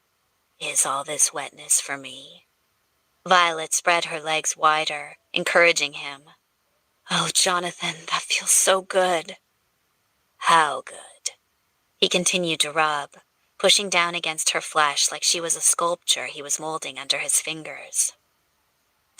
Decadent, she panted, making a mewing sound every time his fingertips dragged over her clit. I like that word. I do think decadent makes me think of sweet, delicious things. And are you sweet and delicious, Violet? Why not taste me and find out? She asked breathlessly, raising a knee until she was sprawled wide open against him, her open legs beckoning. Oh, I will. I'm just saving my dessert for a little while longer. His hand lifted from between her legs and he raised it to his mouth, licking his fingers. She watched as his eyes closed in delight. God, you taste good. Still savoring? Her hips rolled uselessly against the sheets at the hot look in his eyes.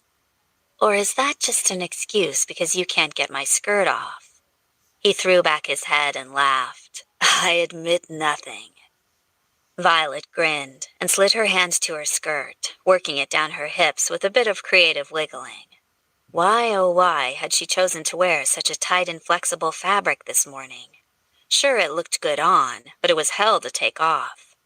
When she had the skirt down to her knees, though, he grabbed the material and hauled it off her legs, flinging it to the ground. She was left in nothing but her silky pink panties, the crotch damp from excitement, and he gazed down at her, studying her. Automatically, she parted her knees and presented herself to him, waiting for more. To her surprise, he put his palm on her stomach, just below her belly button, and gave her a thoughtful look. Have you thought about the future much? She sucked in a breath, suddenly flattened. You mean a baby? Caressing her skin. Oh, wow. Blinking back sudden tears, Violet forced a small shrug to her shoulders. Earlier I did, of course. Now, I don't know. I think I'd like to see you carrying my child, he said in a soft voice, and leaned down to kiss her stomach again. Maybe not right away. We still need time for us. But maybe in a few years. Violet nodded, overcome. I'd love that, she said, aching. It wouldn't replace the baby she'd lost. That unnamed child would always hold a special place in her heart. But they could start a family, start fresh, try again. She loved the thought of that. Her hand went to his hair and she brushed it off his forehead with a loving touch. Maybe we skip the condoms tonight then. Jonathan looked up at her in surprise. Are you still on the pill? I am, one step at a time. No baby yet, but I want to feel all of you inside me. She wanted that bond that having his flesh against hers would bring them. The intimacy of knowing that nothing separated them from each other, that they'd made this commitment to each other's bodies. All right, Jonathan said softly, and his hand slid down to her panties again. This time, he pushed his fingers under the band and sought out her flesh underneath the fabric. But I want your hands all over me, Violet. I want to feel every ounce of your skin against my own for every moment. I can do that, she told him in a low, sweet voice. It'd be my pleasure. Her hand went to his cheek, and she cupped his face as he placed his hand over her mound. He wanted her to touch him. She'd like nothing better. Her fingers trailed down his neck and over one muscular shoulder, even as she felt his fingers push between the slick lips of her pussy, seeking out her deepest warmth. He groaned at the feel of her. God, you're dripping wet for me, Violet. I can't wait to get in there and drink you up. I want that sweet honey of yours coating my tongue. She whimpered at his words. If that was true, then why were her panties still on? It was the last item of clothing she wore. He, meanwhile, was fully dressed. She dragged her fingers against the collar of his shirt in a silent plea. Skin, that was what she wanted. Hot, delicious, bronzed skin against hers. His fingers pushed deeper, and she felt him sink one into her core. Violet moaned, bucking against his hand. Oh, yes. You're so wet and tight for me, Violet. He thrust his finger deep into her again and ground his palm against her clit in a motion that sent thrilling shock waves through her body. God, I love how wet you get for me. She moaned, pushing her hips against his hand. Naked, Jonathan, she begged. Want you naked. In a minute, he told her. I can't wait any longer to taste you. His fingers slid from her warmth and she whimpered a protest. A moment later, his face was pressing between her legs, her panties bunching under his chin as he pushed his face down to lick her pussy. His hands framed her mound, pushing her panties back and pushing her lips wide, exposing her clit. Then he leaned in and took a long, slow taste. Violet nearly came off the bed with pleasure. Oh, I've missed this sweet taste, he murmured against her flesh. I want this every day for the rest of my life, morning, noon, and night. She moaned when he tongued her clit again. Jonathan, please. Please what, love? Even his breath against her skin was driving her wild. She sobbed at having to state it aloud. Please make me come. Oh, I plan on it. I need more of this sweet juice to lick up. He dragged his tongue down her now swollen folds, groaning with pleasure as he did. I plan on making you come over and over again. Violet arched against his mouth, trying to push her flesh against his tongue in suggestion. He continued to lick her, and every swipe and caress of his tongue was driving her maddeningly closer to the edge. Not quite over, but closer. Her fingers went to her nipples, and she began to caress them in time with his tongue. God, your mouth, she groaned. You're so lovely, Violet, so beautiful. I want you to come so hard for me. Come on my face so I can drink it down. His words and her own teasing hands slammed her over the precipice. She came with a moan, her legs trembling as he continued to lick her with sure, slow strokes, lapping up every bit of wetness until she was shuddering with every lick as it sent aftershocks through her body. Jonathan finally raised his mouth from her flesh, his lips gleaming wet, his eyes hot with passion. Nothing tastes better than your cum. She stretched her arms over her head languidly, feeling delicious. You're way too good at that. He licked her pussy again, making her quiver all over. It's my favorite thing in the world, seeing you lose control in my arms. Violet tugged at the collar of his shirt again. You know what would give me pleasure? You getting naked so I can put my hands all over you. His eyes gleamed, and he pressed one last kiss to her mound and sat up. I can do that. She propped herself up on her elbows and watched him as he stripped off his jacket, and then his shirt, muscles flexing. She lifted her foot and pressed it against his lower abdomen as he reached for his pants. Man, I don't know about you, but I've forgotten all about poetry. What poetry? He asked, and gave her a wicked grin that made her shiver. My thoughts exactly, Violet murmured, pulling her foot back when he bent over to shuck his pants. A moment later, he stood upright and stepped out of his pants, and she gave a sigh of pure pleasure at the sight of him, naked and gorgeous. That's much better. She sat up and began to run her hands down his chest, a little sigh of contentment escaping her. You're so hard all over. I am, he said hoarsely. You have no idea. Oh, I can tell. She reached down to his straining cock and took it in her hand. The length of him was rigid with arousal, the tip leaking beads of pre-cum. Her thumb found the wetness on the crown of him and rubbed it, circling on his skin. All of this looks very hard and lonely to me. Lonely? His voice was strained. His hands went to her hair and he dug his fingers into it, tilting her head back and kissing her mouth. It looks like it wants to go home, she told him playfully. I know just the spot for it, too. Her hand wrapped fully around his girth, and she pumped him. Someplace warm and wet and snug. He groaned against her mouth. Best of all, he doesn't need a raincoat, she told him, and then nipped at his lip. Sound like your kind of place? It does.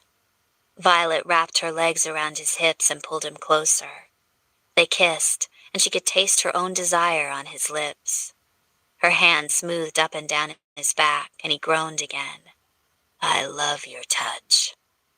I love touching you, she admitted. His skin felt hot against her own, and he smelled like a mixture of sweat and musk and Jonathan, and she couldn't get enough of him. She leaned forward and sat up, her nipples brushing against his chest, and sucked in a breath when he dragged her hips forward until her sex cradled his cock. Her body was pulled against his, and she sat on the edge of the bed while he stood, her limbs twined about him for support. I need to be inside you, he told her. I need you inside me, she countered, a faint smile playing on her lips. What are you waiting for? His fingers curled in her hair, and he tilted her head a little farther back, nipped at her mouth again, and then said, I love you, Violet, with all my heart and soul. And while her heart was fluttering at that intense, sincere admission, he pushed forward and seated himself deep inside her. Violet gasped. She was always a little shocked at the feel of him when he pushed into her. The thickness of his cock, the sensation of him impaling her was always welcome, but stunning. Today, it had the added sensation of his cock being bareback. She imagined she could feel every vein in his cock throbbing against her walls. Oh, wow. God damn, Jonathan said hoarsely. You without a rubber. Jesus. I know. Her hands caressed his chest. I know. I'd forgotten how good it felt. He closed his eyes and pulled her tighter against him, burying his face in her neck. I've never gone bare with anyone but you know. Really? She swallowed. Why did that feel like such a meaningful thing? Really. His arms wrapped around her, holding her close, and then he gently lowered her backward onto the bed, dragging her forward as he climbed in with her. You've been the only serious relationship I've ever had. The others were just, well, paid sex. He'd mentioned that before, but it had never sunk in for her, not really. Now, the wonder of it truly hit her. There had never been anyone for him but her. It was humbling. Her hand smoothed over his shoulders. Have I told you that I love you? He pulled back and then pushed into her with infinite slowness, her body still clasped against him with one arm, the other supporting his weight as he hovered over her.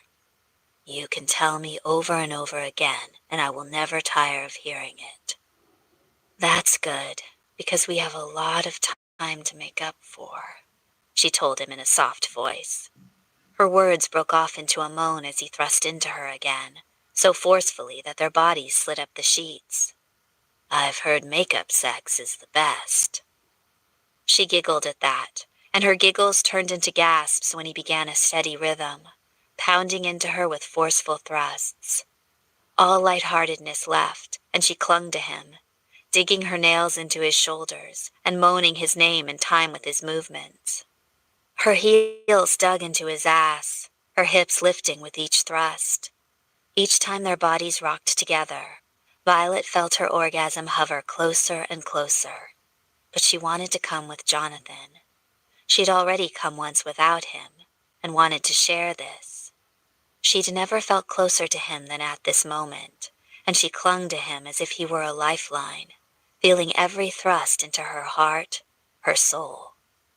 "I love you," she moaned as he began to pump harder. "Keep telling me," he gritted. "I love hearing you say it."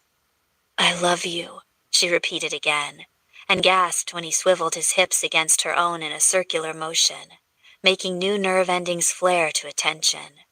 "Oh God, Jonathan, I love you." "Again. Say it again." She did, over and over, with every pounding stroke. She told him she loved him, and it seemed to amp up his intensity. Within minutes, she was losing her mind with need, her voice raising into a shriek as he continued to pump harder and harder into her, driving her wild. "I love you. I love you." "You're mine, Violet." "Yours." "And you're going to come for me again." "Yes, come with me." He tilted her hips to the side and pinned her by the hip, then began to hammer into her again. It totally changed the delicious friction and made things intensify by 1,000. Her orgasm roared to life, and, helpless to stop it, she began to come. Her legs tensed, and she felt her pussy clench and tug around Jonathan's cock as waves of pleasure coursed through her. She gave a small scream, and someone banged on the wall on the other side of the condo. Violet's cry of pleasure turned into a horrified gasp. "Oh my God!" "Shh," he told her. Jonathan's hand went over her mouth, and he gave her a wild, almost feral grin. "I'm not done with you yet."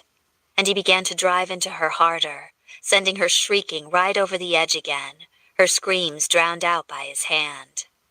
Even as she screamed and came, he came too, a wash of heat bathing her insides and filling her with satisfaction as his face contorted with pleasure and his strokes slowed. Eventually, he lifted his hand and grinned down at her, exhausted and sweaty, but utterly pleased. He leaned in for one last kiss and then rolled to the side, panting. She lay on her back, stunned, staring up at the ceiling. His hand searched for hers, and he twined his fingers with her own as they lay flat on their backs, and the small gesture made Violet's heart give a happy flop. "I think we scared my neighbors," she whispered. "I think you bit my hand," he teased. She smothered a laugh. He looked over at her. "So," he mused, "do you love me, Violet?" She peeked over at him through her lashes. "What? You couldn't tell? I think every neighbor in the building heard me shouting it." He grinned. "How attached are you to this building anyhow?" "I don't know. Why?" Violet gave him a suspicious look. He shrugged. "Was thinking about buying a condo of my own here in Detroit, though I'd probably get something bigger. What do you think?" She considered this. "What neighborhood?" "Whichever one you want." Violet rolled over on her side, amused that his gaze followed her breasts as she did. "Are you asking me to move in with you, Jonathan?" "I thought that was obvious. Want to move in with me?" She rolled onto her back again. "I'll consider it." Consider it. Within seconds, Jonathan's larger body was on top of hers and pressing her against the mattress. "Do you need convincing? I'm pretty good at convincing." She gave him a sly smile, her arousal rising again. Her fingers skated down his chest. "Maybe you show me a little of this convincing, then." Neither of them got up from the bed for hours. 16. 2 weeks later. "You sure Violet won't mind if I drop in?" Kate Archer, ever solicitous, sounded concerned as the two men exited Jonathan's sports car and headed to the elevator in the parking garage. "Of course not," Jonathan said, tucking his keys into his jacket pocket. "Besides, it gave me company on the red-eye back here to Detroit." He was glad for that, too. He'd been a little tired tonight, since he'd had to fly into New York City earlier that day for business meetings, then stuck around for the weekly Brotherhood meeting. He'd considered staying in his Manhattan townhouse overnight, but the thought of getting back to Violet was a greater pull than sleep. I called her earlier, and she's fixing me a late dinner. So, how are things between you two? Kate asked. Jonathan shot his friend a curious look. Don't tell me you came all the way to Detroit just because you wanted to see how Violet and I were getting along? Actually, no, Cade said, a wry smile curving his mouth. I can see from the hickeys on your neck how you two are getting along. I'm going to visit a friend here in Detroit tomorrow, and I thought I'd fly in with you just to say hi. Well, don't say hi for too long, Jonathan cautioned him. I plan on dragging Violet into bed at the earliest opportunity. Bluntly put, sir, Cade said, unoffended. I shall find myself a hotel post-haste. Well, you can at least have dinner, Jonathan said with a smirk, but only dinner. They'd headed up to the penthouse of the most expensive building in Detroit. It was farther away from the school than Violet liked, but she'd loved the apartment when they'd seen it. Jonathan had solved the distance problem for her by hiring her a driver so she could have someone else do the morning commute while she was still waking up and taking in her morning coffee. It was just one of the ways he got the opportunity to take care of her. Luckily, the building was close to his offices downtown, so by the time he left work, she was already home and grading papers for her students. He suspected his Detroit offices didn't know what to do now that he spent more time in Detroit than New York City, but they'd eventually come around. It allowed him the opportunity to observe the Detroit offices and management, since performances had been poorer than he would have liked last year. Really, this was a good thing all around. Since they'd moved in together, Jonathan found Violet to be a joy. It was incredible to be able to wake up and find her in his bed every morning. Violet, it turned out, was a cuddler in her sleep, and she tended to cling to him, as if worried that she'd let go and he'd disappear. Thus, he tended to wake up with Violet's front pressed to his back, and her cold feet pressed against his calves. He fucking loved every moment of it. They made love with abandon, talked about the future, and he didn't even care that she tended to throw her shoes off wherever it struck her, and he could follow a trail of dirty clothes back to the bedroom. After all, they could always hire a maid. All that mattered was that when he climbed into bed at night, Violet's arms went around him, and when he woke up, he'd look over and see her lovely face on the pillow next to his. Jonathan's heart had never been so full. Cade kept up a stream of easygoing conversation as they headed down the hall toward Jonathan and Violet's new apartment, but Jonathan wasn't listening. He'd been gone from Violet for almost a full day. He'd left before dawn that morning and was getting back after 2 the next morning. This was the longest they'd been apart, and he missed the hell out of her. You sure she's up? Cade asked, stifling a yawn. She said she would be, Jonathan told him, and opened the heavy wooden door to the penthouse apartment. Immediately, the smell of a spicy stir-fry touched his nose, and his mouth watered.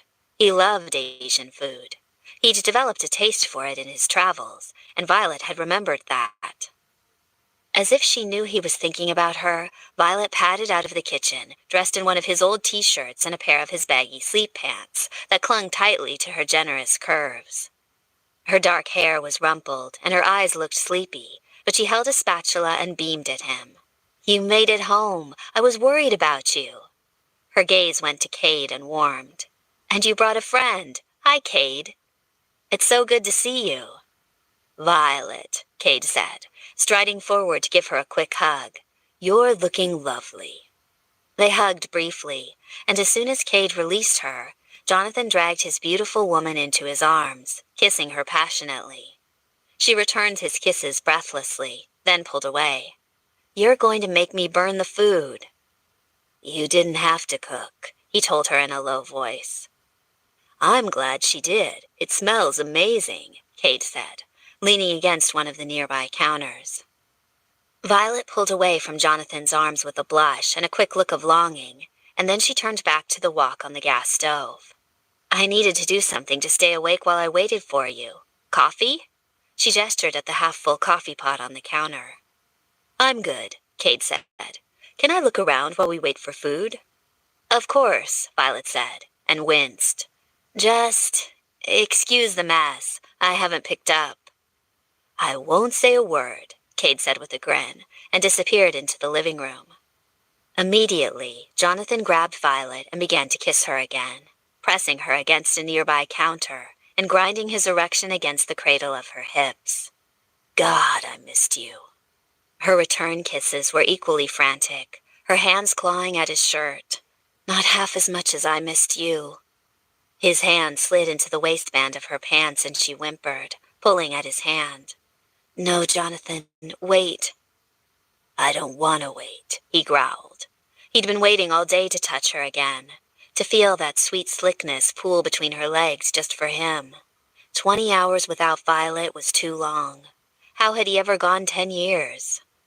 Wow, the ceiling in here is enormous, Cade called from the living room. Is the guest bathroom down the hall?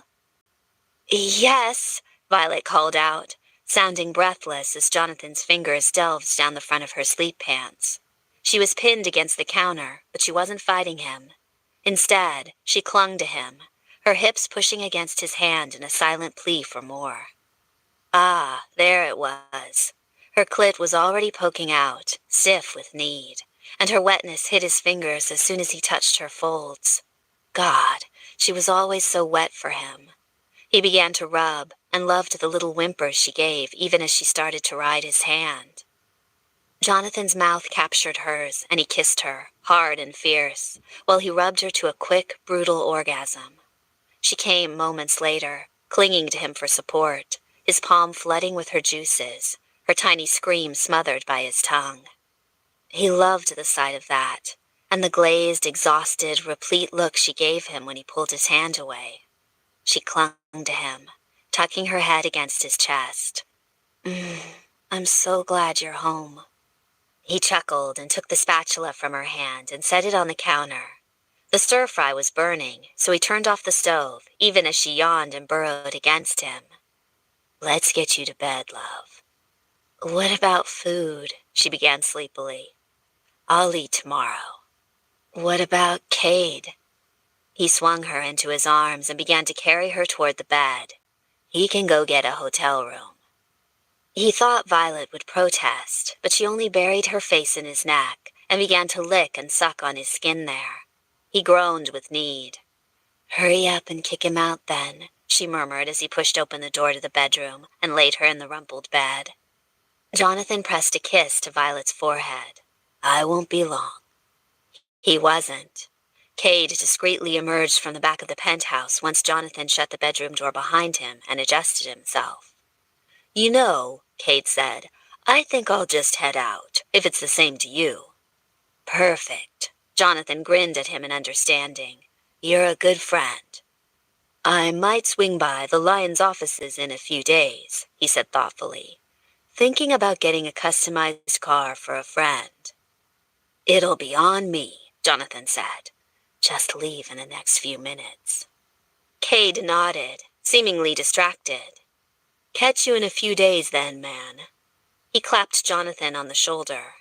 Got keys I can borrow? My roadster's keys are on the hook by the door. It's yours. Cade grinned. I'll see myself out then. Tell Violet I said good night and that it was lovely to see her.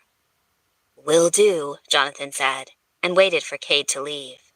A few moments later, the blond man was gone, and Jonathan went through the apartment, turning off lights and picking up Violet's shoes so she didn't trip over them in the morning. He tossed them into a nearby chair, and then headed to the bedroom, stripping off his jacket. Violet was already fast asleep, her cheek tucked into one palm. That was fine. He'd be perfectly happy cuddling his woman as she slept. Just touching her was pleasure enough. Jonathan stripped out of his clothes, turned off the lights, and climbed into bed. Automatically, Violet turned toward him, and he pulled her against his chest. She yawned when he pressed a kiss to her forehead and settled back into sleep. At least, he thought she was asleep. A sleepy voice rose from the darkness. This weekend, I think I want to visit my father's grave. Whatever you want, Jonathan told her, pulling her closer against him. He admitted to himself that he was curious about what was in the old man's grave, and if his treasured stele and Dr. DeWitt's journals were hidden there, great. But finding those had been less important than getting Violet back, and he was content to wait until she was ready to approach the task again. Good things came to those who waited, and 10 years of patience had won him the best prize of all. Kissing Violet's forehead again, he closed his own eyes, utterly content. Epilogue. That Saturday, the skies were blue and the sun was out, the weather lovely.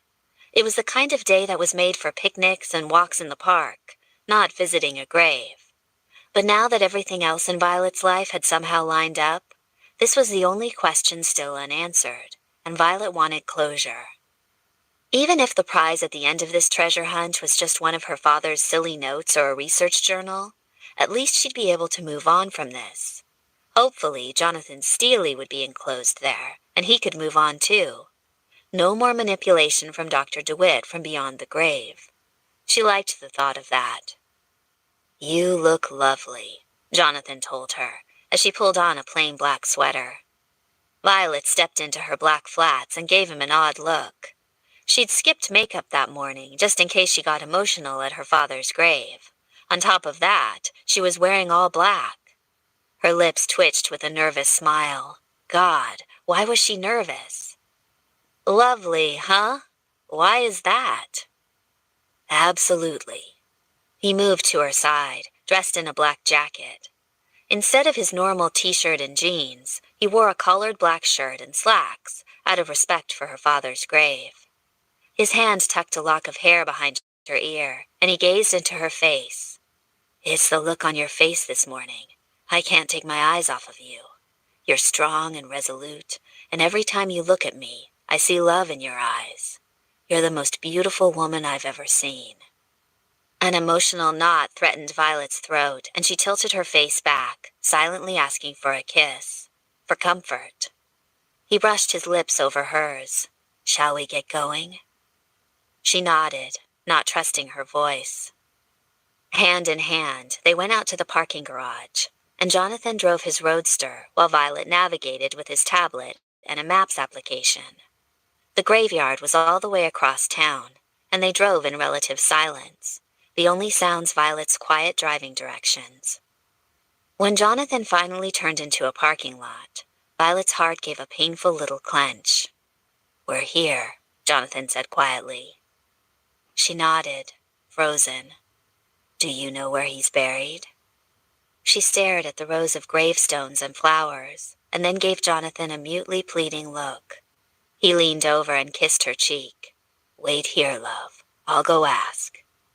She waited in the car, clutching the tablet PC to her chest. The day was a gorgeous one, and the cemetery quite pretty. In the distance, an elderly couple walked the rows. For some reason, it made Violet incredibly nervous. It wasn't death itself. Her mother had passed when Violet was 21, a miserable drunk to her very last moment. Violet was terrified of what they'd find at her father's grave and at the end of the scavenger hunt. She and Jonathan had lived in bliss for the past few weeks. There was some schedule juggling, of course. They both had jobs. There were the usual growing pains of two people moving into a new place together. But God, she was happy. So happy. And she was terrified that whatever they found at her father's grave would somehow ruin this fragile happiness and destroy it forever. She didn't count on anything less from Dr. Phineas DeWitt. Her throat was dry when Jonathan left the on-site funeral home, hands in his pockets, and he came to the car door and opened it. "Shall we go?" "Sure." She didn't sound sure, though. She sounded terrified. But when she got out of the car, Jonathan's fingers laced with her own, and she felt a little better. They walked through rows of gravestones, heading to the back of the cemetery. There, at the end of a row, close to a tree, was a long, narrow stone marker, shaped like a famous obelisk, Cleopatra's Needle. Seeing that, Violet started to laugh. "You're kidding me." Jonathan smiled at her. "Count on your father to go out in style. Look," he said, pointing at the top. He's even got his name in a cartouche." Sure enough, her father's name was spelled out in English, then below it, a cartouche with Egyptian hieroglyphs. "Aren't those only for royalty?" Violet asked, amused. "Like that ever stopped your father?" He had a point. If anyone thought he was entitled to everything the world had to offer, it was Dr. Phineas DeWitt. Smiling, Violet studied the front of the obelisk. It had his birth date and date of death, and instead of a family platitude, it read, "The Garden of Love poem again." "I went to the Garden of Love, and saw what I never had seen. A chapel was built in the midst, where I used to play on the green. And the gates of this chapel were shut, and thou shalt not writ over the door. So I turned to the garden of love, that so many sweet flowers bore. And I saw it was filled with graves, and tombstones where flowers should be. And priests in black gowns were walking their rounds, and binding with briars my joys and desires." "That must have had special meaning for him," Violet said softly. Jonathan's hand squeezed hers in sympathy. "For all his faults, DeWitt had deeper waters than I think he ever liked to let on. He wanted everyone to think he was supremely in control of everything.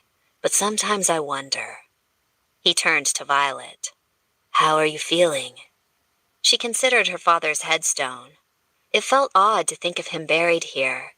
She hadn't even come to his funeral because she'd been so full of brimming resentment for him. Now, that seemed selfish. "I honestly don't know. Part of me still thinks he was a rotten man, and part of me still loves him because he was your father. I guess." Her voice was thick. Jonathan wrapped an arm around her shoulders and hugged her close. "We can leave, you know. Whatever he's holding over our heads isn't worth it. We can turn around and get back in the car." She buried her head against his chest, enjoying the warmth and strength that he offered. "But you're steely? And the journals? I know you wanted both." Violet felt him shrug. "There will be other Steelies, other journals." They both knew that was a lie, but it was sweet of him to offer. She reluctantly pulled away from Jonathan's comforting embrace and shook her head. "We've come this far, haven't we? Might as well go the full distance." He rubbed her back. "All right. Do you want to do the honors?" "No, you can." She wasn't sure that she could. For some reason, she was feeling all emotional. Jonathan gave her another squeeze, and then he walked to the back of her father's obelisk gravestone. He glanced around and gave her a rueful look. "Mind keeping a lookout? I'd hate to have someone come after me and wonder what I'm doing." A hysterical giggle arose in Violet's throat at the thought of Jonathan being caught red-handed doing something to her father's grave. She obediently turned her back to him and scanned the area. There was no one nearby.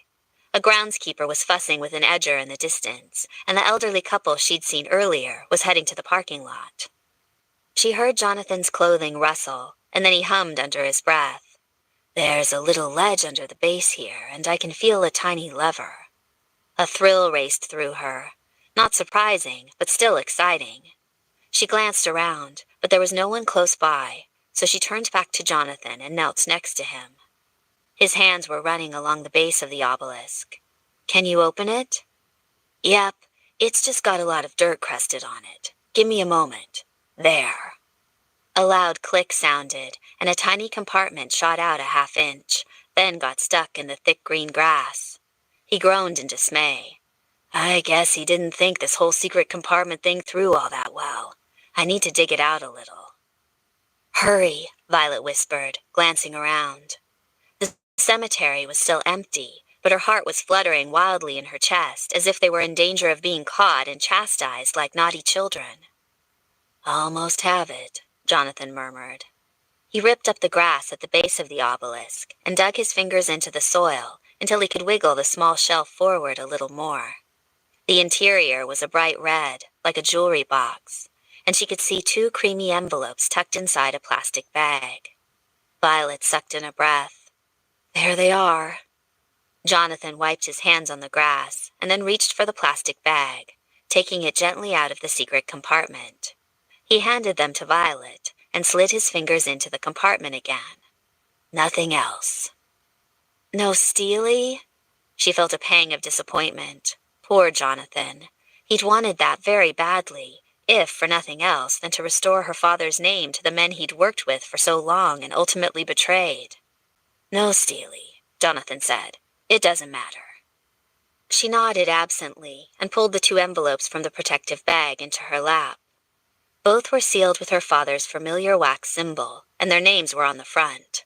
Just like usual, except this time, Violet's envelope was thicker, as if it held multiple pieces of paper. She held Jonathan's out to him, fingers trembling. This was it. Unless her father was sending them on another wild goose chase, this was the last communication she'd ever have from him. The thought made her feel curiously hollow. Open yours first, love. Jonathan took his envelope and set it in his lap, waiting. She nodded, breathless, and broke the seal. Inside were several sheets of handwritten lined paper. Unlike the notes from before, that were sent on a thick, creamy vellum, this was pages of her father's loose, messy writing, torn from a notebook and folded over and over again until the paper was soft, as if he'd handled it repeatedly before lovingly placing it in the envelope for her to find after his death.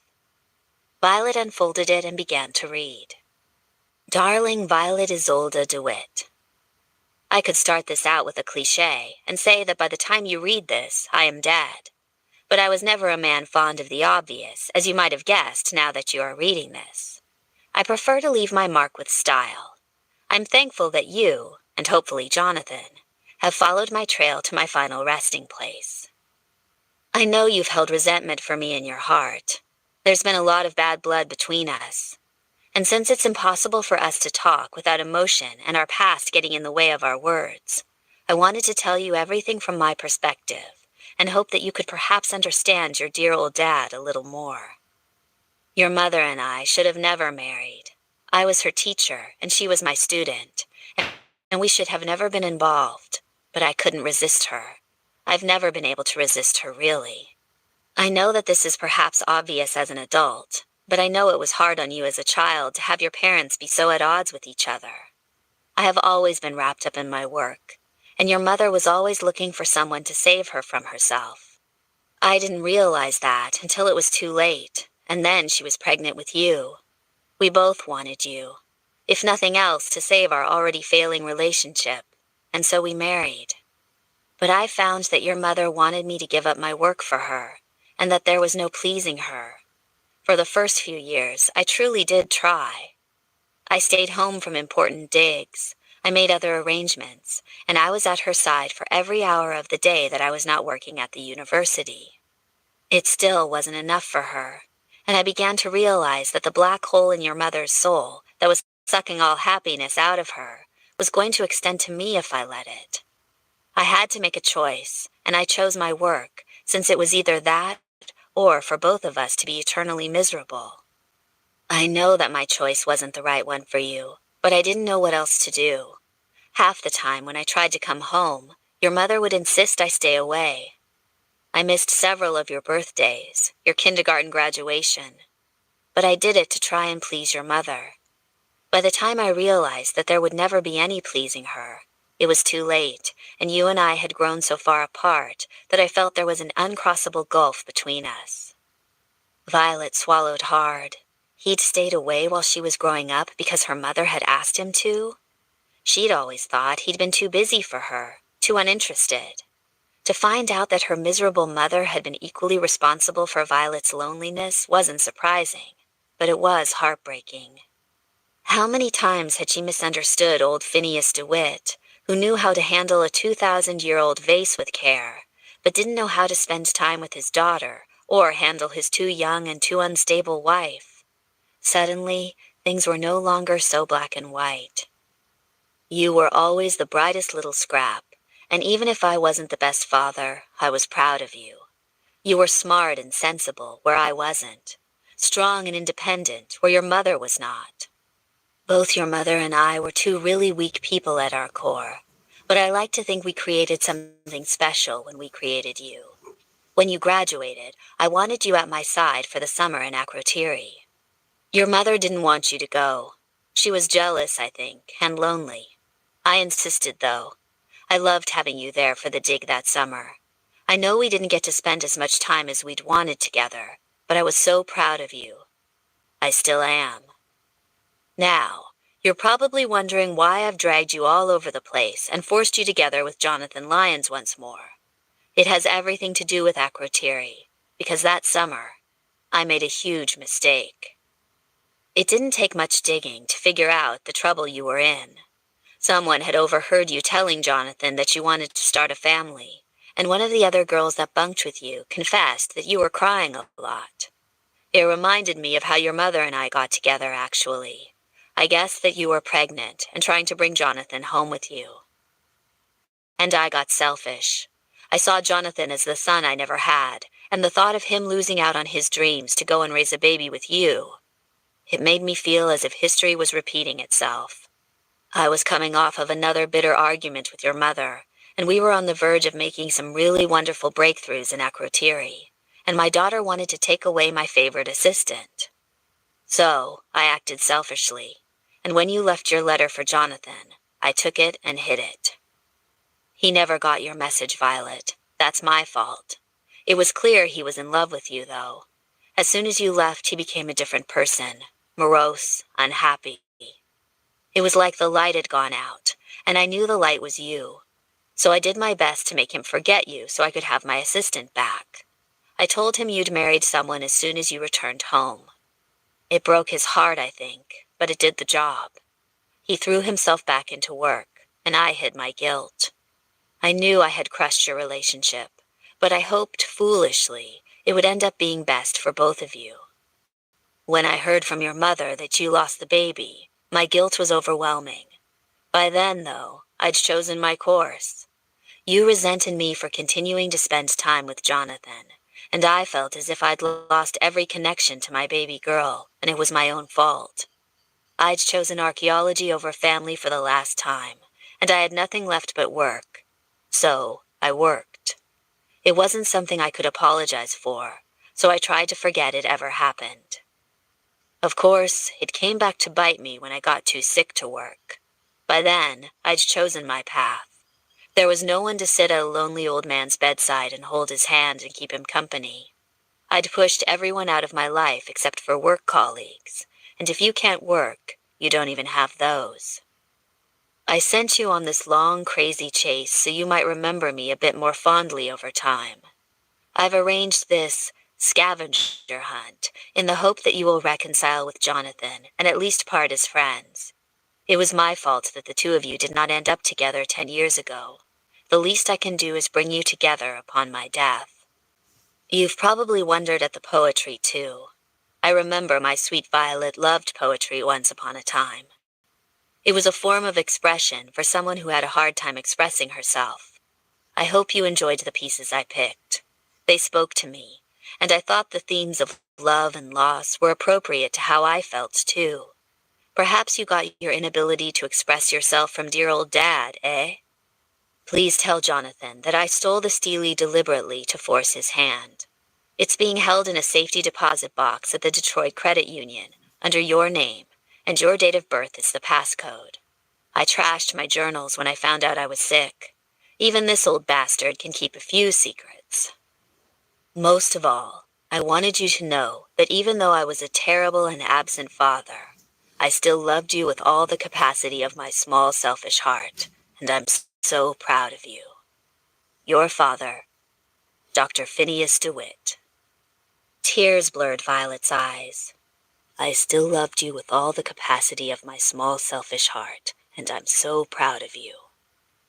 How many times had she wanted her father to say that to her as a young girl? And yet, if he'd approached her as an adult, she'd have turned away from him with scorn, her heart hardened by disappointment. She carefully refolded the letter, tears flowing down her cheeks. Then, she held it out to Jonathan so he could read it.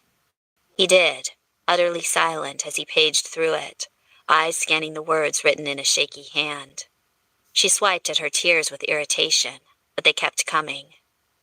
She was feeling so many things at this moment. Sadness for her father, who'd died lonely and cut off, knowing that the choices he'd made in his relationships had condemned him. Self-pity that she'd lost her father. Helpless frustration at knowing her father's motives behind the choices that had screwed with her life. And a sad, sweet ache for the fact that she'd never gotten to tell her father that she'd always loved him too, even if he disappointed her. Most of all, she wept for the realization that she could have become her father. She'd failed at relationship after relationship, not willing to open herself up to get hurt. Before Jonathan had pushed his way back into her life, she'd been alone, with friends at work, but spending most weekends by herself and passing time by devoting herself to work, just like her father. Jonathan refolded the letter and tucked it back into the envelope. His gaze went to her. "Are you all right, Violet?" She trembled, holding back her sobs. I was turning into him, you know? I've been holding on to grudges for so long that I refused to see him when he was sick. I almost pushed you away, too. And there would have been no letter after the fact to let you know that I still loved you, because it would have been too late. Her entire body quaked with suppressed sobs. I wish I could have talked to him one more time. Jonathan pulled her against him and held her while she cried, his hands soothing down her shoulders. He understood, Violet. Your father knew you, and he knew you were hurt. I think that's why he sent you on this crazy letter hunt. That was the only way to break down your barriers. For what it's worth, I'm glad things turned out the way they did. Her fingers plucked at the sleeve of his jacket as she sniffed. Because we ended up together? Because we ended up together, he agreed. Everything else was worth it. All the heartaches, the misery, the lonely nights. If we could change anything, I still wouldn't, because it's allowed us to be here together, today. She clung to him. I love you. I love you too. Violet gave another watery sniff. Did you open your envelope yet? Not yet. With his arms still around her, he tore the seal with his fingers and shook out his letter. A piece of yellowed notebook paper folded into one of the intricate designs that Violet had learned in high school fell onto the grass. It was sealed with a tiny Santorini postage stamp and said, To Jonathan, urgent, on the front cover. Violet gasped at the sight of it. That was my letter about the baby. Still sealed, Jonathan said, the ache in his voice. His arms tightened around her. Part of me wants to hate your father for that. And part of you feels sorry for him. I know, she murmured. She felt the same. But we're together now. He nodded. I guess we should go get your Steely. Since I can't break it over anyone's head at the moment, yes, I suppose we should. Violet gave a shaky giggle at the mental image. You wouldn't do that anyhow. Wouldn't I? He pulled her away from his chest and gave her a serious look. Violet, you realize you're everything to me, right? Nothing in this world matters to me more than you do. Nothing at all. I'd break every Steely from here to the Smithsonian if it would make you happy. That would not make me happy, Violet said. But it's sweet of you to offer. Then what would make you happy, Violet? She looked up at him, into his handsome, worried face. Worried for her. And she felt such an outpouring of love for this fierce, intense man. I just want to be in your life, in every part of your life, forever. She placed her cheek on his shoulder. I have to warn you, I'm probably going to be an extremely clingy girlfriend. The thought of you being extremely clingy makes me extremely happy, Jonathan said. Cling all you like. As for the rest of my life, it means nothing to me if you're not there at my side. Violet sighed with utter contentment. She liked hearing that. Jonathan kissed her temple and then murmured, Speaking of, what are you doing next Thursday? I'd like for you to fly with me to New York. Oh? I have some friends I want you to meet. That Thursday, Violet dashed out of Jonathan Lyons Middle School with the final bell. She swung her purse over her shoulder and rushed out the door with the students, as giddy and excited as they were to be out of class after a long day. Parked in front of the school was a familiar form in a casual jacket and t-shirt, leaning against a shiny red Lyons roadster. Jonathan smiled at Violet as she rushed out the door and gave her a kiss as she came to his side. "Ready, love?" "Ready." He opened the car door for her, and she slipped inside the passenger seat. A moment later, they were blazing away from the school, heading toward a private airport where Jonathan's favorite turboprop Socata waited. They flew into New York City just as the sun was setting, and Violet stifled a few yawns as Jonathan ushered her into a sedan and urged the driver toward an unfamiliar address. When the driver parked on the street outside of a club, Violet gave Jonathan a curious look. This was the club he'd had business at before when he'd made her wait in the limo. Odd that they should come here again. She wasn't appropriately attired either. She'd worn her normal schoolteacher clothing, a pencil skirt and a high-necked blouse with long sleeves. "I'm not dressed for a night on the town, Jonathan." "Don't worry," he assured her, moving to her side and sliding a possessive arm around her waist. "That's not our final destination." Puzzled, Violet kept her thoughts to herself as Jonathan ushered her inside and through the club, then down a back hallway. There was a bodyguard in the hall, standing in front of a door, and Violet almost missed the bizarre hand gesture Jonathan gave him. The man grunted and moved aside, and Jonathan turned to look at her. "Promise me you'll share this with no one?" "I promise," she told him, now more curious than tired. He took her hand and kissed the back of it. Then, lacing his fingers with hers, he took the lead and descended the flight of stairs into the cellar of the club. Violet smelled cigars and heard the soft murmur of voices as the door closed behind them. "Boys," Jonathan announced as he stepped down the stairs and into the room, "I've brought someone with me tonight." 5 sets of eyes stared at her in open surprise as Violet entered the basement room with Jonathan.